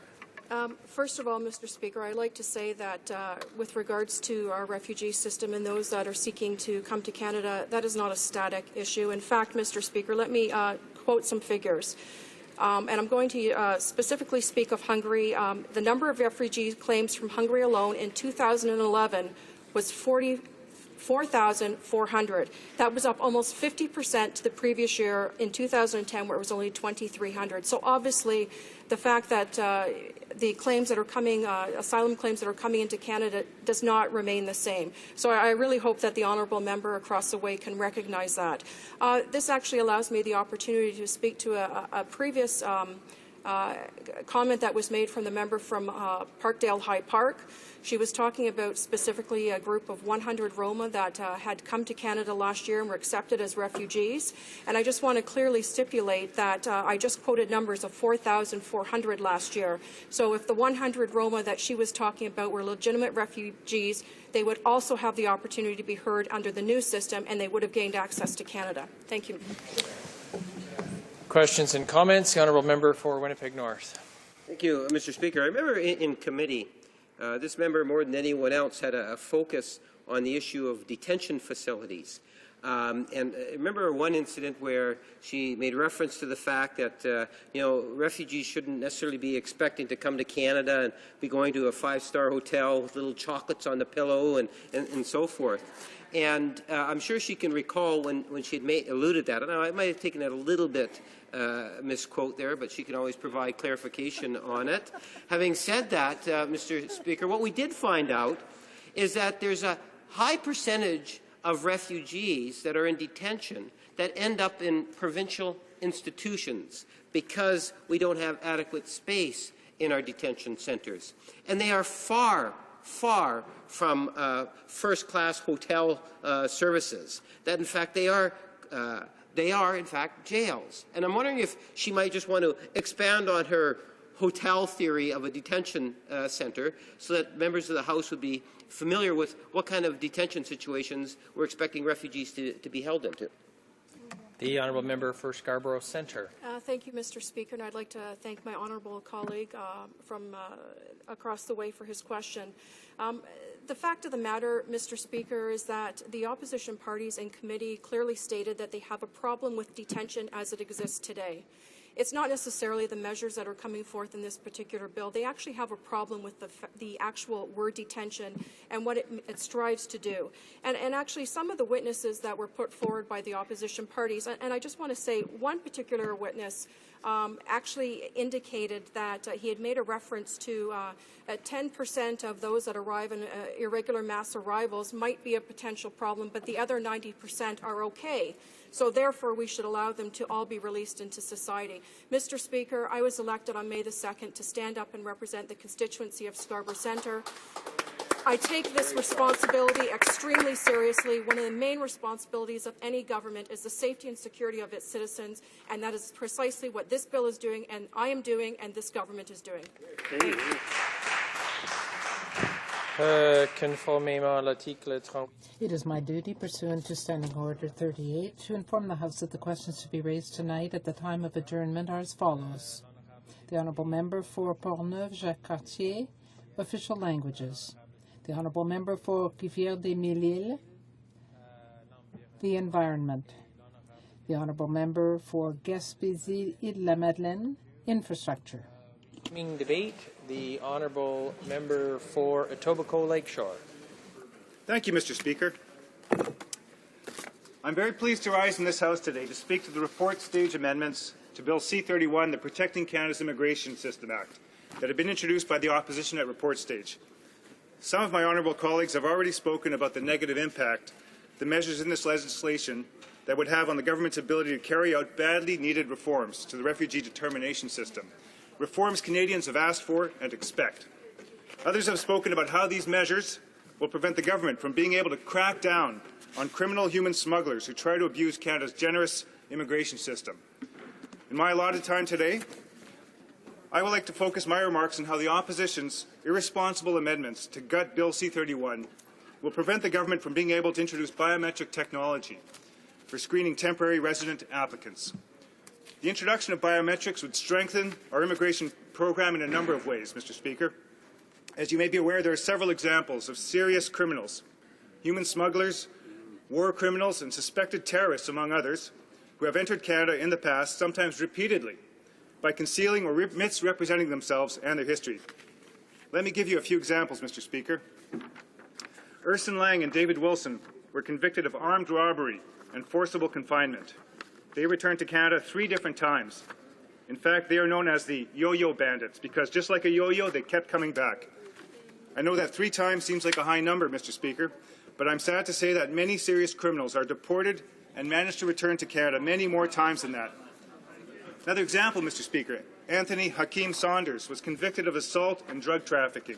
He was deported on 10 different occasions. That's right, an astonishing 10 different times. Just like the yo-yo bandits, they kept returning. Edmund Azamo was convicted of more than 30 charges, including theft and fraud. He was deported and returned to Canada 8 times, Mr. Speaker. Dale Anthony Wyatt was convicted of trafficking drugs and possession of illegal weapons. He was deported and returned to Canada on at least 4 separate occasions. Kevin Michael Sawyers was convicted of manslaughter. He was deported and returned to Canada twice. Then there's Milando Yefet-Streety, who served a jail sentence in Canada after he was linked to 4 underage girls working in Toronto's sex trade. This criminal was deported and returned to Canada within the same year. That's right, Mr. Speaker, all within the same year. Once he returned to Canada, he continued his life of crime. The use of biometrics would help us prevent these criminals from entering Canada. Let me briefly explain how. Under the existing system, Mr. Speaker, visa applicants only need to initially provide written documents to support their applications, but biometrics, photographs and fingerprints, would provide greater certainty in identifying travelers than documents which can be forged or stolen. In a nutshell, Bill C-31 and regulations that would follow would allow the government to make it mandatory for travelers, students, and workers from certain visa-required countries and territories to have their photographs and fingerprints taken as part of their temporary resident visa, study permit, and work permit applications. Biometrics would help with processing applications. Later, when a visa holder arrives at a Canadian port of entry, the Canada Border Services Agency would also use this information to verify that the visa holder is the person to whom the visa was issued. Now, Mr. Speaker, the use of biometrics would strengthen the integrity of our immigration program by helping prevent known criminals, failed refugee claimants, and previous deportees from using a false identity to unlawfully obtain a Canadian visa and enter our country under false pretenses. Biometrics would also bolster Canada's existing measures to facilitate legitimate travel by providing a fast and reliable tool to help confirm identity.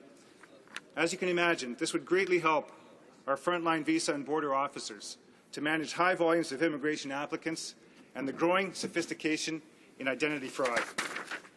Now, Mr. Speaker, while it is easy to see how using biometrics would help our own officials make decisions about visa applications, it's also important to consider how their use may provide benefits to the applicants themselves.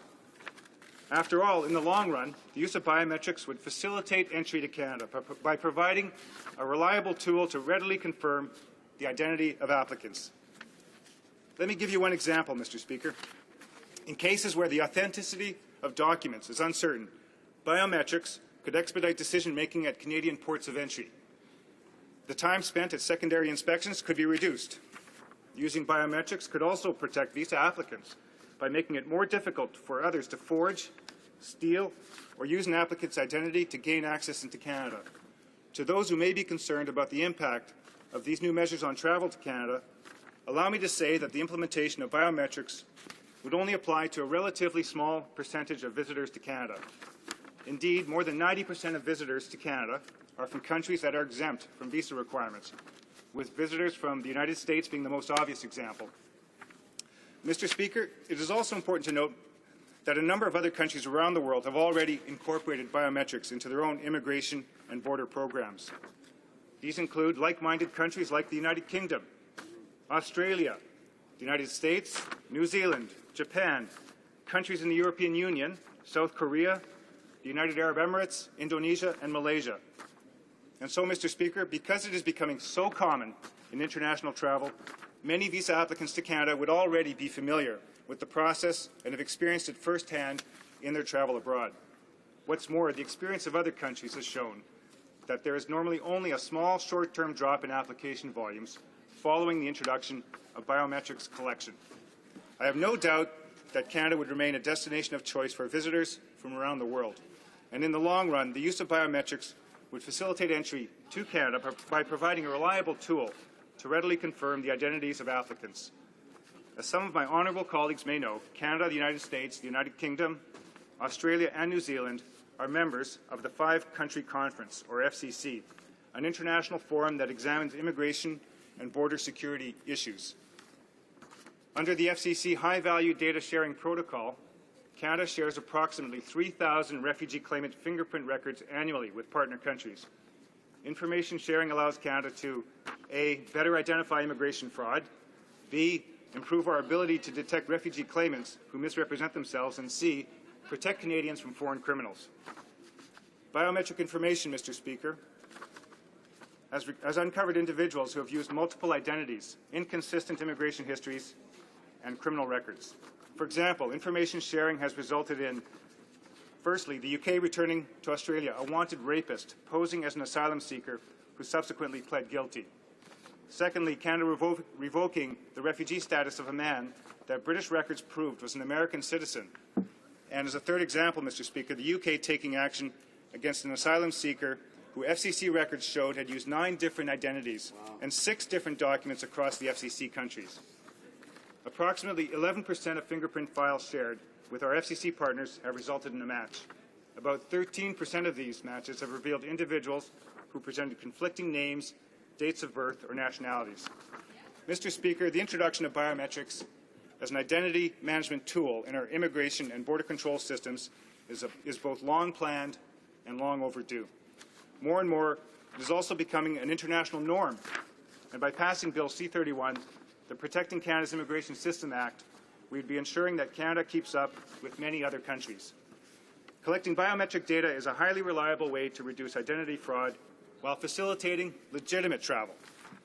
As a result, biometrics would strengthen and modernize Canada's immigration processes. I'm sure that all of the honourable members of this House would agree that what I have described here is a secure and straightforward process, a no-brainer, so to speak. Unfortunately, the opposition's amendments would prevent the government from introducing biometrics. Mr. Speaker, the opposition's complete lack of concern for the safety and security of their constituents is quite frankly appalling. The NDP is trying to gut this bill by saying that they're okay with criminals, terrorists, war criminals, and the like coming into our great country and victimizing innocent Canadians. I urge the NDP and Liberals to give their heads a shake, to stand up for safety and security of their constituents and all Canadians, and vote against these ridiculous amendments. Thank you, Mr. Speaker. Questions and comments? The Honourable Member for Newton North Delta.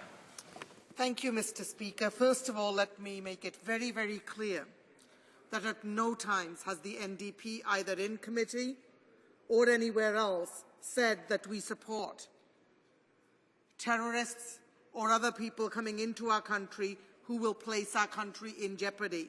As a matter of fact, when it came to the biometric section, we supported the use of the biometrics as long as it was used for identification and for checking the background to make sure the person was not a threat to our national security. But we had concerns about what else that data could be used for, how long the data would be kept for, and about its usage by other agencies we may share that data with. My question to my colleague across the way is very, very simple. We know that those who are designated as irregular arrivals will have to go to detention centres, or in most of this country they will go to prisons. And the Minister has said that only children over 16 will be designated as adults, and therefore they could go into prison. Would my colleague share with all of us what would be happening to those children who should happen to be on a boat or come by plane because the parents have managed to grab their child as Order. Before I go to the question is over, but before I go to the answer, I would just like to remind all honourable members that in a 5-minute question and answer period, we try to get 2 questions in and 2 answers. That's about 1 minute and 15 seconds per person. And I would encourage all honourable members to, as you're addressing the chair, to look for signals that your time is coming to a close. I reluctantly cut people off, but this afternoon the questions and the answers have been drifting longer and longer. And so with that, I'll give this member about 5 seconds to put the question. Point well taken. So my question is if my honourable member across the way would explain, under the current proposed system, what would happen to children under 16. The honourable member for Etobicoke Lakeshore. Well, I thank the member for Newton North Delta for her question. I know she's very engaged when it comes to immigration issues, but I'll get back to the point I was trying to make about biometric identification, because it's really part and parcel of the whole immigration bill. And when they're looking to gut the whole bill, they'll cut the biometrics. They say they agree with that as a tool. But I'll just remind the honourable member about the things we're trying to address here. We're trying to improve relations with safe countries so that we can facilitate travel into this country. And I'll take the example of Hungary. You know, we receive, what was it, over 4,000? 4,400 refugee claims last year from Hungary alone. And by putting in C31, that'll allow us to streamline travel with not just Hungary, but with the entire European Union. So it's really important that the biometric pieces of this bill be passed, along with everything else in this bill, including the turning back of refugee claimants from safe countries. Thank you, Mr. Speaker. Questions and comments? The honourable member from Saanich Gulf Islands. Thank you, Mr. Speaker. I would try to put this briefly, taking your advice to my friend from Etobicoke Lakeshore. But I looked at the last year's figures for Hungary, for Roma, and there's been a lot of conflating of those that were either abandoned or withdrawn or rejected. These are separate categories. And there were, in fact, 165 accepted as legitimate refugees who needed our protection. And so I asked my honourable friend to bear in mind that some people will take desperate steps to escape unbearable circumstances, and they will bring their families. The honourable member for Etobicoke Lakeshore. Mr. Speaker, I thank the member for Saanich Gulf Islands for a question. So on the topic of Hungary, we do accept legitimate refugees. But it's a fact that 95% of refugee claims from Hungary were just abandoned, suggesting that these people were not genuine refugees. They didn't have the, I guess, the fear to actually pursue the refugee claim in Canada, and they just abandoned and disappeared into the system. And that's what we're trying to strengthen through this bill, through Bill C-31, those kinds of situations where it's clearly a fraudulent refugee claim used to exploit Canada's generous refugee and immigration system. And by doing biometrics, by putting the other elements of C-31 in place, we'll address those issues. Thank you, Mr. Speaker. Resuming debate, the honourable member for York South Weston. Thank you, Mr. Speaker. And I rise today on behalf of the good residents of York South Weston, my constituents, to try and make some sense out of what's happening here. And I'm afraid I'm not able to make some sense of what's happening here. There is a bill that has already been passed by this Parliament to, in fact, do what the Conservatives have been saying over these past many months, since first Bill C-4 and now Bill C-31 have come before us. And that bill, C-11, will in fact take effect. For whatever reason, its implementation was delayed until June of this year, and it will take effect, and it will solve the problem of 95% of the refugee claimants from some European countries actually abandoning their claims, because the provisions in C-11 do precisely what the government says they're going to do with C-31. So what is the purpose of C-31?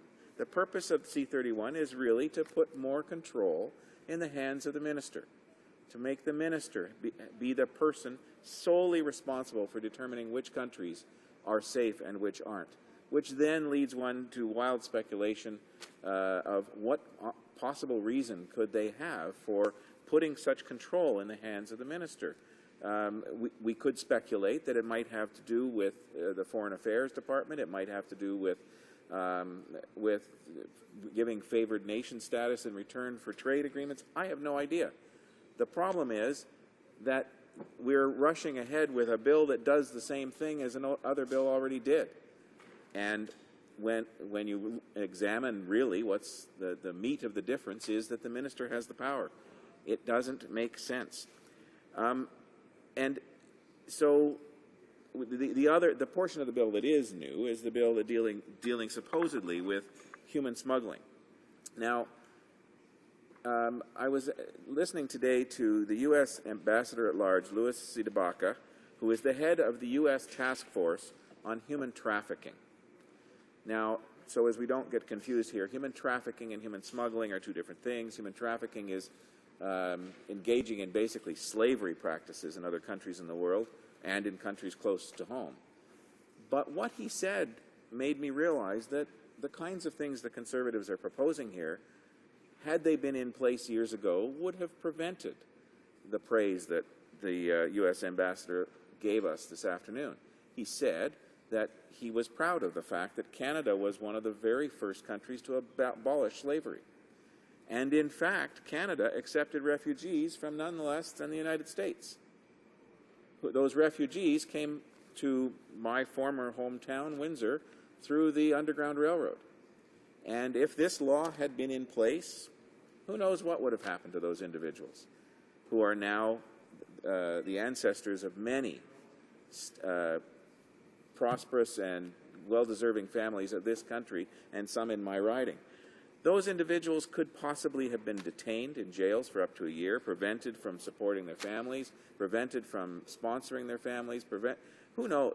It beggars belief how to imagine a regimen like is being proposed by this government to deal with a supposed refugee problem by detaining them, a supposed irregular arrival problem by detaining them. That is, and we've heard this government say over and over again that they're on the side of the victims. This is making victims pay. These individuals are the victims of a crime. That crime is having been smuggled into Canada. The crime is perpetrated by a criminal being the smuggler. And yet, the government's reaction is to punish the victims. That's the only people they can get their hands on because the smugglers have long gone. So they punish them. The minister, and I've heard this from the Minister of Justice, suggests that once people know that Canada's laws are such that it's not welcoming, that the victims will be punished, it will dry up the supply. It's a supply-side economics argument. We've heard that a lot from this government. That it will dry up the supply of potential victims of crime. And the problem with that is there aren't a whole lot of Canadians who read the criminal code before they commit a crime. And I doubt very much that there are a whole lot of people in Somalia or in Sri Lanka or wherever these people come from who have an opportunity to read Canada's immigration legislation to determine, if I pay this man $10,000 to bring me and my family to Canada, I'm going to go to jail. That's just not going to happen. And we don't publish our legislation in all the languages that might be spoken in these worlds either. It's just strange, okay? Strange. In addition to those victims being punished, the minister tries to suggest that, don't worry, we're going to deal with them, the refugee claimants from safe countries. Now, safe countries that he's just designated, he or she, depending on who the minister might be, will determine those countries are safe, and those people will be booted out of this country real fast if they're not true refugees. How do we determine that they are or aren't true refugees? By giving them a chance to plead their case within 14 days. They then have no access to appeal. They then have no access to the Refugee Appeal Division. So they are, in fact, two classes. There's a class of refugees who come from countries that the minister hasn't designated, and we don't know which those are yet. And there is a class of refugees that are going to come who are legitimate refugees, in every sense of the word, who are coming from countries that he designates it safe, and therefore they have only one kick at it. They have one kick to get their suggestion that they are a refugee before a tribunal, and they have no access to the Refugee Appeal Division. He stated on several occasions that, well, they could file an application in federal court. Trouble is, they'll be deported long before an application in the federal court goes anywhere. The other thing that bothers me about the attitude of this government about the whole refugee system is that the minister has suggested on several occasions that he is upset that refugees skip over other countries before they come to Canada. That, in fact, they should go somewhere else. They shouldn't come to Canada. I'm proud of the fact that they want to come to Canada. And I think we all should be proud of that we have such a welcoming and such a wonderful melange of all the countries of the world that people feel comfortable in coming to Canada. we shouldn't force refugees to go somewhere else simply because they happen to pass by another country on the way. It's massive being reluctant to take refugees in the first place, though I know that's not possibly what the minister actually meant. He also talked about jumping the queue, that he doesn't want refugee claimants to be in a position to jump the queue ahead of legitimate immigrant applicants. Well, he's now created the biggest immigrant queue jump in the history of this country by eliminating what might be 300,000, I'm not sure exactly of the number, legitimate applications for immigration to this country with a stroke of the pen, and putting everyone else ahead of those people. Every single other applicant to this country is now jumped the queue. If they applied post-2008 or whatever the year was that it was changed, those individuals have jumped the queue and the rest have to start again. And that is so wrong. And yet he says he doesn't like queue jumpers. He talks out of both sides, I think, Mr. Speaker. The other issue that covers this whole immigration thing is the issue of temporary foreign workers.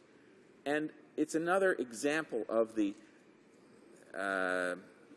doublespeak we get from this government about how they want to be welcoming to refugees and welcoming to new Canadians, but we've now got a situation where temporary foreign workers are being allowed into this country and will be paid 15% less than everybody else. What that will do is drive down wages. Now the minister says it's only for those jobs where we have a shortage. We know now that there are jobs out there. There are airline pilots being brought in as temporary foreign workers. There's no shortage of airline pilots in this country. But we have companies bringing airline pilots to this country as temporary foreign workers, and now they can pay them 15% less. That's just going to drive down wages in this country, Mr. Speaker. And those are the kinds of immigration policies that we don't agree with, and including this bill. Thank you, Mr. Speaker. Questions and comments? The Honourable Parliamentary Secretary to the Minister of Citizenship and Immigration. Thank you, Mr. Speaker. I'm not sure what the last 4 minutes of that speech had anything to do with Bill C-31. Yeah, I don't think it had a lot to do with HRSDC, but it had nothing to do with citizenship and immigration or public safety for that matter. So appreciate the member speaking about policies that don't relate to this bill. But in any event, one of the things that are paramount he didn't speak to that I'd like to get his response to, and the NDP has made a lot of hay or tried to make hay out of the fact that they say that there are no issues in here that actually get at the smugglers themselves in terms of being tough on them. And when you look at the bill itself, failure to file pre-arrival information, we're increasing our amendments there will make it much more difficult for them from a criminal perspective. Failure to comply with ministerial direction, providing false and misleading information. All of these are going to become tougher and tougher on those that have the nerve to smuggle people into this country. I wonder if the member would say why he won't be supporting the actual piece of this legislation that gets tough on smugglers who try to bring people to this country to take advantage of them by taking their money right out of their pockets. The Honourable Member for York South Weston. Well, I'm very glad to hear we're going to be able to vote on this bill in pieces, because I will support that piece of the legislation. And that piece of the legislation that actually increases the penalties and increases the risks to the actual smugglers themselves is, we've praised it. We've said, yes, it's a good thing that you're increasing the penalties for the smugglers. Our problem is the fact that you're going to penalize the victims. The people that are the victims of crime, the people that are the actual refugees that coming to this country who are the victims of crime are the ones who are going to be imprisoned by this government, and that we disagree with. Questions and comments? The Honourable Member for Winnipeg North. Thank you, Mr. Speaker. I think there might be a little bit of irony in terms of today we're debating Bill C-31, and Bill C-31 is a bill that is in essence in good part before us because of two ocean liners that came to Vancouver. The member will recall both the Sun Sea and the Ocean Lady. Now, if you go back to the Kamagata Maru back in 1914, that was a boat that came from Asia. Was never allowed to land. Now, you listen And we're going to debate that issue tomorrow. And, you know, people within the Liberal Party, I suspect, and Democrats and Conservatives would ultimately argue that that was a mistake. Yet you listen to what the minister was saying today in his presentation. He was saying that that's not the way to come. You don't come to Canada via a boat. You have to come through legitimate means. Does the member agree that there's some irony there? Tomorrow we're going to be apologizing to the Indo-Canadian community, in particular those individuals back in 1914, some 376 people that came and attempted to land. And now we're going to apologize because of the way in which we treated them.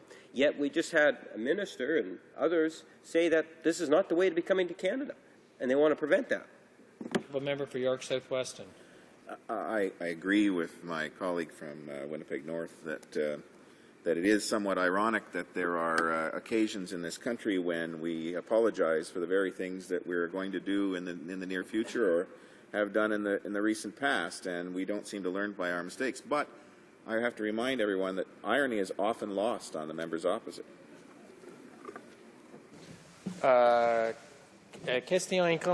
Questions and comments. The honourable member. L'honorable député. The honourable member for Montmorency, Charlevoix, Côte-Nord. Thank you, Mr. Speaker. The Conservatives seem to want to create two classes of refugees, as my colleague said. Now, maybe they don't want to believe evidence, but maybe they believe in astrology. Maybe they think that they can predict the future. So the NDP has a different approach. Perhaps my colleague could go a bit more into what is required to have a good bill. York South-Weston, short answer, please. Whoa, I can't give a short answer, but I can give an answer well, I'll try and give a short answer. The NDP believes that Bill C-11 actually did much of what that we were trying to do here. And in terms of the human smuggling portion of this bill, punishing the victims is not the way to go. Resuming debate, the honourable member for Mississauga East, Cooksville. Thank you, Mr. Speaker. It is with great disappointment that I rise to speak to the amendments put forward by the opposition at report stage. I say disappointed because the opposition is playing exactly the sort of petty and blind partisanship that turned Canadians off of politics. I think it's important to explain to Canadians the negative consequences that will result if these opposition amendments are adopted. Mr. Speaker, the opposition will not admit it, but Canadians know that Canada's immigration and refugee system face challenges and is open to abuse. The Protecting Canada's Immigration System Act will make Canada's refugee system faster and fairer. This bill will put a stop to foreign criminals, human smugglers, and refugees with unfounded claims from abusing Canada's generous immigration system. At the same time, this bill will provide protection more quickly to those who are truly in need. Canadians take great pride in the generosity and compassion of our immigration and refugee programs, but they have no tolerance for those who abuse our generosity and seek to take unfair advantage of our country. Mr. Speaker, the facts speak for themselves. Canada welcomes more resettled refugees than almost any country in the world. In fact, we are increasing by an addition of 20% that number. Our tradition of compassion and protection will continue and will grow. But the fact is that our immigration system is open to abuse. Every year, thousands of bogus refugee claimants come to Canada. They choose to file bogus refugee claims in the hopes that their lengthy processing times and endless appeals will result in them obtaining permanent residence in this country. Immigrants to Canada, like myself, are very welcoming and fair, but we have no tolerance for people from safe countries who abuse our refugee system as a way to try to jump the queue and get into Canada without having to wait and follow the proper process like everyone else. We have no tolerance for those who take unfair advantage of our generosity. Mr. Speaker, it is unfortunate but not surprising that the opposition, NDP and Liberals, conveniently ignore the facts when they speak against Bill C-31. The amendments they've introduced at the report stage prove that. These amendments show that the opposition continued to ignore the facts that underscore the need for this important piece of legislation and undermine the opposition's criticism of it. These are the facts. In 2011, Canada received 5,800 refugee claims from the European Union alone, a 14% increase from 2010. That means that a quarter of all refugee claims were from the democratic and human rights respecting European Union. That is more than Africa and Asia. Canada's top source country for refugee claims was Hungary and EU member state. In fact, in 2011, Canada received 4,400 refugee claims from Hungary alone. In comparison, Belgium received only 188, US only 47, France and Norway only 33 each. It is very telling, Mr. Speaker, that in 2010, Hungarian nationals made a total of 2,400 refugee claims around the world. 2,300 of those claims were made in Canada. That means that only 100 refugee claims were made in other countries around the world. Canada received 23 times more than all other countries combined. And what's more, in the past few years, virtually all of these claims were abandoned, withdrawn, or rejected. The majority of these claimants chose themselves to abandon or withdraw the claims, a clear sign they are not in need of Canada's protection. These claimants are, by definition, bogus. It's paid by hard-working Canadian taxpayers. Canadian taxpayers pay upwards of $170 million per year for these bogus claimants from the European Union. Taxpayers fund their welfare, their education, and their health care. And hard-working Canadian taxpayers are sick and tired of footing the bill for bogus refugee claimants who abuse the system at everyone else's expense. Too many tax dollars are spent on these bogus refugees. Mr. Speaker, Bill C-31 will put a stop to this abuse. Allow me to illustrate what I mean. This bill will help speed up the refugee claims process in a number of ways. It will change the designated country of origin policy, enable the government to respond more quickly to increases in refugee claims from countries that generally don't produce refugees. Claimants from designated countries of origin will be processed in about 45 days compared to more than 1,000 days under the current system. The less time claimants spend in Canada awaiting a decision, the less incentive there is for people to abuse our generous asylum system and use it to queue jump the regular immigration process. Bill C-31 will also stop the ability of bogus claimants to use endless avenues to appeal to remain in Canada, receiving generous taxpayer-funded health care and social assistance benefits. Bill C-31 will prevent refugee claimants from submitting a refugee claim at the same time as they apply for humanitarian and compassionate consideration. It will also bar claimants from submitting humanitarian and compassionate application for 1 year following a final negative decision from IRB. In addition, under the Balanced Refugee Reform Act, individuals with a final negative decision from the Immigration and Refugee Board were barred from applying for a pre-removal risk assessment for 12 months. Mr. Speaker, taken together, these measures send a clear message to those who seek to abuse Canada's generous refugee system. If you don't need our protection, we will send you home quickly. You will not be allowed to remain in Canada by using endless appeals to delay your removal. At the same time, if you do not need refuge, these measures will help you get protection even faster. Every eligible asylum claimant will continue to get a fair hearing by the Immigration and Refugee Board.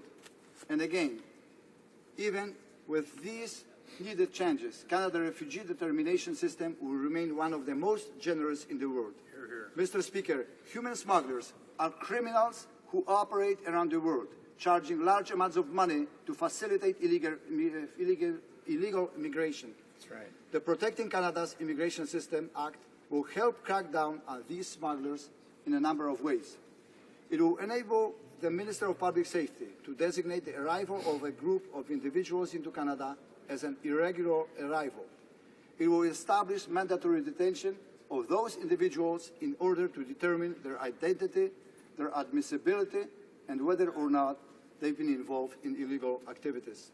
Mr. Speaker, as my honourable colleagues know, the detention provisions in Bill C-31 were recently amended and now reflect that the first detention review would occur within 14 days of subsequent review and subsequent reviews every 6 months. I would note that the NDP supported these amendments at the committee. That's right, supported these amendments at the committee, but now they are trying to gut the very amendments that supported. More proof their main goal is to play games rather than work in good faith in the best interest of Canadians. As before, a person would be released before this time upon being found to be a genuine refugee. As an additional safeguard, the Minister of Public Safety, on his own initiative, at any time can also order the release of a detained individual when grounds for detention no longer exist. Mandatory detention will also exclude those designated for foreign nationals who are under age of 16. Mr. Speaker, the government is sending a clear message that our doors are open to those who play by the rules, but we will crack down on those who threaten our integrity of our borders. With these proposed measures, the integrity of Canada's immigration programs and the safety and security of Canadians will be protected.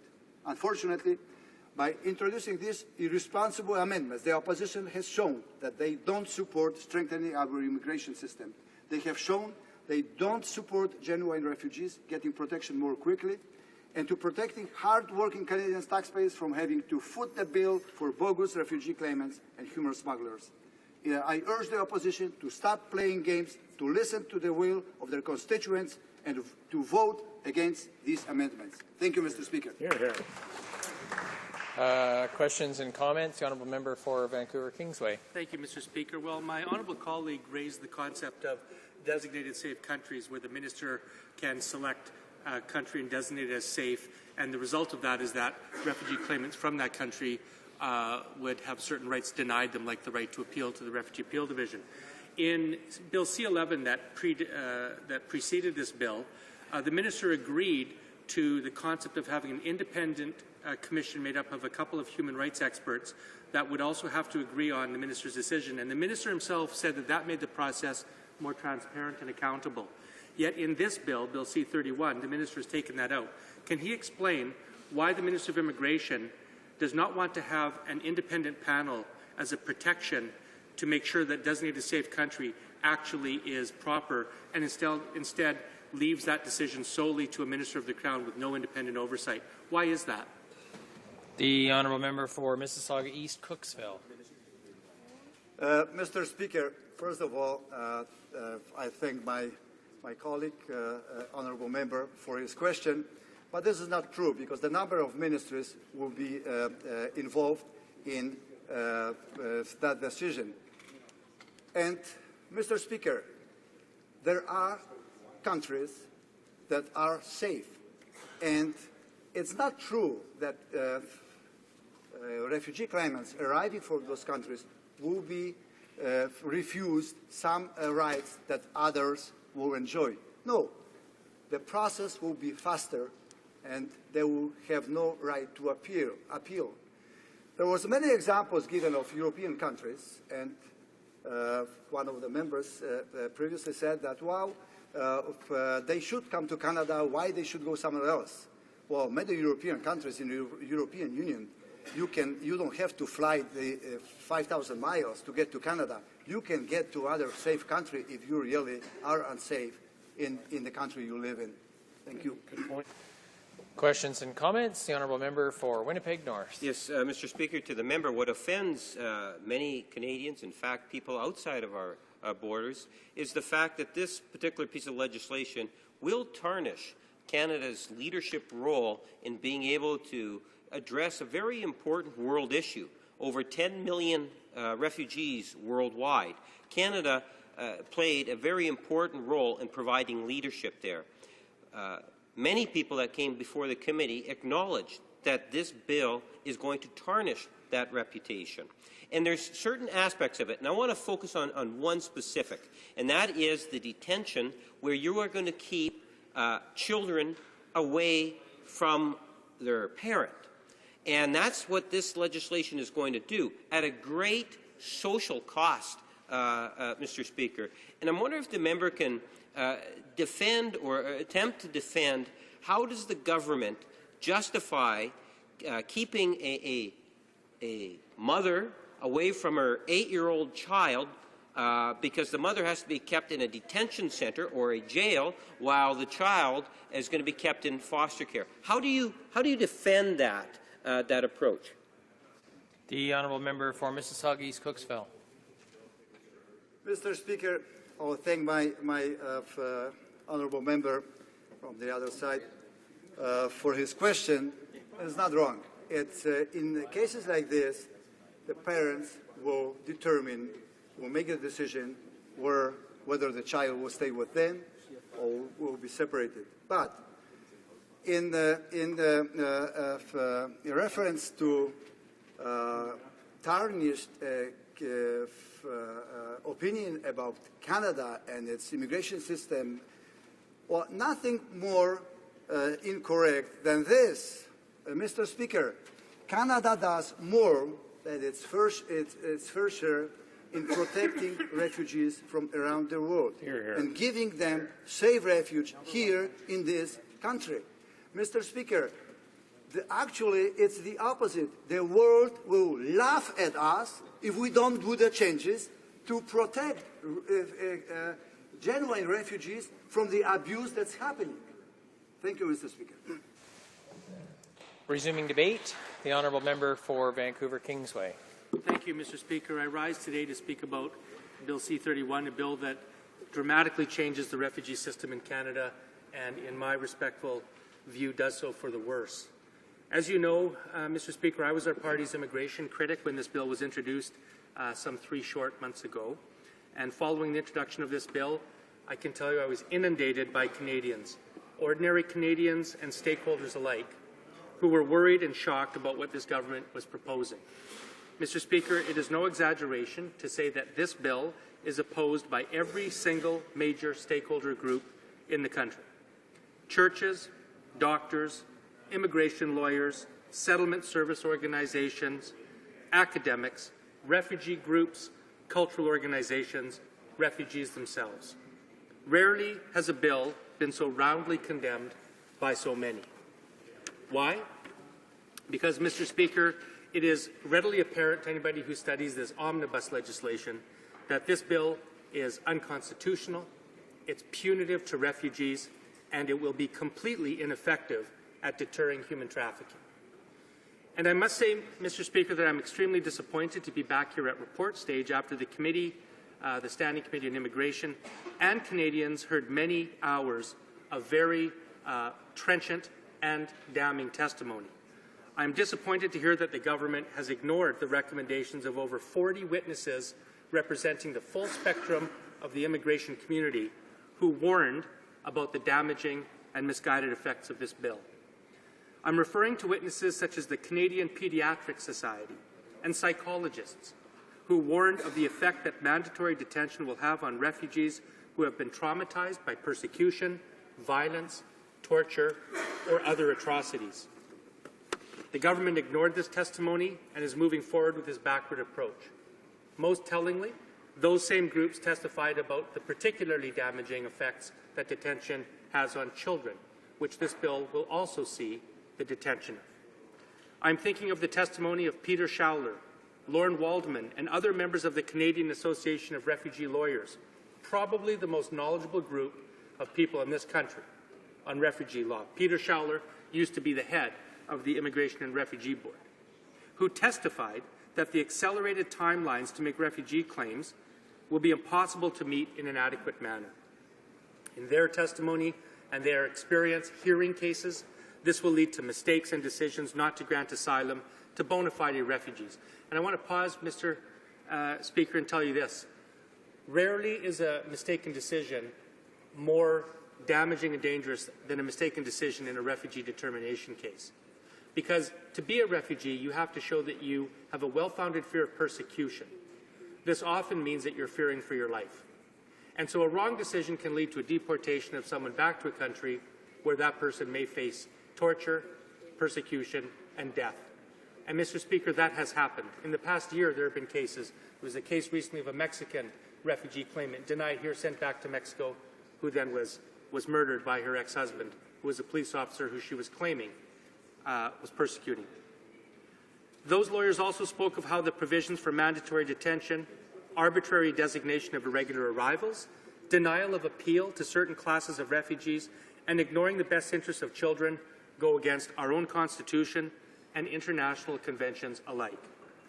The government, unfortunately, ignored that expert testimony. I think of the testimony of Gina Chani from the Roma Community Centre in Toronto, who spoke of the real human rights violations and systemic discrimination in Europe. She spoke about how Roma refugees would be negatively affected by having EU countries designated as safe. She spoke of how disheartening and insulting it is to hear our immigration minister refer to them as bogus, and explained why he is wrong. Mr. Speaker, I want to pause there and just say we all are very intimately familiar with the persecution, the genocide against the Jewish people in World War II. What is less commented upon is the fact that Roma, along with the disabled, were also targeted out for their ethnicity, rounded up, tortured, medically experimented upon, detained in concentration camps, and murdered simply because they were Roma. This is not just any ethnic group, Mr. Speaker. It's an ethnic group with a history of being the victims of genocide in Europe. And there is absolute rock-solid evidence that Roma still face persecution and states that are unable to protect them right today. The government ignored that testimony. In fact, they doubled down and continued to use inflammatory language referring to Roma refugees as bogus. We heard from Chris Morrissey and Cheryl Lynn Jordan from the Rainbow Refugee Coalition and others who spoke about how the so-called safe country determination process threatens LGBTQ refugees specifically.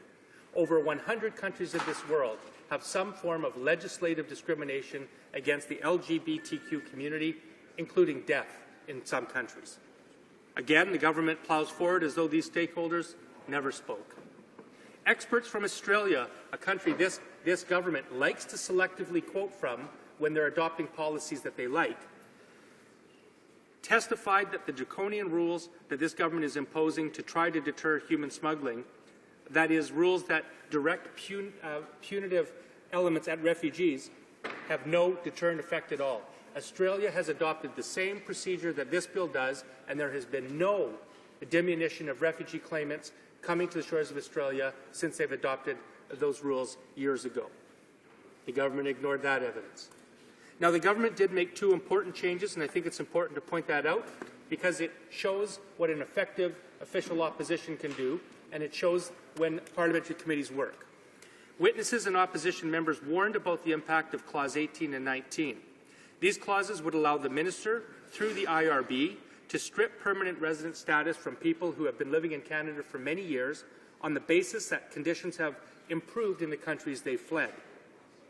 Now, the minister said repeatedly that this was not his intention. Actually, he went much farther than that. He said that the bill categorically did not have this effect. He vociferously and arrogantly derided members of Parliament and stakeholders who brought up this subject. In the end, however, he realized and acknowledged that he was wrong, that he did not understand the effect of the bill that he wrote, and he has still not apologized for this vitriol and derision with which he so wrongly defended these clauses.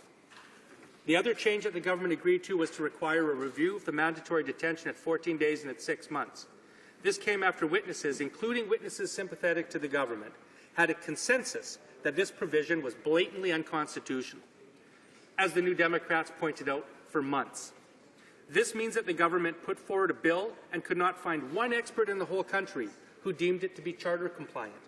This is shocking.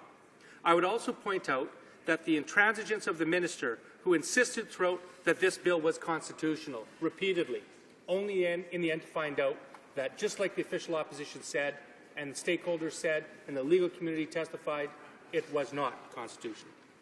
This change notwithstanding, Madam Speaker, however, experts still believe that other provisions make this bill unconstitutional, and we may be tied up in the courts for years figuring that out. Madam Speaker, I want to step back and go back to the beginning and ask this question, why? Why this bill? Why does the government insist on going forward with this bill when many of the problems the government claims to be addressing were already dealt with in the previous Parliament in Bill C-11? We dealt with them when all parties, the Conservatives included, came together and passed the Balanced Refugee Reform Act. We all recognized that the refugee determination system was slow, and we put forward reasonable solutions to this problem. The minister himself stood in this very House and praised Bill C-11. He said that the amendments that were worked out by all parties in the House made the system faster and fairer, and he called that legislation a monumental achievement. When I asked the minister whether he was wrong then or wrong now, he said he was wrong then.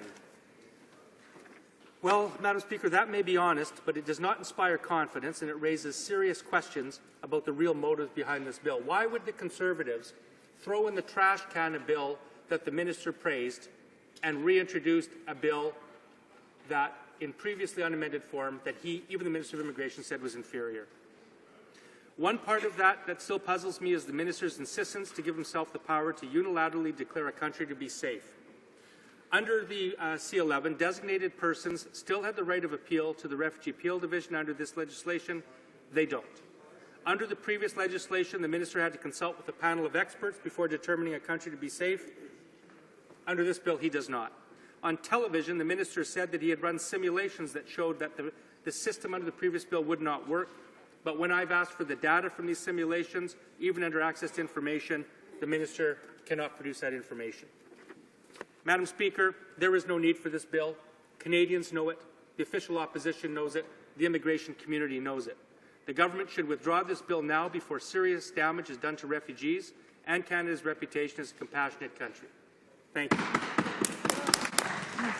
The honourable member will have a period of 5 minutes for questions and comments when this bill returns on the order paper. Because it being 5:30, the House will now proceed to the consideration of private members' business as listed on today's order paper. Private members' business, resuming debate on motion M273, contamination of groundwater, in the name of Madame Michaud. Reprise du débat. Resuming debate. The honourable member for Bourassa. Thank you very much, Madam Speaker. I would like to begin by welcoming this motion by the NDP member and to say that the Liberal opposition will be certainly supporting this motion enthusiastically. I know that there has been some money put into this, but it is important for the government to assume its responsibilities. I was on the government side when negotiations took place with respect to this situation in Shannon. Families unnecessarily suffered. We know that in 1997, at the Valcartier base, contamination occurred with the trichloroethylene. Ethylene. It's difficult to pronounce. We know that for decades, the groundwater seeped into, was contaminated by this chemical TCE, which caused illness, including cancer. So since 1997, there has been awareness of the problem at Valcartier, but only in 2000 did the residents of Shannon, which is near that base, become aware that there was a problem.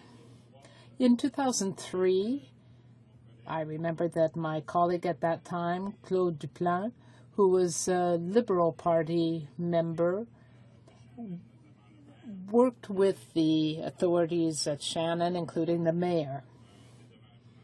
There was an amount of damages that was provided. That is $19 million. Then the Conservative government provided money for the water system and so on. Now, the parliamentary secretary said that the government had taken responsibility and had invested in resolving the problem, but that is not enough. There is a court case underway that started in 2007. We are still waiting for the decision. The proceedings ended in November 2011, and we are waiting for the determination. It would be only fair for the Canadian or the federal government to take action on the basis of the decision and help these thousands of people. The government needs to admit that it has responsibility because the chemical agent was used on an army base. We need to take full responsibility by recognizing that responsibility and carrying out the measures to respond to the problem. So I just want to read the motion that we have, and that is that in the opinion of the House, the government should formally recognize the responsibility of the Department of National Defence and the Canadian Forces with regard to the contamination of the groundwater, which is the source of drinking water for multiple homes in the residential area of Canadian Forces Base Valcartier, residential areas of the municipality of Shannon, and numerous public institutions due to the use of chlorinated solvents for several decades, including TCE. B, take over the efforts of the Shannon Citizens Committee to monitor filtration systems in place for those dealing with the contamination of drinking water and include the committee in the efforts undertaken, and C, to commit to notify all persons employed at CFB Valcartier who have lived in the residential quarters of the base for the years during which the contamination took place, quickly clean up the affected sites, and 3, compensate victims of TCE contamination. So if people lived for all those years in the affected area without knowing it, they may have digestive problems, they may have neurological problems, and there are cancers associated with the use of this chemical, including brain cancer. So this is a question of responsibility. If mistakes were made, then the federal government has to take its share of responsibility. Of course, this government is always leery of taking responsibility, but out of respect for these families, including the families of our forces members, we know that these military personnel and their families move around the country, and there may be an impact on the families. The government needs to show transparency. It has taken responsibility. At the time, there was this out-of-court settlement and also infrastructure that was invested in to provide access to the municipal water system. And the government needs to take the additional step and look at whether this problem has happened elsewhere. The government also needs to look at the environmental impacts and inform the families. We also need to use this model to prevent problems of this type from occurring in the future.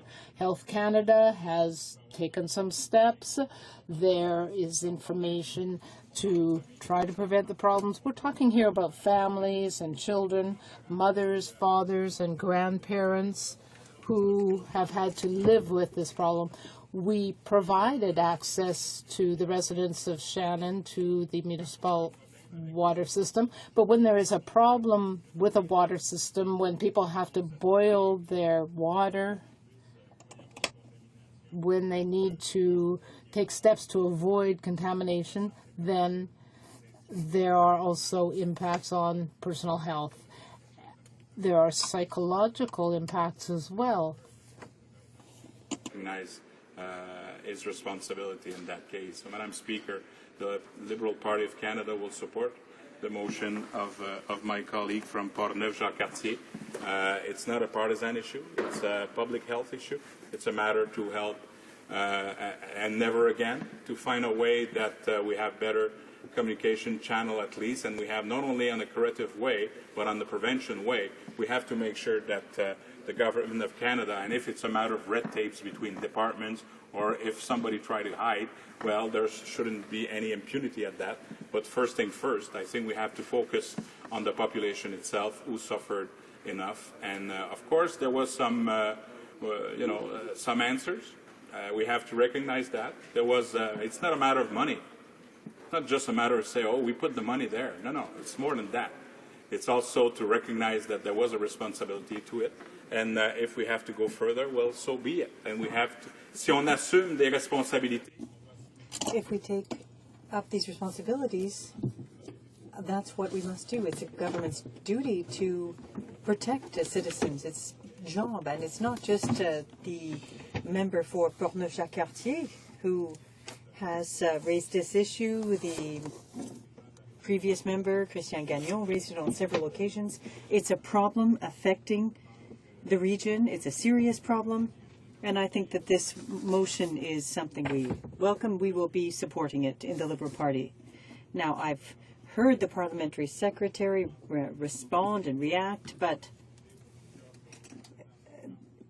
a lot of apologies have come in this House for a number of issues, and I think that we need to have an apology for the work undone that wasn't done, in fact, to help the people of Shannon. If compensation is required, then why would we get bogged down in class action suits? Imagine, it went from 2007 to 2011, and now we're still waiting the outcome. So I think that it's important for the government to take action, and we will be supporting this NDP motion.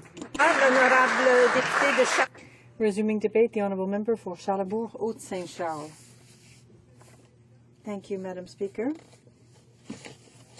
I rise today on behalf of all of the residents of Charlebourg, Haute-Saint-Charles, which is a riding bordering on Portneuf-Jacques-Cartier, in their struggle for justice. And I'd also like to take the time to thank my colleague for doing such a good job of defending the rights of the people in her riding and the well-being of our region. The motion in the name of the member for Portneuf-Jacques-Cartier calls upon the government to take steps to reestablish the confidence among the people of Shannon with the federal government. The facts explaining the need for this motion date back a long time ago, and we need to understand the background. In 1997, the Department of National Defense discovered TCE in the groundwater under the base at Valcartier. A few years later, a toxic chemical was discovered in private wells in the municipality right next to the base. Now, it's important to point out and bear in mind that TCE was a toxic industrial degreaser used at the time, and it was simply disposed of by being buried in the ground, because it was thought that there would be no consequences. TCE was used to degrease metal parts. It was also used in dry cleaning and for the extraction of organic products. Evolution of technology made it easier to identify the toxicity of the product, and the chemical agent was progressively and gradually replaced by products that are less toxic to humans and to the environment. It's banned, in fact, for individual use in the European Union. It's also suspected of being a cancer-causing agent that affects the nervous system. The relationship of cause and effect is what's at heart of in this issue, and a TCE, which was disposed of on the military base without precautions, subsequently contaminated the groundwater in Shannon. The water subsequently found its way into the wells and the drinking water system for residents of this small municipality. The consequences of this are outrageous and extremely detrimental to human health. In recent years, individual health problems have been recorded, and they are 5 times higher than normal. Scientific evidence in this area is solid and shows clearly that there is a causal link between TCE in the water table and the abnormally high rates of cancer and other illnesses in current residents. For these, in addition to these victims, there are also people who've lived in Shannon and who, in fact, have lived there and moved around. These were Canadian Forces serving members who've been moved around. So it's not simply a public health region facing that single municipality only. The problem is that we know that D&D was aware of the contamination and has been aware of it for more than 30 years. Despite that information, nothing has been done. Scientific research conducted by journalists from Radio-Canada have confirmed, and I quote, that the government was aware of the contaminated water in Shannon and on the military base with the TCE and has been for 30 years. According to these same journalists, documents obtained under access to information show that the Federal Department of the Environment and Defense were warned that wastewater was spilled into a pond that was in contact with the water table. It took 22 years for residents of Shannon to stumble across the contamination on their own in 2000. What is excessively serious in this case is that the government doesn't want to recognize its responsibility and is refusing to adequately compensate victims who are paying for this with their lives and their health. To date, the people of Shannon continue to have physical and emotional health problems. They continue to develop cancer. Documents show that more than 350 deaths from cancer are linked to water in the wells in Shannon, which are contaminated with TCE. It's more than 500 people who've developed cancer in a city of 5,000 inhabitants. Ms. Marie-Paul Spicer, president of the Regroupement des Citoyens de Shannon, the Shannon Citizen Group, has stated that there is a plume that is 6 kilometers long, 600 meters wide. It's still under the ground. There's also a latency period.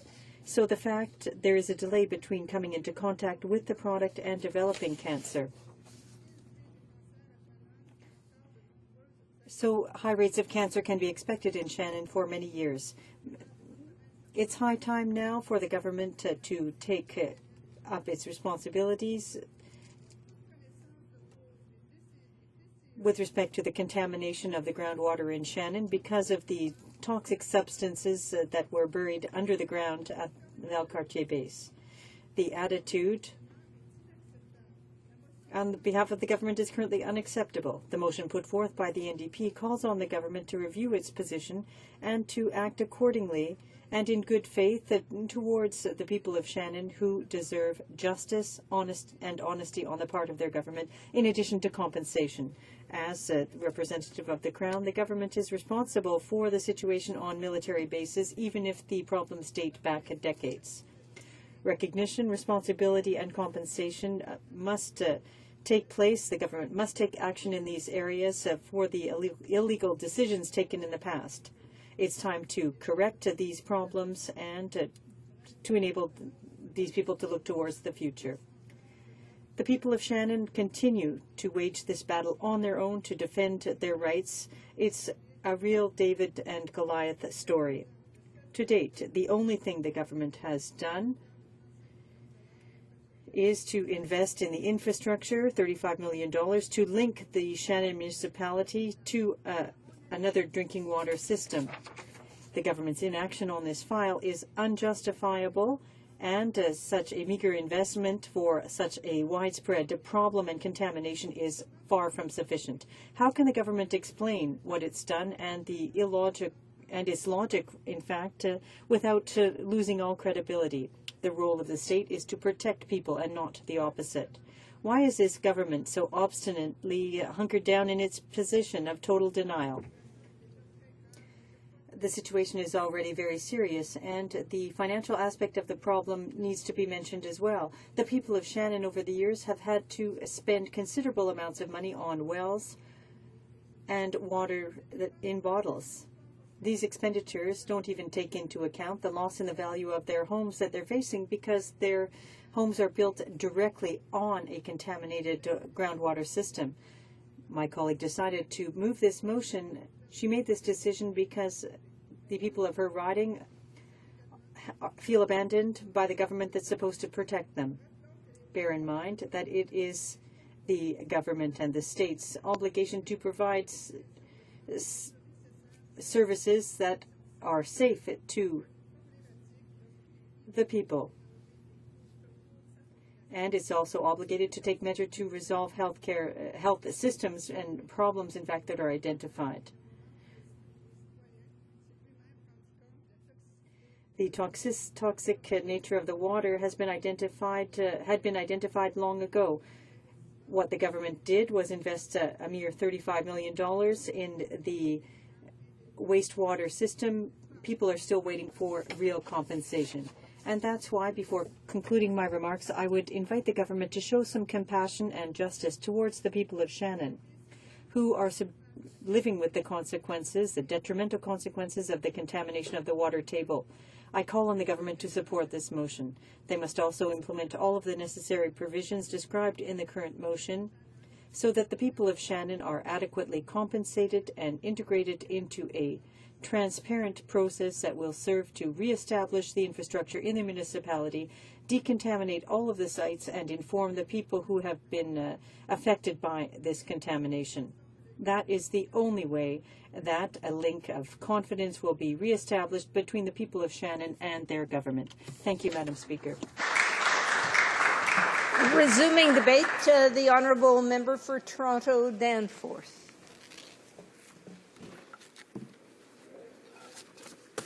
Merci, Madame la Présidente. Thank you, Madam Speaker. I rise today to support the motion standing in the name of my colleague, the Honourable Member for Portneuf-Jacques-Cartier, seconded by the Honourable Member for Beauport. I support this motion in a show of solidarity for the victims of contamination in Shannon, Quebec. These people want compensation from the federal government for this TCE contamination. The municipality of Shannon has health problems and rates of cancer that are 5 times higher than normal, Madam Speaker. Now, before talking about some comments made by a citizen in my riding who was a victim of contaminated water in Shannon, I'd like it to cover 6 important aspects. First of all, as a general principle, the government needs to add a level of ethical responsibility to all of its decisions. There are cases, and this is one of them,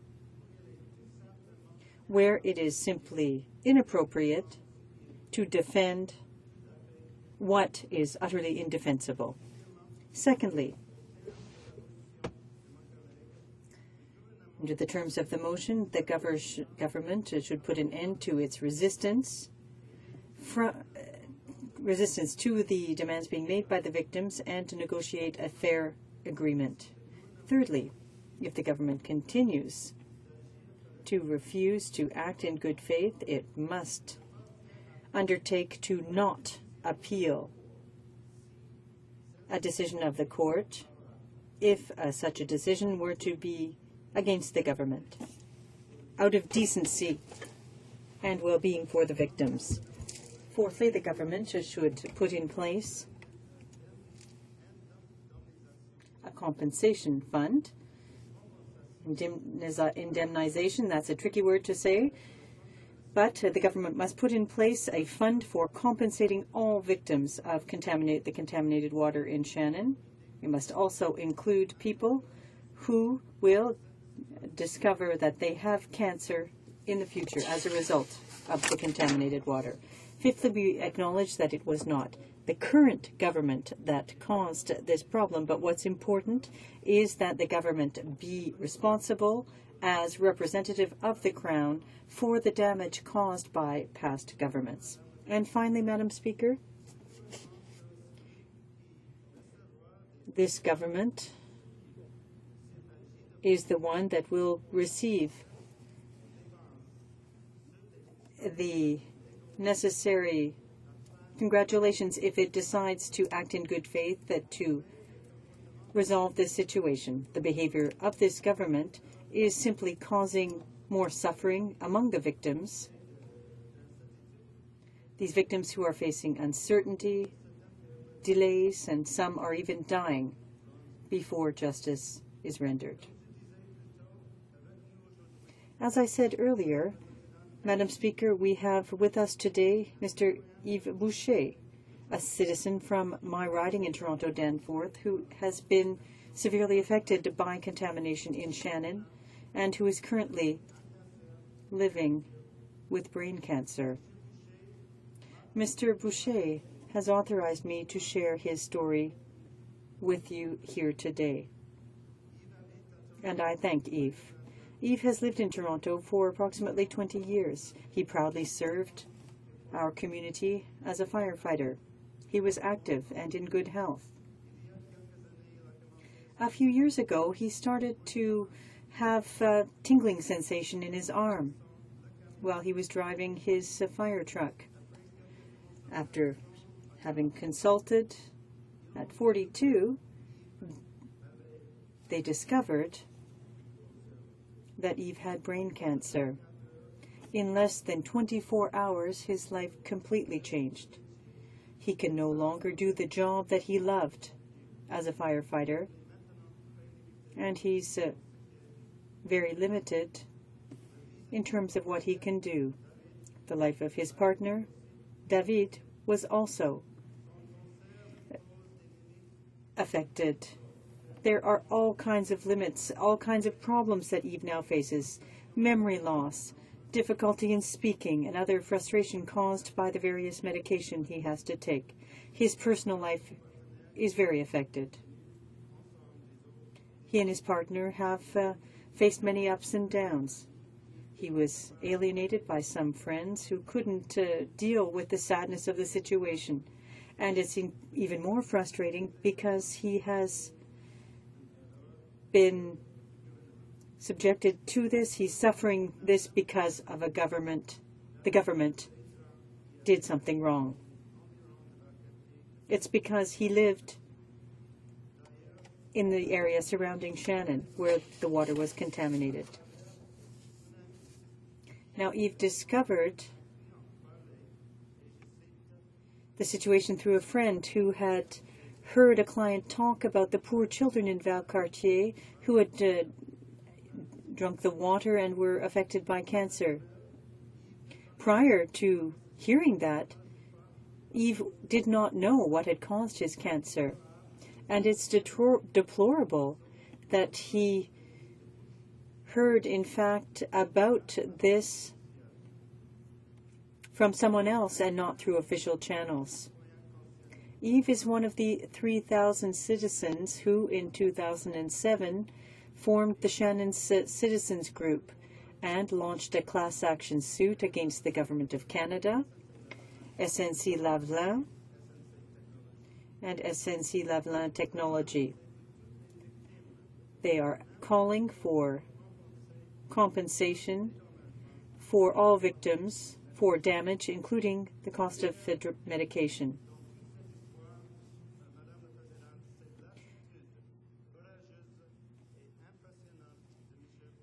I must mention in passing, Madam Speaker, the impressive and courageous attitude displayed by Mr. Boucher.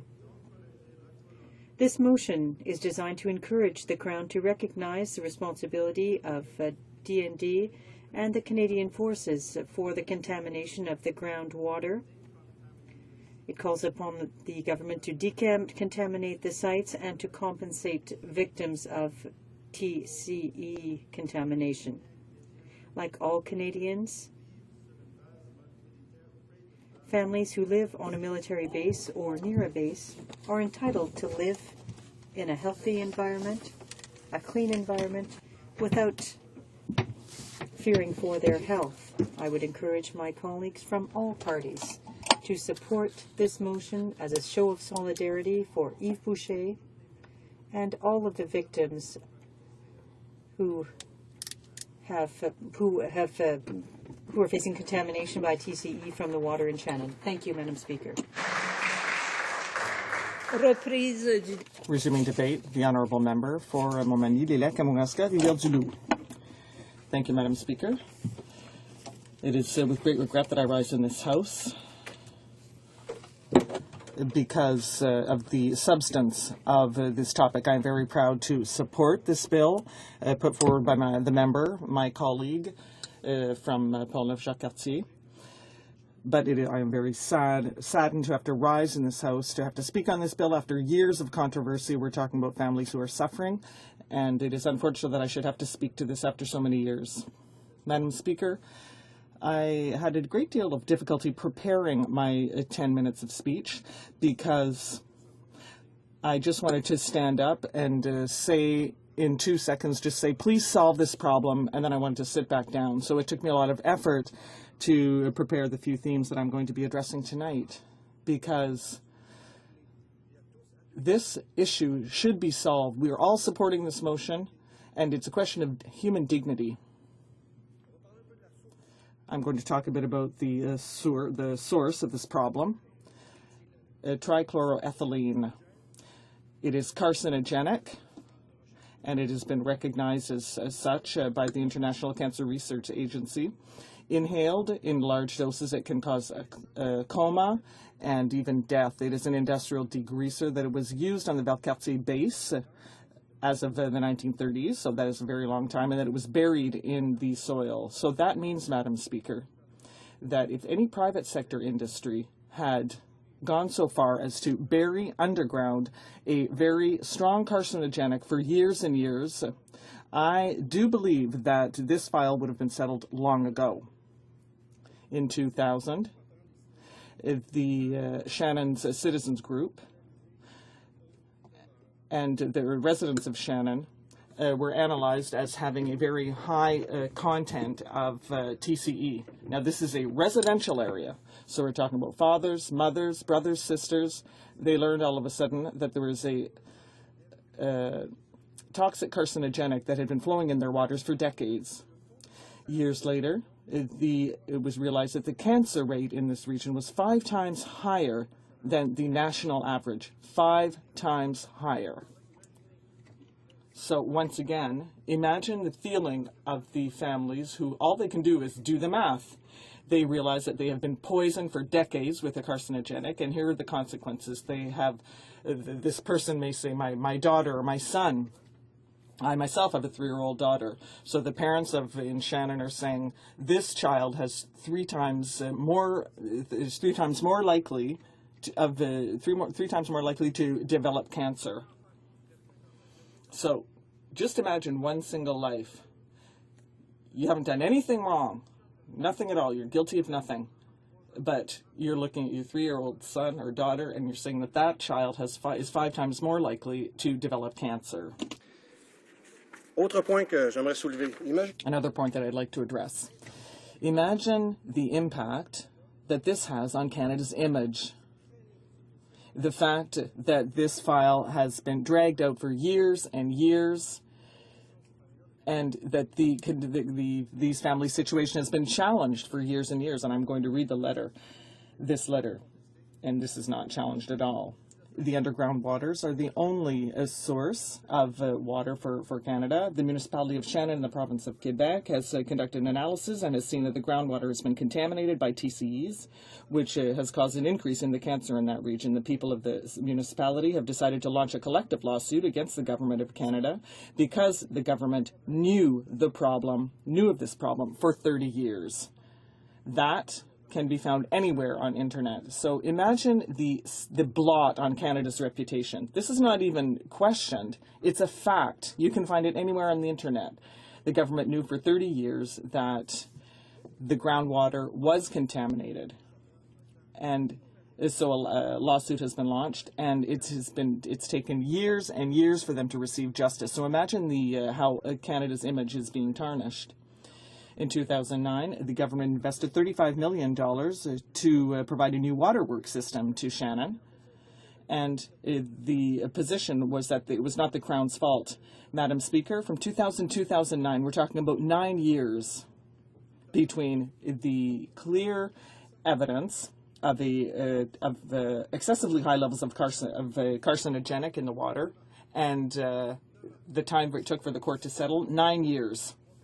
And I'm repeating, these families had babies, and now they're realizing that these babies, these young children, are 5 times more likely to develop cancer. So imagine the people who have cancer now, people who lived in Shannon, and imagine the general feeling of people who lived in Shannon for a while, and parents who had young children. Between 2000 and 2009, they drank water that contained a toxic carcinogenic.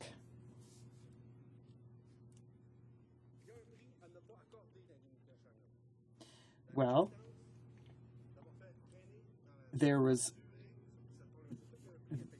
a price to be paid for having dragged out this file. Imagine the stress of the parents that I have already referred to. Imagine the millions of dollars in lawsuits that have been launched on both sides that could have been used to compensate these people, because we're talking about tens of millions of dollars that were invested, not in assistance to victims, but in lawsuits and in challenging the findings of the investigation.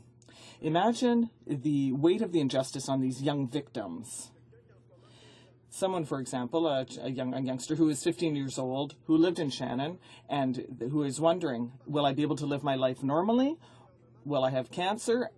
And they are seeing their own government challenge this lawsuit in matters of public health. How can this person build their trust, their basic trust in this country, and how can they trust the government? And how can they go forward in life with any kind of confidence? Imagine the ball and chain that have been handed down to these young people who live in Shannon. And this is just an example. Perhaps they don't perform as well at work because they have to live with this constant stress for years and years. The representatives of the Public Health Agency testified in the lawsuit. They said that the population of Shannon was too small to carry out statistical studies. That's the reason they used to challenge the lawsuit launched by the people of Shannon. So here we are, we've got both feet planted firmly in the absurd here, because if you're going to be sick, then you have to be numerous, because if you're not numerous enough, well, statistically, the evidence won't be good enough that there won't be sufficient evidence. So we have to be 2,000 or 3,000 people at least, or 200, 300,000 who get sick from the same thing, because otherwise it won't statistically acceptable, because there won't be enough proof that there was a contamination. So that part of the justification for not helping the people of Shannon is, for me, it's completely unacceptable.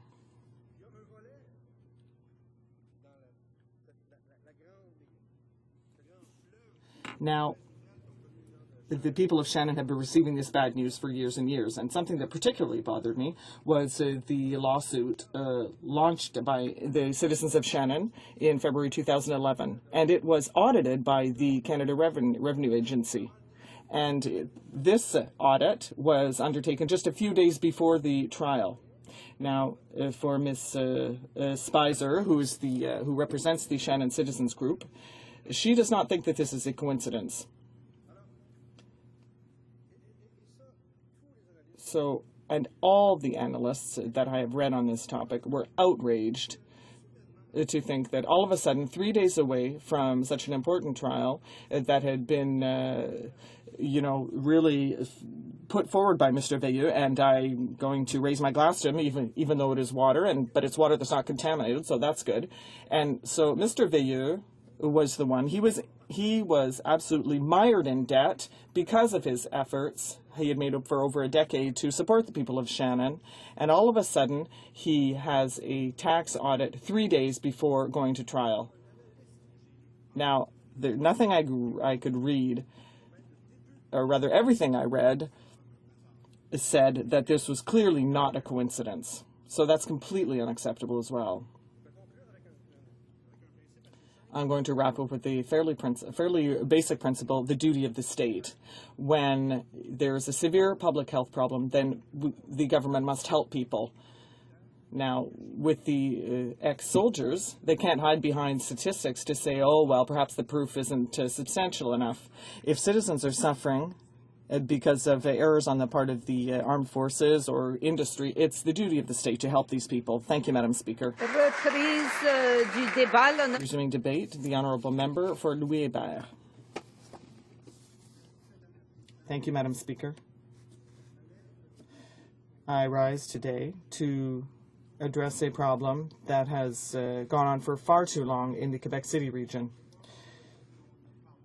I don't know what people have said about Shannon so far, but it's a small municipality.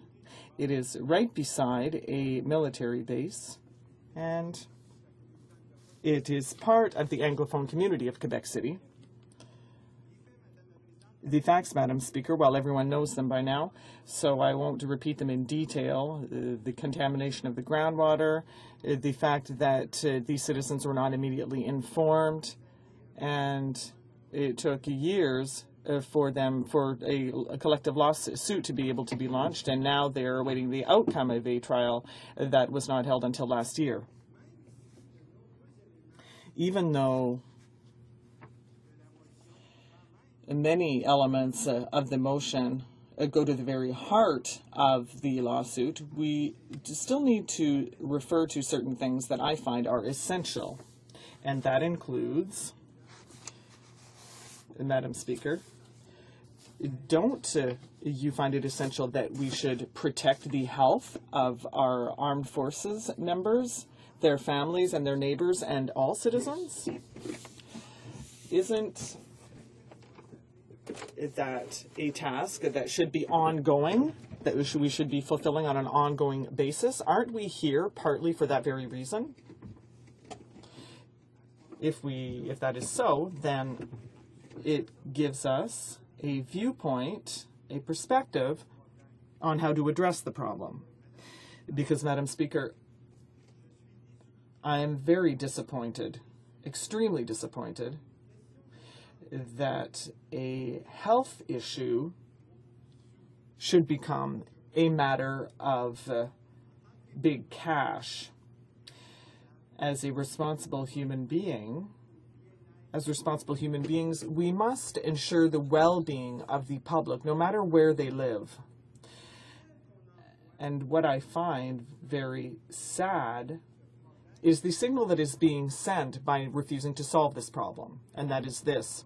You may live beside a military base, but it's at your risk and peril. And that is absolutely unacceptable, Madam Speaker. I believe that the Department of National Defense and its bases should be areas of peace and security for the surrounding municipalities. Now, if we look at the problem from that angle, then we could perhaps start thinking in a different way. Because here, Madam Speaker, it's not like I'm trying to find a guilty party. I'm not trying to point any fingers, because at a certain period, waste and wastewater was disposed of in a certain way, and people did not realize the consequences of that at the time. Now we know better. And yet, The fact that the government did not know at the time does not mean that the consequences should be forgotten. As responsible people, even though we did not know the problems that would create at the time, it is imperative that they be solved. And what I find a real shame is that millions of dollars are being spent on legal fees,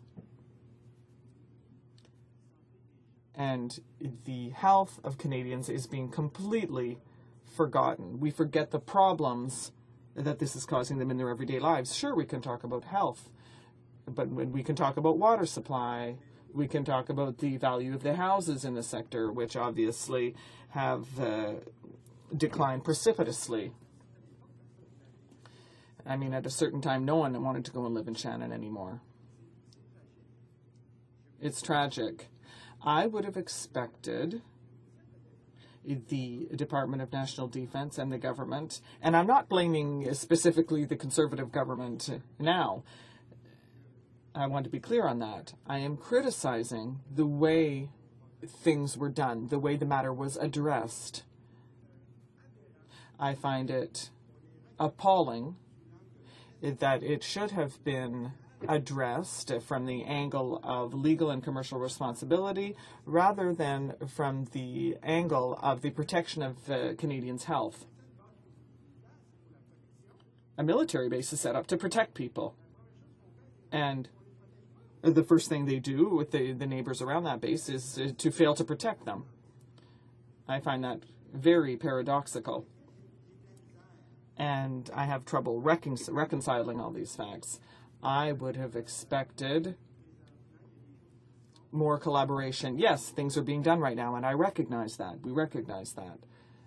But even though we are doing things today, we have to think about the damage that was caused in the past. That is a very important aspect. It is important to solve this, and it is important for our reputation as a country and for human dignity. And also concerning the dignity of our armed forces. I don't think our soldiers want to attack the health of their neighbors. That is not part of their values. It is not part of Canadian values. It's not part of anyone's values. So why has this problem not been solved?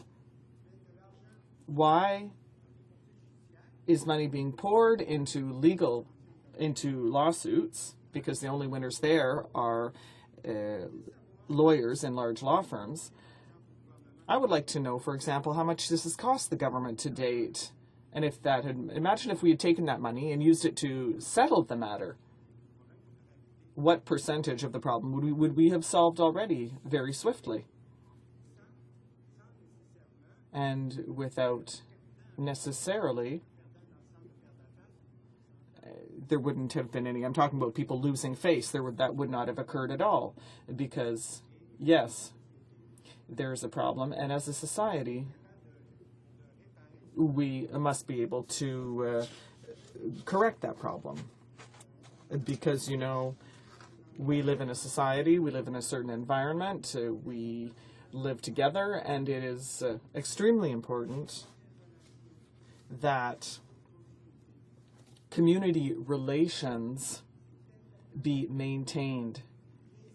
It is important that there be mutual trust among the citizens living around a military base, the people on the base itself, and DND officials. We cannot take these things for granted. It is absolutely fundamental. These relations are absolutely fundamental, and the way this problem is addressed is a very clear indicator of how these relations are faring. Now, if we continue, if the government continues to challenge this matter at the risk of losing later, what kind of message does that send? people who live around Valcartier, but also people who live close to other military bases. Well, are they going to ask for a fence to be built around these military bases? I don't think so. I mean, this is just that's an absurd example, you understand, but I believe very sincerely in good relations among communities, the armed forces' ability to guarantee a certain amount of safety, both in its daily operations and in its environment as well. It may occur that some things happen and they are completely out of its control. But once something bad has happened, it is very important to solve the problem. And so in closing, Madam Speaker, what is the motion? What does it say? All we are calling for is that that everyone should fare honorably in this matter. It is not about finding a guilty party. It is about repairing the damages of the past. We want to stop the money pouring out in legal fees. It would be better to find a more cordial and respectful way of solving the problem. So we would call on the government to vote for this motion, to find an out-of-court settlement, and to act with dignity and respect for everyone. Resuming debate. The honourable member. I would ask the member for Portneuf-Jacques-Cartier to speak for 5 minutes. Thank you, Madam Speaker. I would first like to congratulate and thank all of my colleagues who spoke in this House in support of motion M273 that I proudly presented on behalf of the citizens of Shannon, whose lives have been turned upside down by the tragedy that struck their municipality. Members have shown support and compassion, which is priceless for the residents of Shannon. Of this terrible tragedy are former or active members of our proud Canadian forces. They have made many sacrifices to serve this country with dignity, but now seem to have been forgotten or, worse, pushed away by this government. This motion is incredibly important for the current and former citizens of Shannon who have been seeking justice for many, many years. The victims of the TCE contamination have suffered many losses and hardships through no fault of their own, yet no one will take responsibility for what happened to them. The victims of the TCE contamination at Shannon have not yet been properly compensated for their suffering after fighting for over 10 years.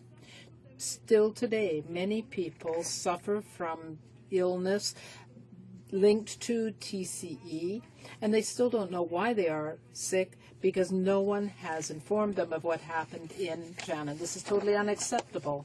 The government has to take action now before the judge makes his decision. The government must compensate victims for this contamination and compensate families, also those who have suffered because of the tragedy. The government has a moral obligation to do everything in its power to inform those who may have been affected by the TCE contamination and offer them the proper compensation with a fund that is for those who are not yet included.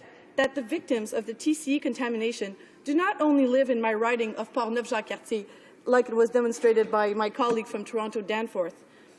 As I've mentioned before, many of them are current or former members of the Canadian Forces, which have served at the military base of Valcartier in the past, but have since moved away to serve in other bases across this country.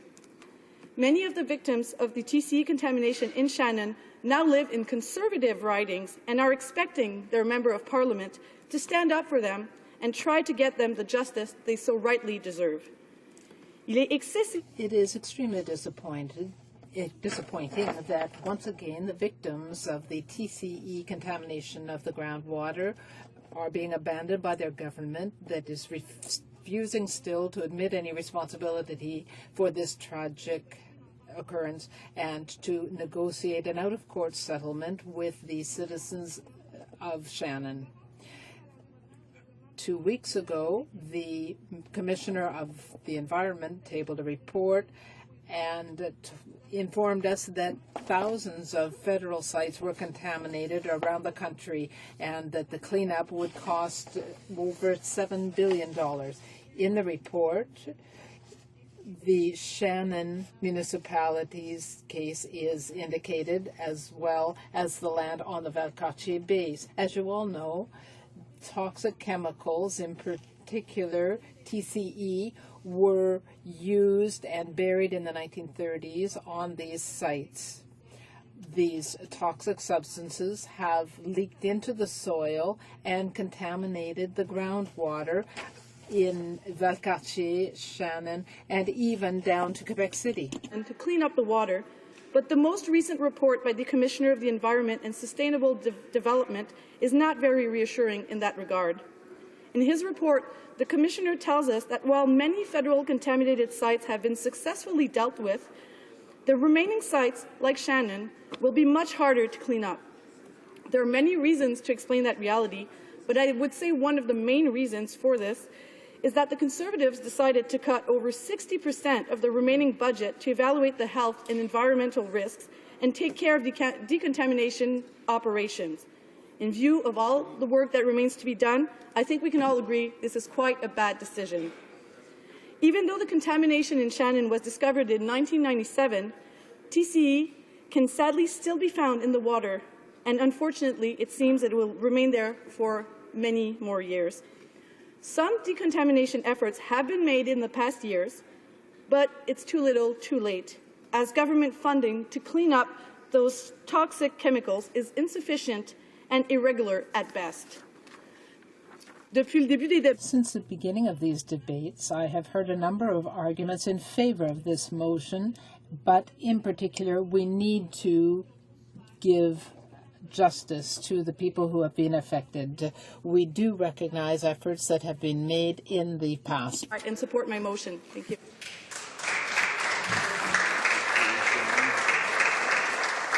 The question is as follows. Madame Michaud, appuyée par Monsieur. Ms. Michaud, seconded by Mr. Côté, moves that in the opinion of the House, the government should recognize formally the responsibility of the Department of National Defence and the Canadian Forces with regard to the contamination of the groundwater, which is the source of drinking water for multiple homes in the residential area of Canadian Forces Base Valcartier, residential areas of the municipality of Shannon, and numerous other public institutions due to the use of chlorinated solvents for several decades, including trichloroethylene, TCE.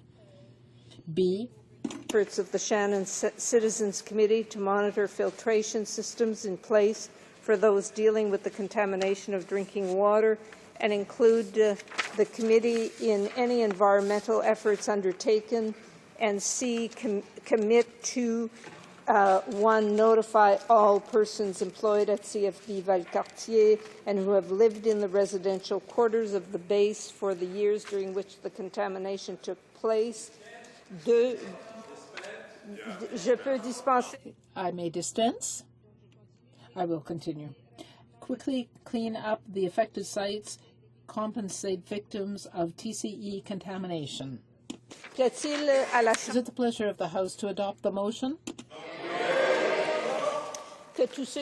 All those in favor of the motion, please say yea. All those opposed to the motion, please say nay. In my opinion, the yeas have it. Conformément à l'article Pursuant to Standing Order 93, a deferred recorded vote will be held on Wednesday, just before private members' business. Order. In accordance with Standing Order 38, a motion to adjourn the House is deemed to have been made and seconded at this time. Therefore, the question is that this House do now adjourn. The honourable member for Honourable member for Portneuf-Jacques-Cartier. Thank you very much, Madam Speaker. I rise today, once again, on another issue, and that is to denounce the end of teaching in both official languages at the Public Service School of Canada after reducing the number of translators in the Translation Bureau. Now the government is attacking teaching in both official languages, or rather of the two official languages, that is courses in French and English, which will be done only by the private sector. We will not be able to benefit from the expertise that the government has developed over the years in this area. The main argument that the Conservatives have made to justify this drastic change is the supposed need to reduce the costs. Apparently, according to the government, the private sector can offer the same services at lower cost. But we know that this is usually not the case. Before accepting this dogma that the Conservatives use, we need to look at the facts. Each department is responsible for providing language training for its employees. Each department chooses the institution and the courses that the employees will take. This is a highly decentralized approach that makes it very difficult, if not impossible, to get information about the real costs of language training. But why would we be surprised about the lack of information from this government? Because hiding the numbers tends to be the way they work. An article in the Ottawa Citizen in December indicated that language training costs were higher at the Secretariat of the Treasury Board over the past few years. From 2006 to 2010, the average increased from $429 to $943 for each department. So this is $2 million more each year. In the case that we're looking at, using private sector services obviously failed. Since the end of the language training provided by the School of the Public Service, we have to wonder about the quality of the courses offered by the private sector. The Canadian government has developed expertise and standards in this area. In the private sector, there is no standardization, and so we wonder how the market will be regulated. Will there be any kind of an assessment? Even if the Public Service Commission decides on how people will be evaluated and does that evaluation, they will not have any assessment of the quality of the courses. If the training is not up to scratch, then they will have to spend much longer learning to become bilingual. On May 10th, the Commissioner of Official Languages appeared before the Standing Committee on Official Languages, and I attended. Mr. Fraser announced that a large-scale research project on the changes made by this government would be undertaken because there were concerns. He indicated that he had decided that it was necessary to see what the results would be of these changes if the language training would be still as effective. He felt that this would not be the case because he felt that there are people that do their exams and are not able to communicate, and there are people who could communicate but do not pass their exams. Even the Commissioner of Official Languages is concerned by the negative impacts of eliminating language training offered by the School of the Public Service. Is the Conservative government trying to discredit him because he does not share their twisted vision of bilingualism in Canada? How much time do I still have, Madam Speaker? We'll conclude briefly, if I may. I just have a few seconds left. My question is, how can the government explain and justify cutting 200 jobs, quality jobs, when there is no guarantee that there will be proper services to citizens in the language of their choice? Honourable Parliamentary Secretary. Thank you, Madam Speaker. I want to say, first of all, that what the member has said is absolutely false. I am pleased to speak about the quality of language training and how it will be done. First of all, Madam Speaker, we know that the private sector, the universities and colleagues have recognized experience and expertise and can provide direct training to the public service. Before the changes were made, the School of the Public Service already played a minor role in providing language training to the public service. The school will continue to develop methods and technologies to help people learn. They will assess the language training methods.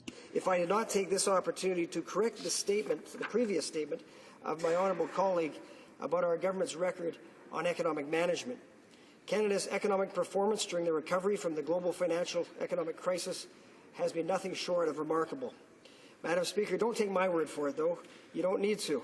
Our economic leadership during the global economic crisis has been recognized around the world. Last year, both the International Monetary Fund and the Organization for Economic Cooperation and Development forecasted we would have among the strongest economic growth in the G7 in 2011 and again this year. And for the fourth year in a row, the World Economic Forum rated Canada's banking system as the world's soundest. In addition, 3 credit rating agencies, Moody's, Fitch, and Standard & Poor's, have reaffirmed their top investment grade ratings for Canada. And Forbes magazine recently ranked Canada the world's best place to do business. By any standard, Canada has weathered the global economic crisis and ongoing financial uncertainty well, particularly when compared to most other developed nations. Madam Speaker, if my honourable colleague doesn't want to take the word of these respected organizations, I encourage her to look at the facts. The numbers do not lie. Since introducing Canada's Economic Action Plan in response to the economic downturn of 2008, we have recovered more than all of the output and all of the jobs lost during the recession. And about 750,000 more Canadians are working today than when the recession ended, resulting in the strongest rate of employment growth during the recovery by far among G7 countries. And real GDP is now significantly above pre-recession levels, the best performance in the G7. But we do not intend to rest on our laurels. That is why we are freeing businesses to grow by cutting red tape that can stifle productivity. That is why we are creating opportunity through our move to open government. And that is why we are reducing the deficit and balancing the budget over the medium term. Madam Speaker, this government has a clear plan for Canada and the Canadian economy based on sound economic management, and the plan is working. Merci beaucoup.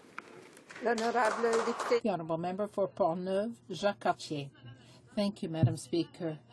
I love it when my colleagues get up and brag about how well they are managing the economy, but they aren't able to say anything to the F-35 crisis and deal with the cuts that are interfering with our ability to provide bilingual services around the country. So thank you very much. In fact, we have heard from various people that right now there are no standards to figure out whether these training programs are really equivalent, whether the courses are of the same quality. So I'm wondering whether there is any standardization.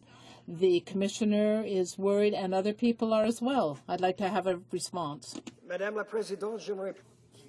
The Honourable Parliamentary Secretary.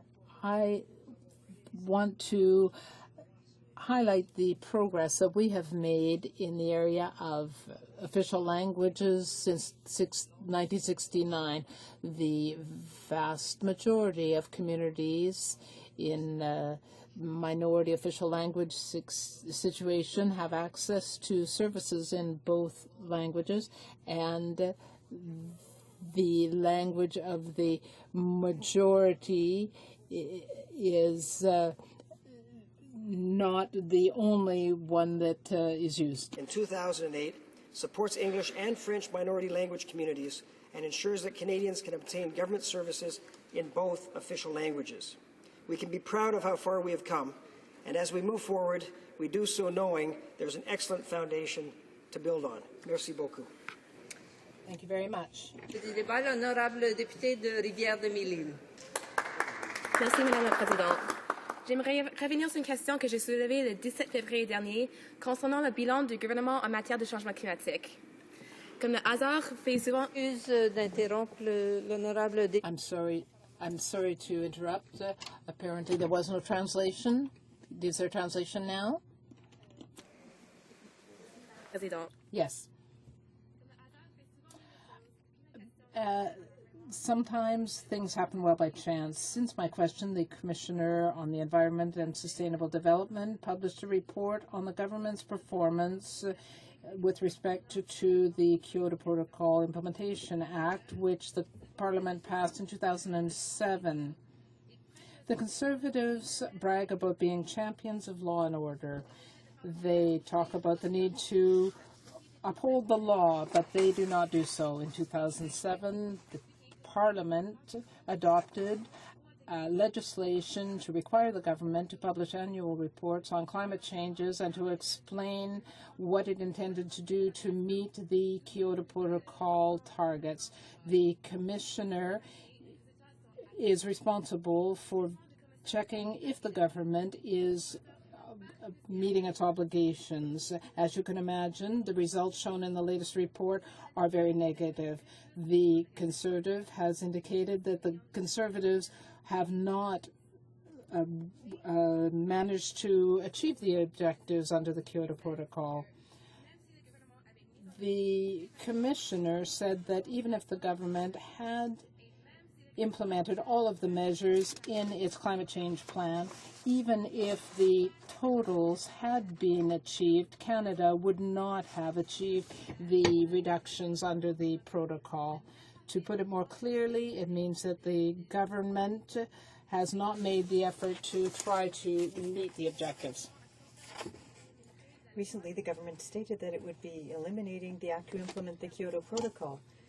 To avoid facing the public, the legislative amendments were included into the budget implementation bill. It's a 431-page document. So the Finance Committee will now be charged with eliminating the international obligations for Canada under the Kyoto Protocol, at the same time as it studies amendments to some 60 acts. And that is absurd. The NDP would have liked the bill to have been split, namely into several parts, so that the Environment Committee could look at the amendments dealing with the environment. That's logical, isn't it? Not for the government that doesn't want to, or that in fact wants to hide from the public.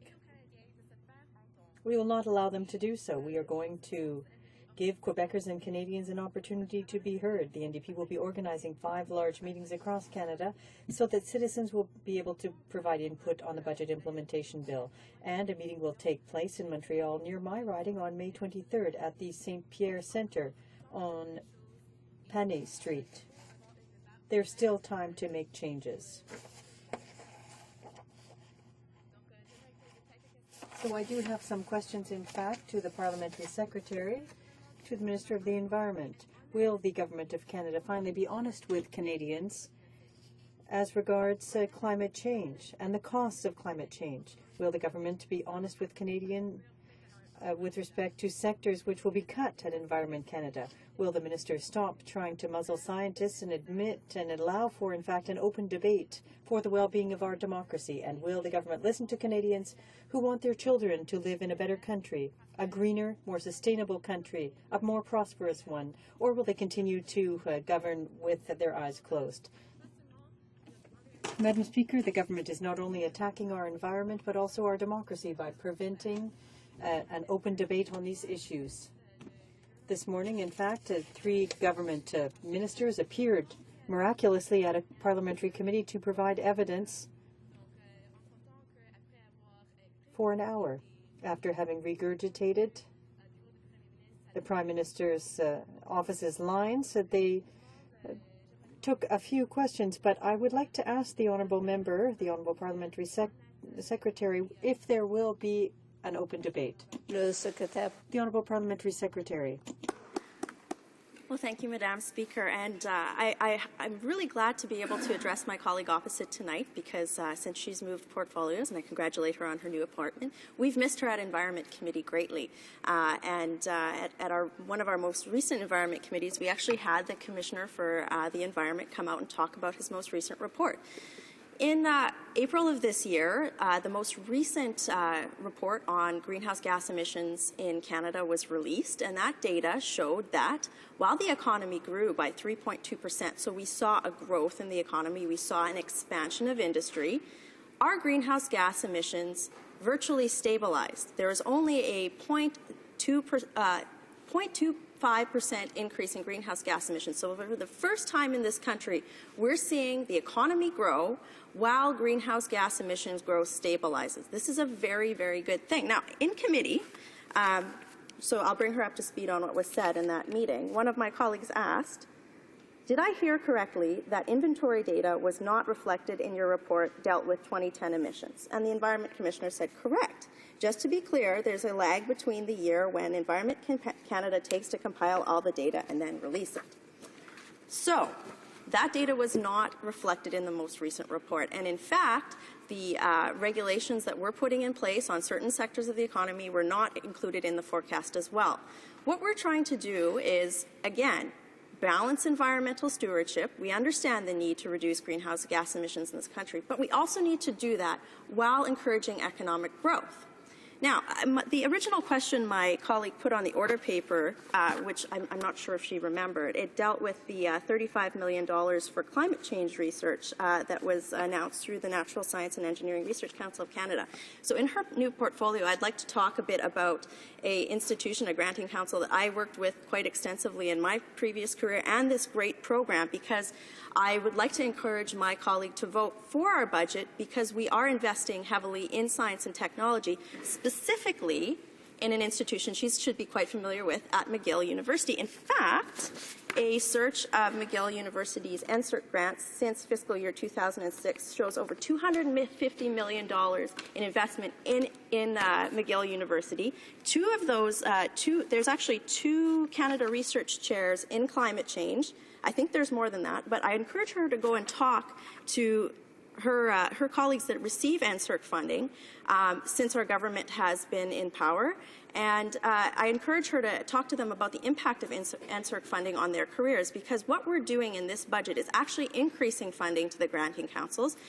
For example, we are providing over 5 years, $500 million to the Canada Foundation for Innovation. This is a great program that provides research infrastructure to researchers across the country. I certainly hope that she would support important investments into research and development across the country. And specifically, I'd like to remind her about the investments that our government has made in climate change research. In fact, since 2006, we've invested over $252 million to support regulatory activities to address climate change and air quality.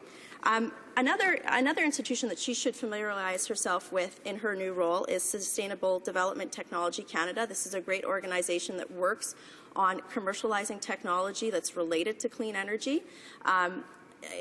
All of these institutions work to address problems related to industry use, related to resource development, and climate change here in our country. We're actually best practice leaders in a lot of this research. Instead of having a leader, I hope she would go and talk to her leader who is coming out and pitting workers and regions against one another. She'd support cross-Canada research that we're investing in that addresses these problems. Thank you.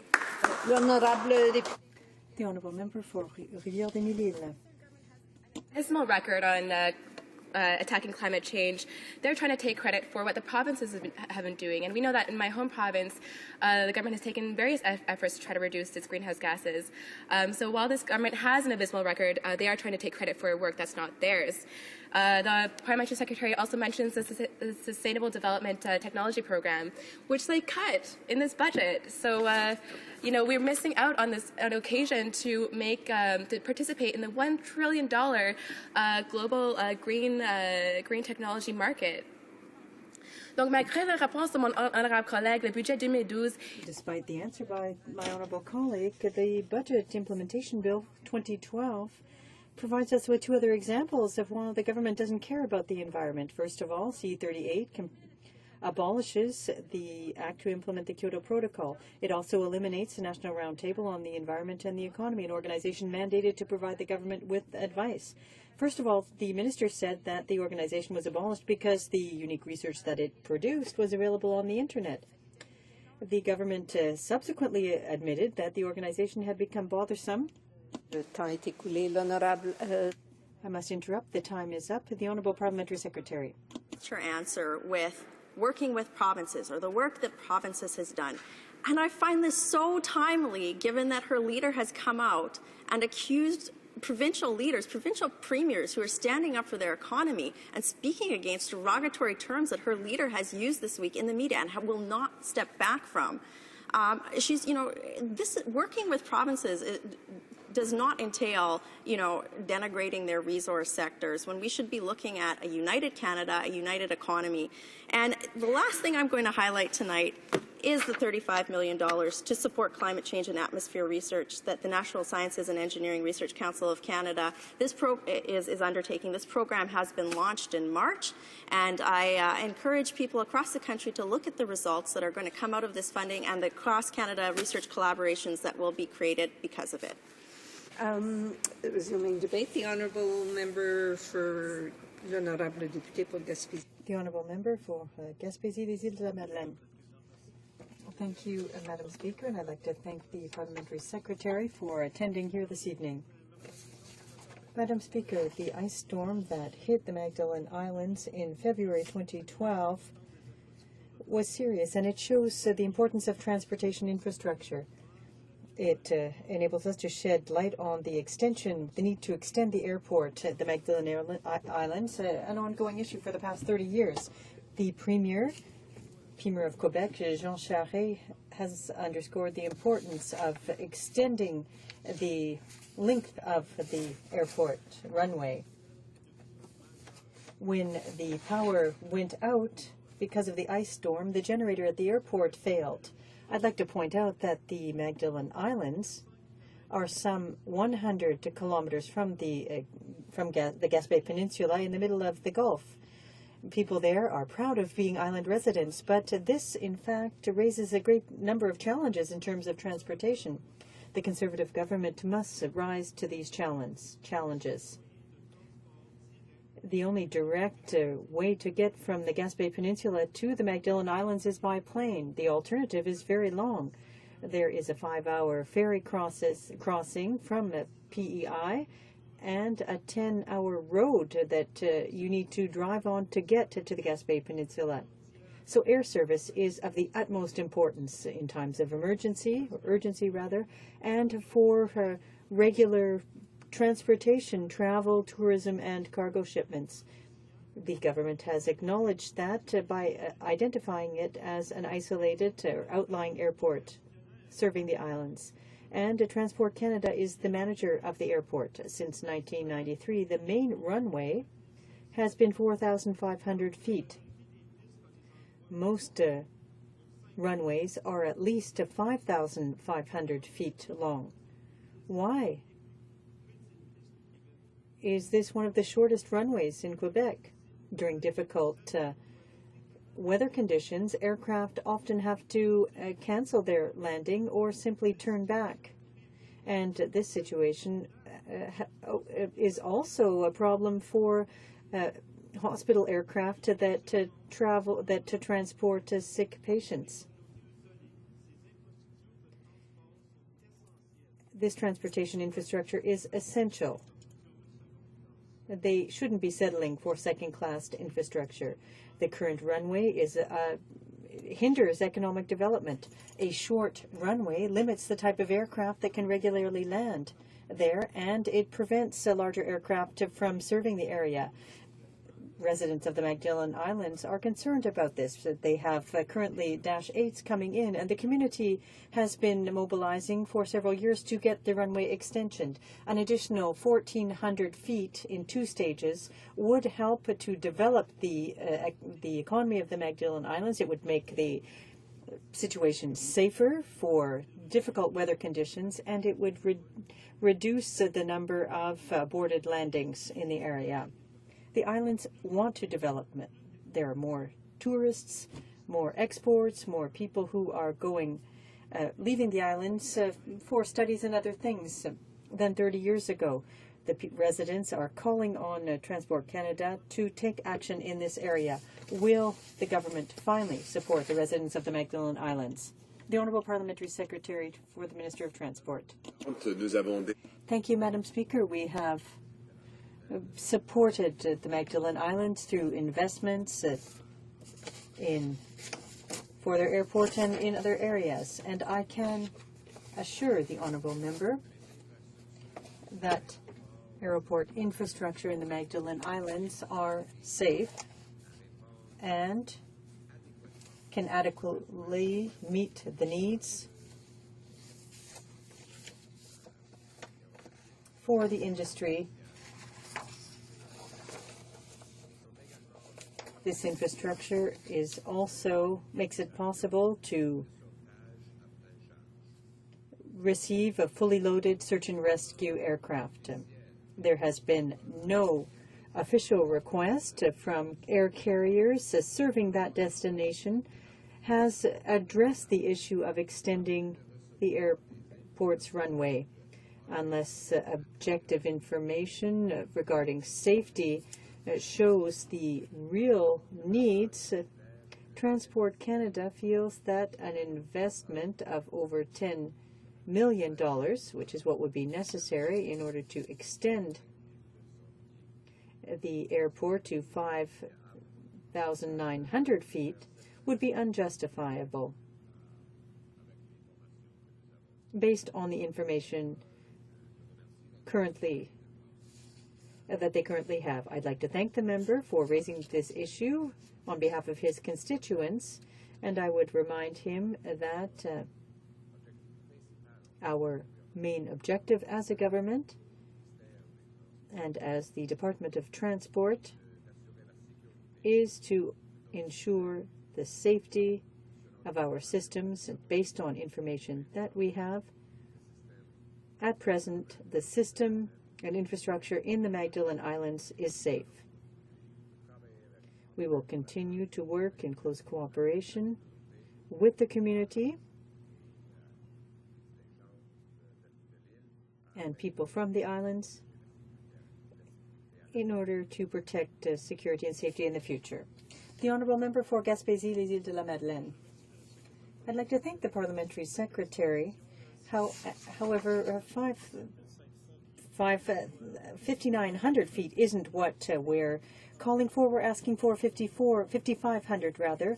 So that would reduce costs. We're not asking for more than that. That would enable us to foster economic growth in the area. So 5,500 feet would accommodate the hospital's aircrafts that are having a great deal of difficulty. Many of the aircraft in Quebec can't land. So this is a health and safety issue. We want these emergency aircraft to be able to land. Now, the HoC C-130 can land there. We want them to be able to land there. In fact, we're not talking about war in the Magdalens. No, we just want them to be able to land. We want to have commercial service that can help us to promote tourism, because the residents of the Magdalens depend on tourism during the summer months. So 5,500 feet is what we're asking for. We don't want the C-130Js in. We don't want war to be declared. We want to be able to receive the hospital aircraft. Madame la Présidente. The Honourable Parliamentary Secretary. Madam Speaker, the issue is more or less the same, so the answer remains the same. We have not received an official request.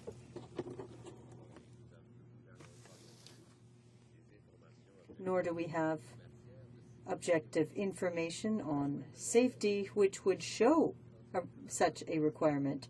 Therefore, Transport Canada considers that the investment of over $10 million that would be necessary to extend the runway is not justifiable. So that is the answer for the honourable member, but I can ensure him that we are open to work directly with his community in order to support citizens there in the Magdalen Islands, and I would like to thank him for having asked the question. The motion to adjourn the House is deemed to have been adopted. Accordingly, the House stands adjourned until tomorrow at 10 a.m. pursuant to Standing Order 24-1.